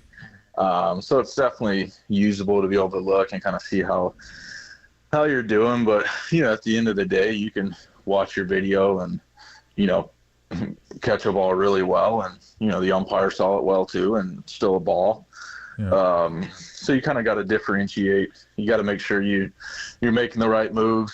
But at the end of the day, you want to put up numbers, right? Yeah. And so that's definitely the priority. When you framing, you mean AKA cheating, stealing pitches. Come on, man. No, just helping us win. No, it's good spin, dude. Good spin with you. But what I do want to ask is, because I see some catchers now, Patrick, and it's like a joke. It's like, the ball's a foot inside and they yank it into the strike zone. And I'm like, if I'm the umpire, I'm like, are you serious? Like, come on, stop with that. Like, at what point do you say, this isn't worth trying to frame this one, because I don't want it to become like, absurd that I'm trying to do something like that? Is there a line between framing something as opposed to like, look, this is obviously a ball, I'm not going to try to fool him on this one? Yeah, it's funny you say that. Our previous catching coach, Albie, his mantra was everything's a strike. So like rip everything as you can. But now in games, you kind of have to have a feel of, when when balls are on the edges, you try to get it right. Yeah. And you obviously don't want to show up any umpires or anything like that. But, you kind of get a sense of if the ball's close, you make a good move. So got it. Talking to Patrick Bailey here on the UMA guest line. Is there a strategy to that? Are there pitches that you would frame late in the game that you wouldn't try to frame early in the game to say, maybe early you say let it go, and then later on you go, maybe I try to pin this one or stick it there, and he thinks because I called it a ball earlier, this one must be a strike as he held. There's a mental game back there, right? Yeah, I mean, I'd say you could definitely look into that, but I've always thought that, if they score a run in the second or the ninth, it's still one run. Sure. Yeah. I've never really quite understood the kind of mantra of changing how you play in the seventh, eighth, and ninth when, in the first, second, or third, those runs count the same as the seventh, eighth, and ninth. But that's kind of always been my thought. But, it's definitely maybe a little bit different than what everyone else thinks. And it's interesting because you're really good at that. That's one of your strengths, and they want to go to the robo umpire, which I'm totally against. I used to be all for replay and stuff, Patrick, but I'm just like, it's too much now. I go, might as well have robots play the game if we're going to just have all replays. What's your take on that? All the time. But I just think that it takes away. Like if you're really good at it, Molina was good at it, Buster was good at it. It takes away a skill set that a catcher can have because now you can just put a clank back there. As long as you can catch the ball, maybe throw it a little bit, you got the strike zone to take care of everything. I'm assuming you would be against the strike zone, but I'll ask just in case. What do you think about it? Yeah, I'd say your assumption's pretty spot on there. Yeah, obviously I'm not a big fan. I think it completely takes away a position on the field. Catchers have always I wouldn't say always, but especially over the last, I'd say 10 years, the defense has kind of been the priority. And, a lot of guys have made a lot of money that way and have stuck around in the big leagues because of that. And, I think that's a really vital and important position. And, a ton of value can be brought to a team just from what you can do behind the plate. Yeah. Patrick Bailey, the voice you hear on the UMA guest line. Just one more for you when it comes to hitting, man. I mean, switch hitter, coming to the big leagues as a catcher, difficult enough. To work your way up as a switch hitter and to find success was fantastic. You talked about the development of your body. I was wondering how much more work are you putting in, both sides of the cage. It's like twice as much work. Plus, catchers aren't running foul pole to foul pole in the off days, I try not to. But yeah, I mean, it's obviously some work, but I just got to be smart with kind of how I go about it. If there's days where one side or one swing's working, then maybe take a few less swings there, and then if the other side isn't, you kind of try to get that dialed in. But yeah, it's definitely something I've tried to figure out and learn as kind of gone through the system and the ranks and whatnot. Patrick, we really do appreciate the time, man. Patrick Bailey, the voice you hear, Giants catcher on the UMA guest line. Thanks for spending some time, man. I will see you down on Saturday up in Napa, I should say, for the Giants and KNBR's Fan Fest tour. Should be a lot of fun, man. Thanks a lot. Perfect. Look forward to seeing you guys. All right, good deal, man. Patrick Bailey, great stuff, man. Patrick Bailey, good energy about it. Many people checked in and said, dude, he's got that slow heart rate of a Bosa. He kind of does. I mean, the moments in which he would end games or throw guys out at second base from his knees and then just stand there with that bud in his ear. I thought that was one of the coolest looking things for the Giants last year. Slow heart rate, good thing to have for a catcher. We will get back into a little bit more football and then into some basketball. Mark Spears going to join us at 4:50. Still got a sound soiree to come your way a little bit later. But let's get back into a little 49er football. 808 KNBR is the number to call. 415-808-5627. I'll ask you the question, Tom. I was asking the listeners and JD yesterday, as well as your biggest concerns for the Super Bowl. But in terms of how comfortable you are with the 49ers, I was asking everybody, are you more comfortable now because they've won in the way they have? We were talking about battle-tested, or would you have felt better about the other way? Being battle-tested feels good, but I think we've kind of gone back and forth on this thing. More people, I think, feel like it would have been better to just blow them out. But again, you got to look at the other side of the coin, like Steve Young was talking about. How did you get to the deficit you got to? And what's the biggest concern heading into the bowl? We'll get into that next. Tolbert and Copes on the Sports Leader.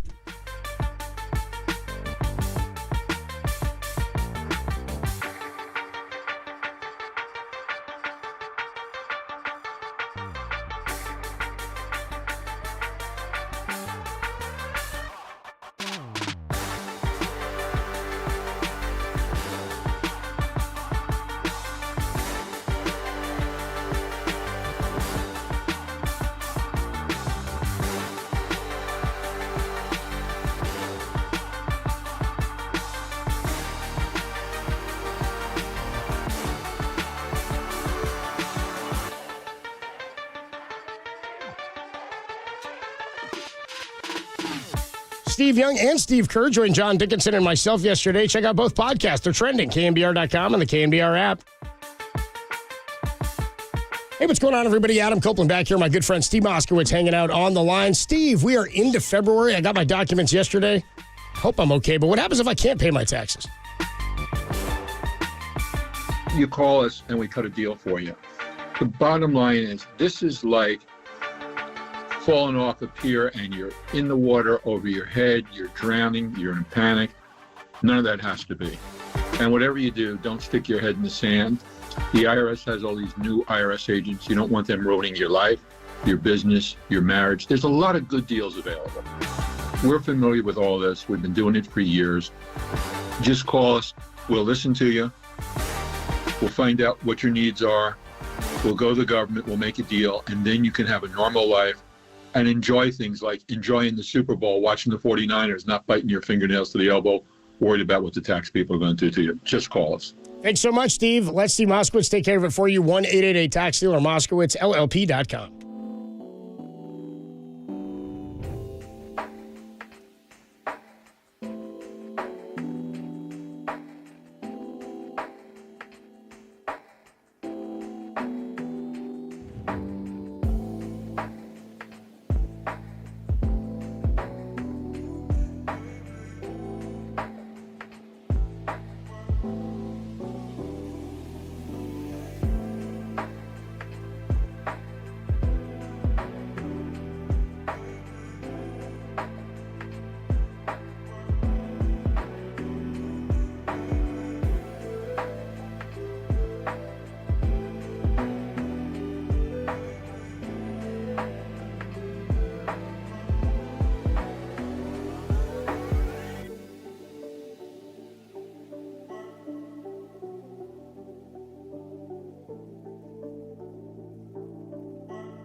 Enjoy KNBR in FM at 104.5 FM. Now back to Tolbert and Copes. Tom Tolbert and Adam Copeland on the Sports Leader. Yeah, not good enough. Not good enough at all. And you mentioned it, the standard has been what it has been for as long as I've been here, you know, and we've relied heavily on winning games on defense. holding teams to minimal points, suffocating teams, dictating how the game's going to go based off of how we go, and that hasn't been the case the last 2 games, and that's for a bunch of different reasons, but we have an opportunity to right that. They're probably looking at the tape, they're thinking they have a great opportunity ahead, and they as they should look at that tape, and they should think that, but to say that we have a great opportunity to correct that and make sure that we give our best performance in the Super Bowl, I think that's exactly where our mindset's at. Tobin comes with you Thursday afternoon. Head of the defense, Fred Warner, saying defense has not been good enough. He said they were embarrassed at halftime of that game. Rightly so.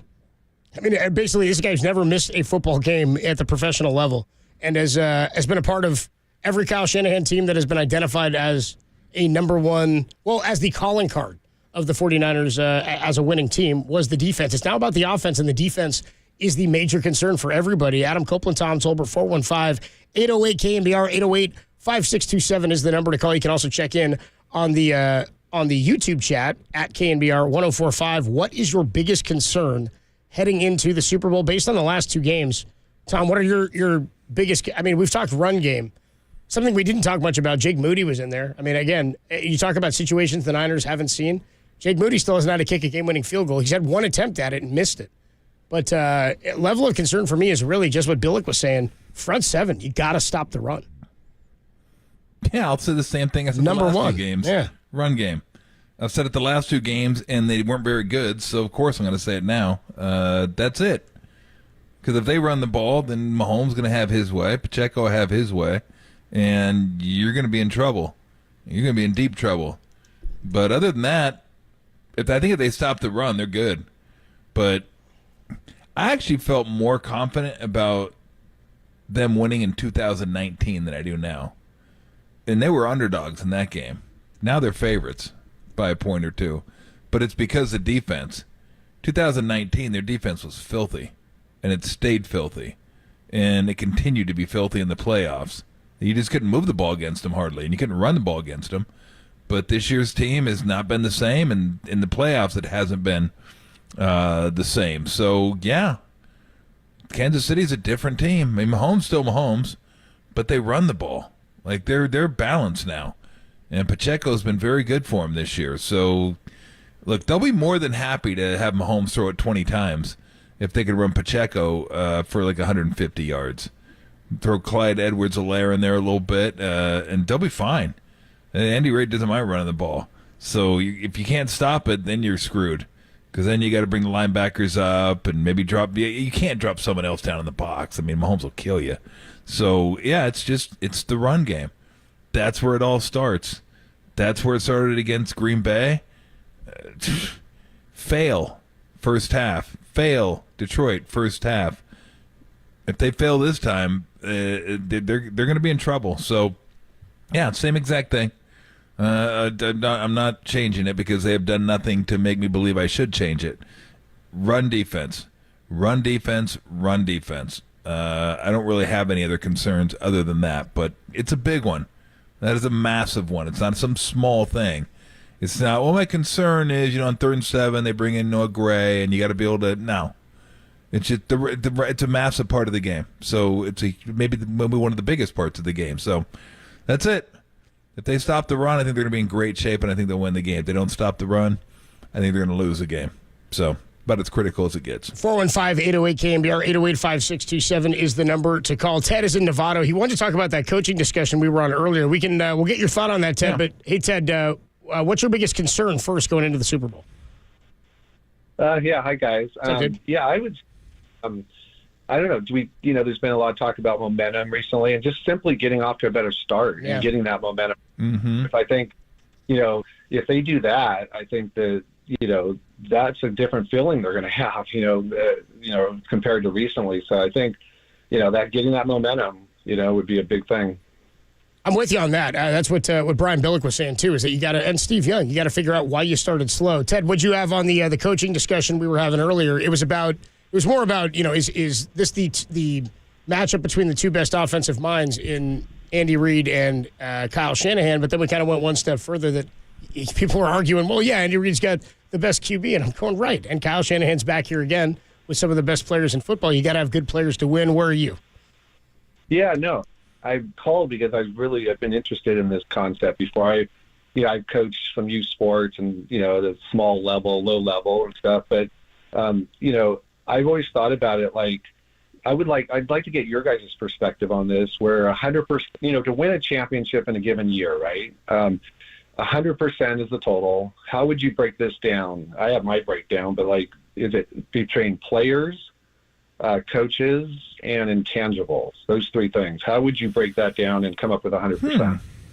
That's interesting. Appreciate the call, Ted. That is an interesting one. So if it takes 100% to win a championship, and I think every team is different, obviously, but he's saying, how would you break it down into thirds? Was that it? Intangibles? No, he just wondered what percentages you'd assign each to get to 100%. Yeah, right, to get to 100, to get to the championship. I'd probably go players 20 or players 75%. Yep.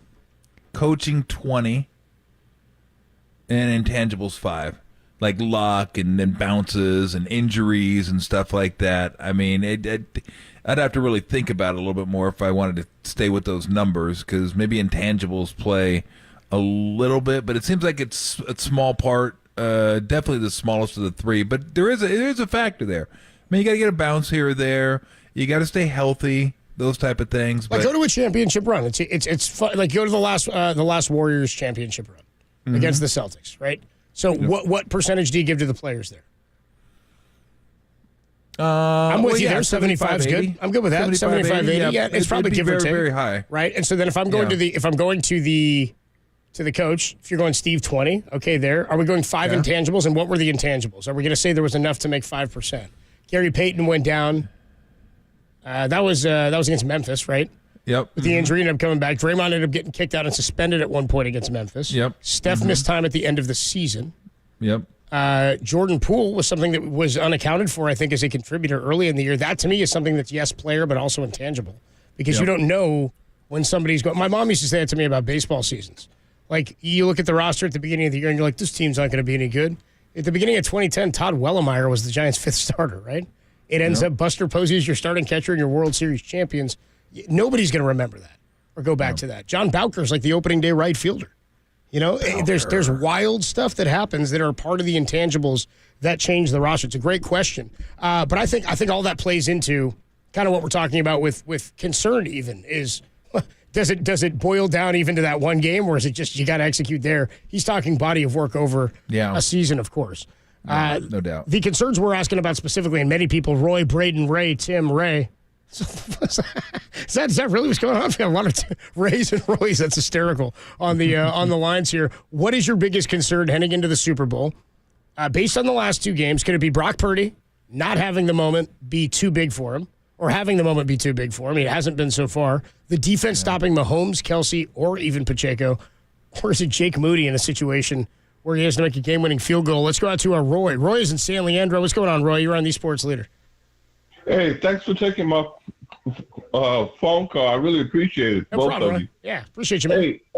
Hey, look, I was just wondering, you're right about the 49ers. They're going to have to do one or the other. They're either going to have to slow that guy named Pacheco down or else slow, because Kelsey is so good. They're going to have to, at least, because he's going to catch the ball, but just slow him down, But my biggest complaint, is 2 of them. That guy they got from Denver, that middle linebacker, he's kind of missing in action. He was supposed to have been, good enough to keep the run in check. But to me, he just hasn't done that. Right. I appreciate the call, Roy. I think he's talking about Fred Warner. And remember this last week, Tom, you asked me about Fred. You're like, I feel like he's not in the backfield as much. Or he's not getting there as much. I know they're not blitzing and coming home as much, but I don't know. I mean, Fred Warner, to me, I thought he had a pretty damn good year. Yeah, he did. No, he did. I don't think that game anybody in the first half played well defensively, and I think that's the issue, is identifying what the problems are. Oh, is he talking about Randy Gregory? Is he, that he's talking about that's what I thought. I'm sorry. I thought he said in the linebacker. I thought he was going. Yeah, I think my he mistake. got positions My mixed mistake. up. All good. Sorry about that, Roy. Appreciate the call, though, dude. Where are you on what he was saying about Gregory, then? I don't know. I don't know enough about it. He's a rotational guy. Yeah. So I'm not going to lay everything on him. He wasn't on the field at the start of the game where the Lions were just dicing him up. So, look, everyone, if you were on the field in the first half, you shared in that. That was on everybody. But it does start up front. It starts up front, and then it goes to linebackers, and then it goes to the DBs. But, I mean, everyone shares in it. Like, you're ripping off runs like that. Everyone gets a part of that L. So it's hard to single out one person and say, although it was interesting to hear Greg Cosell say that, that Hargrave was just getting moved all over the place. And, like, it's funny because I really don't, when I'm going back, I don't watch the game like that because I'd have to go back and watch every play 4 times just to see what the defensive lineman did. Right. And then watch it again to see what the linebackers did. I mean, that's why football teams have so many coaches, so they can all watch their specific position group, and it doesn't take them like 9 years to break down one game. I mean, it's not basketball. There's a lot of things going on out there, but everyone's shared in it. So I'm not going to single out one guy. I'm just saying as a team, they just got to be big. You have to. And the problem is they should be. Like, that's the wild part. Like, if they weren't that talented, then you just go, hey, that's who they are, patch the holes and do the best you can, and it'd be great if you could stop the run, but, look, I get it. You're not. But they are. Like, you look at that team, and every team in the league would say, yeah, I can take that front 4. That's good by me. We're good. Maybe Dallas and a couple other teams would be like, no, we're fine with ours. We're good, too. But every other team be like, no. Yeah, please. Bring that defensive line over here. We're good. And we talked about expectations and what they can be, what they have been. Not even expectations. Like, they have been those guys. They're just not those guys anymore. They're those guys where when somebody runs the ball, you're like, oh, get him. Oh, God. 9 more yards. Yeah. Third, here we go. I don't really anticipate that, though, here. Like, I don't know if to me, this. I hope not. The personnel's not the same, and I just don't know that they have the same makeup. We talk a lot about blueprint. They could have the blueprint, but Andy Reid also, again, at the end of the day, he's got the best player in the game at quarterback on his team. Let's go to Braden. Braden is in Danville. He's got a one thing we haven't mentioned. We did say starting slow, but Braden, you're on the sports leader. What's your biggest concern heading into the game? Hey, guys, thanks for taking my call. I think the play calling, I think we all have trust in Shanahan, but I think the last 2 games have been a little concerning from in the first half with the play calling and kind of abandoning the run a little bit more than they usually count on the run. So I would say play calling is going to be a key factor in this game and getting that run game and those short yardage gains going with the check downs, hitting the check downs, throwing the screens. So I think that was glaringly obvious in the first 2 games that they kind of abandoned the run a little bit more than they had in the past and showed their true colors in the second half. They were down 24-7. I mean, they'd have to run. They have to throw it a little bit. I hear what you're saying. They were down quick. I mean, to me, and again, I don't think the offense was great in the first half. Anything specific to the play calling, or anything with you, Tom? I mean, I don't. No, I mean, look, I didn't mind them not running the ball that much against the Lions because that's what the Lions do. They stop the run, right? So they're vulnerable against the pass. Yeah, I wish they would run the ball a little bit more in the first half against the Green Bay, against the Packers. Yeah, correct. So, and I think that's the right way to go at this team. And you have McCaffrey. So even if a play is blocked, he can get you yards sometimes. And you have Debo, Super Bowl. So it's the last game of the year. I mean, it's holding nothing back. Can't hold anything back now. As Dan Fouts would say. So I would expect they're going to have some run plays for him. So I just think they're a team that you can run against. Kansas City is a team you can run against, and their defensive backfield is really good. Like, they got some good young players. Darius Sneed. Sneed and Duffy. They're nasty. They got some dudes. So I just think that's the way to go. And I would love to see him, really kind of concentrate and kind of force feed him a little bit early on. And we'll see what happens. But that's kind of what I'm expecting, kind of what I'm hoping for. But who knows? Maybe they'll come out chucking the ball and they'll score a touchdown on their first drive. We'll be like, yep. I do that all the time in sports. You should do this. You should do this. And then they don't do it and it works. You're like, or you could do that. That works too. Oh, you had a good plan. Yeah, go with that one. Go with your plan. Yeah. I like that. It's very solid. By the way, against the run, the Chiefs aren't much worse than the Niners. Yards per attempt this year, 4.5 yards per attempt. That ranks 25th in the league. That's the opposition against their defense. The Niners at 4.3 are at 21st. So I would expect a heavy dose of run. Let's go back to the phone lines. Maybe that's the key. Whoever stops the run, whatever team does a better job of stopping the run, is going to win. I'll tell you what. If it's the Chiefs, we're in trouble. I'll see you guys next Saturday. If it's the Chiefs and you're putting it on my home shoulders, that's not going to be fun. Back to the appreciate the call, Braden. By the way, let's go back to Tim. Tim is in Manteca. Tim, you're on the Sports Leader. Hey guys, how's it going? I just wanted to agree with you guys, man. Whoever stops the run is going to have a better day, I feel like. And I also think between Chris Jones and Nick Bosa, like whoever has a bigger day, that team is going to win. Because Chris Jones sometimes, man, he gets hot, and he's a scary dude. But I think Bosa can, and I think if Young can do his job, I think the defense will be okay. Appreciate you guys taking my call. Thanks, Tim. I feel like Chase Young's the guy who's gotten the most heat this week. Yeah, well, that one video clip that we all saw, him missed loafing tackle, across that one. the field, it looked like he was loafing. I'm not sure what his responsibilities were, but Loafing is jogging, never good, dude. Jogging wasn't one of them. Everyone I don't want loafing tied. You're going to be our loafer this play, okay? Got it. Yeah, Got just it. look, he's loafing in. You don't want Don't that. you go all out on me here, you son of a... Back to Told you, he's a loafer this play. to the phone lines. Ray and Lodi. Ray, you're on the Sports Leader. Hey, what's going on, guys? Thanks for taking my call. Yeah. So, hey, well, my couple things. My concern is Wilkes. I mean, I would prefer to see him start sending people in the first half instead of waiting till the second half. But that said, these guys remind me this team way back with the Raiders. It's odd they're playing in their stadium, but back when Stabler was quarterback, I remember as a kid I was watching, and they would be down at halftime all the time, and my dad and his friends would be like, "Oh, they'll come back in the second half," and they always did. And I think they won the Super Bowl that year. And this team reminds me of that. There was no quit in these guys, and coming back twice, 2 weeks in a row like that, if they get down, they're not going to panic. They're just going to keep chopping away, and I believe they'll win this game. And I think they're going to use the aggressiveness of Kansas City's defense against them with motion, and they're going to catch them out of place, and they're going to take it to them. That's my take. Thanks, Ray. Appreciate the call, man. We were talking about second half scoring yesterday. I think I ran the numbers down for the Chiefs. They only averaged 7.5 points a game or something in the second half, or 7.2. It's second half unders. Second half unders for the Chiefs, and the Niners are first in the league, and they double that second half points. Really? So there you go. The Chiefs just don't score in the second half. It's happened several times this year. They got shut out by the Ravens 3-0 in the second half of last week's game. Yep. So again, this has been problematic for them. I'm going to talk scripted plays. Let's go out to Jacob. Jacob's in the 5-3-0. Your biggest concern in the Super Bowl, Jacob? Yes, sir. What's up, Adam? What's up, bro? So, Tommy, my biggest concern is Kyle Shanahan. What about him? I'm worried with him. With Jimmy G and other quarterbacks, he likes to run the ball. I feel with Brock Purdy, and I love Brock, and I love the gunslinger mentality, but I feel like he is getting away from the run.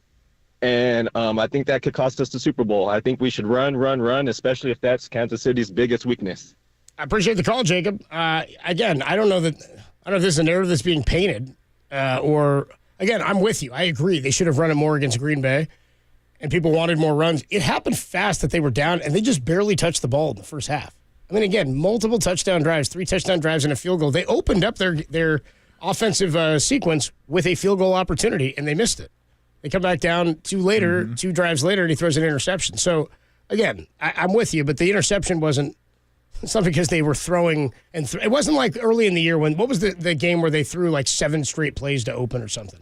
And everybody was upset about it. They weren't running nearly enough. I think they lost that game. Man, I can't remember. I can't remember. It might have been the Bengals game or something. I'd have to go back and look. Bottom line is, this is always a thing with Kyle. When they fall behind or they don't put up the big points that they need to early, people go, well, he's not doing things correctly. Like, they're in the Super Bowl. The head coach is not my biggest concern. It's not my second, third, fourth, fifth, sixth, seventh, eighth, ninth, 10th. How many guys are on the field for the Chiefs? 11 each. Offense, defense. It's not one of the first 22. And then Andy Reid, 23. It's not those. And let's remember, they are averaging 29 points in the playoffs, which isn't bad. Under Brock Purdy, too. It's incredible. And they haven't looked good. 7 fewer than with Jimmy Garoppolo. They haven't looked particularly good either, and they're still averaging 29 points. By the way, Brock's better than Jimmy is. Or was, or is, whatever. Like they're not throwing it 8 times. And if they have to, because they get beat on the run, then great. Like, then McCaffrey's the Super Bowl MVP, and we're all going home happy. Let's jump into some basketball. NBA All-Star Game reserves have been announced as I'm diving into the Pro Bowl in here. This is great. The flag football Pro Bowl getting ready to get underway. How about this, though? Oh, boy. Are you surprised Steph Curry was not named an All-Star starter? We'll talk about that next. Then Mark Spears joins us a little bit later at 4:50. That's all coming up. Tolbert and Copes only here on the Sports Leader.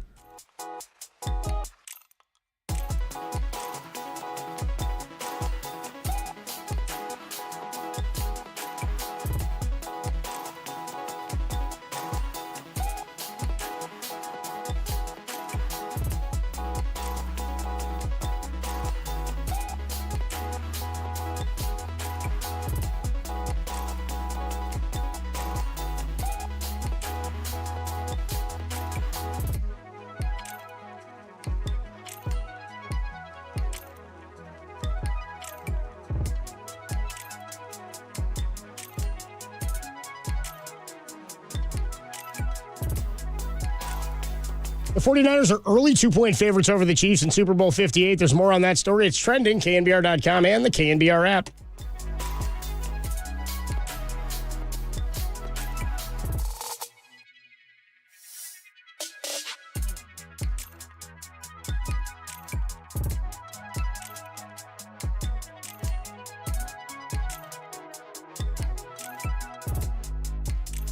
Hey, what's going on, everybody? Adam Copeland here for Underdog Fantasy. That's right. Big game is right around the corner, and Underdog Fantasy is the best place to be making some money that weekend. That's right. Playoffs are here. They've heated up. They've heated out. Now we're into one more game. Time to get in on Underdog Fantasy's Pick'em game. It's where, it's a fantasy game, but you can win some real money, legal in California, and it's a blast to play along as you watch through the playoffs. The Pick'em game is where you pick between 2 and 5 players. You select higher or lower on a player's stats, and if the picks hit, you win up to 100 times your money in a single night. It's legal in California, as I said, and it's a blast. Get in the game now. Go to their easy-to-use mobile app or UnderdogFantasy.com and sign up with promo code KNBR. An Underdog is going to match your first deposit up to $100. Then you're ready for the big game. Plus, they'll give you a special pick of higher than a half a total yards to use in your first Pick'em entry. Again, Underdog Fantasy, promo code KNBR. That'll double your first deposit of $10 up to $100, and you'll get the special pick. Must be 18 or older, present in a state where Underdog Fantasy operates. Terms apply. Concerned with your play, call 1-800-GAMBLER or visit www.ncpgambling.org.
Hercules. Shout out to you for supporting KNBR, Hercules' sports leader.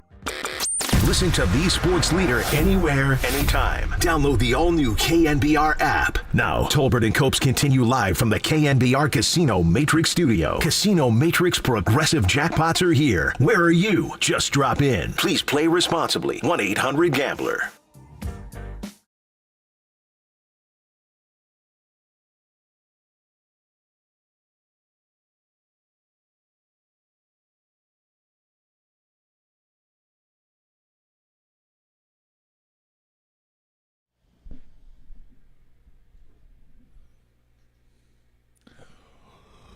All right, we continue along. We're going to take you right up until 6 o'clock. Talking Niners. We got NBA. We got All-Star reserves. And I know Copes was talking about Steph, and he's not a starter this year. He will be a reserve. You can book that. I don't even care if they've named it or not. Steph's going to be on the team. You can guarantee yourself that. You got the list? You got the reserves? Did he deserve? I do not have the list. I was going to try to think of it as you were reading it, but you're buying some time. I saw you. I heard you milking it. Give me the starters real quick again. The starters. I know it's Shea, Luka, LeBron. I get them to you right here. And who am I missing? Who am I missing there, Derek? There's one more. Derek's getting it for us. Sorry, Derek's getting us the starters here, because that's always the question: is if they're going to be I have all the reserves in front of me. I don't have the starters. If they're going to, if you're going to argue Steph shouldn't be on it, the question you always ask is, well, then who's next? Well, who's off? Fire that coach. Yeah. Well, who are you going to get? Get rid of that guy. Well, who's coming in? KD's the last one, duh. Okay, KD. Well, yeah, I was going to say that, but God, there's so many good players in the West. So your reserves are going to be Booker's going to be a reserve. Kawhi and Paul George will be reserves. Guys, Harden going to be reserve? I'm going to say Harden, no. I'm not going to say they're going to put 3 Clippers on there, but it might. I'm just guessing right now. Yeah, I'm trying to figure out the reserves. AD is definitely got to be a reserve. He's been awesome this year. Steph is a reserve. Is De'Aaron Fox a reserve? Maybe go ahead and throw some bonus on there too as a reserve for me. Anthony Edwards and Cat as reserves, and I don't know. That's as far as I want to go. I feel like I'm filling up my team with like 4 guys, like players from 4 teams. Well, Sabonis isn't on it. He's not on it. Okay, what about Fox? Here's the reserves. Fox is not on it either. Here's your reserves. Oh, no Kings. Kawhi Leonard, Anthony Davis, Devin Booker. Okay. Anthony Edwards, Steph, Paul George, and Cat. So I got all those. You got all those. And you have the starters for me, Derek? And who else? Oh, we got them all. The West starters are Jokic, Shea Gilgeous-Alexander. Yep. It's Kevin Durant. Luka. LeBron. And LeBron. Those are your 5. Yes. Oh, so that was all the reserves. That was all the reserves. Oh, I got them all. Yay me. Plus like 3 more you added.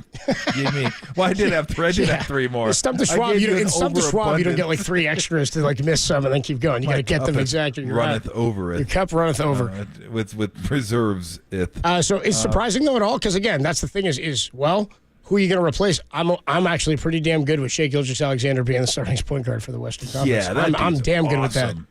For those people that don't watch OKC play, watch them play. We knew they were coming last night against the Nuggets. This dude is wild, legit. I mean, he is really, really good. Oh, and he plays defense as well. So no, there's nobody on that team you would say they don't deserve to be there. That's a fantastic starting 5. No problem with that whatsoever. I'm sure there's going to be people that are going to find, and this guy got snubbed, that guy got snubbed. Like, if you're going to play that game, play that game. Okay, but you got to tell me who you're going to take off. You can't just start adding people. Oh, yeah, I want to get this guy on the team. Who do you want to take off? Nobody. Team looks great. Well, when you can't do it that way. So I always hate the snubbed conversation because they always seem to forget one critical part of it. You have to take somebody off the team. They don't want to do it because the national media, they don't want to offend anybody. They just want to put guys on. Oh, this guy's an all-star. There's no doubt about it. He's an all-star. And they'll go to the next guy. Oh, this guy's an all-star too. Nobody ever just stops and says, hey, wait. If he's an all-star, who isn't an all-star? Give me somebody you're taking off the team. They don't want to do that because then you offend somebody and you have to, Barkley wouldn't care about stuff like that, but a lot of people would. But that's what you have to do. Like, I just won't even listen to people that say, I want to put somebody on without taking somebody off. It's like, yeah, where do you live? Fantasyland? What, are you going to add like 18 guys on? Let's just add everybody on the team then. Okay, let's add everybody on and not take anybody off. It's just stupid. I mean, it's nonsensical. It's not even, what are we debating here then? I can name a bunch of guys that I think should make the team. If I don't have to take anybody off, great. But if you're going to put somebody on, take somebody off. That's just the way it goes. And that's a solid team right there. I don't know that there's anybody on that team that I would look at and go, they don't deserve to be an all-star. There's people out there that probably are going to deserve to be an all-star that you look at and go, God, they're having a really good year. But you have to ask yourself, are they better than this person? And if you think they are, great. Okay, boom. Maybe it's not a snub. Maybe that's the wrong term. But if you say, hey, I think this guy should have made it over that guy. Okay, that's perfectly reasonable if you have a logical argument for it, not just a homer. I get it. But you just can't do it the other way. That's one thing that's been a pet peeve of mine for a long, long time, that people just want to play half of the game, adding people without subtracting people. 415 says on the Golden State Lumber and Building Materials text line, hey, Coach, did Scotty Barnes, the face of the league, make it for Toronto? That's a highbrow text from the 415. 408 says, is KD a starter this year or a reserve? He's a starter. KD made it as a starter. One other bit of news here, a couple pieces of news, but first, Joel Embiid got hurt late in that game against the Warriors the other night, and was going to get an MRI on the knee. He has torn his meniscus. Torn his meniscus. This is breaking news on Joel Embiid per Shams Charani about 15 minutes ago. Joel Embiid suffered a torn meniscus in his left knee.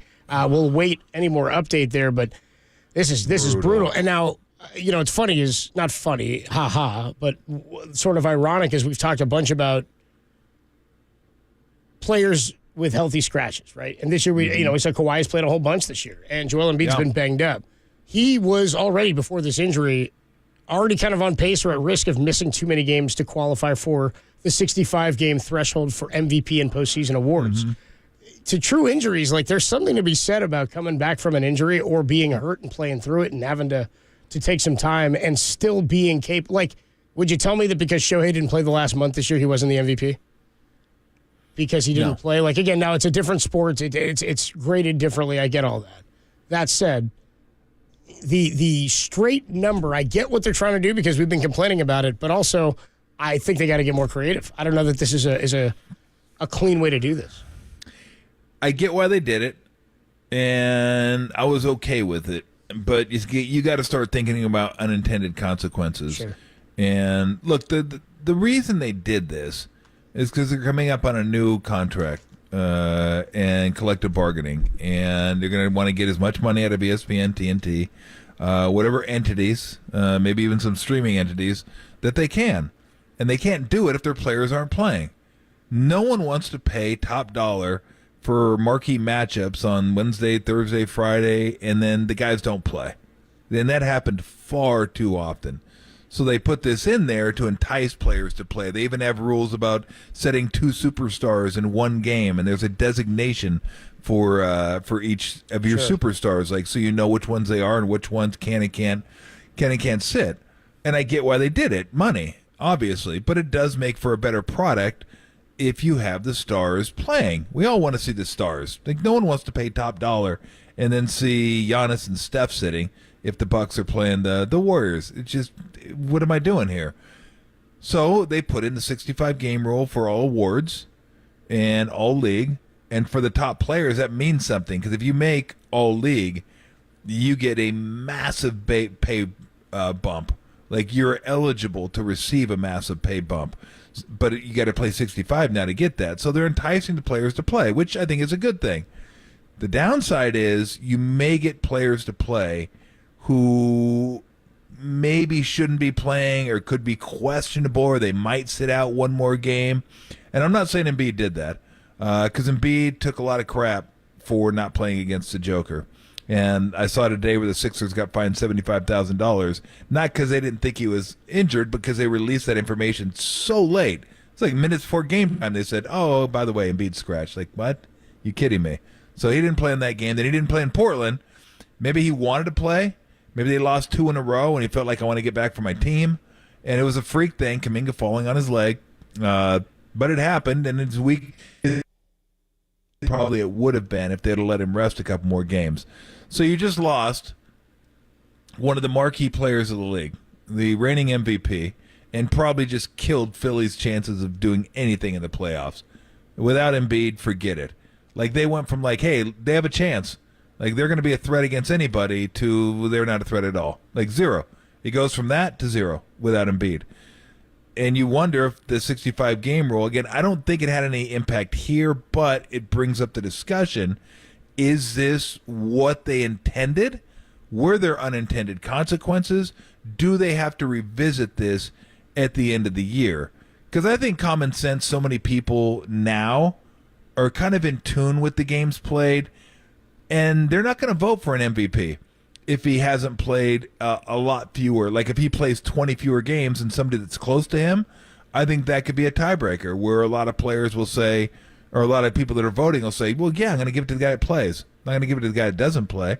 And if you want to win that award, you probably do well to play more games. Doesn't mean you have to push yourself through injury, but we were getting to a point in the NBA where guys were just sitting out. Yeah, we need him to rest. Why? Well, back-to-back. So? Aren't these guys the most highly conditioned athletes in the world? And they can't play back-to-back games? I mean, it did get to a point where it was a joke.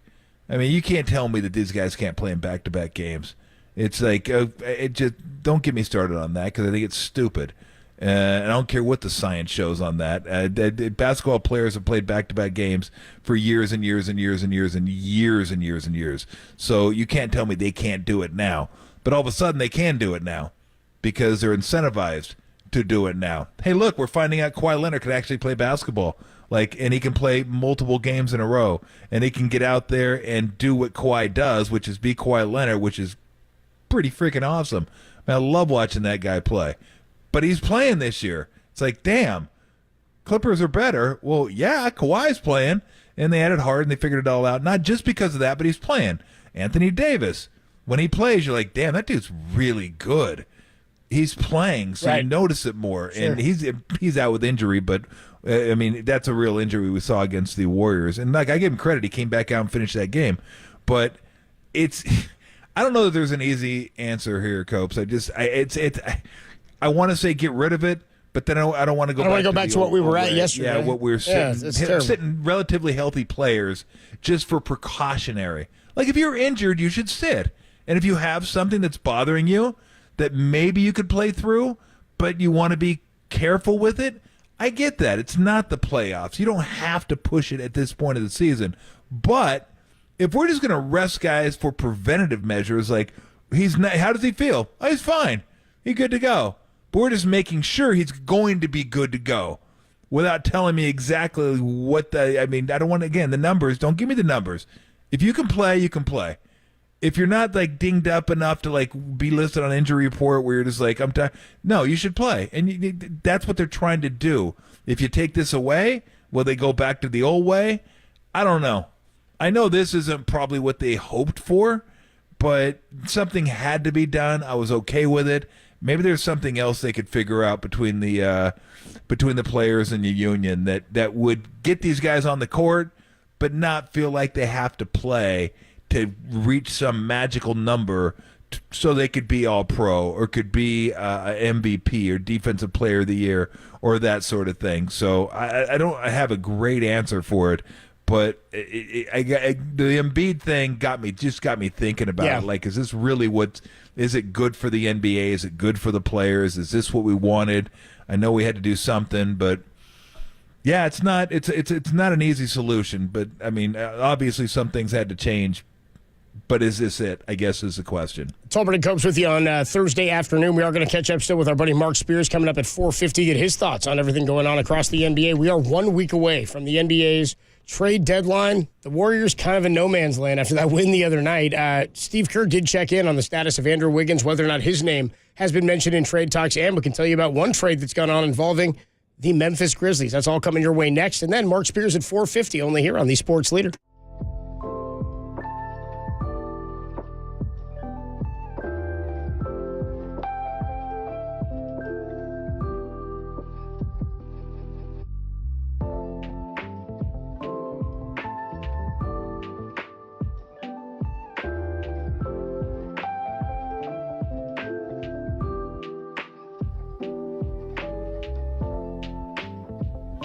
Hey everybody, Mr. T here for Xfinity. For those of us with houses, we all know they're a little bit different, but we all probably have one problem. And if you don't, you're good to go. But if you have a part of the house, it's a dead spot. It's just a Wi-Fi dead spot. No one hangs out in there because, everybody's on their phone, tablet, watching TV, doing something that needs strong, reliable Wi-Fi. Well, if you do have that issue where there's just one spot that the Wi-Fi is just not hitting, you may want to check into wall-to-wall Wi-Fi from Xfinity. Then you don't have to worry about it. Then not only with the blazing fast speed, you have reliability and great coverage. That's what you want. It's speed and reliability do you no good when there's no good coverage. In fact, I guess that's not very reliable at all now, is it? So if you want that reliability, you want that speed, you want that coverage, it's wall-to-wall Wi-Fi from Xfinity. And then you don't have to worry about anybody whining. Dad, I can't, I'm gaming over here, or I'm working, or I'm going to school, or I'm streaming, I can't get the... You don't need that. You don't need that hassle in your life. Don't deal with it. Get wall-to-wall Wi-Fi on the Xfinity 10G network for a reliable connection throughout your home, your whole home. Go to Xfinity.com, call 1-800-XFINITY, or visit a store today. You love sports, you love high def, you love fast, reliable Wi-Fi that has great coverage. You will love Xfinity.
Faithful, filter out the noise, and kick it with KNBR on the gram for everything 49ers. Follow the sports leader on Instagram at KNBR.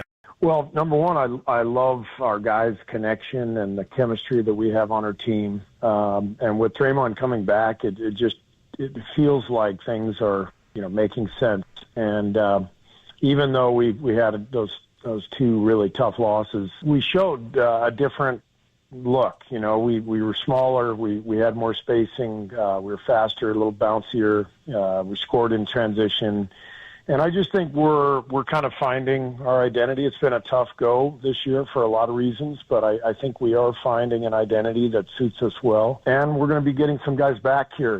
Moses probably on the road trip, Gary and Chris. We'll see how long it takes for them to get back. But I believe in this team, and I know nothing's really gone our way this year. We've lost a bunch of close games, but I like this team, and I believe in them. I think there's plenty of time to turn this season around and do something special. I was Warriors head coach Steve Kerr with myself and John Dickinson yesterday. Tolbert and Copes with you Thursday afternoon. We'll catch up with Mark Spears, ESPN and Anscape.com, coming up in about 15 minutes or so. NBA trade deadline 1 week from today. They really hosed us on moving this thing up, huh, Tom? We should get another week out of this. You and I always talk about, we only think about stories for ourselves when you're in sports media. Yep. And we used to get the NBA trade deadline. You're like, dude, Super Bowl's over. What the hell are we doing now? And you're like, we got a trade deadline at least. Kind of pretend the NBA All-Star game means something. And then now they're like, no, just kidding. Enjoy Radio Row. Here's the trade deadline. The one year the Warriors are like involved in it too, where names are being mentioned and thrown around. I got the impression, and I asked Steve quickly just to get out of the way yesterday. I get the impression it'll be nice when this thing's over. It's never comfortable having to talk about players. It's never a comfortable thing thinking about guys getting traded, and it probably hits you even harder when you're a guy who has played in the league like yourself, and you've seen friends have it happen or how it affects guys. Warriors coach Steve Kerr, this is per Monty Poole of NBC Sports Bay Area, says Andrew Wiggins' name has been mentioned in trade chatter, but Steve says he, quote, expects Wiggins to remain with the team after the deadline. Where are you? Because Anthony Slater had a piece the other day. Dieter Kurtenbach had a piece about it. They're just kind of in no man's land. 20-24, I think, is the record right now, right? Yeah. Is that where they stand now? So it's, again, what's the high water mark, and is it better? Is there a case to be made for just getting to the end of the year and seeing where they stand and making moves then? Well, I'm more optimistic about this team than I have been in the last couple of weeks. And I don't know how much Kaminga, and not Kaminga, I'll get to Kaminga in a minute, but Wiggins' recent turnaround can last. Can it last another month, 2 months? I don't know. I mean, he's never been a guy that's been consistently this good, but he's been so aggressive, so confident. He shot more free throws in the last 3 games than he did in the 10 prior games. He shot 15 free throws the last 3. The 10 before that, he shot 14. He was averaging 1.4 free throw attempts a game for 10, and in the last 3, he's averaging 5. Now, he shot the ball really well, too. That's not going to continue. He's like 16 for his last 22. But he just looks different. He's getting downhill. He's getting to the rim. He's using his athleticism. He's been really, really good. And then Kaminga just like takes leaps and bounds every game. Now, his defense it's going to have to improve dramatically because his weak side defense is just kind of like spacey. Not Kevin, just spacey. Like he's just like looking around and he's like he doesn't see Kevin, yeah, he doesn't see what's coming. He doesn't see the lanes. He just doesn't put his body in the right spot. His positioning's kind of off. He's young, so hopefully that will come because he struggles. You put him on the ball, he's good. Ball's right in front of me, I'm good to go. But you put him off the ball, he can struggle. But offensively, he's getting downhill. Like he's not settling for threes anymore. I think he's kind of figured out, like, damn, I go to the rim, I can just out-athlete people. Like, I'm stronger than most of the guys that are guarding me. I'm definitely a better athlete. I can do what I want to do, impose my will in the paint. So he's been really, really good, probably the last month or so, but even better the last few weeks. And I think the reason you're finding you can play those guys together now is Draymond's back. Like, Draymond makes so much of a difference that doesn't show up on the box score. You just don't see it. But Steve always uses the word organize. Yep. That was Andre. Andre organized things. Kind of get things set and get them in order and get everybody in the right spot and let them know what they're supposed to be doing, all that stuff. Draymond does that too. So to put those two guys on the court, they need that. And Draymond gives it to him. He just gives it to him. So having him come back is not only good for the team, it's really good for the Wiggins-Kaminga tandem. So I look at that and I go, okay, Draymond's back. We're starting to see what Draymond looks like with Wiggins and Kaminga, who I didn't know if they could play together, but with Draymond out there, yeah, they're starting to look like they can kind of figure this thing out. So, and then Chris Paul will be coming back and Payton will be coming back. You're like, okay, I kind of like what I'm seeing now. And then you see where they are in the standings. And then you're like, oh, damn, they still got a massive mountain to climb. So, they've been playing better. Oh, yeah, they've been aggressive. They're 2-2 over the last 4. Playing better. Those 2 games back-to-back by a point. So, I mean, I know they lost by 1, but they still lost. I'm sorry, those count. And they got to be better executing at the end. They've had some real brutal finishes, and a lot of it is just execution, just not being real smart with what you're doing out there. And that's got to get better. But I get what Steve's saying. Steve's optimistic by nature, and there are a lot of times he said that exact same thing this year, and I'm like, I'm not with you, bro. I'm not with you on that. I'm not that confident about this team and what they are and what they can be.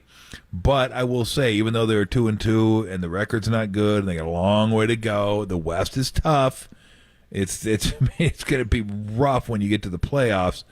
I can kind of start to see like a pretty good team, and it's just you put yourself so much behind the 8 ball here that you have so far to go that it's going to be really, really hard. Like, you got to play really good ball, and you can't kick games away. You've already kicked enough games away. You got to hope guys stay healthy from here on out. Like, injuries, if anything happens to another main cog, then you're kind of starting over again, trying to figure out the rotations.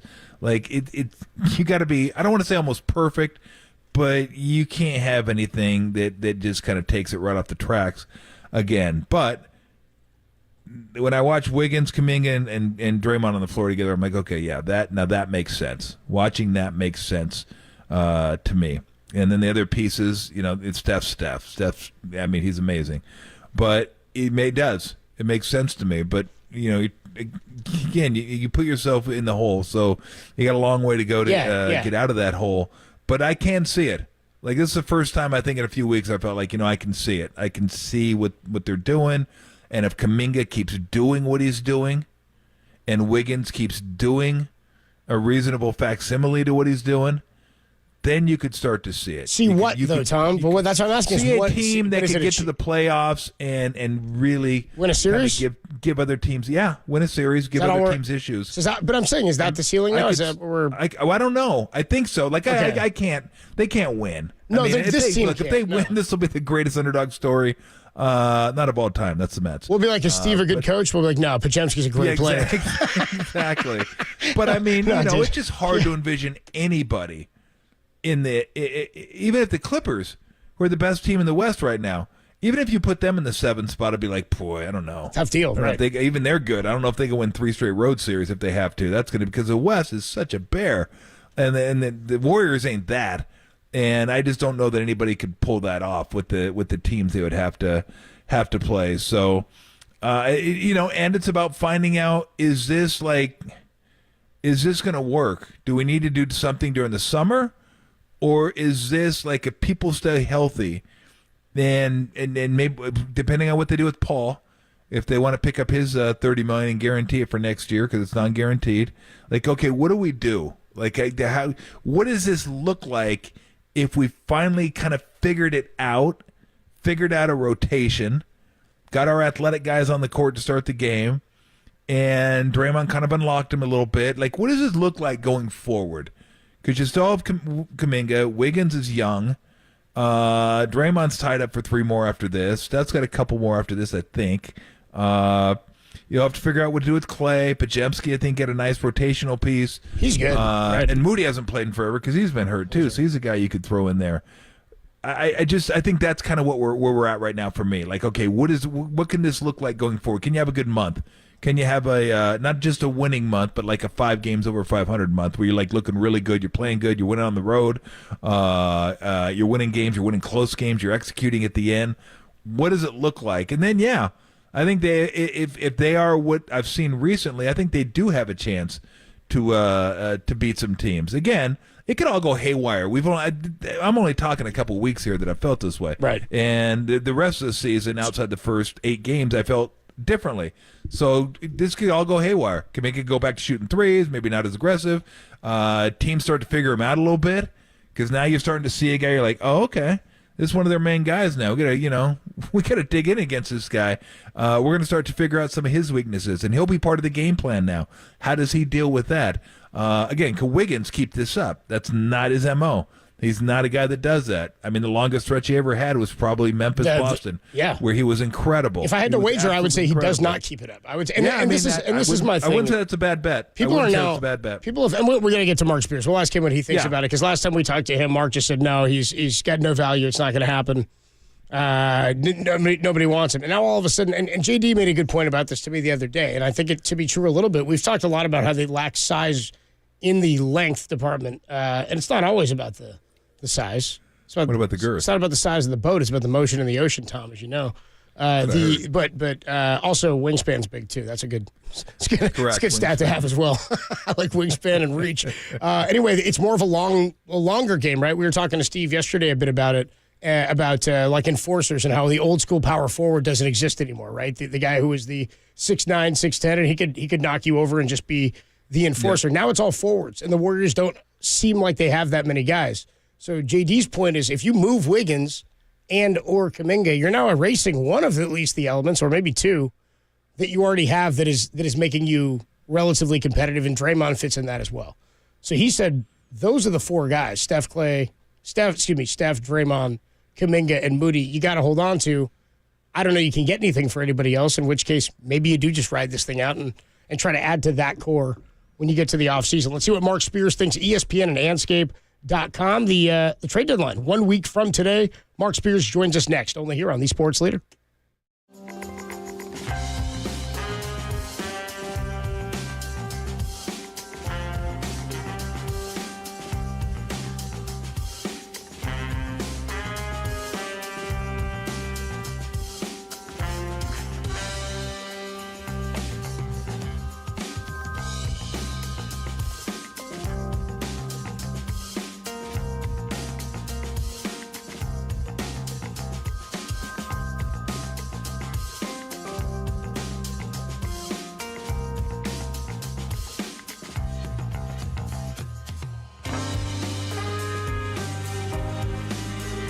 Michael Lombardi joined Murph and Marcus this morning and doesn't understand all of the Brock Purdy criticism. Check out that podcast. It's trending. KNBR.com and the KNBR app.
Nation, time for Mark Spears to put down the pen and pick up the mic. Here's the senior NBA writer for Anscape.com with Tolbert and Copes on KNBR 104.5 and 680 and KNBR.com, the sports leader.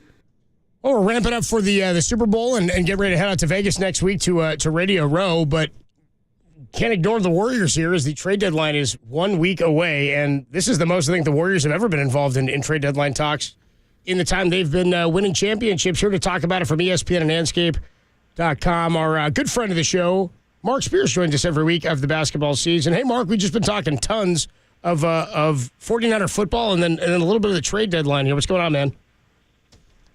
Oh, man, I'm just feeling bad for the Sacramento Kings, man. Like, just a lack of respect. I mean, the Kings got the 5th best record in the West. You got a top 10 scorer. I think he's 7th in Fox. You got a guy averaging a dang near triple-double and a 7th in assists at the center position in Sabonis. Yet they don't get one All-Star. And the Lakers with a losing record. And, you know, this is certainly, I guess, LeBron James and Deuce, I don't know. But to get 2 All-Stars for the Lakers and the Kings can't get one, that's embarrassing for the NBA. It's truly embarrassing. It's always been so. Like would you have liked to have seen maybe Fox or Sabonis on the team and Anthony Davis not on the team? Respectfully, yes. Okay. Yeah, because I think when a team has a losing record, I agree. Historically in the past, no matter what their statistics are, and Sabonis's and Fox's statistics are just as grandiose, if not more grandiose, than Anthony Davis's. Like, for neither one of them to get in, I just feel bad for those two guys. I'm not saying that the Kings should have had 2. They could make an argument for 2, but to not have 1, and this is like the Western Conference coaches' decision to not select one of them. So just kind of shocked. Yeah. I do a NBA All-Star Snubs thing every year, kind of put the bonus in there because I got to write it in advance, and obviously you got to delete.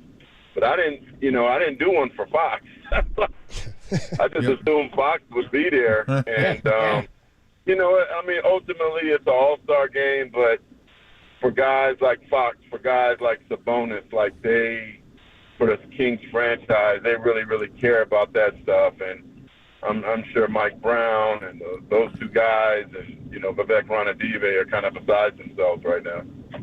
No, I sat in the locker room with Mitch Richmond when he didn't make it, and he was bummed about it. Like, players care about this stuff. It's recognition. It's I'm one of the best players in the game, and everybody has an ego, and it's nice to be recognized for what you do on the court. And I agree with you. I would totally go with a team that has a better record, because I mentioned Anthony Davis, and I thought he would make the team because he's been really, really good this year. But what has that got the Lakers? I mean, it really hasn't led them to much. And I appreciate you at least saying yes. You did say respectfully, but yeah, I would take Anthony Davis off the team because we were talking about this before you came on. And I just hate when the national media, or anybody for that matter, has these discussions and they talk about players who got snubbed without saying who they would take off the team to put that guy on. Like, it doesn't work that way. You just can't keep piling on players without taking players off. It's got to be a zero-sum game. Someone's on, someone has to leave. So I do appreciate that you said, yeah, I would take him off and put them on, one of them. Yeah, I think if you do the statistics in NBA history, I don't know that maybe I should ask my ESPN folks, because we have a great staff there. There's ever been a team with a losing record that got 2 All-Stars in. I've never heard of that. That'd be a great note. What was it again? What was the first part of it? That. Has there ever been a team with a losing record that has 2 All-Stars? I'm going to say probably yes. Absolutely, I'd say. Eastern Conference, 2005. That's still easy. A good note. Yeah. That's still a good note. Yeah, so Kings fans, they've come a long way, finally got to the playoffs. Obviously Steph is in there, which, there was no debate there, right? Yeah. Yeah. I'm still stunned that, he wasn't named the starter, and that says a lot about Shea Gilgeous-Alexander and how much he's kind of rising ahead as one of the stars of the league. Steph was just like, it's just going to be weird not to see him start. Yeah, well, they got it right. Ultimately, they got it right. But, yeah, it is kind of weird.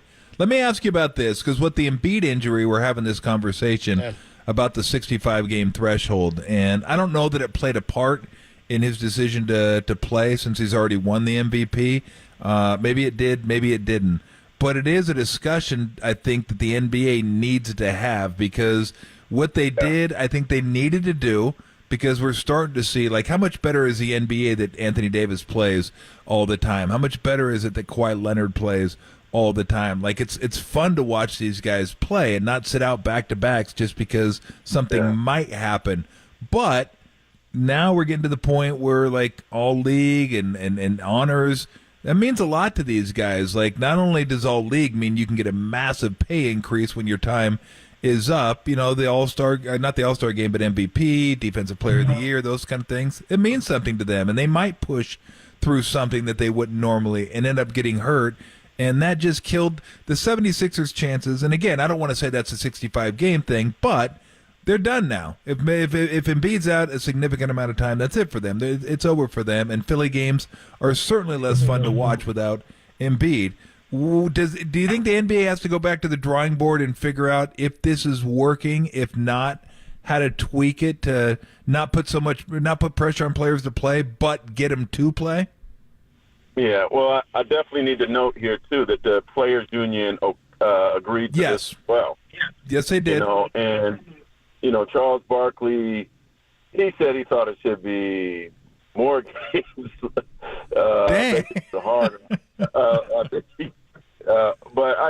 I think they should call it the Patrick Ewing rule, right? Patrick Ewing was the NBA, was it 84, Tom? He was the Rookie of the Year, and he played 50 games. To me, I think that's pretty reasonable, more than reasonable to make the benchmark 50 games. Probably 55 is probably better. But Embiid, and I'm not going to say I know him, I'm very close to him, but what I've heard about him, like, he badly wanted MVP last year. He badly wanted it for a while. And he definitely knew that he was the front runner.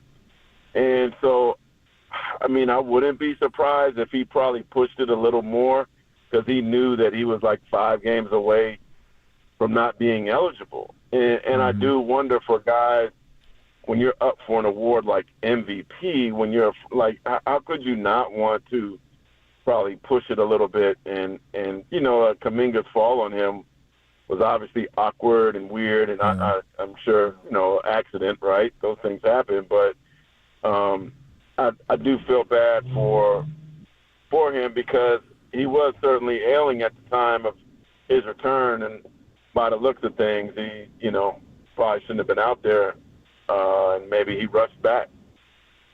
Yeah, I don't. It's tough. I don't know if I agree with Chuck that it should be raised to 69. No. Thank you. Yeah. Yeah, no.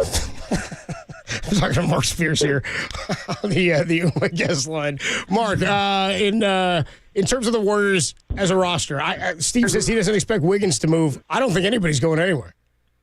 Well, that's kind of kept the death to me. Didn't Dunleavy say that he wasn't moving Poole? Was it? Yeah, but it wasn't Dunleavy. It was Steve. Steve said I expect him here. It wasn't Dunleavy. No, I get that. Yeah. Like, the vote of confidence, right? Yeah, we're keeping the coach. He's doing a great job, and then he's fired 3 weeks later. It makes like Steve look great to Wiggins if he doesn't go anywhere. Hey man, I wanted you. But I thought it was a good idea to keep you. Yeah. Yeah. To me, it's like the kiss of death. I feel like he's gonna get traded now. I do wonder. Like a couple of weeks ago, I talked to a high-ranking official at one team. He told me flat out he didn't think Wiggins had any value, which I thought was a little harsh. But if such is the case, then that plays the hand not to trade him. Because, like, I know last year, from what I heard with, like, Toronto and Fred VanVleet, who I think is a really good player, apparently there just wasn't any great offers for him. So they bit the bullet, and he ended up being a free agent. Wiggins' situation certainly isn't that. And then, because he has, 4 years on his deal, but another issue with Wiggins is, you know, are you confident in the player that you're getting? He's not playing like his all-star self. And you're committing to, like, $80 million or whatever it is that he has remaining on his contract. That's, I think, for a guy that's playing lackluster basketball that has so many years and money left on his deal, like, how do you sell making a trade for Wiggins to your owner? Like, the only way I mean, like, is Kaminga included? Like, that, if I'm the owner, that's what I'm saying. Like, why? I think Wiggins is safe because I don't think there's a strong market for him right now. Who of the available players out there, Mark, is you think most likely to move before the trade deadline, and who are going to be the most active teams? I put DeJounte Murray on the top of that list. Mm-hmm. I think that he would be welcome to a move. I heard that the Hawks basically have decided that Trae Young and DeJounte Murray just wasn't a great experiment. And from what I hear, and they got a losing record. Neither one of them made the All-Star game. That there's more interest in DeJounte Murray than there is in Trae. And so I expect him to be moved. I'm wondering about Chicago. Obviously Zach LaVine and if the Warriors could get just one of those three guys, DeRozan, LaVine, Vucevic. I mean, if you could just get one of those three, I think it would be of great help. But I'll say this: like, if I'm calling the Warriors, I want Kaminga. Yep, that's what I want. And I wonder if you guys? I'd love to hear what you both say. Are you that sold on Kaminga from his January that he's untouchable now? Like, what takes him off the untouchable list? You could maybe get Jimmy Butler or DeJounte Murray or one of those guys in Chicago. Would you do it? I don't think so. Untouchable? No, he's not untouchable. No. But I need a really good player and maybe at least a decent young piece. Yeah. Coming back, I can't. Do any of those guys tickle your fancy at all? No, none of them do.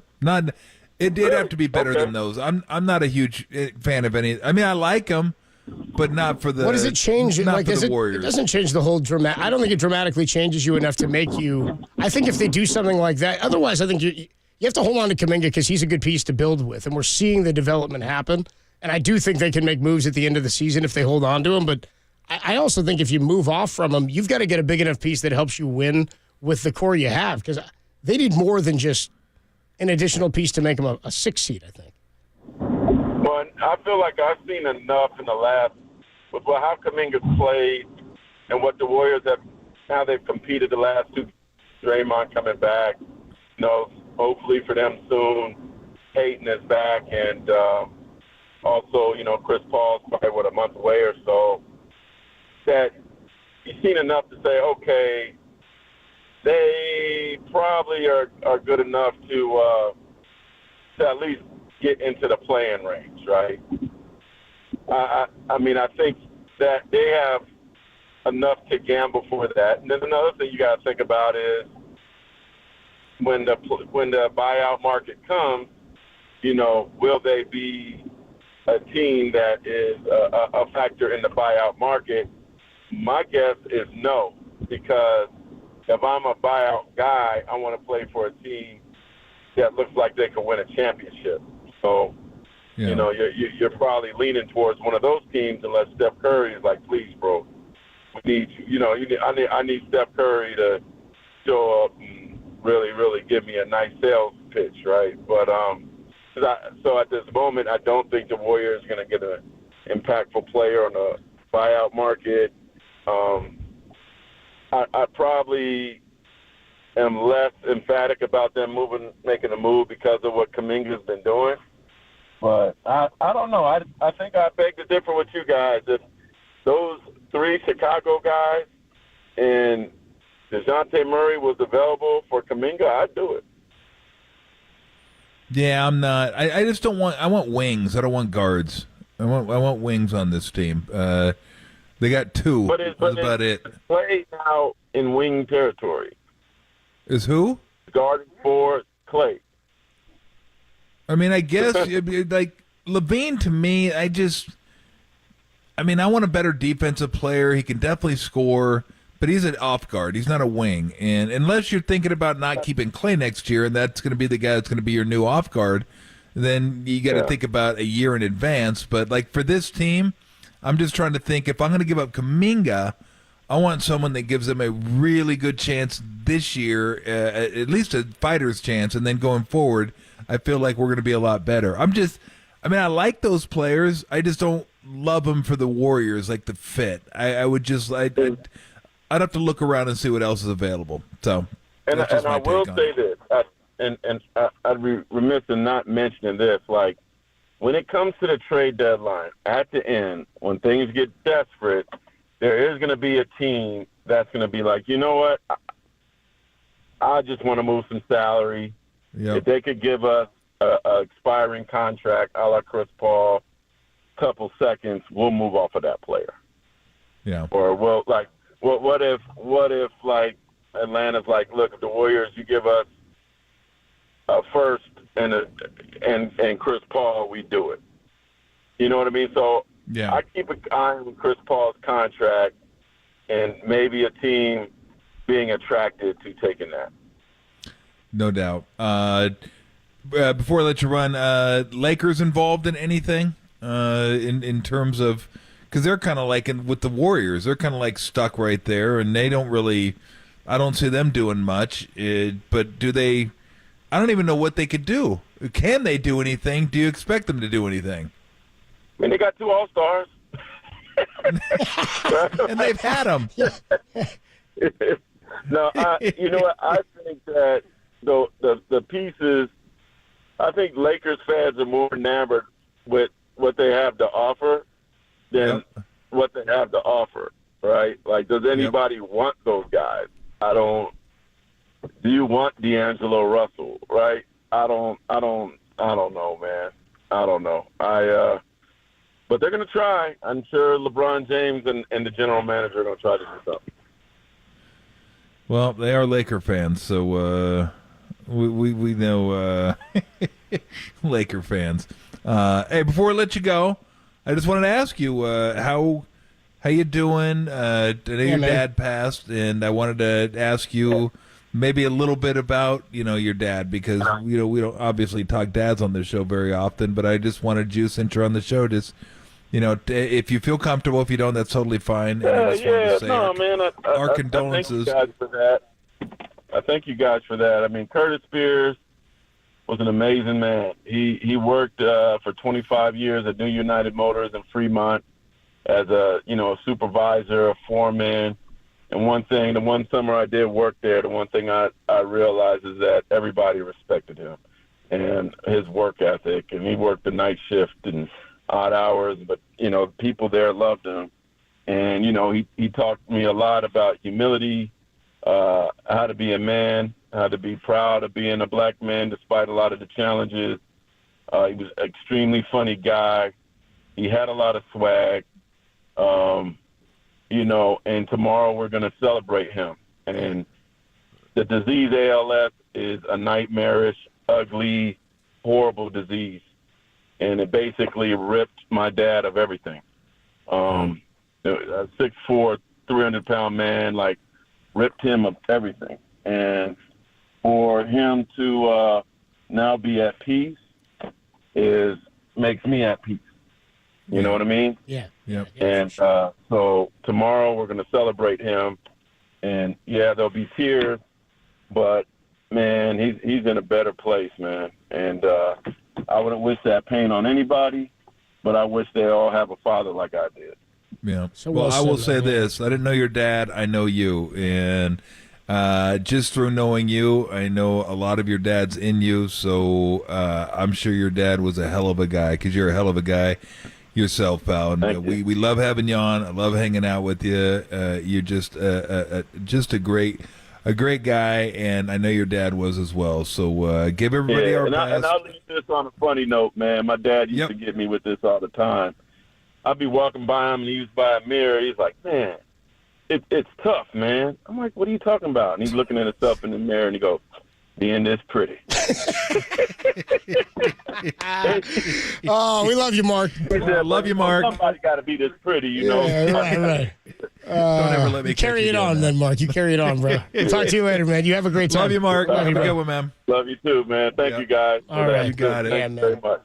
Mark Spears, he's such a good outlook on life, man. Yeah, I love Mark Spears does. He's a great guy, as evidenced by how many people, his wide range of friends, from the NBA players' weddings and birthday parties he'll go to. I mean, he was treating me well as an intern, and spoke to me in the same way. And has been just a great person to know. Dude. And he's been a mentor to everybody here. So we're all thinking about him, and just a great guy and a great outlook on life. Let's go from that into a little sound soiree. We didn't even have much sound soiree on Monday when we were hanging out, or Tuesday even too, because we were getting into a lot of what was going on with the 49ers. We got some sound soiree for you coming next, then a soup du jour before Kerry Crowley takes you on Sports Phone KNBR at the top of the hour. Sound soiree is next on the Sports Leader. Campbell, shout out to you for supporting KNBR, Campbell's Sports Leader.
Steve Young and Steve Kerr joined John Dickinson and myself yesterday. Check out both podcasts. They're trending. KNBR.com and the KNBR app.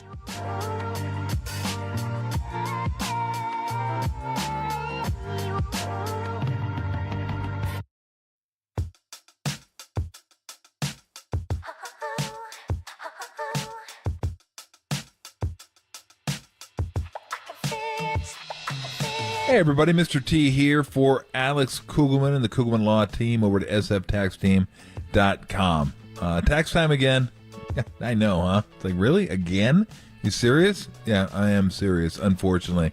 If you have any issues whatsoever, you have late taxes, you've had late taxes, you got crypto issues, you got criminal charges pending, set up a consultation with Alex Kugelman. He's knowledgeable. He's personable. He'll be able to help you out. He'll be able to give you a roadmap to the light at the end of the tunnel, a game plan, and it'll be all transparent. Here's what we're going to do. Here's how we're going to do it. This is what it's going to cost. And then you can decide whether you want to move forward with it, but you won't know until you set up the consultation. There's nothing worse than having tax issues and money issues, and you know the meter is just clicking along. The IRS isn't going to stop. It's not like after 7 years they go, well, I guess we're not going to get to them. We're going to let them keep that money. Nope. The IRS never goes away, never forgets. So you got to get it taken care of eventually. And the longer you wait, the more it's going to cost you. Why not get it taken care of now and drop that bag of stress and get on the road to that light at the end of the tunnel, and you can say, whew, finally, my tax troubles are under control. That is what you want, and that's what Alex Kugelman and his team over at Kugelman Law can offer you. That's Alex Kugelman, managing attorney, 21 Tamil Vista Boulevard, Suite 202, Corte Madera, California, 94925. And again, that's sftaxteam.com. sftaxteam.com. This paid endorsement does not constitute a guarantee or prediction of results.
This is Tolbert and Cope's Sound Soiree. No, I've whipped up this nasty little soiree.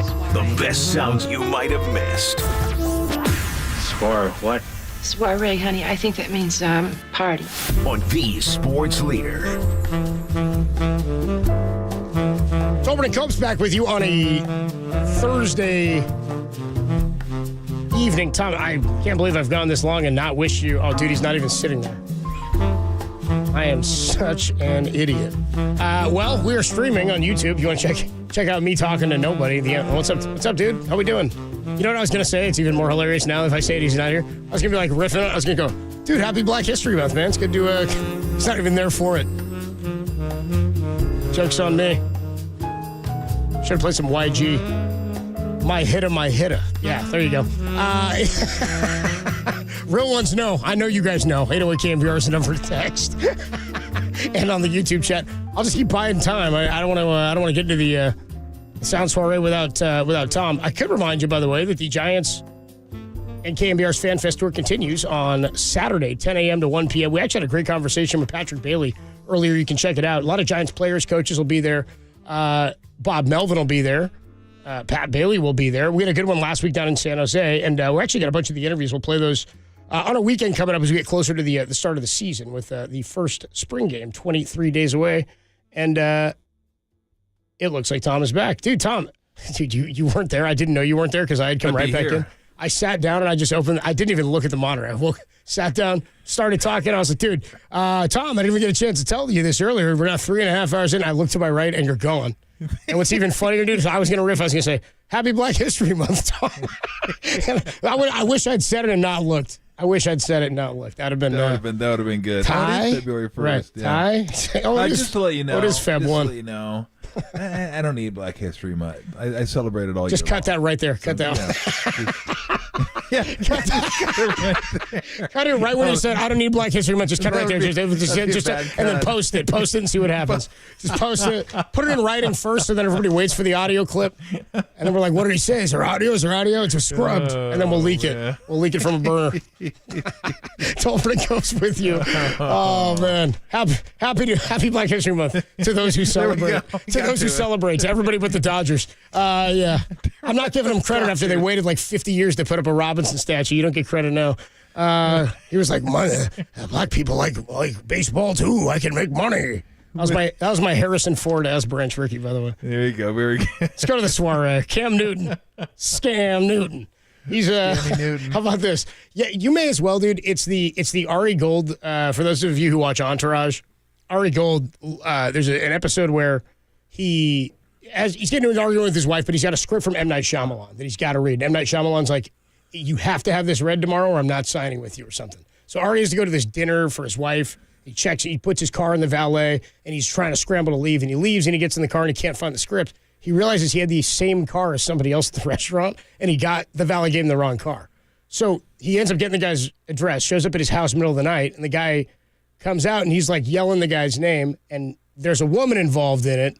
The guy was apparently cheating on his wife, which is why he was out at this restaurant, and Ari just whispers in his ear, "Deny till you die, pal." It's basically what Cam Newton is doing here. He's like, I am not backing off of anything negative that I said about Brock Purdy. He's like, why not? He's in the bowl. Stick by it. I've never said that Brock Purdy was trash. What I did say is Brock Purdy is a game manager. That's not hate. That's just what I feel to be facts. But I still reserve the right to say this. To be labeled a game changer, Brock Purdy has to be the best player on the offensive side of the ball. And that's not the case. And who's the best player? Christian McCaffrey. Man, look, I ain't recanting And if you really want to just be honest, if you add in the defensive talent and you add in the offensive talent, Brock Purdy is the 10th best player on this team. Okay, cool. Did he have a great game? Yes. Has he been playing out of his mind? Yes. Is he a quarterback that's hot? Yes. But he's still the 10th best player on his team. Okay. There's two bites I need from that, dude. Is he a quarterback that's hot? And then both of them going, yes. Yes.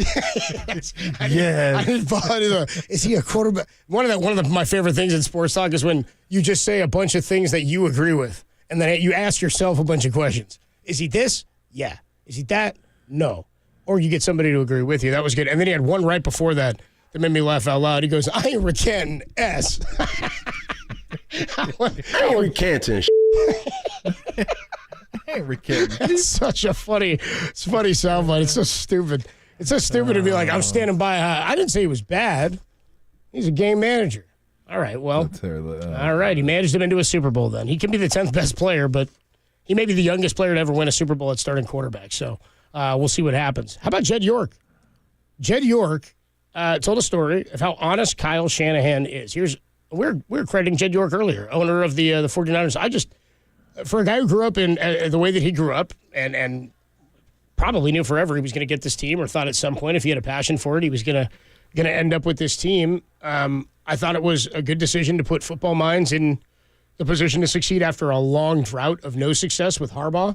And then obviously Harbaugh, it's tough to even judge Jed at this point by what we know by Jim Harbaugh and how everybody says he just wears everybody out. Yeah. But credit to Jed for kind of swinging the pendulum back the other direction, and two guys that Chip Kelly, who was a much different personality guy, obviously, and just went with somebody internally, basically, with Tom Sula. But to then say, I need to get out of the way and put the right people in place, here's what he had to say about Kyle Shanahan. Practice, he's like, hey man, we got to talk. And that's generally not a good thing when your coach tells you got to talk. Like, all right, what's up? And he's like, I think our third string quarterback's our best quarterback. I'm like, okay. I'm like, what does that mean? He's like, obviously, like, we've invested in Trey. Like, Trey's doing a good job. Like, we're going to do everything that we can. We're not going to change that.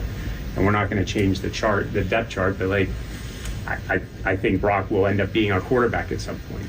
And, like, he didn't force it, right? You had 2 injuries, and that's how Brock ended up playing.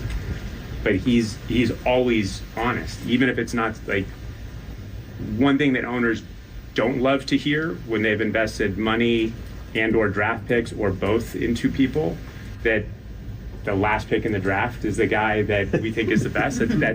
That's generally not great news, but he's honest and he let it play out the right way.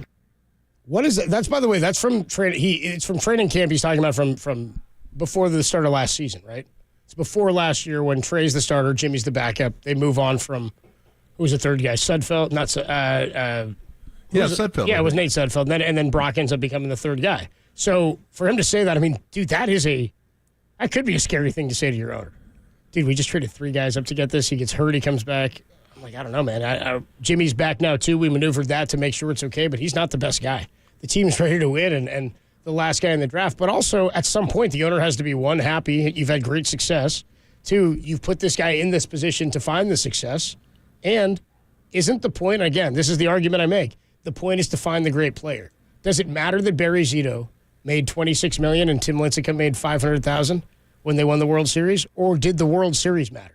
Who cares where it's allocated and where the draft picks went if the team wins? Does it matter that Moody's the 3rd rounder if they win the Super Bowl this year? No.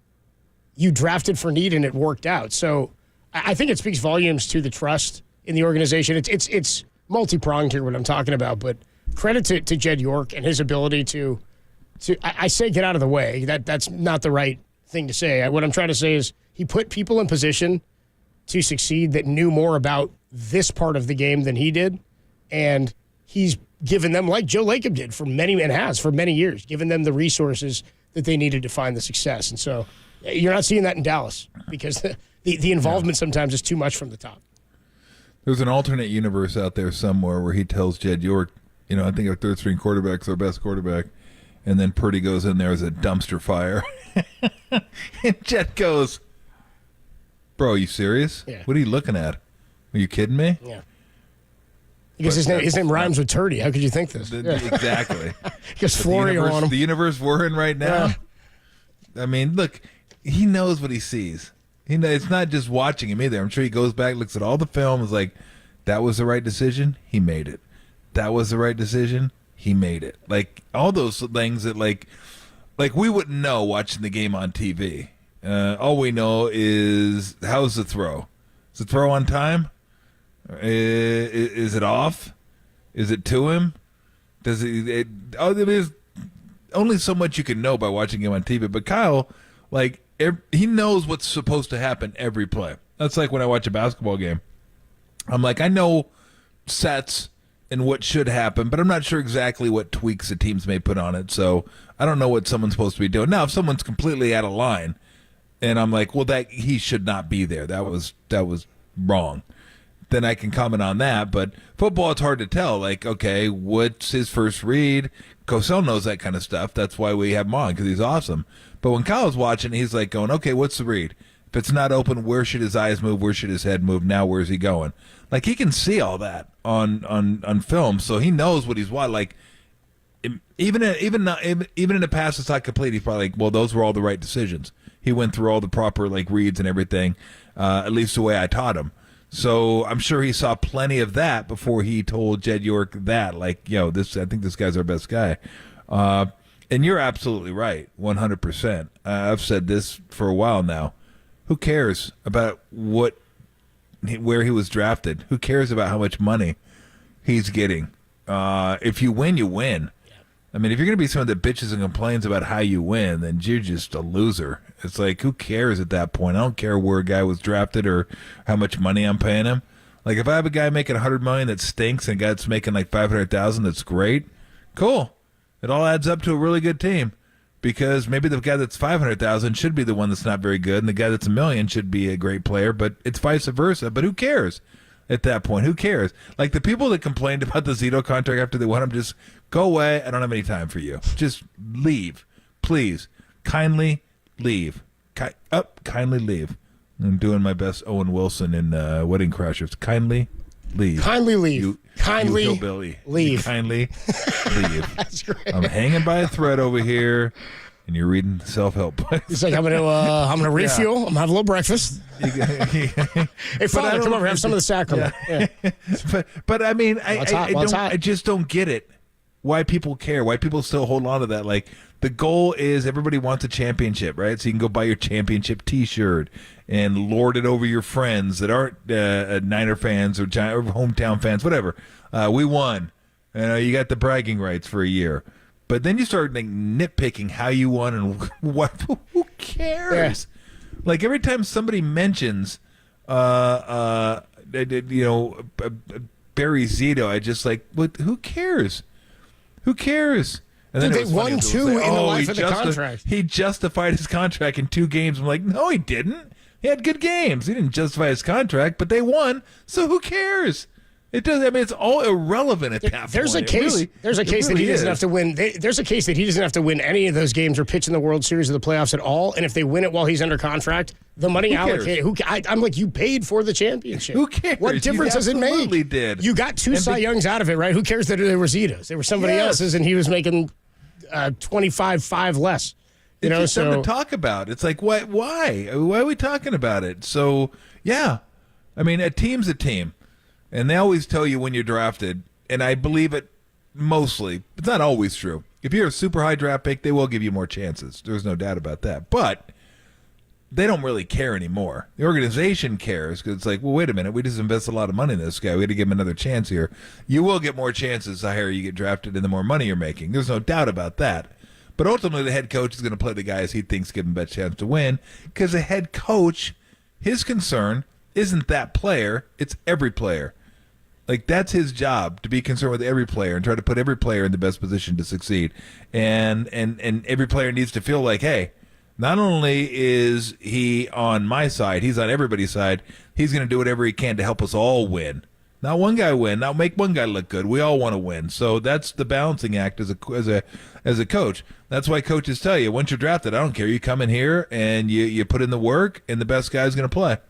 And again, it doesn't always work because we got into this with the Warriors a little bit. Why didn't they play Wiseman? You got to develop the players. You got to do it. And I always tell people, like, look, when your goal is to win a championship, developing comes second, period. Winning is first.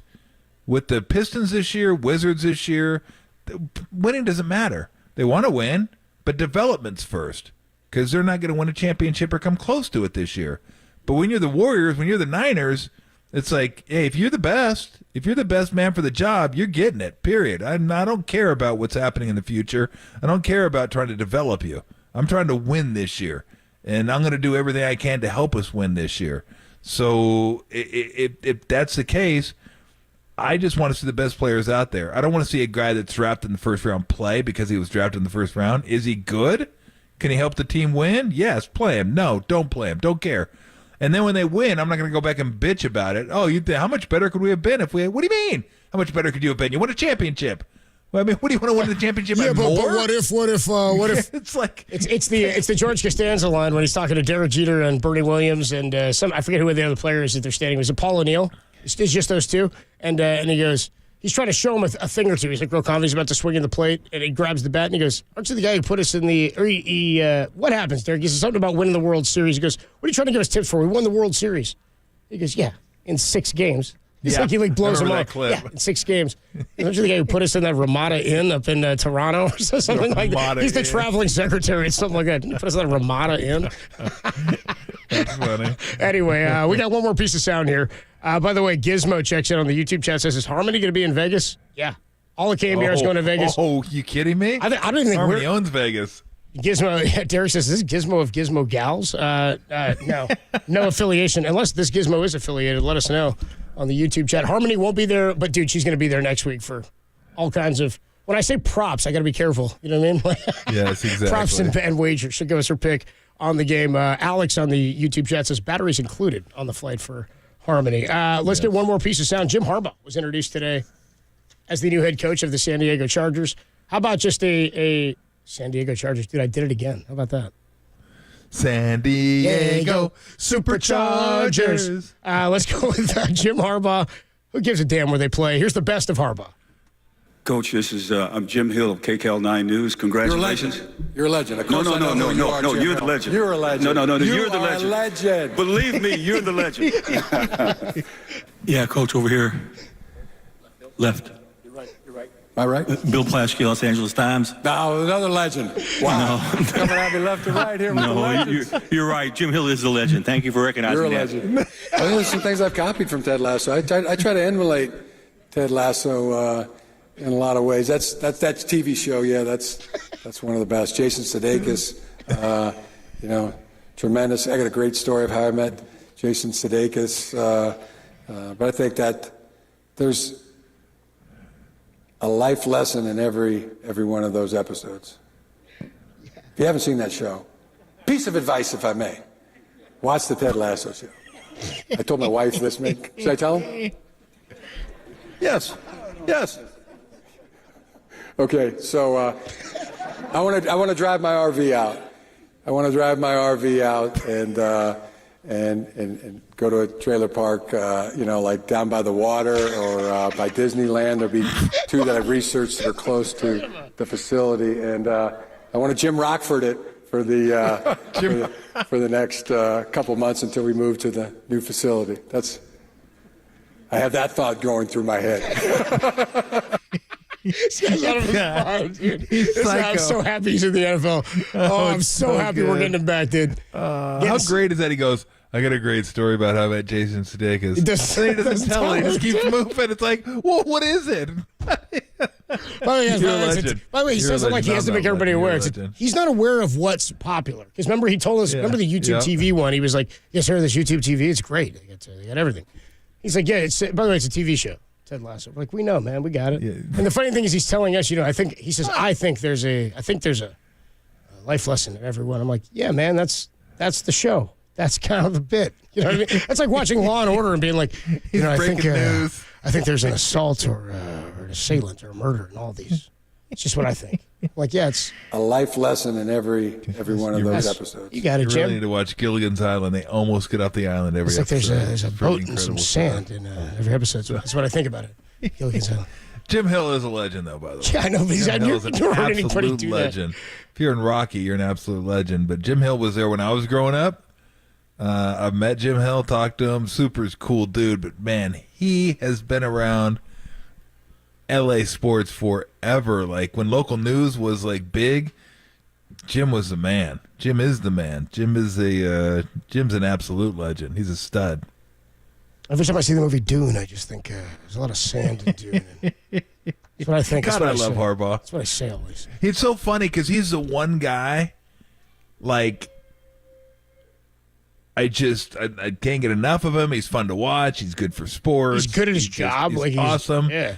And I just love listening to him and love watching him do what he does on the sidelines. And I can't imagine we would have a beer together. Like I don't want to imagine like we'd hang out and have a beer. Like most guys, I think that about him. Like, yeah, it'd be so cool to go grab a beer with this guy. He's a whole milk guy. I love Harbaugh, but I'm like, there's no way. Like, I just can't imagine sitting down and having a beer with this dude. That like it. No, that's a pass for me. Maybe not. Maybe just once, just see what the hell happens. It might be kind of entertaining, but it's not like. Kyle seems like he'd be a real fun guy to hang out with and have a beer with. Steve seems like a fun guy. Oh, wait a minute. He is a fun guy to have a beer with. And then other guys. Another legend. Another legend. It's kind of like Will Ferrell doing Harry Carey. Hi, everybody. You're a hot dog and you were starving to death. Would you eat yourself? It's fantastic. That's Drace is tacky on the YouTube chat. Says, yeah, drunk Harbaugh does sound like a blast, though. Harbaugh's a nut, It'd be man. amazing. It's a drive his RV. Can I tell him? Yeah, I'll tell him. Can I tell him? No. I had a great story about how I met Jason Sudeikis. I'm not going to tell it, but it's a great story. Does he know he's a Chiefs fan, by the way? It's like, bro, what are you doing here? You going to tell a story? It's hysterical. But he doesn't strike me as a big Ted Lasso like he embodies that. You know what I mean? Yeah. Like he doesn't really embody. Funny. Even though Lasso was a football coach anyway. Yeah, the soccer. Every time I see it, they're kicking the ball. That's what I was thinking. I still got to watch Ted Lasso, I guess. It's a good show, man. I know. Everybody tells me that. You know what's so funny? Even Harbaugh. 'Cause I'm an idiot, and everybody keeps telling it to me, so I'm like, well, now I don't want to watch it. Because, it's like the old Pulp Fiction line. No, now it's been built up too much. I don't want to watch it. So I got to get to it. I'm an idiot. I watched the first episode, and when he came over to coach in England, he was a national champion in college football. And I'm like, I looked at him and I go, there's no way that dude wins a national championship of football. This isn't believable. And I was out at that point. I just bailed. I'm like, yeah, I'm done. Yeah. I'm like, hey, come on, this guy ain't winning a championship. Get the hell out of here. And I didn't think it was like, happening. Yeah, so I had to go back to it. We got to run, but we do have one late entry here to the Sound Soiree. February the 1st, earlier in the show, I did wish Tom a happy Black History Month, and here's what he said. I don't need Black History Month. That's not cool, man. You can't do that, Tom. We'll see you. I'll see you in my office. Tolbert and Copes, we got a soup du jour for you coming up next on the Sports Leader. A life lesson in every one of those episodes.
Excuse me, Flo? It's that time of day.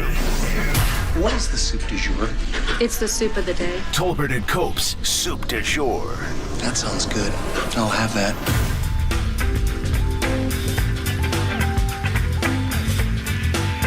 Soup for you. I did not read this story yet, but I saw the headline. It's 20 years since the nip slip at the Super Bowl. I remember where I was. 20 years. God, it didn't seem that long ago, does it? I was a sophomore in high school. I guess, yeah. Wow. Freshman in high school, yeah. I guess it does. I mean, I was all about Black History Month that particular day. Well, who wasn't? It's gonna be Middle America losing their minds. Dude. Is it really that big a deal? We didn't even get any areola. Yeah, come on, dude. It's just what's a nip? Yeah, exactly. It's like whatever. As soon as they did it, though, it was like, come on. Of course that was planned. You're acting like it wasn't planned. Like, please, don't try to pull that off. Timberlake, you're not that good an actor. Yeah, come on. He was like, accident. I was like, yeah, I know. What were you? Then I was like, what were you trying to do? I was like, what was the attempt for then? What were we doing? That was crazy though. And then it was like, oh, okay, we're tightening up now. Yeah. NFL's like, no. Jake Delhomme was like, that's all I needed to get me going in the second half. He's like, I'm ready for my comeback. They mounted one. Didn't come back. They did. Yeah, didn't quite happen, but Not quite. they covered. Yes, they did. They did cover. I had the Panthers. First Super Bowl I ever bet on. I don't think I bet on the Patriots in the Super Bowl, except for Super Bowl their first one against the Rams when they got like 14. I think every other Super Bowl I bet against them, and I think that it middling success. Let's call it that. It wasn't a lot of success. Philly got them. Carolina got them. I forget who else got them. But they were like 50-50. But I hated betting on the Patriots because everybody was betting on the Patriots. I mean, for good reason. Philly? But yeah, Philly got them with Foles. And the 500 yards passing by Brady. Yeah, I think Philly got him again with McNabb. Oh, that one, yeah. Sorry, against T.O. I want to say they covered that game. They lost it, but I want to say they covered What was the game. spread in that game? 4.5? God, I forget what it was. I thought it was more than that, but Derek's gonna look it up for us. Go look at how many Patriots Super Bowls end with a margin of 3 points. It's like amazing. There's like two amazing stats in the first three Super Bowls. Yeah, there's like a ton of them that end on 3. They were favored by 7 against the Eagles, by the way. Were they 7? Yeah. And then they very rarely scored in the first quarter. Like, there's a ton of first quarter zeros up there. It's just weird to look at. Like, I think that's the only time I've ever bet like a quarter thing. I used to take Patriot first quarter unders in the Super Bowl, and those things were like money. I have no idea why. Maybe they were trying to feel things out, and maybe Belichick was so good defensively that their team wasn't getting much. But yeah, they just usually went under first quarter and then won by 3, which was kind of wild. Maybe more wild to me than anybody else. I'm not sure. I wanted to read this one. This is a. You like going to museums occasionally, don't you? Yeah. Yeah. Oh yeah. I don't go enough, but I love museums. I do like museums, actually. I'm a history guy. History's awesome. I love history. One of these days I'll get to the Baseball Hall of Fame Museum. I want to get to that. That's a haul. That's a haul. I was like, God dang, this is kind of out of the way. You're not like swinging by. You can swing by Canton. You ain't swinging by Cooperstown. Oh, it's upstate. It is up there. You ain't swinging by take a train. Exactly. So, did you take a train when you went? I've never been. Oh, you haven't? I've never been to Cooperstown. No, I went to New York, but I was like, I'm not going up there. Yeah, I know. That was us. You got to take some time. You got to like, yeah. Let's do Gettysburg. That'd be more uplifting. Anyway. How about Melbourne? You would think, what's Melbourne coming up with? Yeah, Melbourne, Australia. Maybe an Outback museum, Indigenous an people. Outback museum. Okay. Museum, I don't know, Foster's Museum. I believe like 98 or 99% of animals, and I'm maybe overshooting the number, but it's a crazy number of animals that are native to Australia and New Zealand are only found in all of their species are only from there. Yeah. Which is crazy. That's why they kill It's a massive number. I know what number you're talking about. They would say massive, mate. It's massive. It's massive, mate. They have a ton of critters over there. And I think they have like some of the most deadly creatures too. Yeah. Like I think the most poisonous snake is over there. Brown snake or something like that. That's what it's called. Which I was like, I go, if I'm the poisonous snake, the brown snake, yeah. Like I need a better name than that, don't I? I mean, really, that just seems kind of like weak. Watch out for the dangerous brown snake. What? Brown snake? It can't be that day. We got the king cobra. Yeah, dude, come on. The rattlesnake, the pit viper, and the brown snake. Brown town snake. Like, what are we doing? It wasn't that poisonous and just got pissed off. Like, really? That's all you call him? Is a brown snake? Maybe it hides. Maybe because a lot of their terrain. Maybe it can hide and can't. That's still not Come on, enough. mate. Come on, mate. Better name than that. Mate, it doesn't matter, mate. We're not going to stick around long enough to name it, mate. Look at all these other cool snake names. How about the king brown snake? No, mate, we got one of those. It's not poisonous, mate. Nah. Hey, do that. I mean, a koala bear, mate. Anyway, what are we doing? We're just doing accents. A long way to get to this stupid. Like I said, your accents are good. Mine suck. Melbourne has a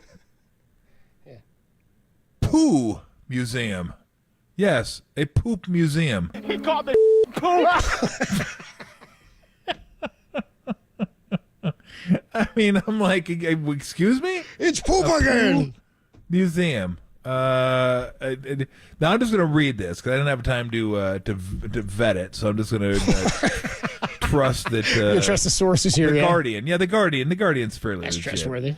It said located across the road from Melbourne's first public toilet. Ooh. There you go. Opened in 1859. Australia's first Unco Museum is the latest in a series that cropped up across Japan and Shanghai over the past 5 years. Unco is one of the sweeter Japanese words for this is nice, for feces.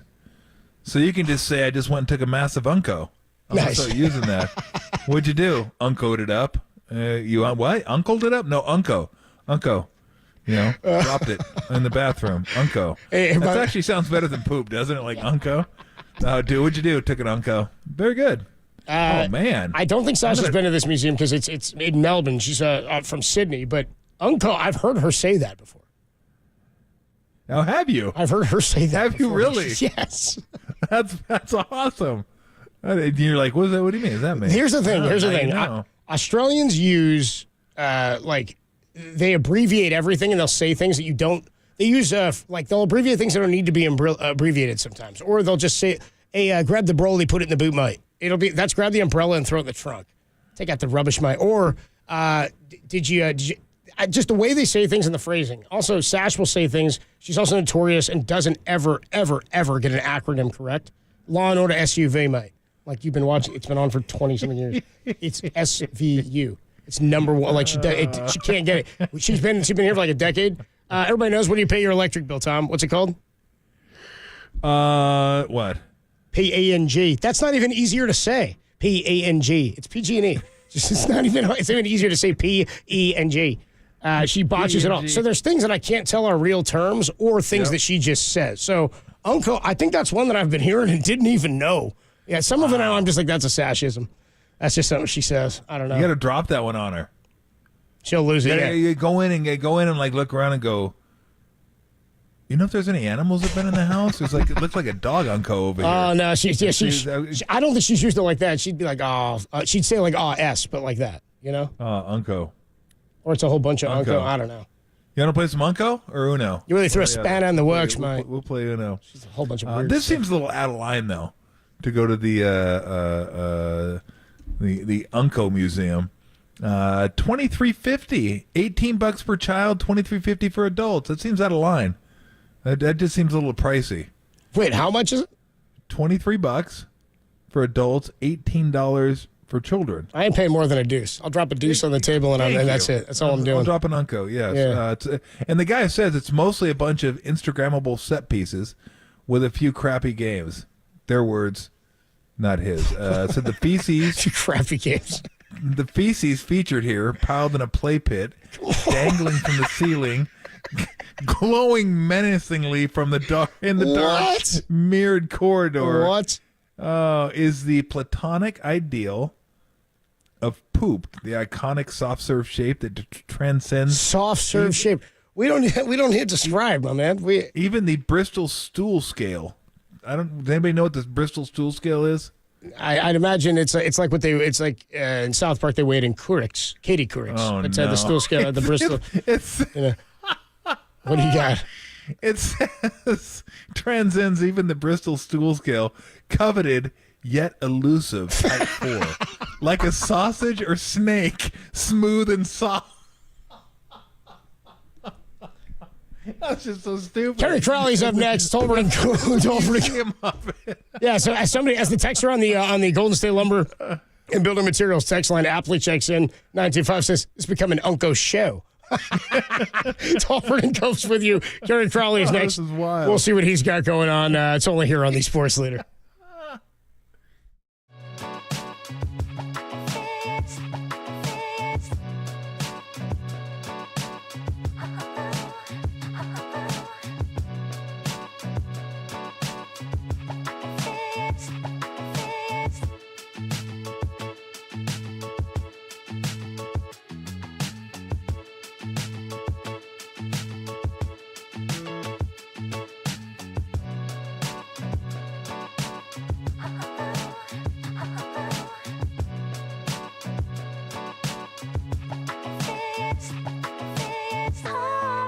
49ers will be wearing their road whites against the Chiefs in Super Bowl 58. Teams wearing white, 16-3 since 2004. Seriously? That's what we're putting on the trendings? Throw more stuff like that. KNBR.com and the KNBR app.